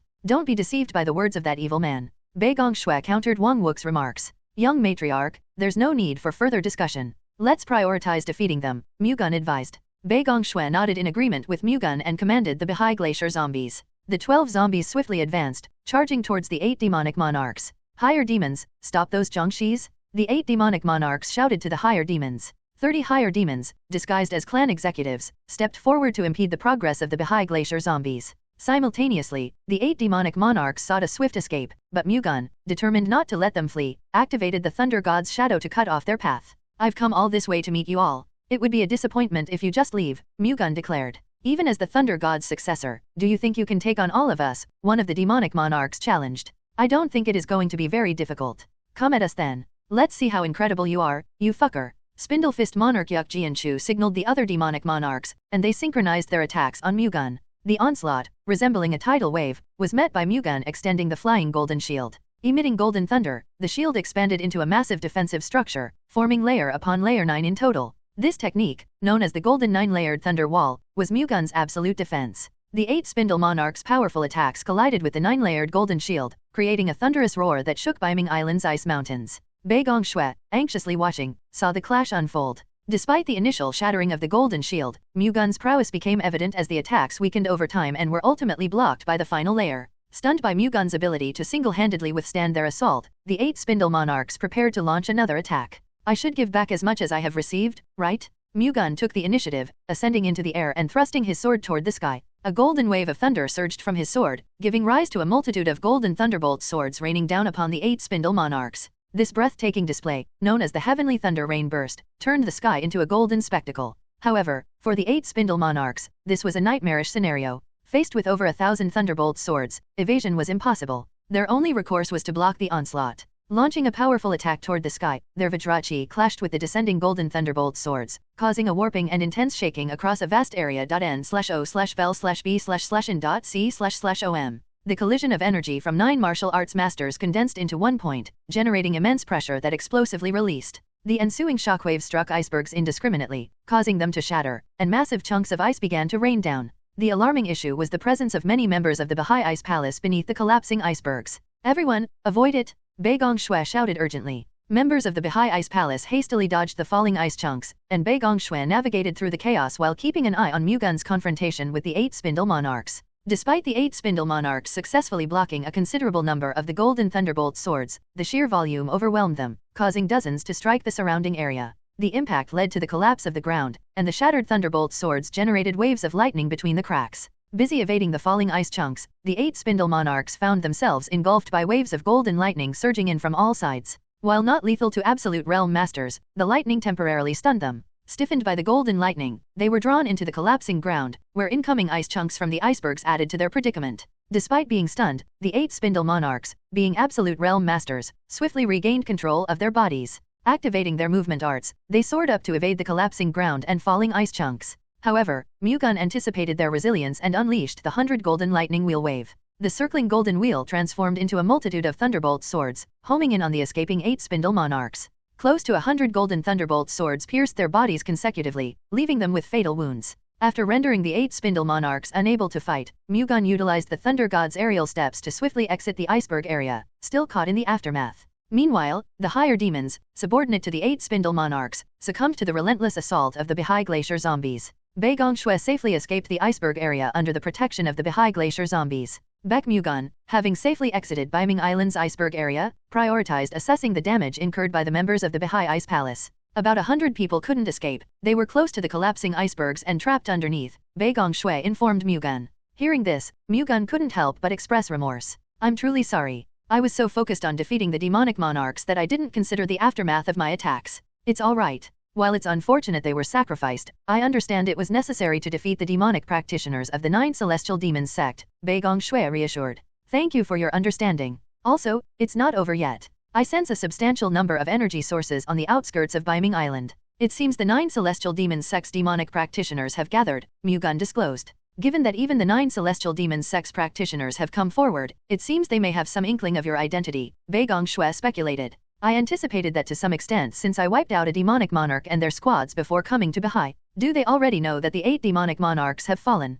If that were the case, they would have retreated immediately. I believe those demonic monarchs would have ordered the Baha'i Ice Palace's members to attack me upon confirming my identity as the Thunder God's successor. Then, they would have swiftly retreated to join forces waiting outside," Mu-Gun explained. "They probably planned to attack and kill you after you became exhausted dealing with the Baha'i Ice Palace's members. That's my assumption as well. However, they couldn't retreat in time due to the unexpected variable of Baha'i Glacier zombies. Thanks to that, I managed to eliminate the demonic monarchs. Without the Baha'i Glacier zombies, the Spindle sect's higher demons would have obstructed Mu-Gun instead of engaging with the Baha'i Glacier zombies. In this scenario, the demonic monarchs would have exploited this momentary diversion to withdraw towards the area housing the Spindle demonic battalion. However, the absence of the higher demons, owing to the Baha'i Glacier zombies' intervention, left the demonic monarchs without the necessary cover to retreat. Consequently, Mu-Gun was able to eliminate them without hindrance. Then our next move is to eliminate the Spindle sect's demonic practitioners stationed outside Baiming Island, correct?" "That's right. With the demonic monarchs and higher demons dealt with, the fight should be in our favor without much difficulty.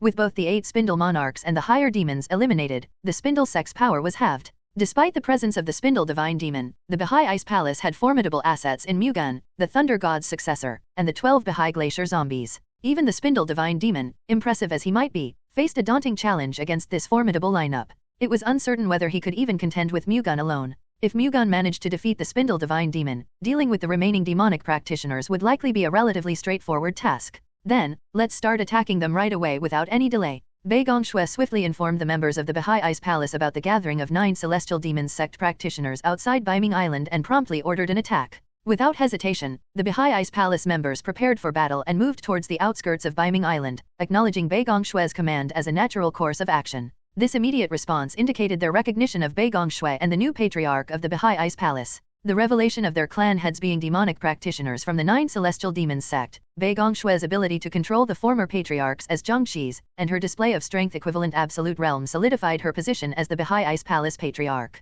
Both Mu-Gun and Baek Mu-Gun joined the Baha'i Ice Palace members, with the Baha'i Glacier zombies leading the way. Meanwhile, Wi Jiksang, the spindle divine demon standing by outside Baiming Island, sensed something unusual through the deafening roar and ground vibrations emanating from within. Although he contemplated checking inside, Jiksang trusted the 8 spindle monarchs and opted to wait, believing they would have enough time to escape if the person accompanying Baek Mu-Gun was indeed the Thunder God's successor. As the echoes of battle subsided within Baiming Island, Jiksang understood that the conflict had concluded. While he couldn't ascertain the outcome, he assumed the 8 spindle monarchs and the Baha'i Ice Palace members had overcome Baek Mu-Gun and her companion. Relieved at the swift resolution, Jiksang anticipated the arrival of the 8 spindle monarchs. However, when people emerged from deep within Baiming Island, Jiksang's expectations shattered. Instead of the 8 spindle monarchs and higher demons, Baek Mu-Gun, presumed to be deceased, stood alongside an unfamiliar young man. At the sight of this young man, Jiksang recognized him as Mu-Gun, convinced that he was indeed the Thunder God's successor. Mu-Gun's formidable energy, comparable to his own, left no doubt.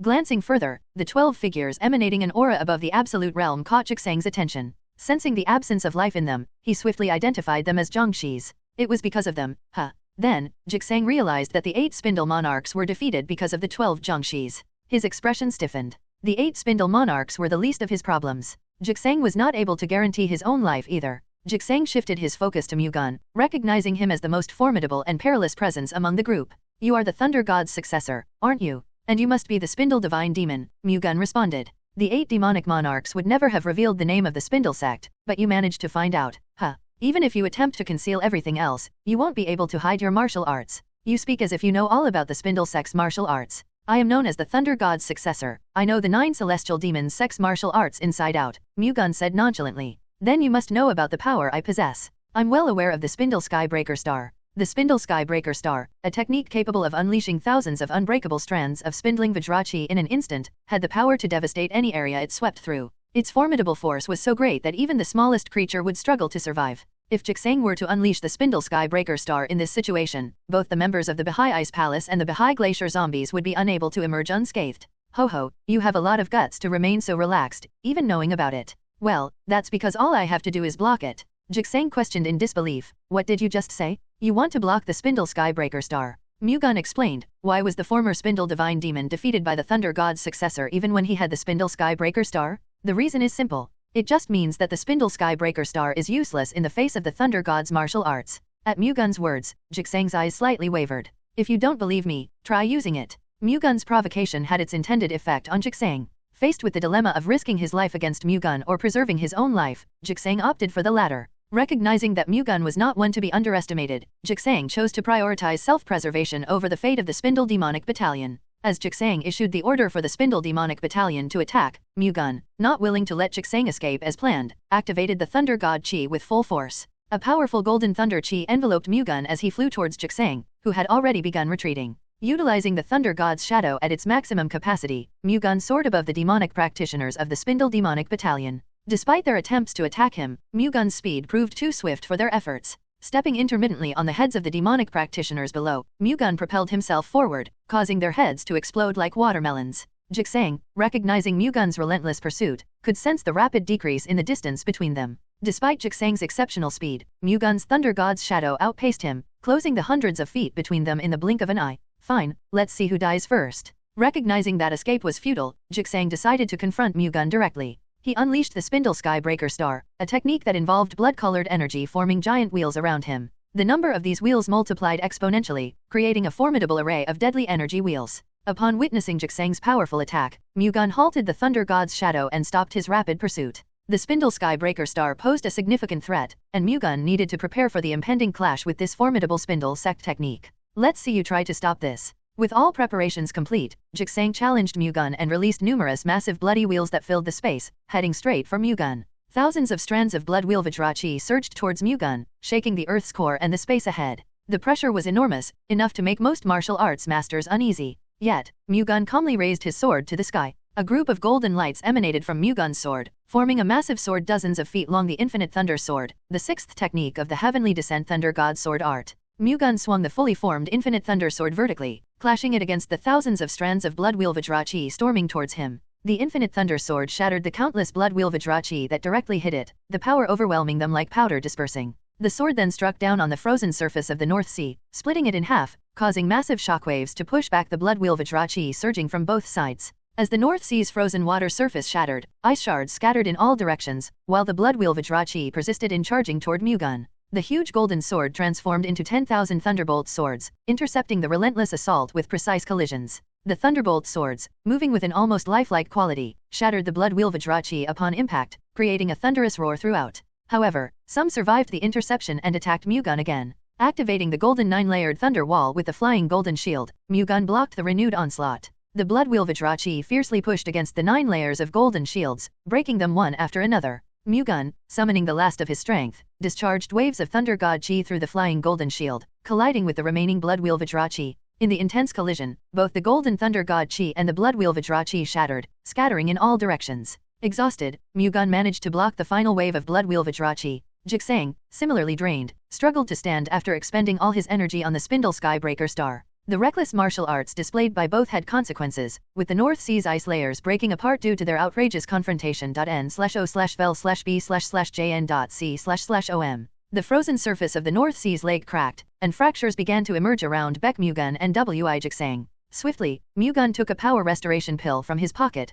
consumed it, and flew to an area with no cracks. Jixang, drained of strength, managed to move away from the forming cracks but couldn't escape their reach. The lingering effects of their powerful martial arts manifested in spreading fractures, reaching the spots they had vacated. Jixang, devoid of strength, fell into the North Sea as the ice beneath him broke. He struggled against the freezing water, hindered by the shattered ice chunks. Despite his martial prowess, the lack of internal energy rendered him powerless. As his body froze, Jixang sank into the icy depths, succumbing to the cold water. Mu-Gun, too, had depleted his energy, blocking Jixang's martial technique. Yet, with the aid of a power restoration pill from the Medicine King family, he replenished 30 years' worth of internal energy. Though temporary, this energy allowed him to avoid the spreading cracks, securing a safe retreat. Observing Jixang's demise, Mu-Gun felt no satisfaction but accepted it as inevitable. The only adversaries remaining were the demonic practitioners of the Spindle Demonic Battalion. Scanning the ongoing battle between them and the Bahai Ice Palace's forces, Mu-Gun saw the scales tipping in favor of the latter, primarily due to the formidable power of the Bahai Glacier zombies. Mu-Gun, confident in the Bahai Ice Palace's impending victory, stood by, choosing not to intervene. The Spindle Demonic Battalion's fierce resistance caused some casualties in the Bahai Ice Palace's forces, but it was a small price compared to the overall triumph. Bai Gongshui, recognizing Mu-Gun's crucial role, approached him as the battle concluded. "Are you all right? Dealing with the Spindle Divine Demon must have been challenging," Bai Gongshui inquired. "I used some strength on the Spindle Sect's demonic monarchs, so I was a bit exhausted toward the end," Mu-Gun replied. "Regardless, you're truly impressive. How did you withstand the Spindle Divine Demon's formidable attack?" Recalling the Spindle Skybreaker star, Bai Gongshui shook her head, acknowledging it as a force beyond her capacity to resist. It's only natural as the Thunder God's successor. Coming from anyone else, it might sound boastful, but from young Master Baek, it's hard not to acknowledge, Bai Gongshui admitted. "What are your plans now?" Mu-Gun asked with a chuckle. "We need to return to the Bahai Ice Palace's manor and rebuild the Bahai Ice Palace. You won't break the promise you made, right?" Mu-Gun sought assurance. "Invading the Central Plains with someone like you around would be sheer madness. Rest assured, as long as you're alive, we won't entertain thoughts of invading the Central Plains," Bai Gongshui affirmed. "Are you suggesting you might consider it after I'm gone?" Mu-Gun probed. "I doubt I'll still be in this world by then. There's no point dwelling on the distant future. The next generation will deal with it," Bai Gongshui explained. "Well, that makes sense. Regardless, we won't even glance at the Central Plains while you're alive. So, no need to worry. As I asked before, do you still have no intention of aiding us against the 9 Celestial Demons sect?" Mu-Gun questioned. "I'll think about it after rebuilding the Bahai Ice Palace. Ideally, I'd lend you the Bahai Glacier zombies, but, as mentioned before, their power diminishes outside Bahai's land. Additionally, with the leaders and martial arts masters of the 13 clans gone, we lack the strength to help," Bai Gongshui clarified. "Understood. I'm not pressuring you, so take your time to consider," Mu-Gun reassured. "I will. Shall we head to the Bahai Ice Palace's manor now? You won't be returning to the Central Plains immediately, will you? Since it's on the way, I'll stay at least for a day." "A day seems short. You're the savior of the Baha'i Ice Palace, give us some time to express our gratitude, Baek Mu-Gun suggested. I'm concerned, it's been a while since I left the Central Plains. Please understand, Mu-Gun explained. Fair enough. Let's head to the Baha'i Ice Palace's manor. Baek Mu-Gun directed the Baha'i Ice Palace's members to move separately while she and Mu-Gun made their way to the Baha'i Ice Palace's manor. The Baha'i Four Shadows and the Baha'i Glacier Zombies trailed behind them. The Baha'i Ice Palace, true to its name, stood as an icy fortress adorned with crystallized ice. The structures, embedded with purified ice crystals, boasted walls that maintained their integrity even in the relatively warmer summer months. What intrigued observers was the contrast between the chilly exterior and the surprisingly warm interior. The solid ice walls, formed through the continuous cycle of melting and freezing, effectively kept the cold air at bay. The Baha'i Ice Palace's architects had further ensured comfort by installing heating facilities within. Mu-Gun marveled at the ingenuity of the Baha'i people as he experienced the palace's unique architecture. He was accommodated in the grandest and most opulent guest room reserved for esteemed visitors. After indulging in a long overdue warm bath within the room's private facilities, Mu-Gun changed into fresh attire. Emerging from his bath, he was promptly served a cup of red brick tea by the attentive servants assigned to the guest room. Seated at the tea table, Mu-Gun savored the red brick tea at a leisurely pace. Although it didn't match the sophistication of Central Plains teas, he felt gratitude for the simple pleasure of enjoying tea in such surroundings. While Mu-Gun relaxed in the guest room, Baek Mu-Gun was engaged with the Baha'i Four Shadows. Is the banquet for the young master being prepared adequately? Baek Mu-Gun asked. Yes, despite the time constraints, we're putting our utmost effort into the preparations, replied Dong Jiakyung, the eldest among the Baha'i Four Shadows. He's the savior of the Baha'i Ice Palace. Our hospitality must leave no room for negligence. Understood. By the way, do you think it's wise to let him depart like this? Seal Waran, the second eldest of the Baha'i Four Shadows, asked cautiously.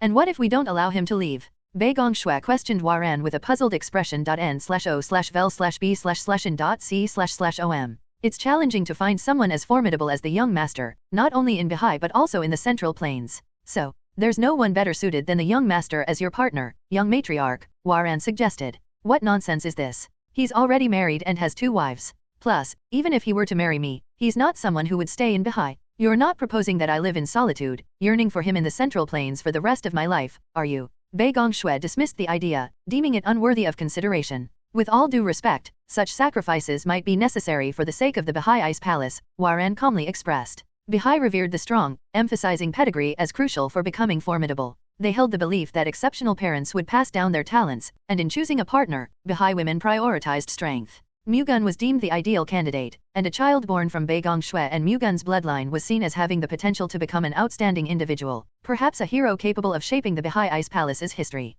Seal Waran of the Baha'i Four Shadows believed that, for the sake of the Baha'i Ice Palace, Baek Mu-Gun should bear a child inheriting Mu-Gun's bloodline, even if it meant sacrificing her own desires. The sentiment was shared by the other 3 Baha'i Shadows. Observing their unwavering determination, Baek Mu-Gun smiled ruefully, understanding their perspective. For Baha'i women, having a child with the bloodline of a powerful man was paramount. Baek Mu-Gun herself shared this sentiment to some extent. If Mu-Gun were a Baha'i man and they could live together in Baha'i, she might have desired to have a child with him, irrespective of his marital status. However, the reality was that Mu-Gun belonged to the Central Plains, and once he returned, he would likely never come back to Baha'i. Aware of this, Baek Mu-Gun was not confident about enduring a lifetime of yearning for Mu-Gun. Despite developing affection for Mu-Gun during their time together, Baek Mu-Gun suppressed her feelings, understanding that a relationship between them was improbable. Engaging in a romantic relationship or bearing Mu-Gun's child would only intensify her emotions and lead to enduring pain. Consequently, Baek Mu-Gun couldn't comply with the wishes of the Baha'i Four Shadows. I might find it hard to resist my feelings for him. I might even consider abandoning the Baha'i Ice Palace and going to the Central Plains. Would that be acceptable? Baek Mu-Gun asked. How can you even suggest such a thing? What do you mean, abandoning the Baha'i Ice Palace? I mention it because it's impossible. Above all, I am confident he wouldn't desire that. So, let go of the idea of the young master's bloodline. Instead, put your trust in me. I will lead the Baha'i Ice Palace to its greatest era of prosperity without relying on anyone's bloodline, Baek Mu-Gun said confidently. Baek Mu-Gun achieved the absolute realm at the age of 27, a feat none of the former patriarchs had accomplished. While a miraculous enlightenment played a role, her personal capability also played a significant part. Given her age and martial realm, surpassing the absolute realm and reaching the supreme realm seemed possible. With the support of the Baha'i Glacier Zombies, she had a promising future, ensuring that the Baha'i Ice Palace could flourish even without Mu-Gun's bloodline. The Baha'i Four Shadows acknowledged their underestimation of Baek Mu-Gun and chose to place their faith in her. Fine. We will believe in you, and not in anyone else's bloodline. Baek Mu-Gun swiftly dispelled the Baha'i Four Shadows' suggestions, and curiously, the decision was made without consulting the person involved. Mu-Gun would have found it perplexing if he knew, but the chances of him discovering were slim. Later that evening, a hastily arranged banquet was held to express gratitude to Mu-Gun. Despite the time constraints, the event was splendid, filled with unique Baha'i cuisine and a vibrant atmosphere. Mu-Gun relished the festivities to the fullest. The following day, he bid farewell to Baek Mu-Gun, who was reluctant to see him go. As agreed, Baek Mu-Gun presented Mu-Gun with 5 Baha'i ice essence. While not a myriad ice essence or a 1,000-year ice essence, it provided enough internal energy, worth 2 gapjas 1. As Mu-Gun dismantled the spindle sect's control over the Baha'i Ice Palace and began his journey back to the Central Plains, significant movements unfolded in the Northern Desert and Nanman regions. The Sun God Palace of the Northern Desert and the Sky Beast Palace of Nanman united their forces for an invasion of the Central Plains, guided by the support of the 9 Celestial Demons sect's Tyrant Cult and the Myriad Poison sect. Actively backing the second-in-command of both palaces, the Tyrant Cult and the Myriad Poison sect facilitated their takeover. Swearing unwavering loyalty to the 9 Celestial Demons sect, these newly empowered leaders pledged to play a pivotal role in the conquest of the Central Plains. To sweeten the deal, the Tyrant Cult and the Myriad Poison sect promised territorial control in the Central Plains to the Sun God Palace and the Sky Beast Palace upon the successful invasion. In contrast to the Spindle sect's unsuccessful attempt, the Sun God Palace and the Sky Beast Palace were placed under the control of the Tyrant Cult and the Myriad Poison sect. They were able to completely take control over the Sun God Palace and the Sky Beast Palace without having to disguise themselves as key figures of the 2 palaces. The Spindle sect faced challenges due to the dominant influence of the Baha'i 5 great clans and the formidable Baek family, leading the Baha'i Ice Palace's management structure. The Spindle sect's efforts were thwarted by the strength of the Baek, Seal, and Myung families within the Baha'i Ice Palace. Moreover, the allegiance of the remaining clans within the Baha'i Ice Palace favored the Baek family, making it impractical to seize control through a second-in-command, as successfully done with the Sun God Palace and the Sky Beast Palace. The Spindle sect's alternative approach involved internal manipulation by posing as executives of the 13 clans of Baha'i. While this strategy failed due to Mu-Gun's intervention, the flaw lay not in the method but in the unexpected interference by Mu-Gun, the Thunder God's successor. Had Mu-Gun not intervened, the Spindle sect would have likely invaded the Central Plains with the Baha'i Ice Palace. Nonetheless, now under the influence of the Tyrant Cult and the Myriad Poison sect, the Sun God Palace and the Sky Beast Palace actively prepared for their imminent invasion of the Central Plains. 1 Gapja refers to 60 years of energy if a martial artist were to cultivate their internal energy for 60 years. The Heavenly Secret Hall, monitoring the 4 Borderlands influences at Baek Mu-Gun's request, discovered the significant movements at the Northern Desert's Sun God Palace and Nanman's Sky Beast Palace, indicating an imminent invasion of the Central Plains. The Heavenly Secret Hall promptly shared this crucial information with the 9 prominent sects and the 7 great families, prompting them to be on high alert. Aware of the formidable strength possessed by the Sun God Palace and the Sky Beast Palace, the 9 prominent sects and the 7 great families recognized the need for unified action. The looming threat from the Tyrant Cult and the Myriad Poison sect further intensified their concerns. Faced with this imminent danger, the factions collaborated to assemble a robust defense, realizing the importance of working together against the impending invasion. The challenge, however, was the lurking presence of the 9 Celestial Demons sect within the Central Plains. With 5 formidable factions still active, the 9 prominent sects and the 7 great families hesitated to deploy their forces carelessly. The potential risk of a coordinated attack from the remaining factions complicated their strategic planning, demanding a delicate balance between defending against external threats and addressing internal challenges. After careful deliberation, the leaders of the 9 prominent sects and the 7 great families opted to create the Central Plains Murim Alliance. They decided to concentrate their forces at 4 strategic footholds: Shaanxi Province, Sichuan Province, Hunan Province, and Jiangsu Province. While this approach left their headquarters vulnerable, the primary concern was the safety of their people. The alliance prioritized securing the well-being of their members, confident in their ability to reclaim bases and territories when needed. The Central Plains Murim Alliance took shape, with each foothold strategically assigned to prominent factions. Shaanxi Province saw the gathering of forces from the Mount Hua sect, Zhongnan sect, Shaolin Temple, Hebei Peng family, and Great Huangfu family. Sichuan Province became a focal point for the Sichuan Tang family, Ami sect, Qingcheng sect, Kongtong sect, Kunlun sect, and Diancheng sect. In Hunan Province, the Wudang sect, Great Zuj family, Great Ximen family, Guangdongjin family, and Great Namgang family converged their forces. Finally, Jiangsu Province hosted the Loyal Heart Alliance and the Puchuo Sword sect, providing a strategic position for its ease of movement throughout the Central Plains via the Changjiang River. As the 9 prominent sects, the 7 great families, and various clans across the Central Plains mobilized their forces to these 4 footholds, preparations intensified for the impending clash with the Sun God Palace, the Sky Beast Palace, and the lurking threats from the 9 Celestial Demons sect. Recognizing the critical role these footholds played in safeguarding the entire Central Plains Murim, the leaders understood that the collapse of any of these strategic locations would spell doom for the entire martial community. The safety of the factions was intricately linked to the stability of these 4 footholds. In light of this, they named these crucial locations the Northern Sky Branch, the Western Sky Branch, the Southern Sky Branch, and the Eastern Sky Branch, symbolizing the collective effort to shield the Central Plains Murim from impending threats. Upon reaching Lake Emo in Heilongjiang after departing from Bahai, Mu-Gun encountered an informant from the Heavenly Secret Hall who shared crucial information about the Central Plains. Learning about the imminent invasion by the Northern Desert's Sun God Palace and Nan Man's Sky Beast Palace, and the concerted effort of the Central Plains Murim to fortify themselves against the two Borderlands influences and the 9 Celestial Demons sect, Mu-Gun faced a pivotal decision. After careful consideration, he opted to redirect his course to the Northern Desert instead of returning to the Central Plains. His strategy involved targeting the Sun God Palace and dismantling the faction of the 9 Celestial Demons sect, orchestrating these sinister plans. Recognizing the formidable challenge posed by the combined forces of the Sun God Palace and the 9 Celestial Demons sect, Mu-Gun aimed to weaken them gradually using the Spectre sect's martial arts. His ultimate plan was to rendezvous with the assembled martial artists of the Central Plains in Shaanxi province, combining their strengths to overcome the looming threat. If I knew this would happen, I would have brought the Spectre Slayer King along. Mu-Gun lamented the absence of the Spectre Slayer King, acknowledging that the planned assassinations would have been more efficiently executed with his formidable skills. Despite this setback, Mu-Gun instructed the informant from the Heavenly Secret Hall to keep Dan Seal-Young informed of his movements and promptly set forth on his journey. N/O/Bel/B/Jn.C//OM.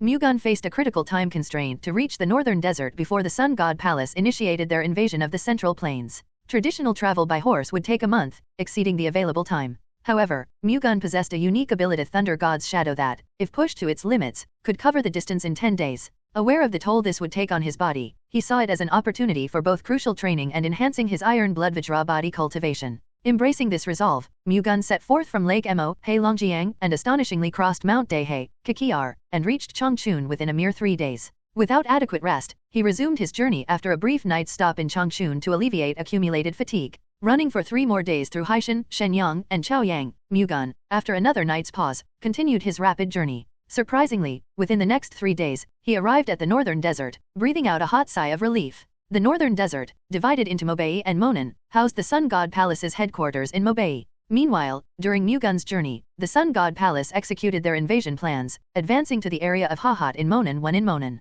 It would take 3 or 4 days to get from Hahat to Shaanxi province. Mu-Gun was able to hear about the movements of the Sun God Palace through the Heavenly Secret Hall's informant at Xilanhat 2, which was 10 days away from Hahat. What are the numbers of the Sun God Palace's forces? Mu-Gun inquired. There are a total of 6,000 martial artists in motion, including 3,000 elite martial artists from the Sun God Palace, 2,000 demonic practitioners believed to be from the 9 Celestial Demons sect's tyrant cult, and 1,000 martial artists from the Blood Ring Gang, which escaped from Shaanxi province, reported the Heavenly Secret Hall's informant. How many martial artists from Murim have gathered at the Northern Sky Branch? Mu-Gun continued. The forces at the Northern Sky Branch are also around 6,000 people strong. Specifically, the Hebei Peng family and the Great Huangfu family mobilized 1,500 people each, whereas the Shaolin Temple, the Mount Hua sect, and the Zhongnan sect each mobilized 1,000 people respectively. For now, we are not behind in terms of numbers. However, the problem is that the Northern Desert's forces are not all of them. If the other branches of the 9 Celestial Demons sect in the Central Plains move together in line with their offensive movement, it will be difficult for the Northern Sky Branch's forces alone to stop them, the informant continued to report. We need to dwindle their forces as much as possible before the Sun God Palace and the Tyrant Cult fight against the Northern Sky Branch, Mu-Gun strategized. But are you sure you will be fine alone? The vice leader is very concerned, the Heavenly Secret Hall's informant expressed concern. I won't put too much burden on myself to move, so please tell her not to worry. Well, I don't think she will be relieved even if she hears that, the informant said truthfully. Well, that is true. But, wouldn't it be better than not saying anything? Well then, let's get ready to go our separate ways, I have a long way to go. Thank you for the information, Mu-Gun thanked the informant. After parting ways with the Heavenly Secret Hall's informant, Mu-Gun headed towards Hahat, where the Sun God Palace's forces were assembled. Typically, it would be a 10-day journey, but Mu-Gun, utilizing the Thunder God's shadow at its maximum, reached Hahat in just 3 days. Despite maintaining an intense pace, Mu-Gun didn't show signs of significant fatigue. His presence in the Supreme Realm not only enhanced his physical strength but also granted superhuman recovery abilities through the Iron Blood Vajra body cultivation. Arriving in Hahat, Mu-Gun examined the Sun God Palace's movements. While he was en route, the Sun God Palace had traversed Changcheng through a pre-secured infiltration path and gathered in Datong. Meanwhile, the Northern Sky Branch's forces remained stationed at Taiyuan, Shaanxi province, awaiting the approaching enemy. The Northern Sky Branch's decision to stay in Taiyuan was practical, as marshalling a force of 6,000 required considerable supplies and food. There was a significant disparity between airlifting provisions while stationary versus doing so while in motion. Choosing to wait until the adversary neared Taiyuan allowed for more efficient logistics. However, they weren't idle. A special task force was formed and dispatched to Datong, where the Sun God Palace's forces were concentrated. This special task force had a critical mission to disrupt the Sun God Palace's supply chain. Understanding that even martial artists would struggle without essential provisions, the Northern Sky Branch aimed to compel the Sun God Palace's forces to withdraw by severing their supplies. Yet, the Sun God Palace's forces were well prepared, recognizing the significance of their resources. Breaking through their defenses to disrupt supplies posed a formidable challenge. Recognizing the gravity of the task, the Northern Sky Branch carefully selected 100 exceptionally skilled warriors from the 2 great families and the 3 prominent sects, entrusting them with this vital mission.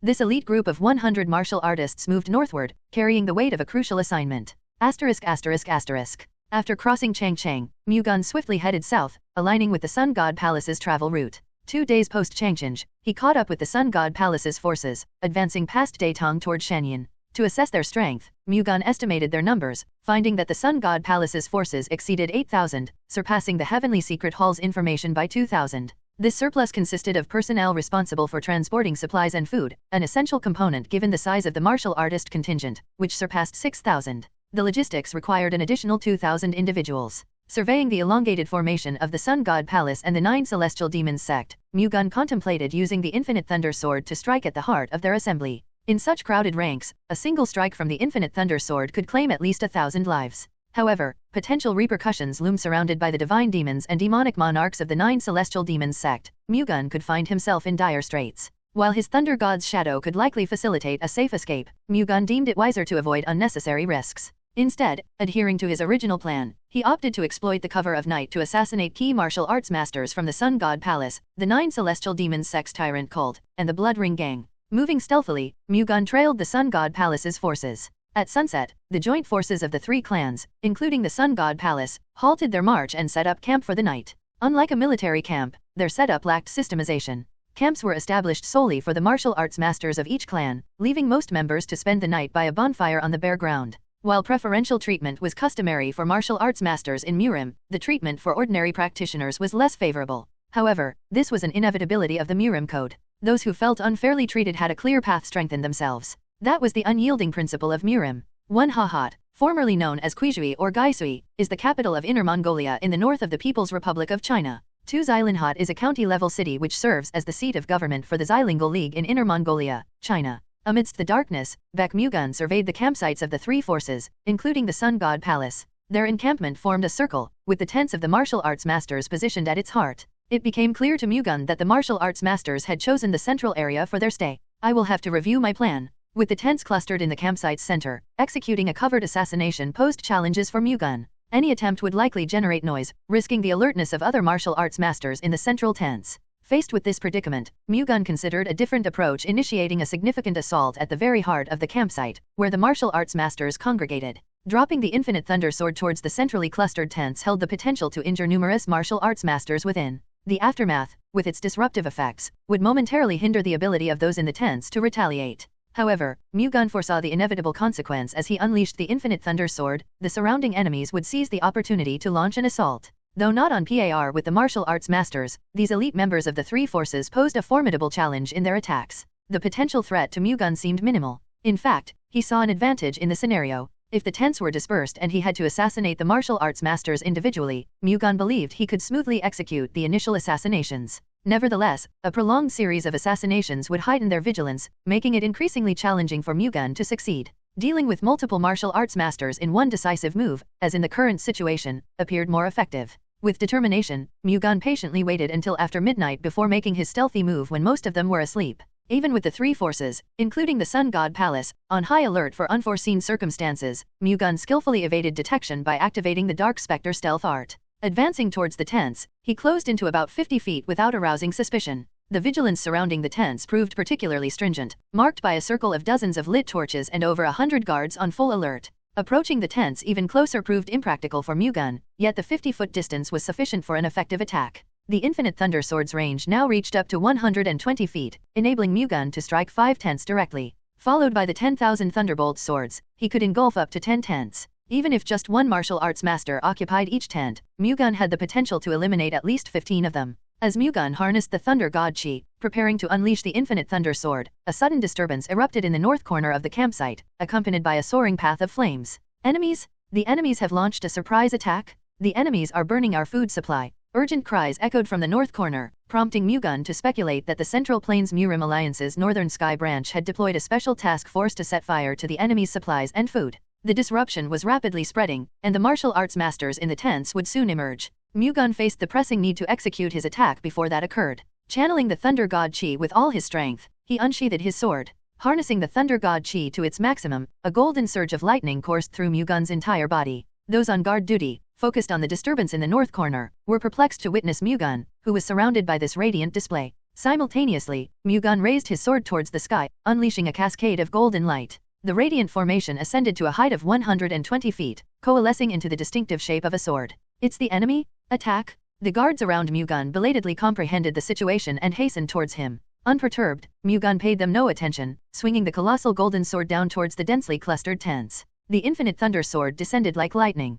As the guards reached Mu-Gun, launching an assault, their attacks dissipated instantly, consumed by the golden wave of lightning swirling around Mu-Gun's body. Amidst their astonishment, a towering golden sword, standing at 120 feet, descended upon the tents, unleashing an earth-shattering explosion. The deafening roar reverberated not just once but echoed continuously. At the point of impact, the ground split and erupted 50 feet to the left and right, accompanied by a series of thunderous roars. 7 tents were entirely obliterated by the direct force of the infinite thunder sword, while over 10 more were ravaged and scattered by the ensuing shockwaves. The occupants of the initial 7 tents vanished without a trace, and those in the remaining tents, affected by the shockwaves, sprawled unceremoniously on the ground. The onslaught of the infinite thunder sword didn't conclude with its initial impact. After fiercely striking the ground, the sword fragmented into 10,000 thunderbolt swords, creating a tempest that rampaged across an area of 100 feet in all directions. The 10,000 thunderbolt swords wreaked havoc on the remaining tents that had evaded the initial assault, assailing the martial arts masters within. Startled by the unexpected turn of events, the occupants of the remaining tents swiftly prepared for battle, realizing that something had gone awry after the direct hit from the infinite thunder sword.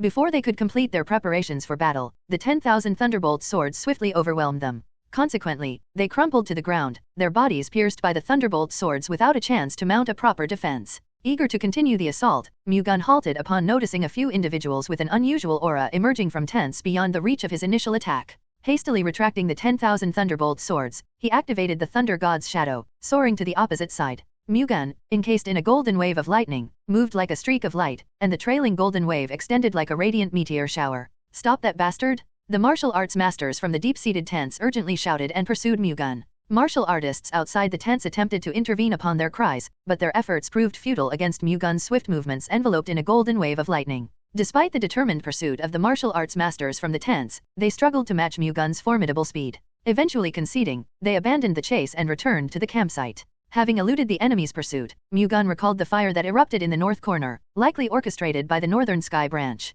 While escape would be fortunate, their safety remained uncertain. Contemplating briefly, Mu-Gun altered his course, heading towards the northern part of the campsite. On the north side of the campsite, the Northern Sky Branch's special task force achieved success in setting fire to the supplies and food despite heightened enemy vigilance. However, their triumph came at the cost of being surrounded by the enemy. Fortunately, the martial artists guarding the provisions lacked exceptional skills. Despite being an elite group within the 2 great families and 3 prominent sects, the Northern Sky Branch's special task force struggled to break through the enemy's encirclement, despite their formidable martial arts prowess. Despite the enemy's inferior skills, the sheer number of individuals comprising the encirclement posed a formidable challenge. The special task force systematically overcame the enemy's martial artists with their exceptional skills, yet the encirclement showed no signs of weakening. On the contrary, it grew more robust as additional martial artists joined in response to the emergency alert, reinforcing the perimeter. To worsen the situation, even the martial arts masters positioned at the campsite's center made their presence known. "I fear escaping might be beyond our reach. The instant we committed to this mission, we were prepared to lay down our lives.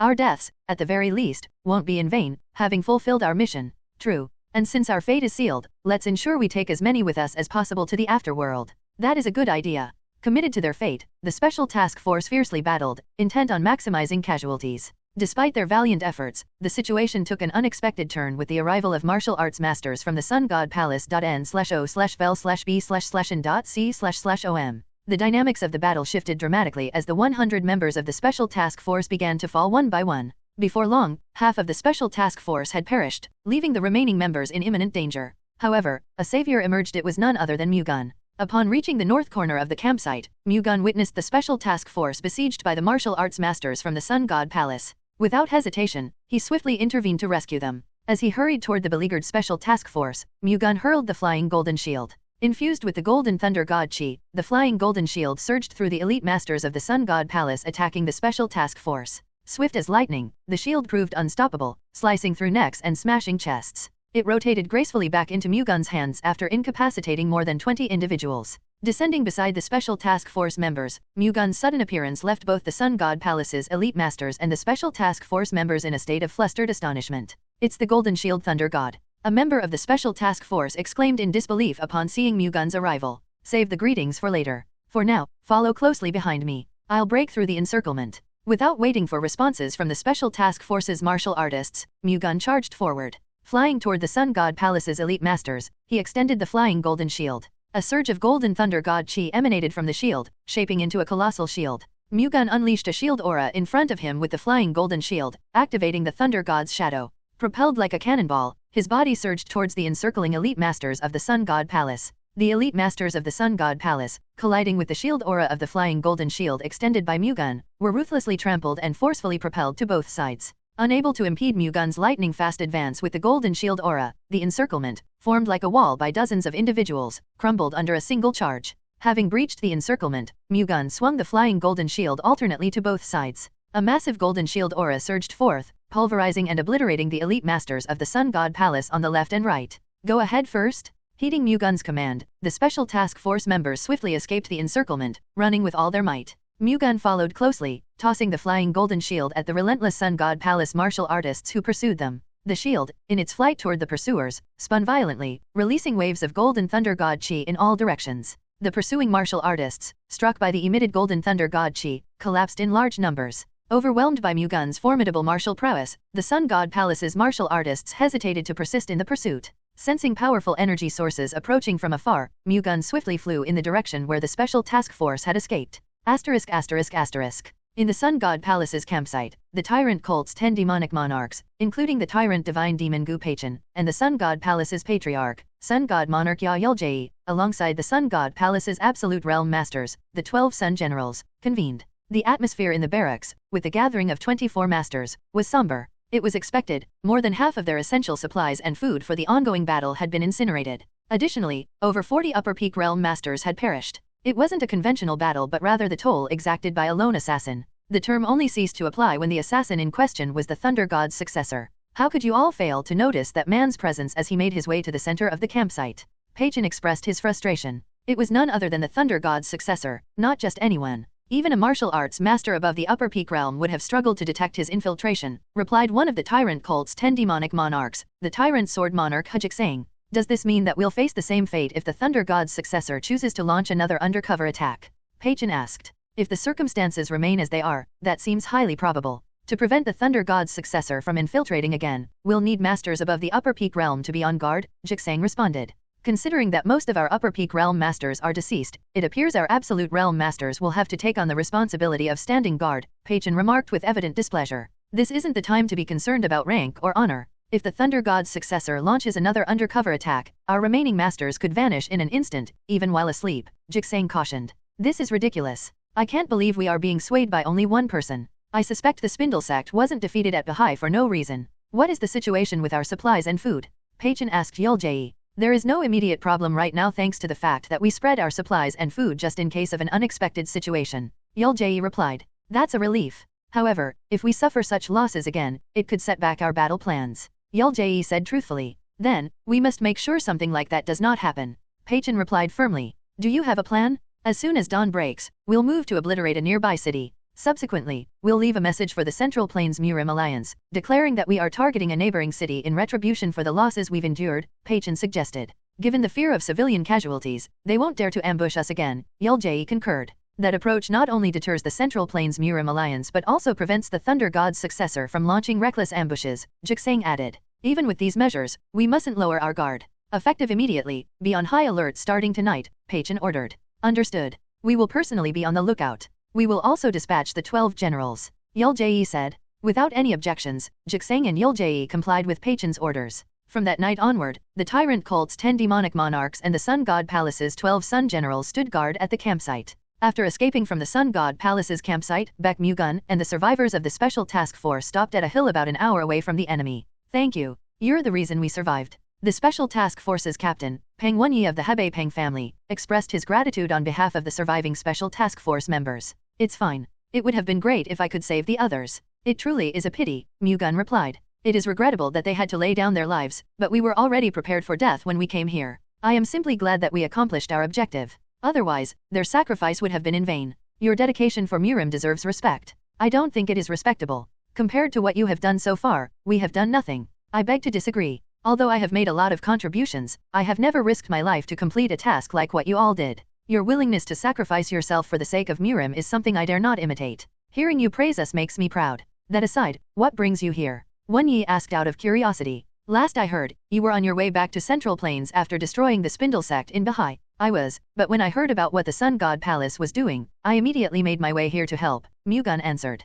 We heard a series of deafening blasts from deep inside the Sun God Palace's campsite. Was that perhaps your doing, esteemed Golden Shield Thunder God? Yes. Before they fought the Northern Sky Branch, I launched a surprise attack to reduce their strength even if just by a little bit. When I saw a fire break out, I came running. It seems like the heavens were out to protect us. Did the surprise attack pay off? The deafening blast that we heard made it seem like the fight was quite difficult. I don't know for sure, but at the very least, I have wounded many of their high-ranked martial arts masters. You mean those above the upper peak realm? Yes. You are as amazing I expected. Wenyi looked surprised. I cannot believe you infiltrated the enemy camp alone and defeated a large number of their masters. The rest of the Special Task Force also looked quite astonished. It was only possible because they let down their guard, Mu-Gun said. Even if they were careless, breaking through their tight security is still no easy feat. You are truly amazing. I agree. If I'm being honest, even the esteemed elders, the Seven Saints, would not be able to do what you have done. The great Huangfu family's Huangfu Yin praised Mu-Gun at the cost of the Seven Saints. The martial artists of the seven great families saw the Seven Saints as godlike existences.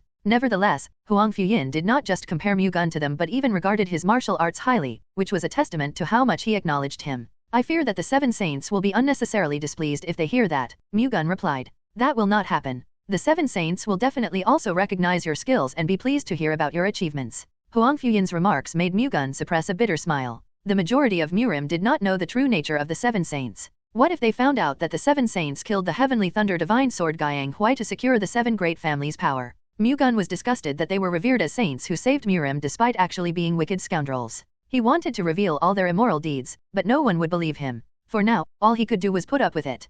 Considering their masters have sustained heavy injuries and the supplies and food they would need to sustain the battle have been burned down, there is a high possibility that they will retreat, Wenyi said. We will have to wait and see to find out. Even if they lose most of their high-ranked martial arts masters, the other factions of the 9 Celestial Demons sect in the Central Plains can simply send reinforcements to increase their numbers again. Supplies and food are also important factors, but from what I've seen, they have some stored in other places aside from the north corner of their campsite. Although the Special Task Force has burned down quite a substantial amount, it will be difficult to make them retreat with just that alone. Why don't we get rid of the rest of their supplies and food, then? Mu-Gun shook his head. They will definitely be on high alert now that we have struck them once. It would be tens of times more difficult to do that now. With all due respect, if you join the operation, are we not bound to succeed? Huangfu Yin reasoned. Even if I join you, the results won't be much different. Young Master Baek is right, Bong Taekwon, a martial arts master from the Mount Hua sect, said.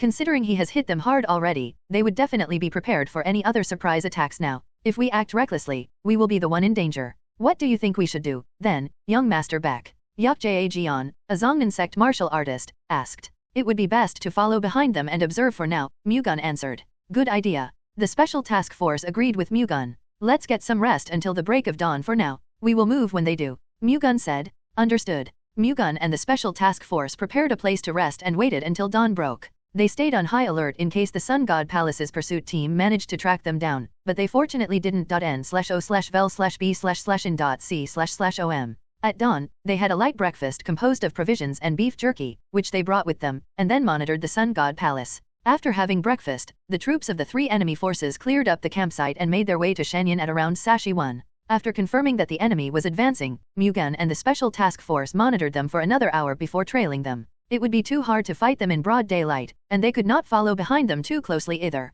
Otherwise, they could find themselves in an ambush or a trap. Hence, for now, they just followed them from a safe distance. ****.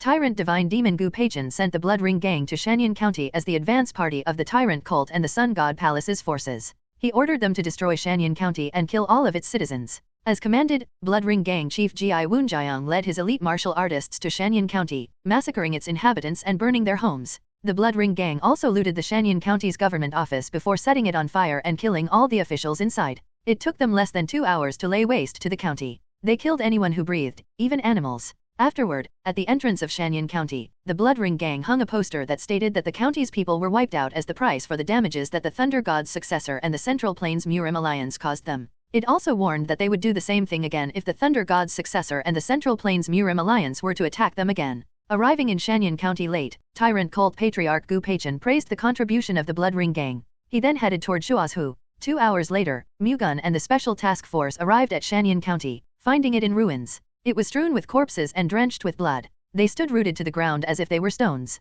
The horrible sight rendered Mu-Gun and the Special Task Force speechless. After collecting their bearings, they checked the poster at the entrance. Amitabha, are they really human beings? If they still had a conscience, they would never have done something this cruel, one Guang of the Shaolin Temple said, his hands trembling in anger while holding onto his rosary. Have you only figured that out now? They are demons, not humans. They will bring the world to ruin. To save the world, we have to get rid of them all, leaving none of them behind. I agree. I will never forgive those demons for doing something this terrible. The Special Task Force all burst into anger. Calm down, everyone. We definitely cannot win against them with our current forces. Even if we can, the poster over there states that if we attack or cause them damage again, they will kill even more innocent. Wen Yi said, attempting to calm them down. Are we supposed to just sit still and watch? That is our best choice for now. When they arrive in Taiyuan and begin fighting the Northern Sky Branch, we can let our anger loose to our heart's content. Until then, we have to bottle up our rage. Knowing full well that he was right, the Special Task Force could not disagree. What do you think? Huang Fuyin asked Mu-Gun. For now, I think it would be best to do as Master Peng says. Mu-Gun, like the Special Task Force, wanted to chase down and kill the Tyrant Cult and Sun God Palace for the bloodbath they caused. However, he could not handle the absolute realm masters of both the Tyrant Cult and Sun God Palace alone. It was best to listen to the enemy's warnings until he was confident that they could be annihilated. We will not touch them until we reach Taiyuan, then. Let's focus on following them. Having made a decision, Wen Yi took the lead, followed by Mu-Gun and the rest of the Special Task Force. While the Tyrant Cult headed to Taiyuan, Shaanxi Province with the Sun God Palace in the vanguard, the Myriad Poison Sect advanced to Guangxi Province from Nanmen with the Sky Beast Palace and the Green Snake Gang in the forefront. Guangxi Province was located at the frontier of Murim, which did not have any significant Murim forces. However, the Green Snake Gang still had some influence over it since it used to be their home base until they had to retreat to Nanmen to avoid the Guangdongjin family's invasion. At the very least, none of its establishments could defy them, so the Myriad Poison Sect and the Sky Beast Palace could enter it without any interference. After receiving word that those factions had entered Guangxi Province, the Southern Sky Branch in Hunan Province was immediately put in a state of emergency and immediately investigated the three forces' routes. The Myriad Poison Sect and the forces under its banner passed by Nanning and headed toward Liuzhu, which was in the center of Guangxi Province. From there, they would have two paths to choose from. They could either enter Hunan Province, where the Southern Sky Branch was, or go to Guangdong Province, the home of the Guangdongjin family, which was now an ownerless clan since it sent all its troops to Hunan Province. Entering Hunan Province would result in a head-on confrontation with the Southern Sky Branch, and entering Guangdong Province would simply allow them to rob an empty house. The Southern Sky Branch was more worried about the Myriad Poison Sect going to Guangdong Province instead of Hunan Province. If that happened, the Guangdongjin family's forces would likely leave their post to protect their home base. When the Murim Alliance agreed to gather all its forces in the four branches, they set a rule that prevented anyone from taking individual actions even if their headquarters were attacked. Nevertheless, it was unclear whether they would still uphold that rule if their base was attacked. Not letting such an opportunity go, the Myriad Poison Sect divided its troops into two. The Myriad Poison Sect and the Sky Beast Palace would head to Hunan Province, whereas the Green Snake Gang would advance toward Guangdong Province. Their plan was simple. The Green Snake Gang would attack the Guangdongjin family's home base to make the latter's forces leave their post in the Southern Sky Branch. The Myriad Poison Sect and the Sky Beast Palace moved separately from the Green Snake Gang, which wasn't really that helpful in a fight, to prevent all the forces of the Southern Sky Branch from flocking to Guangdong Province. By separating the Guangdongjin family's forces from the Southern Sky Branch, they could wipe out the rest of the Southern Sky Branch's forces. The executives of the Wudang sect and the four great families convened a meeting as soon as news of the enemy's movements reached the Southern Sky Branch.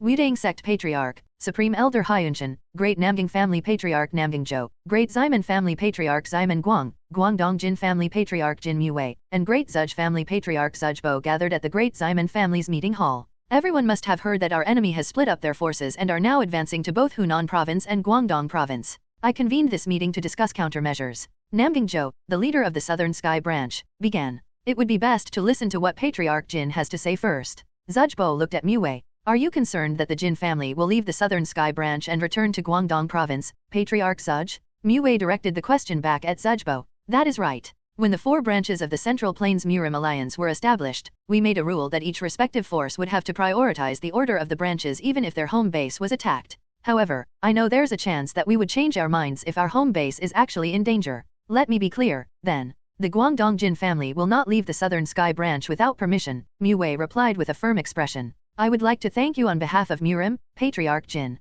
Murim will never forget the noble and courageous decision that you have made for its sake, Namgingzhou said, praising Mui's resolute decision. That is right. If Murim learns that you prioritized it over everything else, no one will spare any effort in restoring the Jin family's base should something happen to it. The same goes for us, the Ximen family, Ximen Guang added. Thank you, Mu responded. Now, then. Let us not worry about the Jin family's possible desertion anymore and discuss how to stop the Myriad Poison Sect and the Sky Beast Palace, which are making their way to us as we speak, Namgingzhou said. 1. Refers to the time between 9 to 11 a.m. Have you confirmed the number of forces the Myriad Poison Sect and the Sky Beast Palace have? The Weidang Sect's Patriarch, Supreme Elder Hyunshan, asked. It's not exact, but based on our rough assessment, it appears the Myriad Poison Sect has around 1,000 demonic practitioners, and the Sky Beast Palace boasts about 3,000 men, Namgingzhou replied. Together, they make up about 4,000 individuals, roughly half of our forces, Hyunshan said. At the Southern Sky Branch, a total of more than 8,000 individuals had assembled. The Great Namgang family and the Guangdong Jin family contributed 1,500 members each, while the Great Zhuzh family and the Great Ximen family deployed 1,000 members each.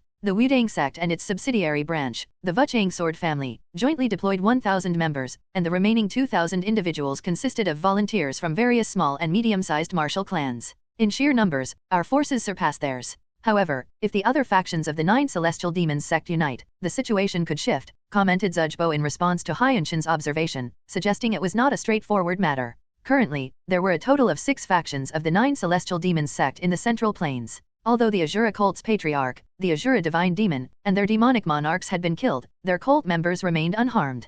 Considering the possibility that the 6 factions might divide their forces and send reinforcements to the Sun God Palace and the Sky Beast Palace, it was evident that the Southern Sky Branch and the Northern Sky Branch alone would struggle to repel them. The Central Plains Murim Alliance was well aware of this reality and closely monitored the 9 Celestial Demons sex movements.n/o/vel/b/in.c//om. Do we still lack information on the factions of the 9 Celestial Demons sect? Ximen Guang asked. There hasn't been any significant movement so far. However, sooner or later, they will most likely make a move. Zhuzhbo replied. If the other factions of the 9 Celestial Demons sect align with the Sun God Palace and the Sky Beast Palace and launch an assault on the Southern and Northern Sky branches, it will be challenging for our forces there to thwart them on their own. To counter this, we'll require reinforcements from the Eastern and Western Sky branches, Ximen Guang proposed. It's not as straightforward as you make it seem. If the 9 Celestial Demons sect launches a surprise attack while the Eastern and Western Sky branches are mobilizing, we risk being defeated one by one. It might be wiser to act only after thoroughly understanding the movement of the 9 Celestial Demons sect, Zhuzhbo cautioned.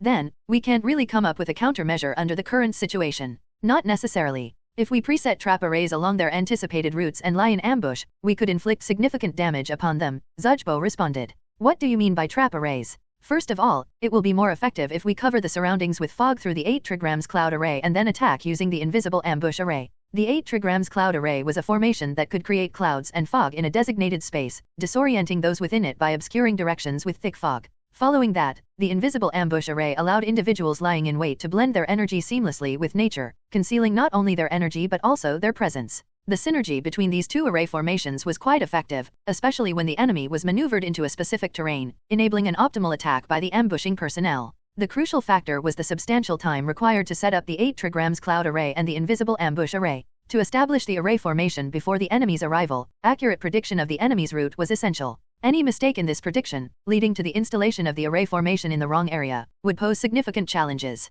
Then, have you decided where to set up the array formations? To enter Changsha, their route must take them through Nanya Ridge in Mount Hung. While they could opt for an alternative route around Mount Hung, that would add another 10 days to their journey. Hence, it's likely they'll attempt to cross Nanya Ridge. After a thorough examination of the topography, we've determined that Finiao Valley in Nanya Ridge is the most suitable location to set up the array formations. Remarkable. When did you conduct all these assessments? Ximen Huang expressed admiration for Zujbo's thorough preparations. The strength of the Zuj family lies in our array formation, so we just found a method to utilize that. How do you plan on deciding the members who will be lying in ambush if you install the array formation in Nanya Ridge's Finiao Valley? Ximen Huang asked. I was contemplating deploying 500 elite members of the Zuj family and an additional 500 individuals from the small and medium-sized clans. Wouldn't it be better to bring more people with excellent skills? The ambush will be executed from a distance using concealed weapons and crossbows. Hence, their martial prowess won't play a significant role, Zujbo explained. I see. Still, if you ever need help, feel free to tell us.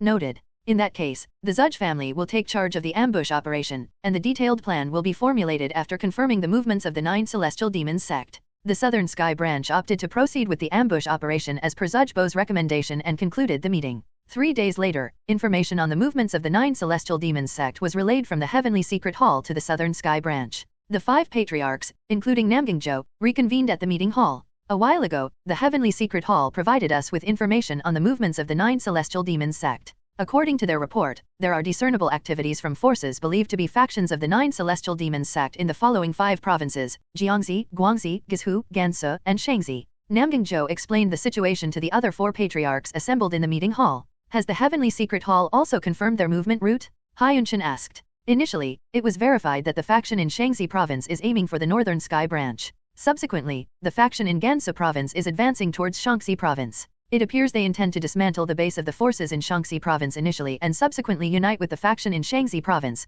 Ximen Guang remarked. In addition, it seems they aim to cause the forces gathered in the Northern Sky branch to leave their position, Zujbo reiterated after Ximen Guang's remark. If the 2 factions from Shaanxi province and Gansu province join forces with the Sun God Palace and the Tyrant Cult, it will be impossible for the Northern Sky branch's forces to resist them. However, I'm unsure if there's a way to remedy this situation, Hyunshan expressed his concern. For now, I believe they'll have no choice but to endure until the Eastern Sky branch sends reinforcements, Jin Muwei responded to Hyunshan's worries. This is not the time to worry about the Northern Sky branch. We, the Southern Sky branch, are also likely to be attacked by 2 additional factions in addition to the Myriad Poison Sect and the Sky Beast Palace, Namgingzhou said. By 2 additional factions? Which 2 are you referring to? I am referring to the 2 factions that emerged from Jiangxi province and Guangxi province. Namgingzhou explained further. Where's the faction in Guizhou province heading? They are moving toward the direction of Sichuan province. Namgingzhou replied. I reckon they're not gunning for the Western Sky branch with a single faction. Seems like they aim to tie down the Western Sky forces, preventing them from sending reinforcements elsewhere, Zujbo speculated. That is most likely the case. Namgingzhou nodded at Zujbo's reply. So, we've got to halt 3 factions of the 9 celestial demons sect and the Sky Beast Palace with the troops we've got on hand, Ximen Guang remarked. This is no mere problem. Even with 4 of the 7 saints present, it's nearly impossible to hold off the forces of 3 9 celestial demons sect factions and the Sky Beast Palace with our current manpower, Muwei replied in kind. Ximen Guang and Muwei exchanged stiff expressions, grasping the gravity of the situation. The most we can manage right now is to thwart the convergence of the 3 9 celestial demons sect factions, Zujbo added. You mean we should defeat them one by one? Hyunshan asked. Exactly. Taking on the faction in Guangxi province might pose a challenge, but we can certainly overcome the faction in Jiangxi province, Zujbo replied. The 9 celestial demons sect might be targeting precisely that. Beating the Jiangxi province faction will require a significant deployment of our forces. If the other factions strike here while we're focused on Jiangxi, we risk falling into their trap and facing defeat, Hyunshan stated firmly. Supreme Elder Hyunshan's words hold truth. They're likely anticipating our move to Jiangxi province. Furthermore, if we dispatch forces there, they'll aim to evade direct conflict, keeping us entangled and hindering our return. Meanwhile, the other 2 factions and the Sky Beast Palace will assail the Southern Sky branch. Are you planning to proceed despite knowing the consequences? All we have to do is make sure they don't achieve their objectives, Zujbo said. How do you plan to do that? We can discreetly mobilize a small group, catch them off guard, and eliminate the Jiangxi province faction. This way, our forces won't be bogged down there, and we can also diminish the enemy's numbers, Zujbo explained. Well, I wonder if a small number of people will be able to stop one of the 9 celestial demons sect's faction. Perhaps it could be achieved if that small group includes the 4 sovereign elders from the 7 saints. You want to send the 4 saints? Hyunshan asked in surprise. If it is the 4 saints, they will be more than happy to step up. No doubt, the martial prowess of the 4 saints would make it possible to halt one of the 9 celestial demons sect's factions, Hyunshan said confidently. The other 4 patriarchs were also of the same view. Taking on each faction individually to diminish their forces in Nanya Ridge, Mount Hung might be challenging, but it gives us a fighting chance. Having the 4 saints on our side is our trump card. I think that is the best option for now. Then, let's move right away. The Southern Sky branch leaders decided to rely on the 4 saints to handle the Jiangxi province faction.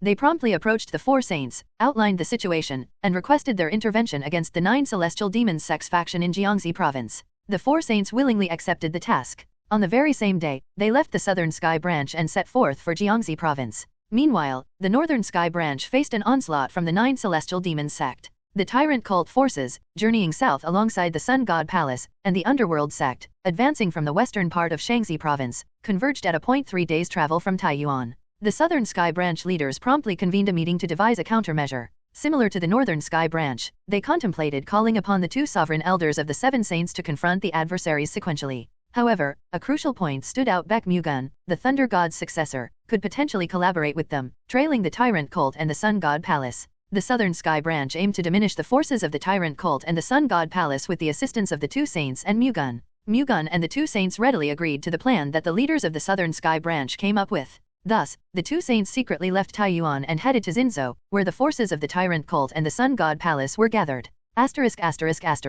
Mu-Gun lingered on an unfamiliar mountain, maintaining a cautious distance of about 2 hours from both the Tyrant Cult and the Sun God Palace. He was reluctant to collaborate with the 7 saints, who had betrayed and ended his previous life. Yet, driven by a sense of duty to the Murim, he chose to temporarily set aside his personal grievances. At present, the paramount concern was halting the advance of the 9 celestial demons sect. Embracing the strategy of playing people off against each other, Mu-Gun contemplated a temporary truce, setting aside his grudge to harness the collective power of the 7 saints in order to thwart the threat posed by the 9 celestial demons sect. By the way, they won't just stand still and be attacked though. Mu-Gun wondered how the Tyrant Cult and the Sun God Palace would react. Until now, he had only followed quietly behind them to prevent any further harm to innocent civilians. However, with their arrival in Taiyuan, where the Northern Sky Branch was located, the concern for civilian safety now took a back seat, replaced by the necessity to contemplate launching an offensive. Mu-Gun considered that the Tyrant Cult and the Sun God Palace were likely aware of this shift. It was conceivable that they had foreseen Mu-Gun collaborating with the 2 saints for a joint attack.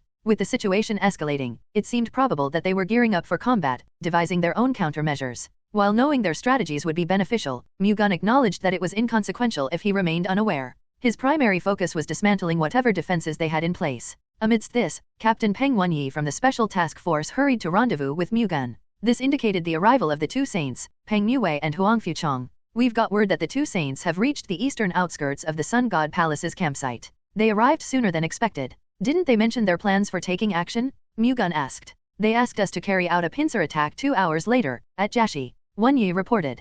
Got it. We'll act in accordance with that schedule. We'll accompany you, Master Baek. Wenyi said. No, the members of the Special Task Force should return to the Northern Sky Branch. Mu-Gun said. How could we leave you behind and go back? Our lives were spared thanks to Master Baek's grace, so we'll stand by your side in the fight. Please allow us to do so, pleaded Wenyi. No, I appreciate your sentiments. However, I must be honest. If you accompany me, you might get in my way rather than help. Your best way of assisting is to return to the Northern Sky Branch. Wenyi found it hard to disagree with Mu-Gun's assessment. Their skills wouldn't contribute much to Mu-Gun's situation. The best they could offer was to divert the enemy's attention for a brief moment. I understand. I hope we can reunite safely back at the Northern Sky Branch, Master Baek, Wenyi conceded. Don't worry. Go ahead first. I'll be right behind you very soon. Wenyi nodded at Mu-Gun's words and departed. Shortly after, he and the survivors of the Special Task Force descended from the unknown mountain, making their way back to the Northern Sky Branch. Once they had left, Mu-Gun spent some solitary moments in the unfamiliar mountain before rising to move at Jiaxi, the agreed-upon time. Well then, shall we get started? Mu-Gun soared toward the Sun God Palace's campsite. Activating the Thunder God's shadow, his body became cloaked in a golden wave of lightning, swiftly navigating the night sky. An hour after leaving the mountain, Baek Mu-Gun reached the Sun God Palace's campsite. Peng Mu-Wei and Huang Fuchong seemed to have not made a move yet since it was still quiet. Hence, Mu-Gun decided to take the initiative. Using the Dark Spectre stealth art, he infiltrated the campsite. The vigilance around it was tighter than before. They did not just increase the number of personnel on lookout duty but also stationed martial arts masters above the upper peak realm at key locations. However, they still could not detect him at all. Mu-Gun could assassinate the masters, but doing so risked revealing his presence. Although they would find him as soon as he began the fight, he came here to pick anyway, causing as much damage as he could before being found would yield the best long-term results. That was why he planned to use the Infinite Thunder Sword again to wipe out the enemy's martial arts masters. However, the Tyrant Cult and the Sun God Palace had already prepared countermeasures against his plan. Instead of erecting their tents in the center, they were scattered throughout the whole campsite, allowing them to minimize the damage if Mu-Gun attacked them. The realization made Mu-Gun frown. Now that it was difficult for him to kill a large number of their martial arts masters at once, he was forced to choose just one of the tents scattered throughout the campsite. Having picked a target, he pointed his sword at it, executing the 10 thunderous tornado strikes, the third technique of the heavenly descent thunder god's sword art. 10 thunderbolt swords materialized from his sword and shot forth like a ray of light, encircling and instantly tearing the tent apart. The golden lightning waves they released then flew toward the martial arts master inside. Mu-Gun thought the golden waves would devour the master, but he was proven wrong. As if on cue, the master in the tent unleashed his Vajrachi and blocked the thunderstorm, causing a deafening roar. The golden thunderbolt swords greatly wavered, but instead of shattering, they spun more violently and fired heaps of golden lightning at him. Flustered, the martial arts master tried to use his Vajrachi again, but the waves of golden lightning were faster, instantly enveloping and piercing him. Blood trickled from the holes as he fell forward, his death informing the other martial artists of Mu-Gun's infiltration. In response, they rushed at him like bees from every direction. Mu-Gun pointed his sword at the sky and released a golden lightning wave, which then spread all over the area and darted toward the Sun God Palace's martial artists. Struck by the wave, they trembled and fell to the ground, seemingly electrified. Mu-Gun then blocked the incoming attacks and threw the flying golden shield forward. It flew quickly but suddenly stopped in midair. Violently rotating, it fired golden lightning waves in every direction, neutralizing martial artists in droves. After quickly retrieving the flying golden shield, Mu-Gun turned around and thrust his sword, executing the celestial moonlight sword. Golden moonlight chi spread out like a fan, sweeping through and killing the dozens of martial artists charging at him from behind. They fell forward with their necks and chests pierced by the golden moonlight chi. Mu-Gun's attacks were relentless. Each time the flying golden shield cut through the air and his sword released golden moonlight chi, he obliterated a large number of the Sun God Palace's martial artists. Meanwhile, Peng Muhui and Huang Fuchong, who were hiding in a thicket near the campsite, confirmed that Mu-Gun had taken action through the explosions they could faintly hear. Shall we get started as well? Let's go. Muhui and Huang Fuchong stepped out of the thicket and charged straight into the Sun God Palace's campsite. Enemy incoming? Those assigned to patrol the perimeter shouted as loud as they could upon finding the two making their way to the campsite. The guards assigned to the perimeter flocked together, but before they even realized it, Muhui had closed in on them and swung his saber at them, the large saber chi he unleashed cutting them in half. After wiping out the guards with just one attack, Muhui and Huang Fuchong entered the campsite and split up. Already aware of their invasion, the Sun God Palace's martial artists tried to stop them, but they were no match for the two masters. Each swing of Muhui's saber and each punch Huang Fuchong threw took down multiple Sun God Palace martial artists, easily sweeping through their opponents. However, they did not come all the way here just to slaughter these ordinary warriors. Their main target was the tyrant divine demon and the demonic monarchs. Assuming those people would be in the innermost part of the campsite, the two swiftly made their way deeper into enemy territory.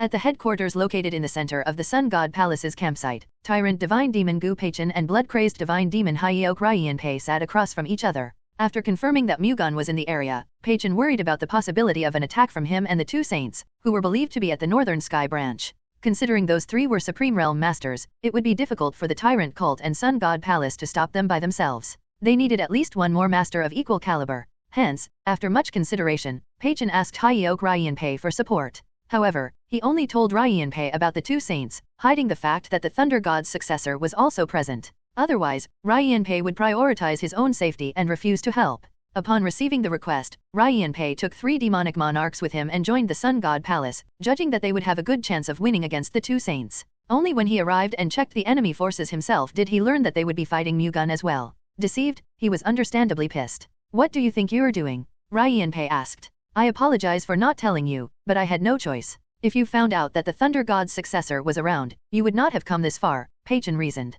"Do you want us to die together because the thought of dying alone mortifies you? Who said anything about dying? Now that you are here, we have a good chance of winning. This is the Thunder God's successor we are talking about. Not even all of the 7 divine demons together can guarantee victory against him. Considering we are the only ones here, I can't help but wonder where you're getting your confidence from. Aren't you too afraid of the Thunder God's successor?" Peichin asked, displeased. "Don't forget that the previous divine demons were brought to their knees every single time they fought him. The current Thunder God's successor is only 25 years old, and it has been less than 3 years since he inherited the Thunder God's martial legacy," Peichin rationalized. "Although it is surprising that he reached the Supreme Realm in such a short period, he is bound to lack in many aspects since he rushed his advancement. Right now, we should be enough to defeat him. His age or the length of time he's been practicing the Thunder God's martial arts does not matter. What matters is that he has risen to the Supreme Realm. Unlike the Absolute Realm, without the necessary level of enlightenment, advancing into the Supreme Realm is impossible." Further refuting Peichin's arguments, Raiyanpei continued, "Now that the deaths of the Azura Divine Demon and the Spindle Divine Demon have already confirmed that he has reached it, confronting him with just the 2 of us will be extremely dangerous. To make things worse, we'll find ourselves in an even more disadvantageous position if the 2 saints join the fray as well. N/O/vel/b/in.c/om. How long do we have to fear and avoid the Thunder God's successor, then? If only you Central Plains folks properly dealt with him early on, we would not have found ourselves in such a difficult situation. You focused on yourselves so much that you missed the opportunity to kill him, and now all you can do is run away. I wonder if you lot are still even qualified to be a divine demon. Peichen's sharp words rendered Raiyanpei speechless. A divine demon should not be afraid of anyone. They should be the one instilling fear in others, not the other way around. That was the purpose of their existence. However, somewhere along the way, the divine demons began to fear the Thunder God's successor. If they had risked their lives to kill him early on, they could have defeated him. Unfortunately, their fear and tendency to prioritize their own safety prevented them from taking such bold measures. Taking advantage of their cowardice, the Thunder God's successor ceaselessly strengthened himself, allowing him to kill 2 divine demons. You're right. If the 6 divine demons in the Central Plains joined forces to attack the Thunder God's successor, we could have eliminated him long ago,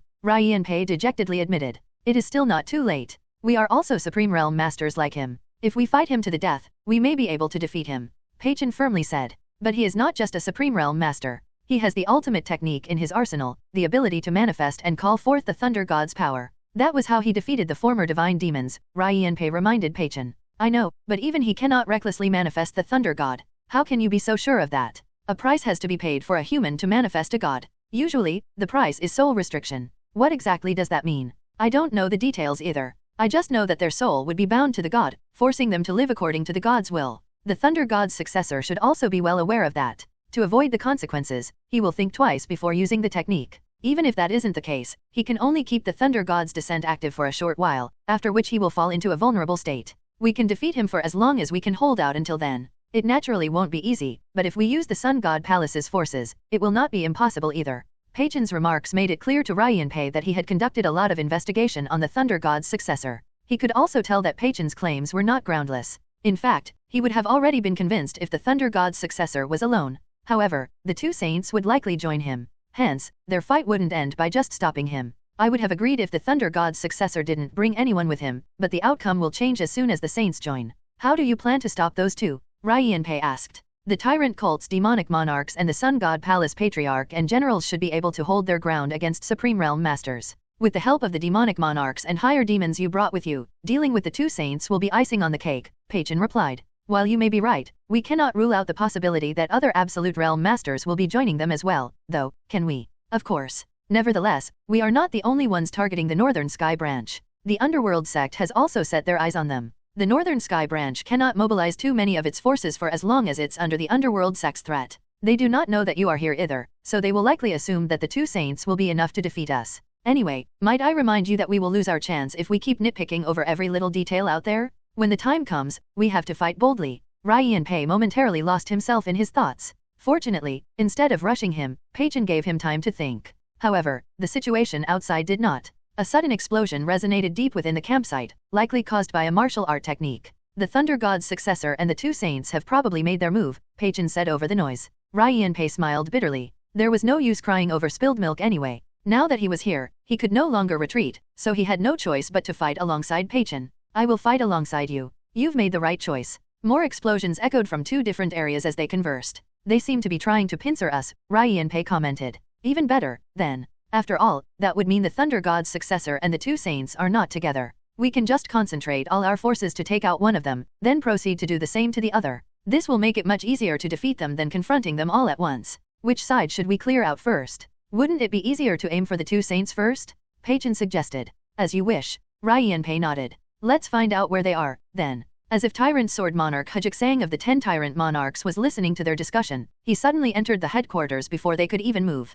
I greet the 2 esteemed divine demons. Enough with the greetings. How is the situation out there? Peichen asked. The Thunder God's successor is wreaking havoc at the north side of the campsite, and 2 elderly people who appear to be among the saints have started attacking us from the south. They have us pincered. Where are the 10 monarchs, the Sun God Monarch, and the 12 Sun Generals? They are standing by outside now. Great. Tell everyone that we will attack the 2 old men to our south first, Peichen ordered. What about the Thunder God's successor? Focus on capturing the 2 old men for now. Understood. Jiksang left the headquarters and relayed Peichen's commands to the martial arts masters standing by outside. As ordered, they headed to the south side of the campsite with Peichen and Raiyanpei following behind them. Having spent quite some time slaughtering the Sun God Palace's martial artists, Baek Mu-Gun began to find it suspicious that the high-ranking martial arts masters hadn't shown up yet. If they wanted to, they would have already blocked his path long ago. Either they had run away out of fear or were out to kill the two saints on the opposite side of the camp first. Mu-Gun thought the latter was more plausible. Peng Mu-Hui and Huang Fu-Chong were Supreme Realm Masters, but it would be impossible even for them to fight both the Tyrant Divine Demon, the Sun God Monarch, and more than 20 Absolute Realm Masters.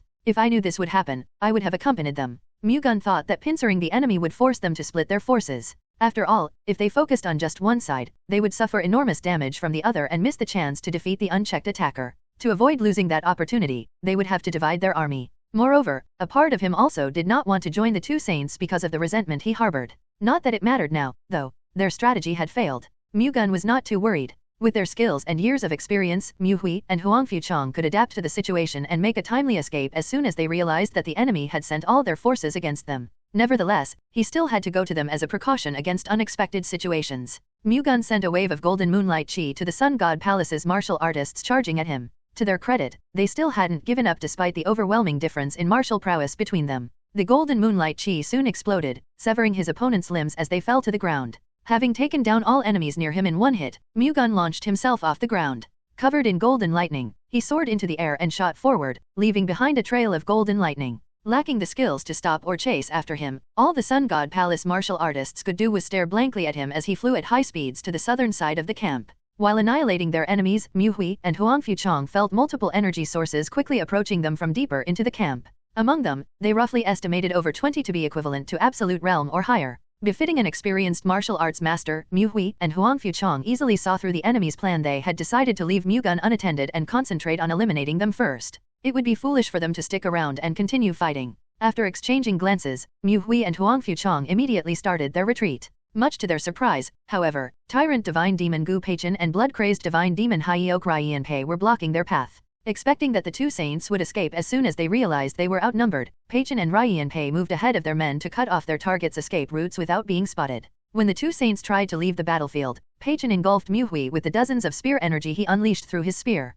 At the same time, Raiyanpei sent a huge wave of Vajra Chi toward Huang Fu-Chong with his fists. In response, Mu-Hui and Huang Fu-Chong frantically blocked their attacks. The collision of the four masters' Vajra Chi resulted in a deafening blast and powerful shockwaves that forced them to back away. As they fought, the 10 Tyrant Monarchs and the Sun God Palace's martial arts masters narrowed the distance down to 50 feet, then quickly surrounded the two saints. With their escape route completely blocked off, Mu-Hui and Huang Fu-Chong stiffened. Not only did they fail to flee but were also surrounded by Absolute Realm Masters, which were already hard enough to deal with. However, they also had to deal with two divine demons who possessed power equal to them. One mistake was all it would take for this place to turn into their grave. Finding themselves in the worst possible situation, the only way they could survive now was for Mu-Gun to help them. They believed that he would come and save them, but until then, they had to somehow hold their ground. From the looks of it, you two seem to be divine demons of the 9 Celestial Demons sect, Mu-Hui said, trying his hardest to maintain his composure. Keek, the way I see it, you're simply dragging for time until the Thunder God's successor gets here.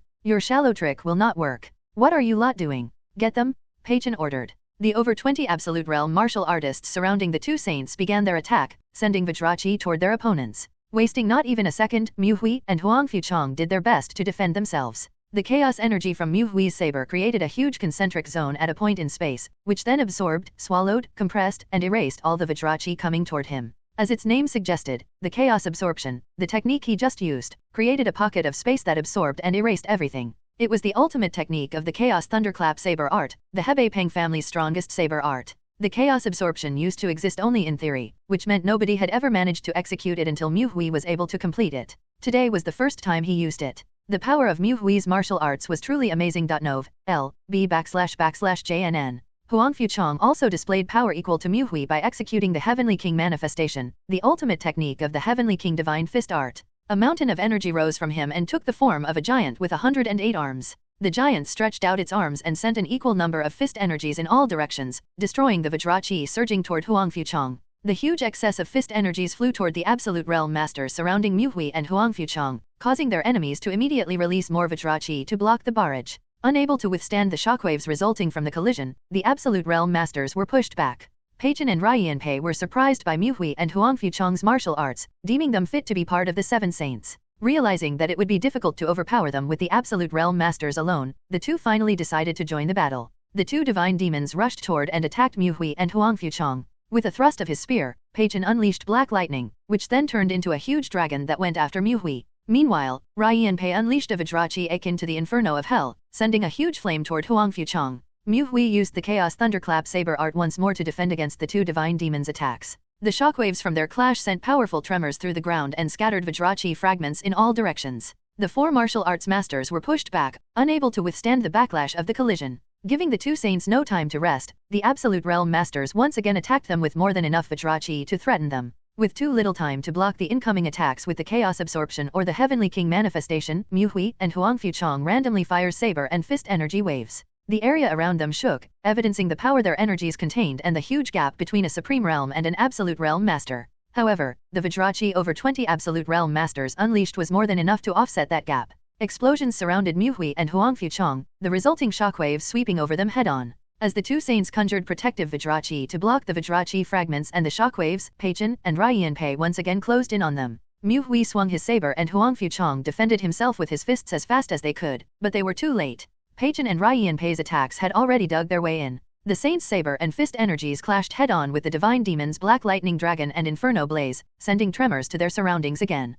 However, the two saints' defenses were easily shattered, allowing the divine demons' techniques to hit them, breaking their protective Vajrachi and blasting them away. As Mu Hui and Huang Fuchong coughed up blood, the Absolute Realm Masters rushed toward them to finish them off. They managed to avoid external wounds thanks to their protective Vajrachi, but the impact gave them fairly serious internal injuries that made it too strenuous to immediately block the attacks coming from all sides. Even if they did manage to defend themselves, Pei-Chen and Raiyanpei would likely just deal the final blow themselves. Is this the end? Mu Hui and Huang Fuchong sensed death coming for them. They never expected to meet their end this way, but being part of Murim meant never being able to predict what would happen. Even so, if they were going to die anyway, they would not just let death take them lying down. Paying their internal injuries no attention, Mu Hui and Huang Fuchong mustered all their internal energy. When the pain began to course through their veins, making them feel as if their insides were being torn apart, they displayed superhuman-like perseverance and tried to unleash their final attack on the enemies charging at them from all sides. Before the saints could release their energies, however, countless golden thunderbolt swords rose to the sky and rained down on the Absolute Realm Masters. Panicking, the Absolute Realm Masters retreated to avoid the incoming swords, but they proved far too slow. The thunderbolt sword struck the ground, covering an area of dozens of feet, then exploded and scattered waves of golden lightning. Trapped within the shower of swords, the Absolute Realm Masters tried to muster their protective Vajrachi to defend themselves, but it was practically impossible for them to block 1,000 thunderbolt swords. Kung! The Absolute Realm Masters fell to the ground, screaming until they breathed their last. Although the Sun God Monarch, 10 Tyrant Monarchs, and 3 blood-crazed tyrants weren't killed, they still dropped to their knees, suffering heavy injuries and rendering them unfit for battle. Caught by surprise, Pei-Chen and Raiyanpei looked in one direction with stiffened expressions. In the distance stood a young man, sword in hand and a golden shield on his back. Baek Mu-Gun, the Thunder God's successor, had arrived. Baek Mu-Gun smiled bitterly upon seeing Peng Mu-Hui and Huang Fuchong still alive, albeit not in good condition. N/O/vel/B/jn.C//om. It seems I arrived a little late. No, thank you for coming. Mu-Hui and Huang Fuchong knew that they would have died if not for Mu-Gun. It would have been great if Mu-Gun had come a little faster, but they could not really blame him for it. After making sure that the two saints survived, Mu-Gun turned to Gu Pei-Chen and Hyeok Raiyanpei. I did not expect another divine demon to be here. The energy of the two demonic practitioners was all Mu-Gun needed to know that they were both divine demons. You should not have come here, bastard, Pei-Chen said. It seems like you thought that it would be possible to take me down with one more divine demon joining the fight, Mu-Gun said indifferently. Well, we may fail to defeat you if the Thunder God manifests within you, but that will also put your life at risk. You would likely have trouble blocking even just a third-rate martial artist's attacks once the Thunder God's descent is over. Who knows? I probably won't even need it to kill you, Mu-Gun provoked. You better hold on to your words until the end, Pei-Chen smiled, then looked at Raiyanpei. Meeting his gaze, Raiyanpei nodded and took the initiative. He charged toward Mu-Gun as he used the blood-crazed divine demon star. Dark red flames enveloped him and formed huge horns on his temples, making him look like a demon from hell. Borrowing the authority of the demon god, he had covered himself with an impenetrable protective Vajrachi that not even the Thunder God's martial arts could break. Having unleashed the strongest technique in his arsenal, Raiyanpei rushed toward Mu-Gun without fear. Having no intention of just standing around and watching, Pei-Chen prepared to use the black tyrannical demonic dragon, his strongest technique. It borrowed the authority of the demon god to summon a black demonic dragon that had black lightning essence, granting it enough power to destroy anything. As Raiyanpei blocked Mu-Gun's attacks with the blood-crazed divine demon star, Pei-Chen would attack and defeat him with his ultimate technique. Their plan was beyond simple, but it was the most perfect for their transcendental demonic arts. Fortunately, Mu-Gun knew the martial arts that the 9 celestial demons' 9 great demon kings possessed. Otherwise, their plan could have worked on him. Mu-Gun no longer bothered clashing with Raiyanpei, who charged at him first, since he wouldn't be able to break through his defenses anyway. Instead, he executed the Thunder God's aerial steps and soared into the air. Raiyanpei fired inferno flames at Mu-Gun. In response, Mu-Gun spread waves of golden lightning and skipped around in midair, leaving Raiyanpei's attacks in the dust. With his movements turning him into a difficult target, Pei-Chen was forced to wait for an opportunity as well. While dodging, Mu-Gun executed the Infinite Thunder Sword. A cluster of golden light emanated and stretched from his sword, forming a huge sword spanning hundreds of feet. Mu-Gun swung it down at Pei-Chen as soon as it was complete, splitting the space in half as it crashed down on him at lightning speed. Pei-Chen was stunned. Fortunately, Raiyanpei stood in front of him. "I'll block it, so just focus on unleashing your attack." Still enveloped by the blood-crazed divine demon star, Raiyanpei raised his hands and grabbed the golden sword. A thunderous roar erupted as it pushed him down. Unable to withstand the weight, the floor underneath him cracked and shattered, burying him waist-deep into the ground. Nevertheless, he never let go of the sword. It was almost as if he was lifting it up. Meanwhile, Pei-Chen jumped into the air and threw his spear at Mu-Gun. The black lightning enveloping it took the form of a black demonic dragon, making it look as if lightning was about to strike Mu-Gun. Mu-Gun immediately split the Infinite Thunder Sword into 10,000 strands of thunderbolt swords and directed them all to the incoming spear. They stabbed the black demonic dragon at random, causing an ear-splitting blast. Unable to withstand the 10,000 thunderbolt swords onslaught, the black demonic dragon was torn apart and exploded along with them. The waves of golden lightning and black lightning tangling up with each other before dispersing created quite a spectacular sight that was ill-fitted for the pressing situation. Raiyanpei climbed out from the ground and rushed toward Mu-Gun again. When he unleashed dozens of Hellfire Vajrachi, Mu-Gun equipped the flying golden shield and put it in front of him, creating 9 layers of golden lightning shields. The volley of Hellfire Vajrachi destroyed 7 of the golden 9-layered Thunder Walls layers before being deflected away. Right after, Pei-Chen rushed in and created another black lightning dragon. In response, Mu-Gun immediately executed the 100 golden lightning wheel wave, surrounding himself with a huge golden wheel made of 100 golden thunderbolt swords. After deflecting the attack, the swords forming the golden wheel split up and flew toward Pei-Chen and Raiyanpei. The 2 divine demons immediately mustered their Vajrachi and blocked the swords, resulting in a thunderous boom. The swords that survived the clash penetrated through the exploding Vajrachi and pierced Pei-Chen and Raiyanpei, the explosion that followed shoving the 2 away. Their protective Vajrachi deflected the swords, making them look unscathed, but the impact proved strong enough to hurt them. It did not manage to internally injure them, but it sent a concussion to their insides. If Mu-Gun attacked them at that moment, he could have defeated the 2 of them. However, he was in no state to continue his attack, having just realized that his internal energy had hit rock bottom. He took out and consumed 4 power restoration pills, which the Medicine King family gave him. His body instantly absorbed them, filling his danshan up with 120 years worth of internal energy. Mu-Gun checked his surroundings and analyzed the situation. Pei-Chen and Raiyanpei had almost fully recovered from the shock they recently suffered, and the demonic monarchs had already pulled themselves together and started showing their willingness to join the battle. On the other hand, Mu Hui and Huang Fuchong, who suffered quite serious internal injuries, were still in unstable conditions. Moreover, Mu-Gun only recovered enough internal energy for 1 or 2 attacks. He could not even use the Thunder God's Descent now, considering its time limit was determined by how much internal energy he had at the time of its activation. With Mu-Gun's internal energy reserves, just maintaining it for 45 seconds would already be difficult. Within that time period, Mu-Gun could kill Pei-Chen, Raiyanpei, and all the demonic monarchs. However, once the Thunder God's Descent ended, he would fall into a vulnerable state in the middle of the enemy camp. All he would be waiting for was death at that point. In this situation, continuing the fight posed too high of a risk. For now, he had to prioritize his survival. Determined to escape, Mu-Gun flew toward Mu Hui and Huang Fuchong. He thought of leaving them here to die but decided against it, wanting to kill them with his own hands. Moreover, he wanted them to confess their sins first.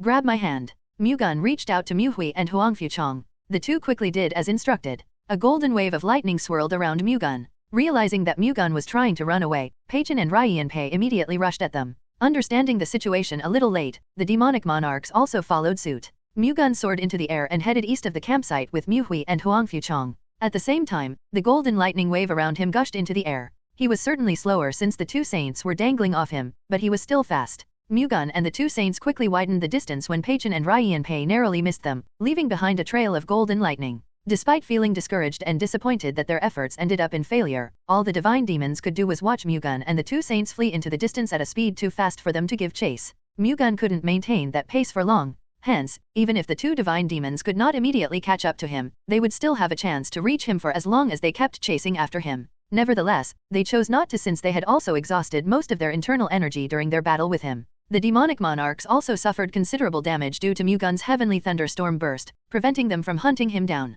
*****. Mu-Gun descended after 30 minutes of flight. However, it was not because they were already safe. Rather, he had simply depleted his internal energy already. Fortunately, the 9 celestial demons sect and the Sun God Palace didn't seem to be chasing after them. Thank you. We couldn't have survived without you, Mu-Hui told Mu-Gun. It's fine. Please consume this for now. Mu-Gun gave each of them a medicine king pill. What is this? Huang Fuchong asked. It is the most effective medicine I know for internal injuries. It should help you swiftly recover, Mu-Gun explained. I don't know if I can accept something so precious. Don't you two need to heal your internal injuries to defeat the enemies? Are you planning to attack them again? Huang Fuchong seemed surprised. We were at a disadvantage earlier simply because we split up. Now that we're together, we will have the upper hand if we attack them again. Mu-Hui and Huang Fuchong nodded in agreement, then took the medicine king pills from Mu-Gun and immediately consumed it. They then sat down somewhere flat and began circulating their qi. After watching them for a while, Mu-Gun also sat in a lotus position on one side and did the same. Circulating their qi without any guards watching over them was dangerous. If the 9 celestial demons sect and Sun God Palace sent a pursuit team, they could find themselves in a predicament they could not do anything about. However, that only applied to ordinary martial arts masters. Supreme Realm masters like Mu-Gun could closely monitor their surroundings while circulating their qi. They could also stop at any time. Hence, they could not ask for a more reliable guard than him right now. The three circulated their qi in the dark for an hour, allowing Mu-Gun to recover all the internal energy he had exhausted. Shortly after he stood up, the two saints also finished using the qi healing technique. The excellent medicinal properties of the Medicine King pills had completely healed their critical internal injuries, but their qi healing technique naturally also played a part, given that they were Supreme Realm masters. The medicine you gave us is really amazing, Mu-Hui said in astonishment. You not only saved us but even gave us medicines. We owe you quite the debt, Huang Fuchong said, gratitude in his voice. Mu-Gun shook his head. Instead of repaying me, just do your best to stop the 9 celestial demons' sex rampage. That is a matter of course. What do you plan to do now? Wouldn't it be better to re-engage them now? Mu-Gun said. Already? They would not expect us to attack again so soon. The two divine demons aside, the demonic monarchs should be having trouble recovering from the injuries they sustained during the last battle. The sooner we attack, the higher our chances of winning, Mu-Gun explained. You have a point. Let us make haste, then. With Mu-Hui and Huang Fuchong agreeing with Mu-Gun, the three immediately headed back to the Sun God Palace's campsite. Baek Mu-Gun and the two saints entered and headed deeper into the Sun God Palace's campsite with no hesitation. They did not bother fighting the ordinary martial artists. We're under attack. They're trying to catch us by surprise. Quickly finding the intruders, the martial artists standing guard blew a horn and shouted at the top of their lungs to alert the others. Those who heard them tried to somehow stop the three martial arts masters, but stopping a Supreme Realm master with their skills was impossible. Running in the forefront, Mu-Gun activated the Thunder God's heavenly eyes and made his way to where he sensed the strongest energy source. Peng Mu-Hui and Huang Fuchong followed right behind him. Hearing the guards' screams and the horn from their headquarters, Gu Peichen and Hyeok Ryenpei realized that Mu-Gun and the two saints had launched another surprise attack. Mu-Gun aside, the two saints suffered considerable internal injuries earlier, which only made their sudden return all the more surprising. The two divine demons would not be able to stop all three if Peng Mu-Hui and Huang Fuchong had completely recovered. Their opponents split up earlier to pincer them, allowing Gu Peichen and Hyeok Ryenpei to injure the two saints before the Thunder God's successor appeared. Now that the three were together, they would not be able to employ the same tactic anymore. Moreover, the Sun God Palace's absolute realm masters, the 12 Sun Generals, were no longer around, having been either killed or rendered unfit for combat by Mu-Gun's heavenly thunderstorm burst.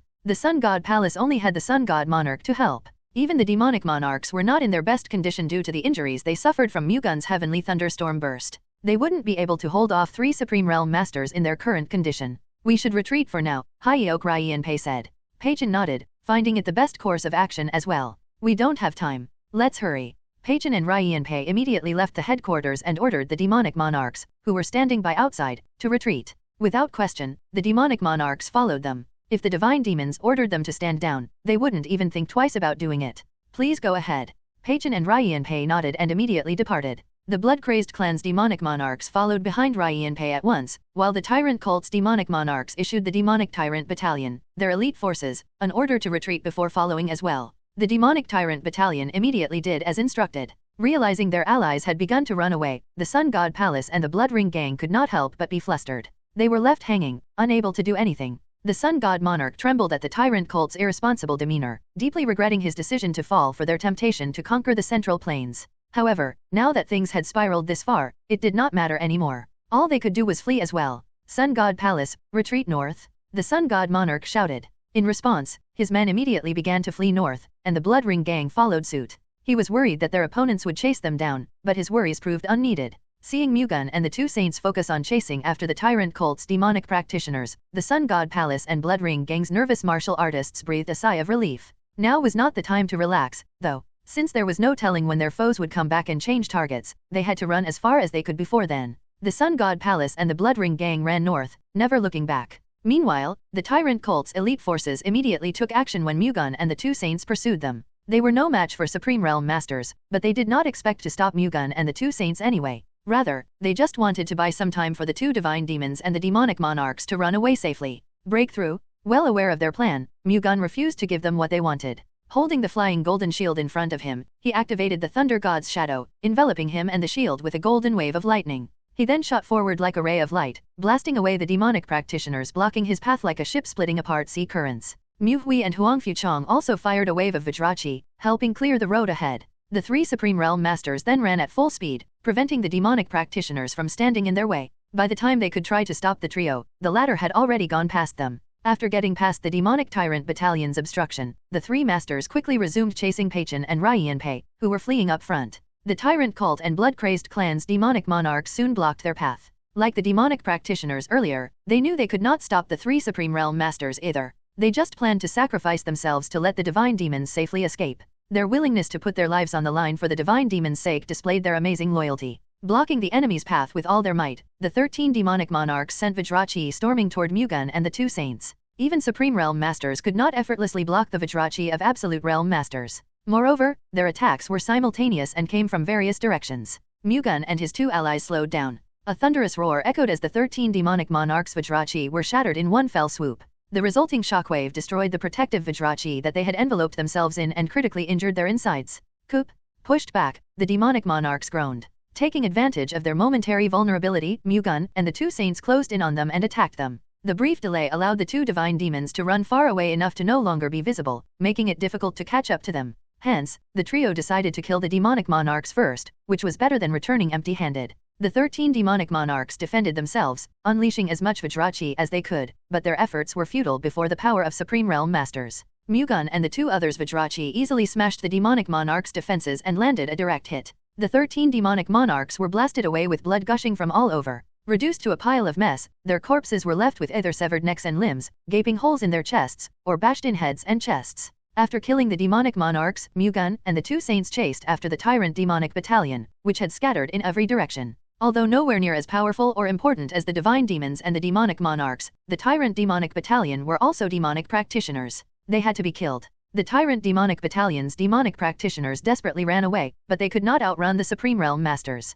As soon as the trio caught up with the demonic practitioners, they began slaughtering them. Mu-Gun and the two saints showed no mercy. It was best to kill and eliminate the 9 celestial demons sect, the very definition of evil. The tyrant demonic battalion initially focused on escaping. However, upon realizing that running away was futile, they turned around and chose to put their lives on the line and fight since they were already at death's door anyway. However, their desperate struggle did not make any difference. The 3 Supreme Realm Masters killed more than half of the tyrant demonic battalion. Only a little over 900 managed to flee. Having killed over 1,000 of the 2,000-strong tyrant demonic battalion, Mu-Gun and the two saints displayed the greatness of Supreme Realm Masters in this battle. They weren't even exhausted yet. If they tried to chase after the fleeing demonic practitioners for as long as they could probably kill another 100 or 2. However, they decided against it since it would not really make a significant impact on the situation. The trio did not bother to chase after the Sun God Palace or the Blood Ring gang either. Cast away like dirt, those factions would no longer follow the 9 celestial demons sect. Moreover, now that they had faced the power of the Central Plains Murim, they would most likely give up on their conquest now and retreat.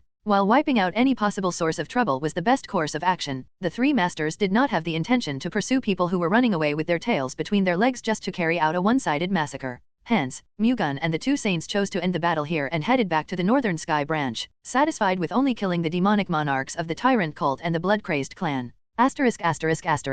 The 4 saints who departed from the Southern Sky branch headed to Jiangxi province. Upon reaching the border between Liling of Hunan province and Yushan of Jiangxi province, they then waited for the 9 celestial demons sex faction, which moved within Jiangxi province, to appear. This was one of the must-pass routes to Hunan province. Hence, although the 9 celestial demons sex faction could have taken a different path, if they wanted to attack the Great Ximen family, which was at the Southern Sky branch, they would likely pass by this route. Staying at an inn, the saints remained so calm that they seemed to have just come to sightsee. The Supreme Realm Masters could defeat any one of the 9 celestial demons sex factions alone, so they could afford to be so easygoing. Getting to do nothing but wait here is filling me with boredom, Ximen Zong, the Ximen family's sovereign elder, said. Isn't this no different from being cooped up in a small room back at your family's manor? Zhuge Wen, the great Zhuge family's sovereign elder, smiled bitterly. Is that what you do back at your family home? Well, I do not live like that. It allows me to drink every day and watch my great-grandchildren acting cute, Zhuge Wen said in delight. They are certainly the joy of our later years. Indeed. On another note, it seems that the disturbance the 9 celestial demons sect caused this time will be easy to solve. Want it? Jin Guangchen, the Guangdong Jin family's sovereign elder, nodded. Tell me about it. I was worried at first, but I now think it will be surprisingly easy to deal with. This is all thanks to the Thunder God's successor discovering the traces of the 9 celestial demons sect, Namgang Baiok, the great Namgang family's sovereign elder, mentioned. Without him, we would have suffered major losses before we even noticed it. What is this? Are you trying to praise your grandson-in-law? Zhuge Wen teased. He is still an outsider even though he is my grandson-in-law. I am just stating facts. Namgang Baiok snorted. On that note, once we exterminate the 9 celestial demons sect, the Thunder God's successor will be our next problem, Ximen Zong opened. Unlike the Heavenly Thunder Divine Sword, he has a formidable force behind him known as the Loyal Heart Alliance, Guangchen added. Considering he has done more than anyone else in preventing the 9 celestial demons sect's rampage, keeping him alive will shake the status and authority of the 7 great families. Is that not why we plan to take him down with the 9 celestial demons sect? Yes, but given the circumstances, I doubt we will have a chance to do that. The 7 saints planned to get rid of Mu-Gun during their final battle against the 9 celestial demons sect's demon kings. However, since the demon kings were falling one after one, the 7 saints and Baek Mu-Gun would most likely not get the opportunity to fight together. Even if we don't have the chance to do it then, we have to create an opportunity to eliminate him, Zhuge Wen said with a sharp gaze. That is difficult to accomplish. Under normal circumstances, even if we all join forces, it would be difficult for us to defeat the Thunder God's successor. If he calls forth the Thunder God, it will be definitely hard to take him down even with all our strengths combined. N/O/vel/B/n/C//OM. Even so, we have to find a way. Wait, look at the people coming over from that side. They look suspicious. Ximen Zong pointed to the merchants approaching the inn. They don't seem to be ordinary merchants. They give off an unusual aura. Let's catch them for now before deciding what to do. Remain seated. I should be able to handle this alone. The Ximen family's Ximen Zong stood up from his seat. I was a step too late. I thought I could finally have some fun after so long, Guangchen grumbled. Ximen Zong chuckled, then flew out the window. The Heavenly Killer Sect's army of 1,200 martial artists departed from their home base at Mount Linggu and headed for Hunan Province. 2 of the Central Plains' 3 greatest assassin organizations, the Earth Killer Sect and the Phantom Death Sect, composed part of the army. Heavenly Killer Divine Demon Dak Gosong, the 4 Heavenly Killer Monarchs, and the 2 Slayer Kings, all of whom were Absolute Realm Masters, were also among them. The Heavenly Killer Sect's forces were considerably smaller than the other factions due to Baek Mu-Gun's interference. Nevertheless, they still mobilized all of their forces. They divided the army into hundreds of groups and split to cover their trails, believing that it would prevent the Central Plains from catching wind of their movements. Gosong, the 4 Heavenly Killer Monarchs, and the 2 Slayer Kings also split up and joined different groups. However, since they departed as one big unit and only traveled in smaller groups afterward, the Heavenly Secret Hall, which was closely watching the 9 Celestial Demons sect, easily detected them leaving Mount Linggu. Even though they had already split into multiple groups now, the Southern Sky Branch had already been informed of their movements. Choosing to take the fight to their opponents, the Southern Sky Branch deployed 4 of the 7 saints. Unaware of that, the Heavenly Killer Sect's demonic practitioners crossed the border between Jiangxi Province and Hunan Province without much vigilance. The same was true for the demonic Shadow Monarch, one of the 4 Heavenly Killer Monarchs, and his 4 higher demons. Upon crossing Yushan and approaching the border of Hunan Province, an old man with a saber hung around his waist blocked their path. One glance was all it took for the demonic Shadow Monarch to realize that the old man was not an ordinary martial arts master. Not long after, a group crossed his mind. The 7 saints? You managed to recognize me, huh? Ximen Zong looked at the demonic Shadow Monarch as if he were commending him. Where did you lot come from? Kill him? The demonic Shadow Monarch shouted to the higher demons behind him as he extended his hand towards Ximen Zong, who was just about 15 feet away from him. A large amount of dark energy poured out of his sleeves and pounced on Ximen Zong at lightning speed. Following the dark energy, the 4 higher demons behind the demonic Shadow Monarch attacked Ximen Zong in a desperate attempt to bring him down with them. What a ridiculous act, Ximen Zong snorted as a dragon-shaped Vajrachi surged out of him, destroying the dark energy and engulfing the 4 higher demons. The Supreme Dragon Vajrachi, his ultimate technique, mushed them like tofu and then splattered their remains all over the place. He learned how to use the technique after attaining extreme enlightenment in the Supreme Dragon Saber Art, the great Ximen family's ultimate saber art. Ximen Zong approached the demonic Shadow Monarch with the Supreme Dragon Vajrachi enveloping him. The demonic Shadow Monarch wanted to step down, but an intangible energy restrained him, rendering him unable to move. Ximen Zong made the demonic Shadow Monarch grab his own neck. N/O/vel/B/n/C//OM. Ka? The demonic Shadow Monarch groaned in pain. Your actions tell me that you are from the 9 Celestial Demons Sect's Heavenly Killer Sect. Where are the others? Where did you decide to gather? Ximon Zong asked. Despite the pain around his throat, the demonic shadow monarch made it clear that he had no intention of answering Ximon Zong. He simply kept showing him hostility through his gaze. Then again, you would not be a 9 celestial demon sex demonic practitioner if you obediently answered, Ximon Zong said as if he already expected this to happen. He threw the demonic shadow monarch on the ground. Ugh! Still glaring at the old man, the demonic shadow monarch roughly breathed in the sudden burst of air after being choked. Why did you not kill me? Inform the heavenly killer divine demon that I, Ximon Zong, will be here waiting. If he is confident in his skills, tell him to come at me. I doubt that is what you are truly planning. You are setting me free so you can follow me to where the heavenly killer sect is gathering. Now that you mentioned it, I could certainly do that as well. However, I'd rather not put this old body of mine through such a hassle. Stop worrying about it and just deliver my message to the heavenly killer divine demon. Ximon Zong turned his back to the demonic shadow monarch, showing that he was done talking to him, and then returned to the inn. The demonic shadow monarch. Observing the establishment that the saint was walking toward, the demonic shadow monarch saw another old man sitting by the window of the inn. It did not take long for him to realize that the stranger was also one of the 7 saints. He looked around for any other important figures but found no one else. The demonic shadow monarch flew in the opposite direction of the inn after confirming that Ximon Zong entered the inn and sat across the old man sitting by the window. Ximon Zong and Zhuan, who was seated across Ximon Zong, watched the demonic shadow monarch run away. I did as you said, but I wonder if the heavenly killer sect will actually ambush us. Ximon Zong said. If we manage to make them believe that there's only the 2 of us here, the heavenly killer sect will at least ponder a little about it. Well, we can't do anything about it if they do not take the bait. Zhuan shrugged. When Ximon made his move earlier, Zhuan telepathically told him to set the demonic shadow monarch free instead of killing him. His plan was simple. They would provoke the heavenly killer divine demon using the demonic shadow monarch and induce him to ambush them here. However, they first had to make sure that the heavenly killer divine demon would believe they had a chance of winning. Hence, Zhuan asked Namgang Baiok and Jin Guangchen to go back to their guest room to prevent the demonic shadow monarch from detecting their presence. Zhuan remained in plain sight because the heavenly killer divine demon could grow suspicious instead if the report stated that Ximon Zong was alone. The saints had to show that they could confidently face the full force of the heavenly killer sect. They did not know if the heavenly killer divine demon would fall for their provocation, but since it was impossible to track and kill all the hundreds of groups of demonic practitioners, luring them in with this method could be the best they could do. If they failed, then there was nothing they could do about it.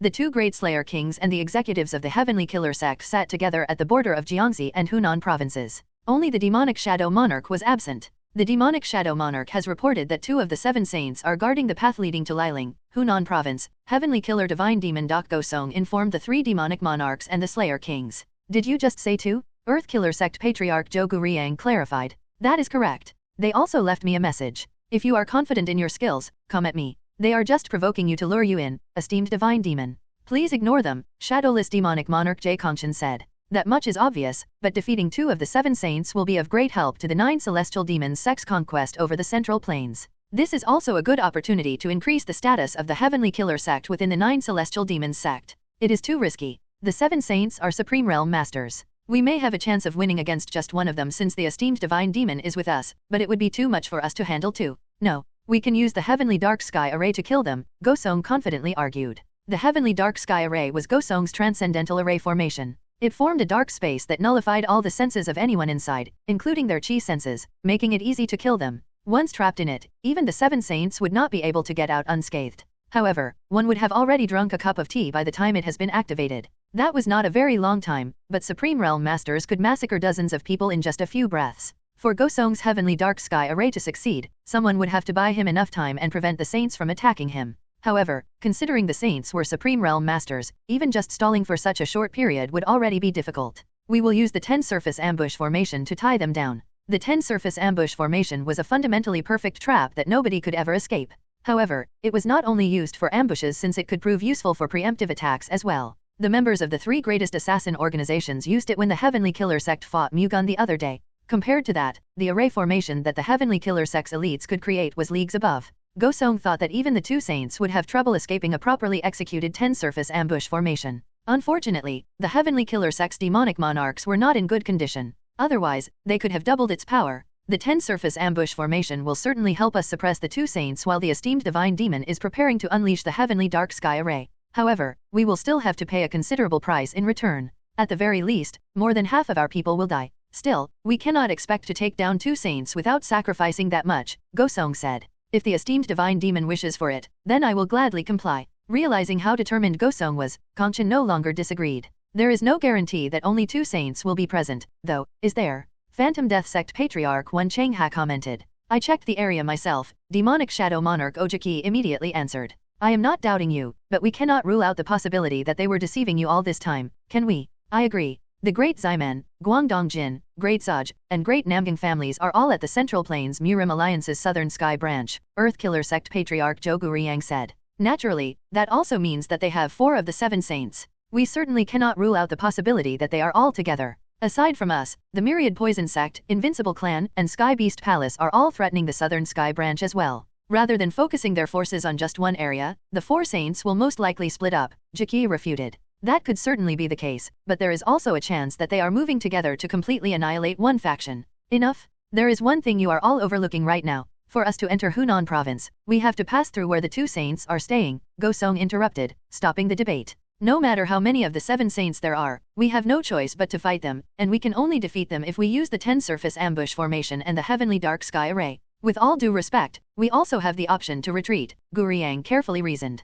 If we retreat now and the Myriad Poison Sect and Invincible Clan suffer losses, the 9 Celestial Demons Sect will lose all possibility of conquering the Central Plains. If the other factions of the 9 Celestial Demons Sect lose their power as well, we will no longer be able to survive. We only have one option right now. No matter how many of the 7 saints are waiting for us, we have to eliminate them now and advance into Hunan province, Go Song firmly countered, preventing Guoyang from saying anything else. Now, gather all our forces immediately and make preparations for the 10 surface ambush formation, Go Song ordered. We will have it done swiftly. The 4 demonic monarchs and 2 slayer kings immediately executed Go Song's command. The very same night, the Heavenly Killer Sect's 1000 demonic practitioners and the Earth Killer and Phantom Death Sect's 200 martial artists marched to the inn where the saints were staying. On the ground floor of the inn, which was dyed black by the dark night, the 4 saints gathered. Even though it was already late, they still hadn't slept a wink. After all, the Heavenly Killer Sect would most likely launch a surprise attack tonight. I wonder if we are staying up all night for nothing, Ximen Zong ominously said. It is not like anything will happen to us if we lose sleep for a night, so stop whining, Zhuzhen told him off. I hope they come soon. All this waiting is frustrating. If the Heavenly Killer Sect attacks, then that means they believe they have a good chance of winning. It will also mean that they have something up their sleeves, so perhaps it would not be a good sign for us if they do appear, Zhuzhen countered. Even if so, we have 4 saints here. What problem can we not solve? The Heavenly Killer Sect also probably assumes that there are only 2 of us, so whatever tricks they have for us will likely prove useless anyway, Ximen Zong argued. Who knows, the Heavenly Killer Sect could have already thought that there is a chance that the 4 of us are together. You think they will still attack us then? That is why I said it might not be a good sign if they do. Is there perhaps something you know that we don't? Guangchen asked Zhuzhen. The Heavenly Killer Sect deploys a joint attack formation called the 10 Surface Ambush Formation. If they employ it with a resolve to sacrifice their lives, we might face a formidable challenge, Zhuzhen responded to Jin Guangchen's question. No matter how formidable the 10 Surface Ambush Formation is, I don't believe it poses a threat to the 4 of us, Namgang Baiok declared with confidence. If it were just the 10 Surface Ambush Formation, that might be true. However, the Heavenly Killer Divine Demon is in their ranks. If the Heavenly Killer Divine Demon targets us in secret while they activate the 10 Surface Ambush Formation, it could pose a danger to us, Zhuzhen replied. And we provoked the Heavenly Killer Divine Demon when it's this dangerous? Ximen Zong asked. While there's certainly some risk, it could also be an opportunity to eliminate the Heavenly Killer Sect in one decisive move, Zhuzhen expressed his opinion. That implies the potential gains are substantial, despite the accompanying risk, right? Also, if we remain vigilant and composed, we won't have any food offerings served to our altars just yet. Don't worry. We'll fight with all our might, like a tiger hunting a rabbit, Ximen Zong said after hearing Zhuzhen's remarks. I believe they're here, Namgang Baiok remarked just then. Then, a grating sound of metal echoed outside the inn. Soon after, hooks attached to chains pierced through the inn. These hooks, once embedded, were swiftly tightened, tearing and demolishing the entire inn. As each side of the inn was ripped away, the roof descended upon the 4 members of the 7 saints inside. In a quick response, Ximen Zong swung his saber at the plummeting roof. The Vajra-chi discharged by his saber cleaved the roof in 2, sending the halves hurtling sideways.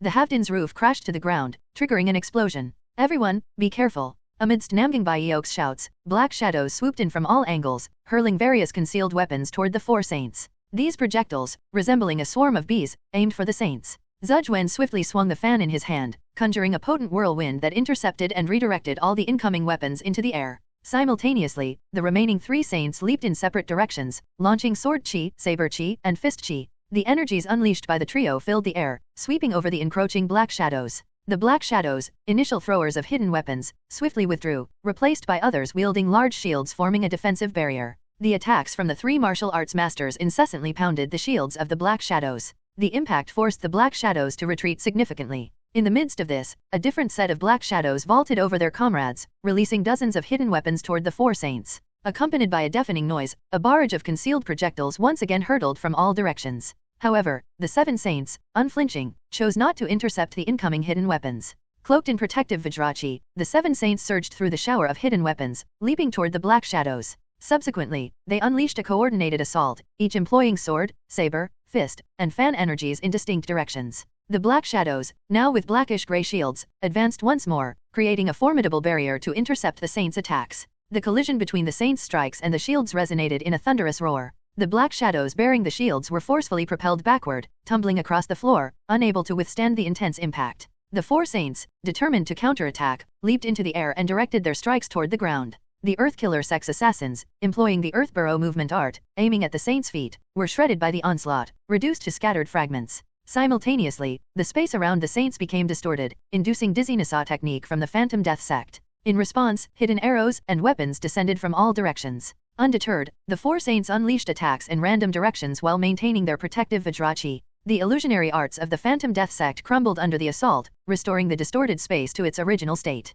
Despite the continuous barrage of hidden weapons from the Black Shadows, none managed to breach the protective Vajrachi enveloping the four saints. However, a new wave of Black Shadows descended from the sky, launching a relentless assault. Merging with their swords, they plummeted toward the four saints, each one resolved to meet their end. This sacrificial technique was employed in an attempt to perish alongside the four saints. "I'll handle those coming from above," Ximonzong shouted to the other three saints and swung his saber upward. A colossal dragon materialized from Ximonzong's saber, soaring into the sky and consuming the descending Black Shadows. Torn apart by the dragon-shaped Vajrachi, the Black Shadows painted the sky momentarily blood red. Amidst this spectacle, the remaining Black Shadows persisted in their assault. While those with shields defended against the saints' attacks, others continuously launched hidden arrows and weapons. Simultaneously, attempts were made to exploit openings in the saints' defense by utilizing the Earth Burrow movement art to burrow beneath their feet and distorting space through illusionary arts. As the four saints defended against the ongoing onslaught, the more formidable demonic practitioners within the Heavenly Killer sect targeted them with the intent to deal a fatal blow, prepared to meet their demise in the process.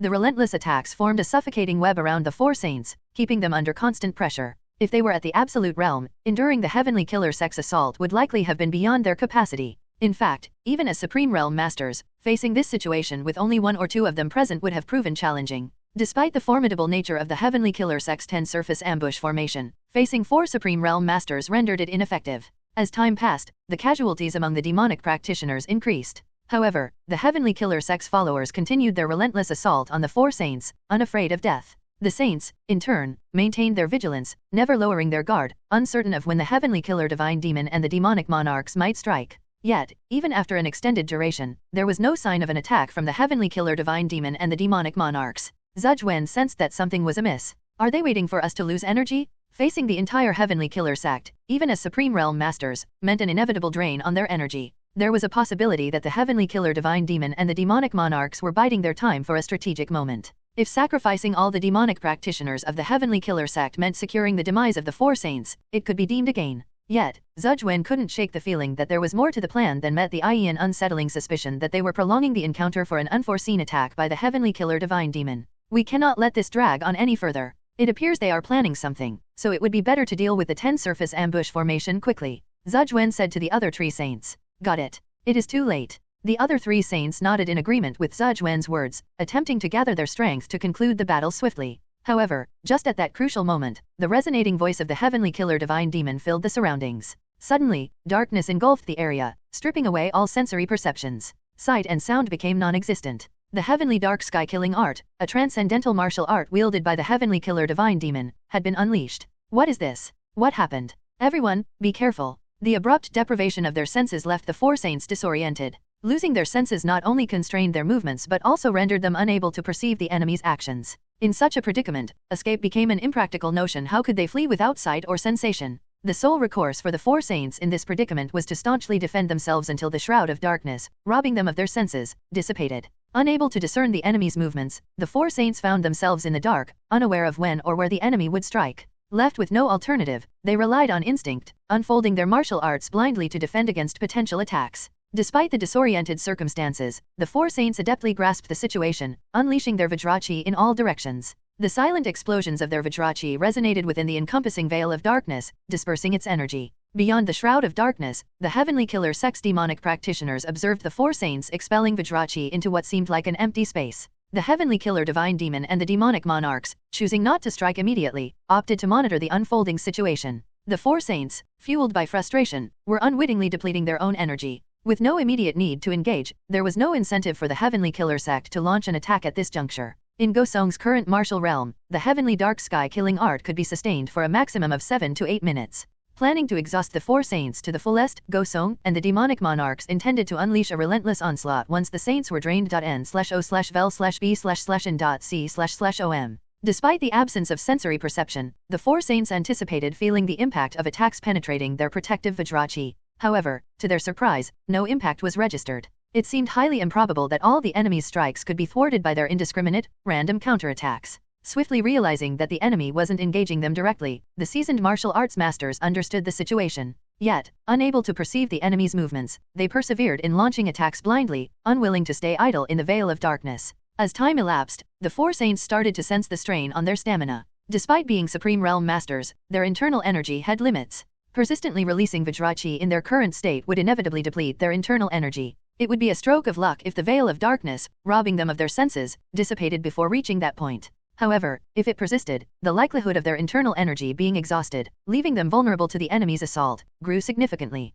Now is the time. Everyone, attack! The heavenly killer divine demon, gauging the opportune moment, commanded the four demonic monarchs and the two slayer kings. The four demonic monarchs and the two slayer kings unleashed a coordinated assault on the four saints ensnared within the shroud of darkness. Following suit, the higher demons, under the demonic monarch's lead, targeted Zhuan, recognizing him as the least formidable among the four. Simultaneously, the heavenly killer divine demon took swift action, closing in on Namgang Byeok, acknowledged as the most powerful among the saints. Despite the relentless discharge of Vajrachi, Namgang Byeok showed no signs of exhaustion. Even his seemingly random swings effectively sealed off space, leaving no openings. Breaking through Namgang Byeok's Vajrachi would prove challenging for even absolute realm masters, let alone approaching him. However, the heavenly killer divine demon possessed a trump card's divine spectrum killing step, a technique enabling movement faster than light. Spotting an opening between the cascading waves of Vajrachi released by Namgang Byeok, Gosong swiftly activated the divine spectrum killing step. Transforming into a beam of light, he traversed the gap within the Vajrachi waves, beyond Namgang Byeok's visual and sensory reach. Unaware and unable to evade, Namgang Byeok fell victim to Gosong's sword, which effortlessly sliced through his protective Vajrachi and plunged into his chest. Kook! Namgang Byeok groaned, his body arching backward like a bow in response to the piercing pain in his chest. The sound of Namgang Byeok's pain was audible only to Gosong. Ugh! Die! Despite his deteriorating state, Namgang Byeok launched a final, blind attack in Gosong's direction, his body succumbing to the damage. However, Gosong had already withdrawn his sword from Namgang Byeok's chest and distanced himself. The Vajrachi released from Namgang Byeok's sword collided with the unyielding ground, echoing in a thunderous roar. Subsequently, Namgang Byeok knelt on the floor, body hunched forward, blood spattering from the wound where Gosong had extracted his sword. In this manner, the life of Namgang Byeok, the Sword Emperor who had led the great Namgang family to an era of prosperity as one of the seven saints, came to an end. The other three members of the seven saints remained oblivious to Namgang Byeok's demise, engrossed in the ongoing onslaught. The heavenly killer sex demonic monarchs, higher demons, and the two slayer kings relentlessly directed their attacks at them. Detecting the enemy's assault through the penetrations of their Vajrachi, the three saints mustered their waning strength to release Vajrachi in all directions. The clash between the unleashed Vajrachi and the assaults from the heavenly killer sex martial arts masters and the two slayer kings generated a thunderous resonance within the veil of darkness imposed by the heavenly dark sky killing art. However, the three saints remained oblivious to the sounds of collision and the ensuing roar. After killing Namgang Byeok, Gosong turned his attention to Jin Guangchen of the Guangdong Jin family, one of the remaining three saints and second only to Namgang Byeok in power. Anticipating potential difficulties in defeating all four saints, Gosong aimed to eliminate the strongest opponents first. Using the divine spectrum killing step, he approached Guangchen from behind, replicating the strategy used against Namgang Byeok. Guangchen, unable to perceive Gosong's movements, fell prey to Gosong's sword, which pierced through his protective Vajrachi, penetrating his heart. Enduring extreme pain, Guangchen let out a groan as he clutched the sword embedded in him, stretching from his back to his heart. Summoning his ultimate martial arts, the magnificent heavenly mind fist art, he channeled immense energy throughout his body, shaping it into a colossal fist charging towards Gosong from behind. Reacting swiftly, Gosong released his grip on the sword and stepped back, but the fist-shaped Vajrachi from the magnificent heavenly mind fist art swiftly closed the gap. Frowning, Gosong unleashed the heavenly killer silk coat star, enveloping his entire body in a swirling, pitch-black energy reminiscent of a silkworm in its cocooning phase. As the pitch-black energy cocooned Gosong's entire body, Guangshen's unleashed fist-shaped Vajrachi bore down from above, generating an ear-splitting roar. The explosive force of the burrowing Vajrachi shattered the heavenly killer silk coat star, trampling over the protective coating in a powerful explosion. The shockwave propelled Gosong backward, causing him to crash to the ground. Kook. Rolling on the floor, Gosong let out a groan before managing to prop himself up. Despite the internal turmoil, Gosong escaped serious injury, the heavenly killer silk coat star absorbing much of the impact. Wiping away blood from the corners of his lips with his sleeve, Gosong examined Guangshen, who lay forward with a sword lodged in his back. I guess he lived up to his name as one of the 7 saints. Observing Guangshen's martial arts with a bitter smile, Gosong acknowledged the limitations of his own skills. Among the 9 celestial demon sect's 9 great demon kings, Gosong's martial arts were considered the least potent, specifically designed for covert operations rather than direct confrontations. Specializing in surprise attacks, such as assassinations, his skill set included absolute transcendental martial arts like the heavenly dark sky killing art and the light speed step technique, the divine spectrum killing step. Additionally, the divine sky piercing sword art, a technique capable of effortlessly penetrating any protective Vajrachi and reaching the opponent's heart, made Gosong a formidable force in assassinations that even Supreme Realm Masters would find challenging to counter. Witnessing the disparity in the effectiveness of his martial arts compared to other Supreme Realm Masters, Gosong grappled with an uncomfortable acknowledgement of his limitations. Nonetheless, the ultimate measure of strength lay in survival, and Gosong stood alive while Guangshen lay fallen. In this grim reality, Gosong's survival marked his superiority over Guangshen. Having dispatched both Namgang Byeok and Guangshen, Gosong turned his attention to the remaining 2 saints. Observing Ximen Zong of the Great Ximen family, under siege from the Heavenly Killer Sect's demonic monarchs and the 2 Slayer Kings, Gosong noted his recent collapse. Initially, even a joint attack by the Heavenly Killer Sect's demonic monarchs and the 2 Slayer Kings wouldn't have been sufficient to overcome Ximen Zong. However, his current predicament involved a loss of all senses and a considerable depletion of energy. Despite being akin to a tiger, he found himself toothless and clawless, compounded by his blindness. Facing 6 absolute realm masters, though wolves in comparison to a tiger, it proved less challenging to defeat a weakened tiger in such a state. Ximen Zong struggled to withstand the onslaught of the 6 absolute realm masters, but he eventually succumbed and collapsed. With the defeat of Ximen Zong, the oppressive veil of the heavenly dark sky killing art lifted. Zhuan, the sole surviving saint, regained his senses swiftly, comprehending the dire circumstances. Despair gripped him as he confirmed the downfall of the other 3 saints. Their arrogance proved their undoing. They believed their combined strength could overcome any threat and underestimated the danger, assuming that facing a single faction rather than the entire 9 celestial demons sect would be manageable. It was a grave misjudgment. The adversary was none other than the 9 celestial demons sect itself. Faced with the 9 celestial demons sect, they should have braced themselves for the worst-case scenario, but their lack of preparation resulted in the loss of 3 saints. Zhuan grappled with remorse over his own carelessness and arrogance. However, in the unforgiving reality, regrets offered no redemption. It appears the 7 saints aren't as formidable as we thought, given how easily you succumbed to our trap, Gosong remarked, addressing Zhuan, who remained in distress. Zhuan swiftly identified Gosong as the heavenly killer divine demon. Furthermore, he deduced that Gosong was the one responsible for casting the veil of darkness that robbed him of his senses. What sorcery did you use on us? Zhuan asked Gosong. As expected of a member of the Zhuge family, it seems like you can't hold back your curiosity even in the face of death. Shouldn't I at least know what sorcery it was that got me killed? Well, there is no point hiding it. It is the heavenly dark sky killing art. Gosong replied truthfully. A sorcery capable of robbing the senses of a supreme realm master. I must admit, it was truly surprising. Trying to regain your strength by engaging in conversation with me? Do I look that foolish? Gosong retorted, revealing his awareness of Zhuan's potential motives. Considering the circumstances, how about a one-on-one duel? Isn't it rather cowardly for someone titled as a divine demon to skulk in the shadows and ambush their adversary? It appears you're rather eager. Surprising that the esteemed sovereign elder of the Zhuge family, known for intelligence, would resort to such a simplistic provocation. However, I'm not one to fall for such baits. The Heavenly Killer sect has a tradition of stealth and assassination, and as its patriarch, it's not cowardly for me to lurk in the shadows and eliminate my target. I see it as faithfully fulfilling my duty. Let's finish this. Gosong signaled the 4 demonic monarchs and the 2 Slayer Kings to attack Zhuan. In response, Zhuan countered their attacks with a surge of whirlwind Vajrachi. Despite his depleted energy, being a Supreme Realm Master still granted him a formidable defense. The demonic practitioners, wary of Zhuan's prowess, refrained from hasty approaches. Instead, they focused on sustaining actions that would compel Zhuan to continually employ his martial arts, further draining his energy. Zhuan grasped their intentions but found himself cornered. Attempts to flee were thwarted by the Heavenly Killer sect's demonic practitioners showering him with hidden arrows and weapons.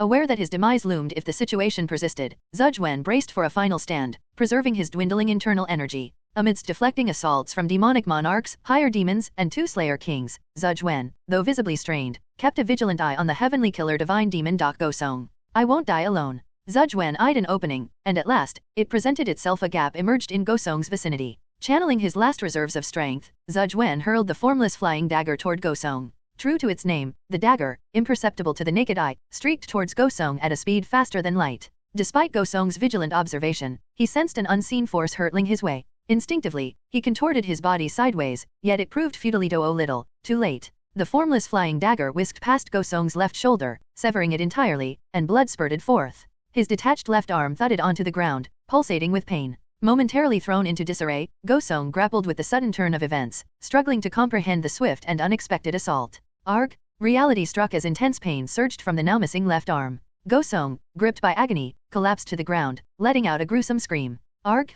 You motherfucker, how dare you cut my arm off? I will tear you to pieces. Despite the searing pain, Gosong seethed with anger over the loss of his left arm, scanning for Zhuge Wen. However, Zhuge Wen, having expended his last ounce of energy on the formless flying dagger, lay lifeless on the ground, his body ravaged by the collective assault of the 4 demonic monarchs and 2 slayer kings. With Zhuge Wen confirmed deceased, Gosong succumbed to unconsciousness, the agony of his severed arm and profuse bleeding overwhelming him. Help the esteemed divine demon, n/o/vel/b/jn.c//om. The demonic monarchs of the heavenly killer sect swiftly stopped the bleeding from Gosong's shoulders, administering urgent first aid. Despite their efforts, it became evident that professional treatment was imperative for Gosong's recovery. Crafting a makeshift stretcher, the heavenly killer sect's demonic monarchs carefully laid Gosong on it. Then, they moved to locate the nearest medical clinic.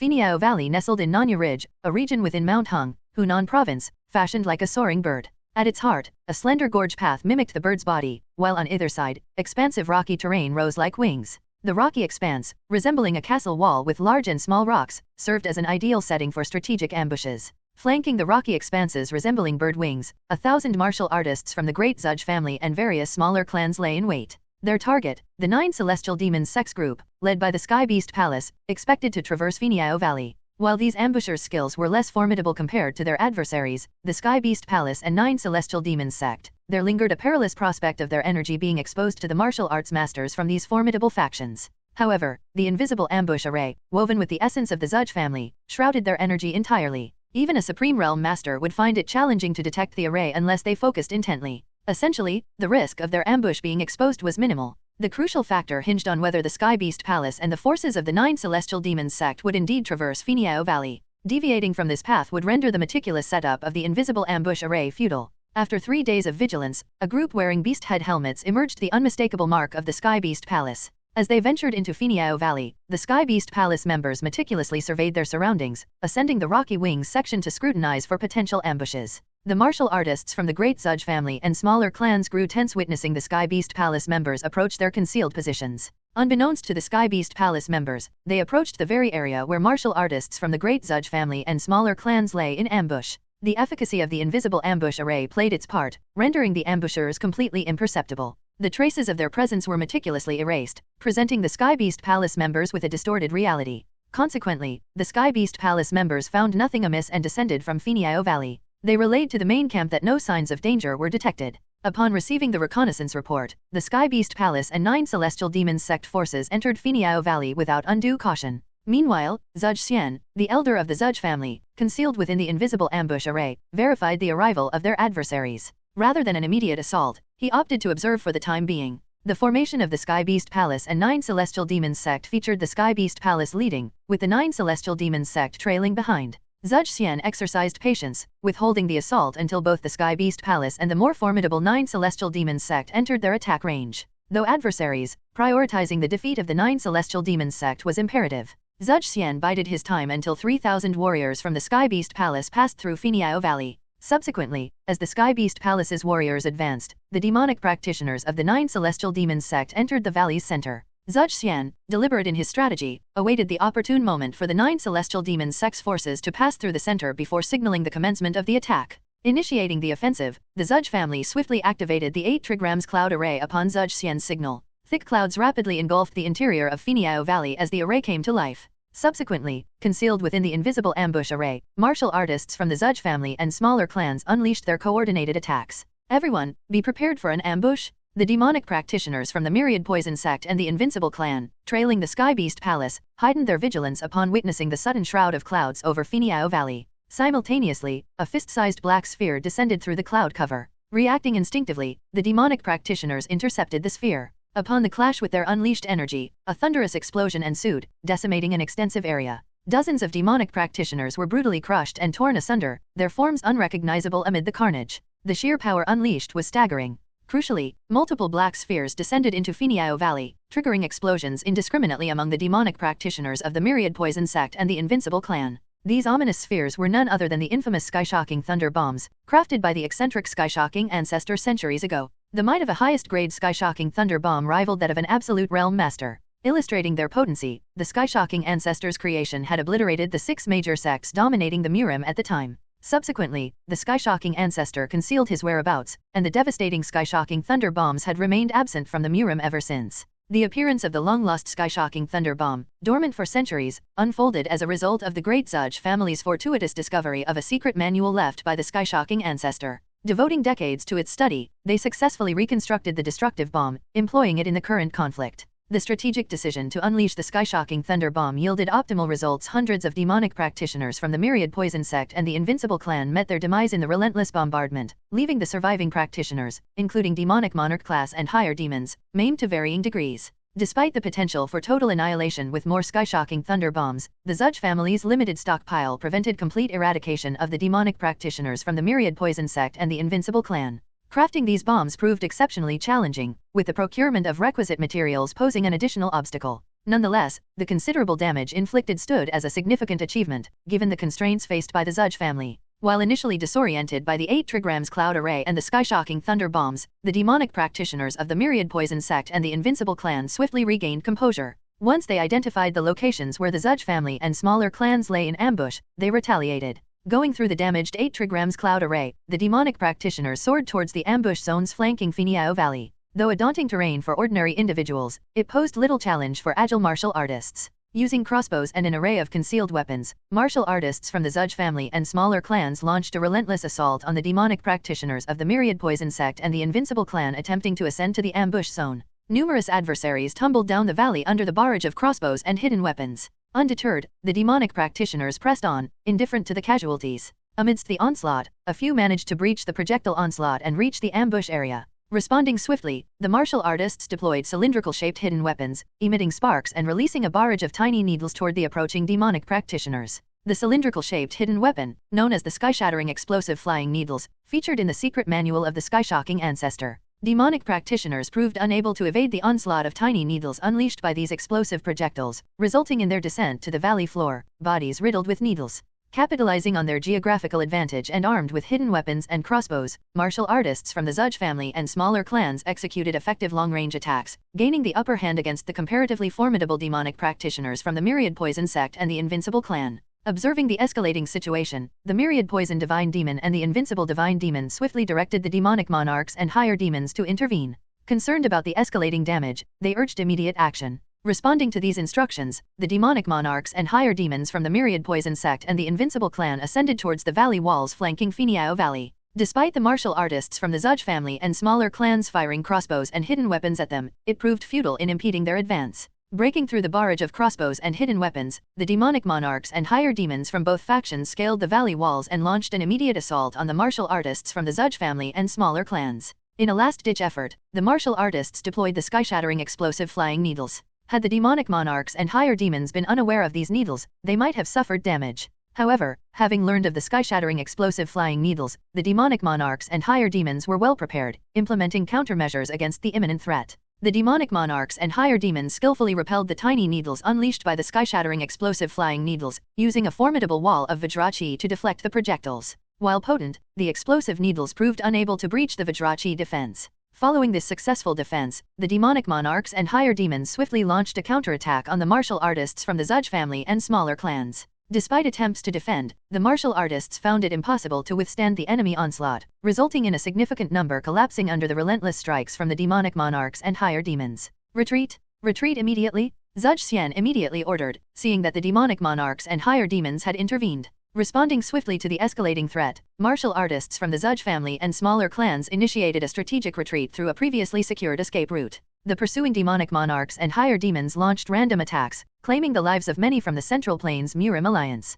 However, a considerable number managed to evade the assaults, exploiting the limitations of the demonic monarchs and higher demons, who couldn't pursue in every direction. Shaking off the pursuit, the martial artists dispersed and moved according to prearranged instructions, minimizing potential damage even in the face of pursuit. While some demonic practitioners from the Myriad Poison Sect and Invincible Clan pursued the retreating martial artists, the remainder temporarily exited Finiao Valley to assess the extent of their losses. A grim tally revealed the death of 700 demonic practitioners. 400 from the Myriad Poison Clan and 300 from the Invincible Clan, including 1 demonic monarch and 6 higher demons. Beyond fatalities, over 400 individuals endured major and minor injuries among the Myriad Poison Sect and the Invincible Clan. The toll on their forces was substantial. Fury welled within the Myriad Poison Divine Demon Gal Chindak and the Invincible Divine Demon Sojiksang as they directed their anger towards the Sky Beast Palace Patriarch Nam Wajin. Holding the Sky Beast Palace responsible for the damages, given its reconnaissance duties, they berated Wajin for not adequately checking for potential ambushes. Although Wajin felt the accusation was unjust, he couldn't refute it, acknowledging the lapse in their reconnaissance efforts.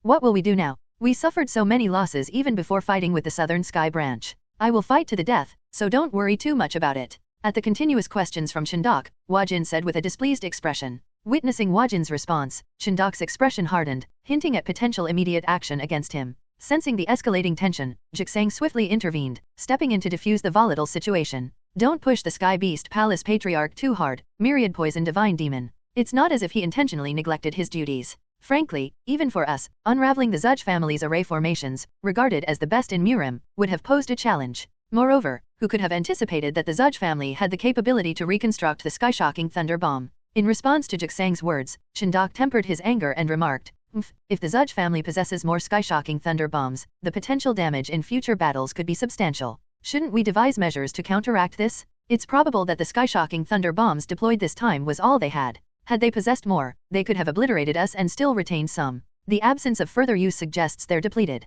Even if they have more, the quantity is likely limited. Our concern shouldn't be the sky-shocking thunder bombs but the 7 saints. What the Invincible Clan Patriarch noted is valid. However, the concern over the 7 saints might not be as pressing, unless all 7 saints are assembled. Chindak opined. Even with the Heavenly Killer Sect Patriarch aligning with us, if we assume up to 4 saints on their side, they still hold a numerical advantage, Jiksang stated, emphasizing the less optimistic outlook in such a scenario. Even with a numerical disadvantage, leveraging the transcendental tool imbued with the authority of the demon god could enable us to overcome our shortfall. Still, we will be in trouble if we let our guard down. Don't concern yourself with such possibilities. It's curious, though. They could have inflicted more damage had all the 7 saints been united this time. I wonder why they didn't act in unison. Chindak voiced his doubts. They are proud elders of Murim. They wouldn't engage in an ambush operation that tarnishes their reputation. It doesn't align with their self-image. You are right, they are people who value honor above all else. Chindak nodded in agreement. Perhaps, instead of a matter of pride, their actions were driven by a need to get rid of the Heavenly Killer Sect from Jiangxi Province, Wajin suggested. The Heavenly Killer Sect? If there are more than 3 saints, eliminating the Heavenly Killer Sect could be achieved by just the trio. While they could have inflicted considerable damage here, it's plausible they selected a location where their impact would be more decisive. The Sky Beast Palace Patriarch has a valid point. If they manage to eliminate the Heavenly Killer Sect, our ability to capture the Southern Sky Branch with our current strength would be challenging. Jiksang acknowledged Wajin's perspective. Chindak also concurred and suggested, let's assess the state of the Heavenly Killer Sect first. If they remain unharmed, we can proceed with our original plan to jointly attack the Southern Sky Branch. However, if the Sky Beast Palace Patriarch's speculation is accurate, and the 7 saints have eradicated the Heavenly Killer Sect, we must reconsider our approach to the Southern Sky Branch. I think that would be a good idea. Jiksang agreed. Exiting Finiao Valley, both factions, 9 Celestial Demons Sect and the Sky Beast Palace dispatched a messenger to gather intelligence on the current state of the Heavenly Killer Sect. A day after their demise, the Southern Sky Branch of the Central Plains Murim Alliance received word that the 4 members of the 7 Saints had perished in battle against the Heavenly Killer Sect. The executives at the Southern Sky Branch found it difficult to accept this news, considering it inconceivable. 4 Saints, particularly the esteemed 7 Saints, embarking on a joint mission and succumbing to a single faction of the 9 Celestial Demons Sect. Such a scenario seemed utterly implausible. Despite rechecking multiple times, the unsettling truth remained: 4 Saints were indeed confirmed deceased. The leadership of the Southern Sky Branch, particularly the patriarchs of the 4 great families to which the deceased saints belonged, was profoundly shocked. However, the urgency of the situation demanded swift action. With the combined forces of the Sky Beast Palace and the 9 Celestial Demons sect converging on the Southern Sky Branch, the leadership immediately convened a countermeasure meeting. In the meeting hall of the Ximen family, 5 figures Wudang Sect's Patriarch Supreme Elder Hyunshan, the Great Namgang family's Namgang Zhou, the Great Ximen family's Ximen Guang, the Guangdong Jin family's Jin Muwei, and the Great Zudge family's Zudge Boga there to address the crisis. Let me extend my deepest condolences for the loss of the 4 saints. The entire Murim community undoubtedly shares in our sorrow. However, we cannot dwell in mourning indefinitely. It is our responsibility to ensure that their sacrifices are not in vain by safeguarding Murim, Patriarch Supreme Elder Hyunshan expressed solemnly. Wudang Sect Patriarch's words are true. We must unite to ensure the sacrifices of the 4 saints serve a purpose. Let us give our utmost to halt the 9 celestial demons' sect's onslaught, Namgang Zhou declared with a resolute expression, aligning with Hyunshan's sentiments. The other 3 patriarchs also nodded in agreement. I am very grateful that the 4 patriarchs have dealt with this resolutely for the cause of Murim, even though it must be painful. The 4 saints who have passed would have desired the same. Moreover, in order to seek revenge, we must definitely overthrow the 9 celestial demons sect. The challenge lies in our current power. Facing both the Sky Beast Palace and 3 factions of the 9 celestial demons sect poses a formidable difficulty, Zudgebo candidly acknowledged. Numbers weren't the primary concern as they weren't far behind in that regard, it was the scarcity of martial arts masters. The Southern Sky Branch lacked martial arts masters capable of contending with the divine demons from the 9 celestial demons sect. Then, there is only one way out of this. I share the frustration, but for now, it might be best to give up on Hunan province and retreat. In accord with Zudgebo's perspective, the other 4 leaders reluctantly nodded in agreement. It was not a moment for pride. Facing the 9 celestial demons sect's divine demons without capable martial arts masters would only result in losses for the Southern Sky Branch. Engaging in such a futile conflict served no purpose. With this understanding, the optimal decision was to conserve their forces. Surrendering Hunan province to the 9 celestial demons sect became an unfortunate necessity, but it was a far more preferable outcome than sacrificing the strength of the Southern Sky Branch. In essence, the Southern Sky Branch of the Central Plains Murim Alliance resolved to retreat to Hubei province and initiated preparations for such a strategic withdrawal. N/O/vel/b/n.c/om.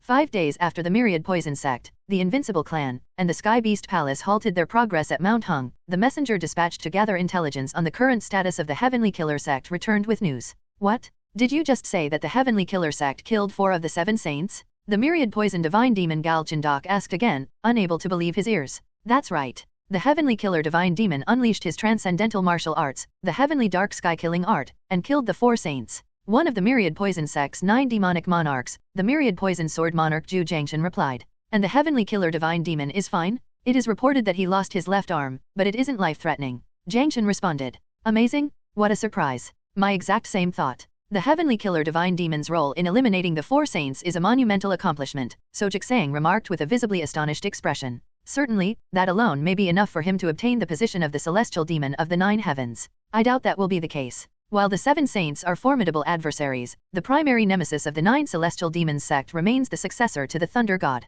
To claim the position of the celestial demon of the 9 heavens, our focus must be on eliminating the Thunder God's successor and no one else. Moreover, we've agreed that the competition for the celestial demon position will be determined by skill once we conquer the central plains, diminishing the immediate significance of this event. Regardless, the Heavenly Killer Divine Demon played a huge role in this scenario. Having successfully vanquished 4 of the 7 saints, it should be a relatively straightforward task for us to overcome the Southern Sky Branch of the Central Plains Murim Alliance. With all due respect, can we expect the Southern Sky Branch of the Central Plains Murim Alliance to remain in the same location? Sky Beast Palace Patriarch Nam Wajin asked. As the Sky Beast Palace Patriarch rightly pointed out, upon verifying the demise of the 4 saints, the Southern Sky Branch is likely to forego direct confrontation and withdraw from Hunan province. Jiangsang concurred with Wajin's perspective. Had we anticipated this outcome, we might have refrained from checking the Heavenly Killer Sect's status and instead launched an immediate assault on the Southern Sky Branch. A regrettable oversight, said Gal Chindak, expressing a sense of disappointment. Your viewpoint is shaped by hindsight. Who among us could have predicted that the Heavenly Killer Sect would successfully eliminate 4 of the 7 saints? Regardless, the demise of these saints enables us to seize control of Hunan province, constituting a significant achievement in itself, Jiangsang remarked. Chindak was also of the same thought. By the way, I'm curious about the status of the other factions. I'm equally eager to understand the situation. Currently, the Myriad Tribulations clan is playing the role of luring in the Western Sky Branch. If the Tyrant Cult, Underworld Sect, and Blood-Crazed clan manage to inflict harm on the Northern Sky Branch, it would indeed pave the way for the 9 Celestial Demons Sect to conquer the Central Plains, said Jiangsang. With just 2 of the 7 saints stationed at the Northern Sky Branch, our odds of emerging victorious are quite favorable. Indeed, that matter doesn't fall within our jurisdiction. Let's entrust it to those handling it and concentrate on effectively securing Hunan province, Jixang suggested. Indeed, that goes without saying. Prioritizing their assigned task of reclaiming Hunan province, the myriad poison divine demon, Gal Chindak, and the invincible divine demon, Sojixang, initiated actions to gauge the response of the Southern Sky Branch. Upon confirming the Southern Sky Branch's retreat to Hubei province, they swiftly invaded Changsha, the base of the Southern Sky Branch, and commenced the expedited elimination of lingering martial forces across Hunan province, particularly in the vicinity of Changsha. Having departed from Changsha in Hunan province, the Southern Sky Branch established their new headquarters in Wuhan, Hubei province, gearing up for an impending confrontation with the advancing forces of the Nine Celestial Demons sect.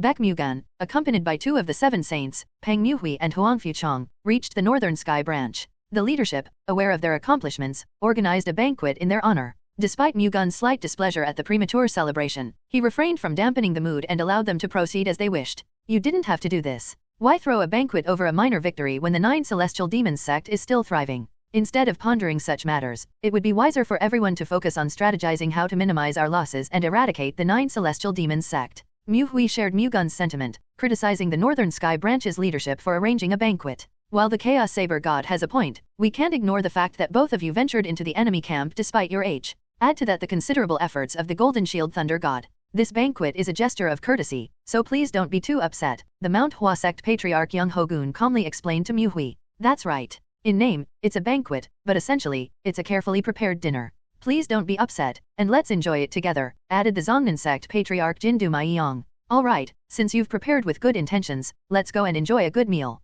We can also discuss how to deal with the Nine Celestial Demons sect while we eat, Huang Fuchong said. I'll join in since you've gone through the trouble of preparing, but let me remind you to focus solely on the impending battles with the Nine Celestial Demons sect, instead of any unnecessary distractions, Mu Hui stated firmly. Understood. You should come too. Huang Fuchong didn't forget about Mu-Gun. Mu-Gun nodded, falling in step behind Mu Hui and Huang Fuchong. Eventually, the trio, along with the Northern Sky Branch leadership, reached the banquet hall.n/o/vel/b/in.c//om. True to Hogun's words, the setup was more about the abundance of food than the usual festivities. No musicians or dancers were present, a departure from the norm. The Northern Sky Branch executives were tactful, keeping preparations minimal given the circumstances. Mu-Gun realized that he misunderstood the Northern Sky Branch's executives with his own assumptions. Mu Hui also felt the same. Ahem, had you not labeled this as a banquet, there wouldn't have been any misconceptions on my part, Mu Hui admitted awkwardly, a hint of embarrassment perhaps stemming from his earlier reprimand of the Northern Sky Branch executives. We understand you meant well, Chaos Saber God. So, please don't dwell on it too much. Take a seat, Ho-gun smiled, extending an invitation as he offered Mu Hui a seat. Mu Hui and Huang Fuchong took the seats of honor, with Mu-Gun following suit just below them. The leadership of the Northern Sky Branch also settled into their seats, promptly starting their meal. Have there been any updates from other regions? Mu Hui inquired, addressing the Northern Sky Branch's executives after a satisfying meal. Currently, there are no notable activities from the Western and Eastern Sky Branches. However, similar to our situation in the Northern Sky Branch, 3 factions from the Nine Celestial Demons sect and the Sky Beast Palace are advancing towards the Southern Sky Branch to initiate an attack. Additionally, 4 of the 7 saints are mobilizing to counter one of the 9 Celestial Demons sect's factions, reported Peng Munchiol, the Hebei Peng family patriarch. With all 4 of them united, they should have more than enough strength to eliminate one of the factions of the 9 Celestial Demons sect, Mu Hui remarked in a relaxed manner. Do you happen to know which faction they're dealing with? Mu-Gun asked. I don't have the specific details. I was only informed that it's a faction moving from Jiangxi province, Munchiol responded. What's wrong? The great Huangfu family patriarch, Huang Futian, asked. If the faction they are dealing with is the Heavenly Killer sect, the 4 saints may be in danger, Mu-Gun said in a serious tone. What do you mean by that? What does the Heavenly Killer sect have that will threaten the 4 saints? Mu Hui asked with a puzzled look. The Heavenly Killer sect's patriarch has a transcendental martial art known as the Heavenly Dark Sky Killing Art. The Heavenly Dark Sky Killing Art? A transcendental martial art? Mu Hui and Huang Fuchong looked at Mu-Gun as it was something they had never heard of before. The 9 Celestial Demons sect follows the Demon God and, in exchange, has access to transcendental martial arts infused with the authority of the Demon God. The Heavenly Dark Sky Killing Art is one such martial art granted to the Heavenly Killer sect. Those ensnared by it lose all their senses, Mu-Gun explained. By all senses, you mean? Mu Hui asked. They will lose not only their 5 senses but also their chi senses. Mu-Gun said. Then, doesn't that mean they won't be able to detect any of the enemy attacks? Huang Fuchong asked in surprise. That is right. Even if they are Supreme Realm Masters, they won't be able to break the Heavenly Dark Sky Killing Art without a divine eye. What happens if they can't break the Heavenly Dark Sky Killing Art? Holding their ground until the heavenly dark sky killing arts time limit is over won't be an easy task. In the worst case scenario, all 4 of them might be in grave danger. Why didn't you tell us that earlier? Mu-Hui asked in a resentful tone to Mu-Gun. It was my oversight. I didn't expect things to progress this fast. Mu-Gun could have taken offense, yet he promptly acknowledged his oversight without displaying any signs of resentment. While he wasn't obligated to disclose that the 9 celestial demons' sex divine demons possessed transcendental martial arts, he recognized that preemptively sharing such information could have averted the unexpected loss of martial arts masters. The weight of not forewarning them about the divine demon's transcendental martial art, particularly the heavenly killer divine demon's technique, lingered on Mu-Gun's conscience. To Mu-Gun, the 7 saints were his sworn enemies, and he felt no remorse if they were to fall victim to the heavenly killer divine demon's transcendental martial art. However, recognizing the importance of the 7 saints in safeguarding the Murim, he understood that their collective power was crucial to halt the 9 celestial demons' sex onslaught. If not just one but all 4 of the 7 saints were to perish due to the heavenly killer divine demon's technique, it would significantly amplify the challenge of preserving Murim's safety. That precisely was the source of Mu-Gun's concern. Do we really need to be concerned about that scenario yet? We haven't confirmed if the faction in Jiangxi province is indeed the heavenly killer sect, Munchiol remarked. For now, I hope that's the case. It's out of our hands anyway. Let's leave their lives to fate and focus on doing what we have to do. At Huangfu Chang's words, Mu-Hui nodded. What you're saying makes sense. Let's focus on devising a plan to handle the 9 celestial demons' sex force targeting the northern sky branch. For the time being, we've confirmed that the Sun God Palace and the Blood Ring Gang have withdrawn to the north. While eliminating them could eliminate a potential threat to the safety of the Central Plains Murim, given the urgency of the 9 celestial demons' sex threat, it might be more prudent to set them aside for now since they've retreated voluntarily, explained the Mount Hua Sex Hogun. You're right. We can address them later. For now, let's concentrate on dealing with the 9 celestial demons sect, Mu-Hui concurred. But considering the significant losses the 9 celestial demons sect incurred, especially with the defeat of their demonic monarch class masters, and the departure of the Sun God Palace and the Blood Ring Gang, will they attempt an attack on the northern sky branch? Their power has substantially diminished. Even if the 3 factions of the 9 celestial demons sect unite, they might not match the strength of the northern sky branch, questioned the Zhongnan sect's Du Maiyang. Indeed, the factions of the 9 celestial demons sect, which were approximately a day away from the northern sky branch, abruptly altered their course and retreated towards Shaanxi province 2 days ago. Considering this, it's safe to assume there's little likelihood of them launching an attack on the northern sky branch, Munchiol clarified. 1. Then, what do you think their next move will be? It is highly likely that the 3 factions will join forces and then target the western sky branch. Mu-Gun expressed his opinion. The western sky branch? Mu-Hui and Huangfu Chang looked at Mu-Gun at the same time. Based on the information available, it's been verified that there's a 9 celestial demons sect faction in Guizhou province. If these 3 factions converging here join with them, it's not inconceivable for them to set their sights on the western sky branch, Mu-Gun explained. You have a point. With an additional faction of the 9 celestial demons sect joining their forces, targeting the western sky branch would indeed provide them with a better chance of success, Mu-Hui acknowledged. If so, shouldn't we stop them from doing so? The Huangfu family's Huangfu Tian said. Of course. We should take the initiative and strike them first to prevent any possibility of them targeting the western sky branch, Mu-Gun explained his strategy. You want us to attack first? Exactly. If we strike when the 3 factions merge, we can potentially defeat all 3 factions of the 9 celestial demons sect in one decisive blow, Mu-Gun affirmed. Then, we should wait for the 3 factions of the 9 celestial demons sect to merge first. Wouldn't it be better to defeat them one by one before the 3 factions of the 9 celestial demons sect join forces? Mu-Gun shook his head at Du Maiyang's opinion. Undoubtedly, defeating them sequentially would have its advantages, but given the current circumstances, it's practically infeasible. The faction of the 9 celestial demons sect in Shaanxi province likely allied with the tyrant cult, which withdrew alongside the Sun God Palace. Furthermore, in a matter of days, they'll probably link up with the faction in Shaanxi province. Considering the considerable distance between us, pursuing and eliminating them one by one will be challenging, Mu-Gun reiterated. Then, we should hurry up and give chase before they join forces and target the western sky branch. Mu-Hui said urgently. That is correct. We need to chase after them as soon as possible. To do that, we will need to reduce the number of people we bring with us. What do you think about organizing the pursuit team with masters above the first-rate realm? Mu-Gun suggested. Only masters above the first-rate realm? Isn't that too few people? It would be pointless if we bring people weaker than the first-rate realm anyway, Mu-Gun said frankly. Well, that's true. All right, let's do that. Mu-Hui accepted Mu-Gun's opinion. Subsequently, the martial clans assembled at the northern sky branch, namely the Hebei Peng family, the Huangfu family, the Mount Hua sect, the Zhongnan sect, and the Shaolin sect commenced selecting martial artists above the first-rate realm. The chosen forces numbered just over 3,000 individuals, constituting slightly more than half of the total forces stationed at the northern sky branch. This gathering of forces was possible due to the convergence of 5 out of the 9 prominent sects and the 7 great families in one location.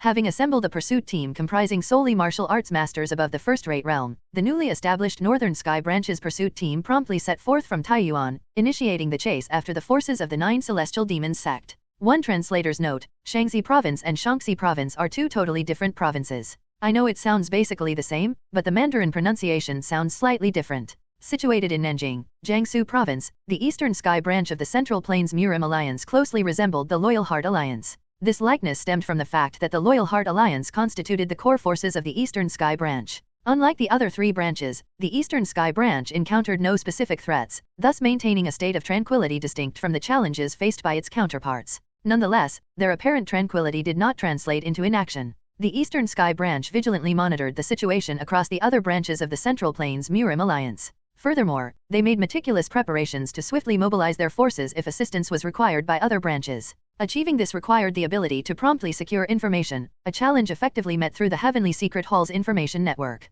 With the Heavenly Secret Hall efficiently gathering and relaying information from various parts of the Central Plains, Baek Mu-Gun, the representative of the Eastern Sky Branch and the leader of the Loyal Heart Alliance, remained well informed. During this period, a circumstance arose that necessitated the mobilization of the Eastern Sky Branch's forces. This development transpired upon receiving information about the tragic demise of 4 members of the Seven Saints at the hands of the Heavenly Killer sect, compelling the Southern Sky Branch of the Central Plains Murim Alliance to seek refuge in Hubei Province. Once the credibility of this information was verified, Dan Seal-young promptly visited Baek Mu-Gun. "Come in, Father. Please don't be surprised. We received information that 4 members of the Seven Saints have died." "What did you just say? 4 of the 7 saints died?" "Yes. The 4 saints lost their lives to the Heavenly Killer sect, which was moving in Jiangxi Province." "Are you sure about the information?" "Yes. I have confirmed it repeatedly." "By 4 of the 7 saints, who are you referring to?" "They are the great Namgang family's Namgang Baiok, the Guangdong Jin family's Jin Guangchen, the great Ximen family's Ximen Zong, and the great Zuj family's Zuj Wen."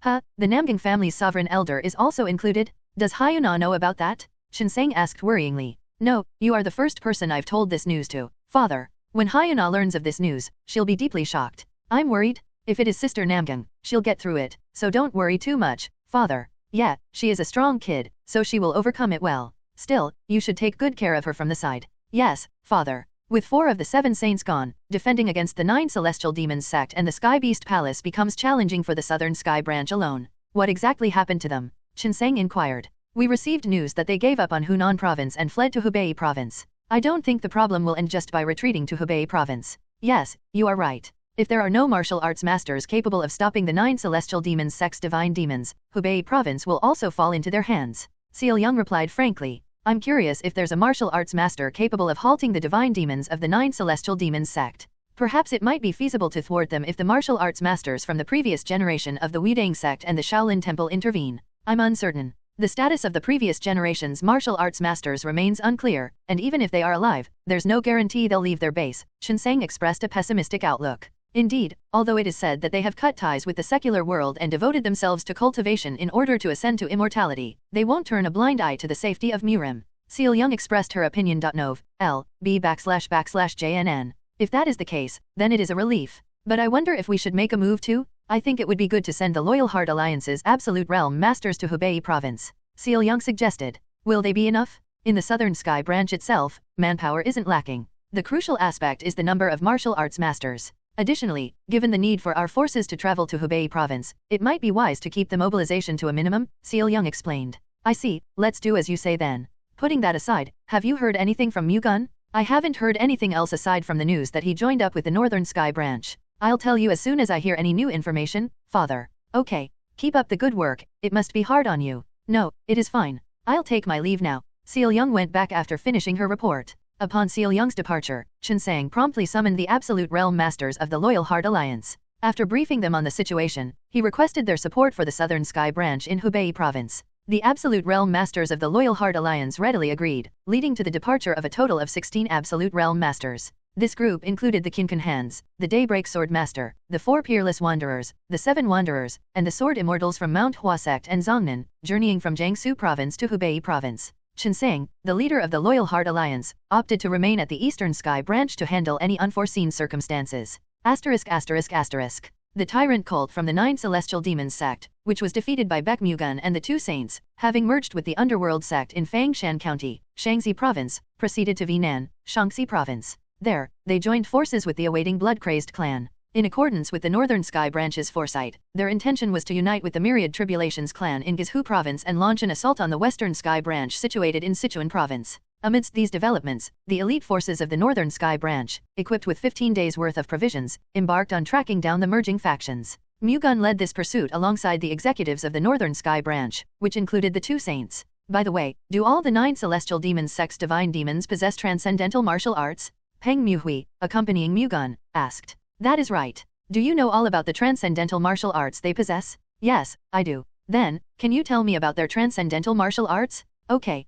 Mu-Gun agreed to Mu-Hui's request without much thought. This was because there was no reason to hide the transcendental martial arts of the 9 celestial demons sect. As the ancient saying goes, know the enemy and know yourself, and in 100 battles you will never be in peril. 1. To effectively counter the divine demons, it was imperative to brief the Northern Sky Branch executives on the 9 celestial demons sect's transcendental martial arts. Mu-Gun proceeded to explain these techniques to all the executives, not just Mu-Hui. The Northern Sky Branch executives were left in astonishment, their mouths agape, at the formidable power inherent in the transcendental martial arts of the divine demons. Furthermore, they once again marveled at Mu-Gun's prowess, considering that he had single-handedly defeated these formidable opponents. In the interim, Mu-Hui and Huang Fuchang scrutinized the absolute profound principles they had successfully comprehended, comparing them with the transcendental martial arts of the divine demons. Despite the awe-inspiring nature of the divine demons' techniques, the absolute profound principles they had awakened held a power not inferior to that of the divine demons. While victory against the divine demons couldn't be assured, it seemed likely they wouldn't succumb easily either in a confrontation.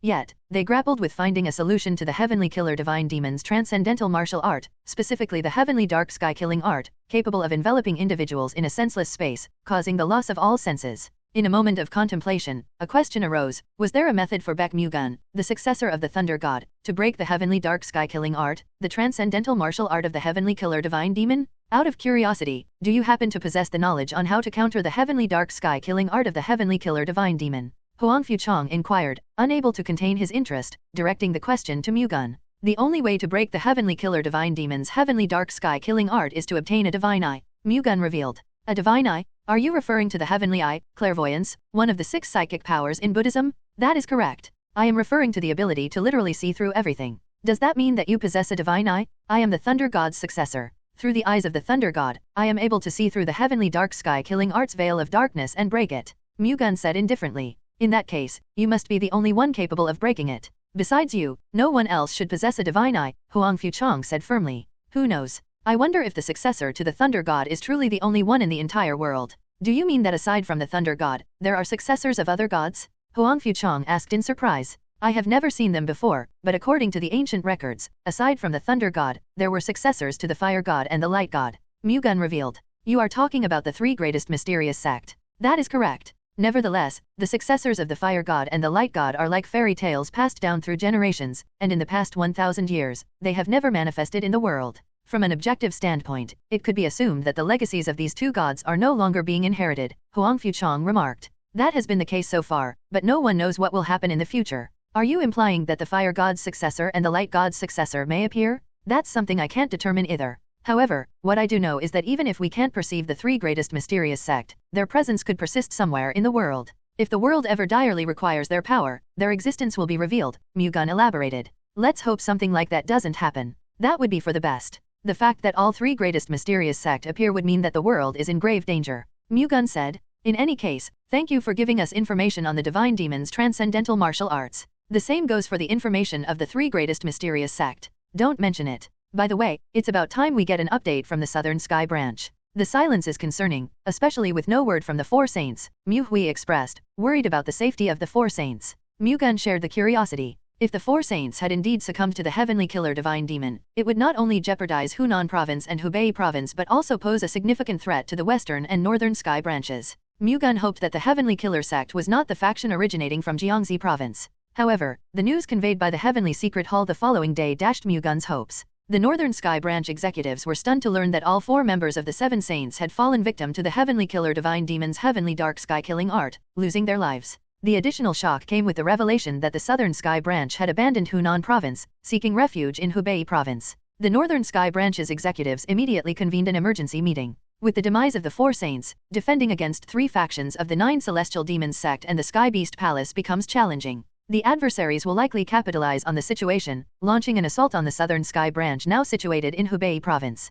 Perhaps it's wiser to halt the pursuit of the 9 celestial demons sect's forces here and prioritize supporting the Southern Sky Branch. The Zhongnan sect's patriarch, Jin Dumaiyang, insisted on sending support to the Southern Sky Branch. If we follow that course, the Western Sky Branch will be at risk. Considering the Eastern Sky Branch specifically, the Loyal Heart Alliance has promptly sent their Absolute Realm Masters to Hubei province. I don't see the necessity for additional reinforcements to the Southern Sky Branch, voiced the patriarch of the Hebei Peng family, Peng Munchiol, presenting a dissenting viewpoint. It will be difficult to stop the 9 celestial demons sect's divine demons with just Absolute Realm Masters alone. Supreme Realm Masters are needed to stop them. Dumaiyang refuted Munchiol's opinion. That would be resolved if the previous generation's martial arts masters from the Wudang sect and the Shaolin Temple come forward. They are people who turned their backs on the secular world in order to ascend to immortality. There is no guarantee that they will step up to the plate. Dumaiyang was skeptical about it. Above all, in order to stop the Heavenly Killer Divine Demon's transcendental martial art, young Master Baek, the Thunder God's successor, must be there.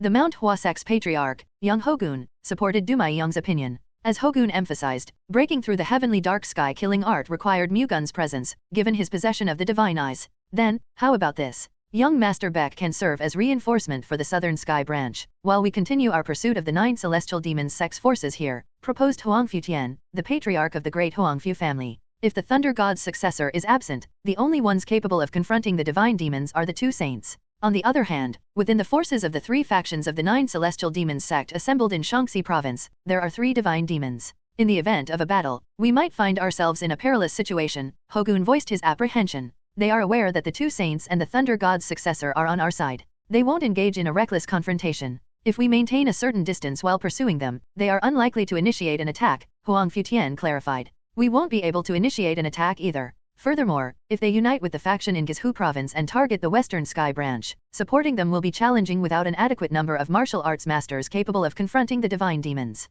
Both Huangfu Tian and Hogun stood firm with their opinions. Then how about we do this? Mu-Gun, who was listening silently, spoke. What do you propose? Mu Hui asked. Before the forces of the 9 celestial demons sect in Shaanxi province unite with the faction in Guizhou province to launch an attack on the Western Sky Branch, our plan is to rendezvous with the Western Sky Branch and strike first. This way, even if I'm not present, the balance of Supreme Realm Masters will remain unchanged, giving us a strong chance of securing victory, Mu-Gun explained. Do you mean that you are going to go support the Southern Sky Branch? As Patriarch Huangfu said, I am needed in order to break the Heavenly Killer Divine Demon's heavenly dark sky killing art. It is best for me to go even if it is for the sake of killing the Heavenly Killer Divine Demon. Certainly, at this point in time, that seems to be the best method. Mu Hui nodded in agreement to Mu-Gun's opinion. The crucial factor lies in whether the 3 of us 7 saints can triumph over the 3 divine demons. What's your perspective? Do you believe we can defeat the divine demons? Huangfu Chong asked Mu-Gun. Mu-Gun had previously engaged with and vanquished 2 divine demons. Furthermore, in the recent encounter, he faced the Tyrant Divine Demon and the Blood-Crazed Divine Demon.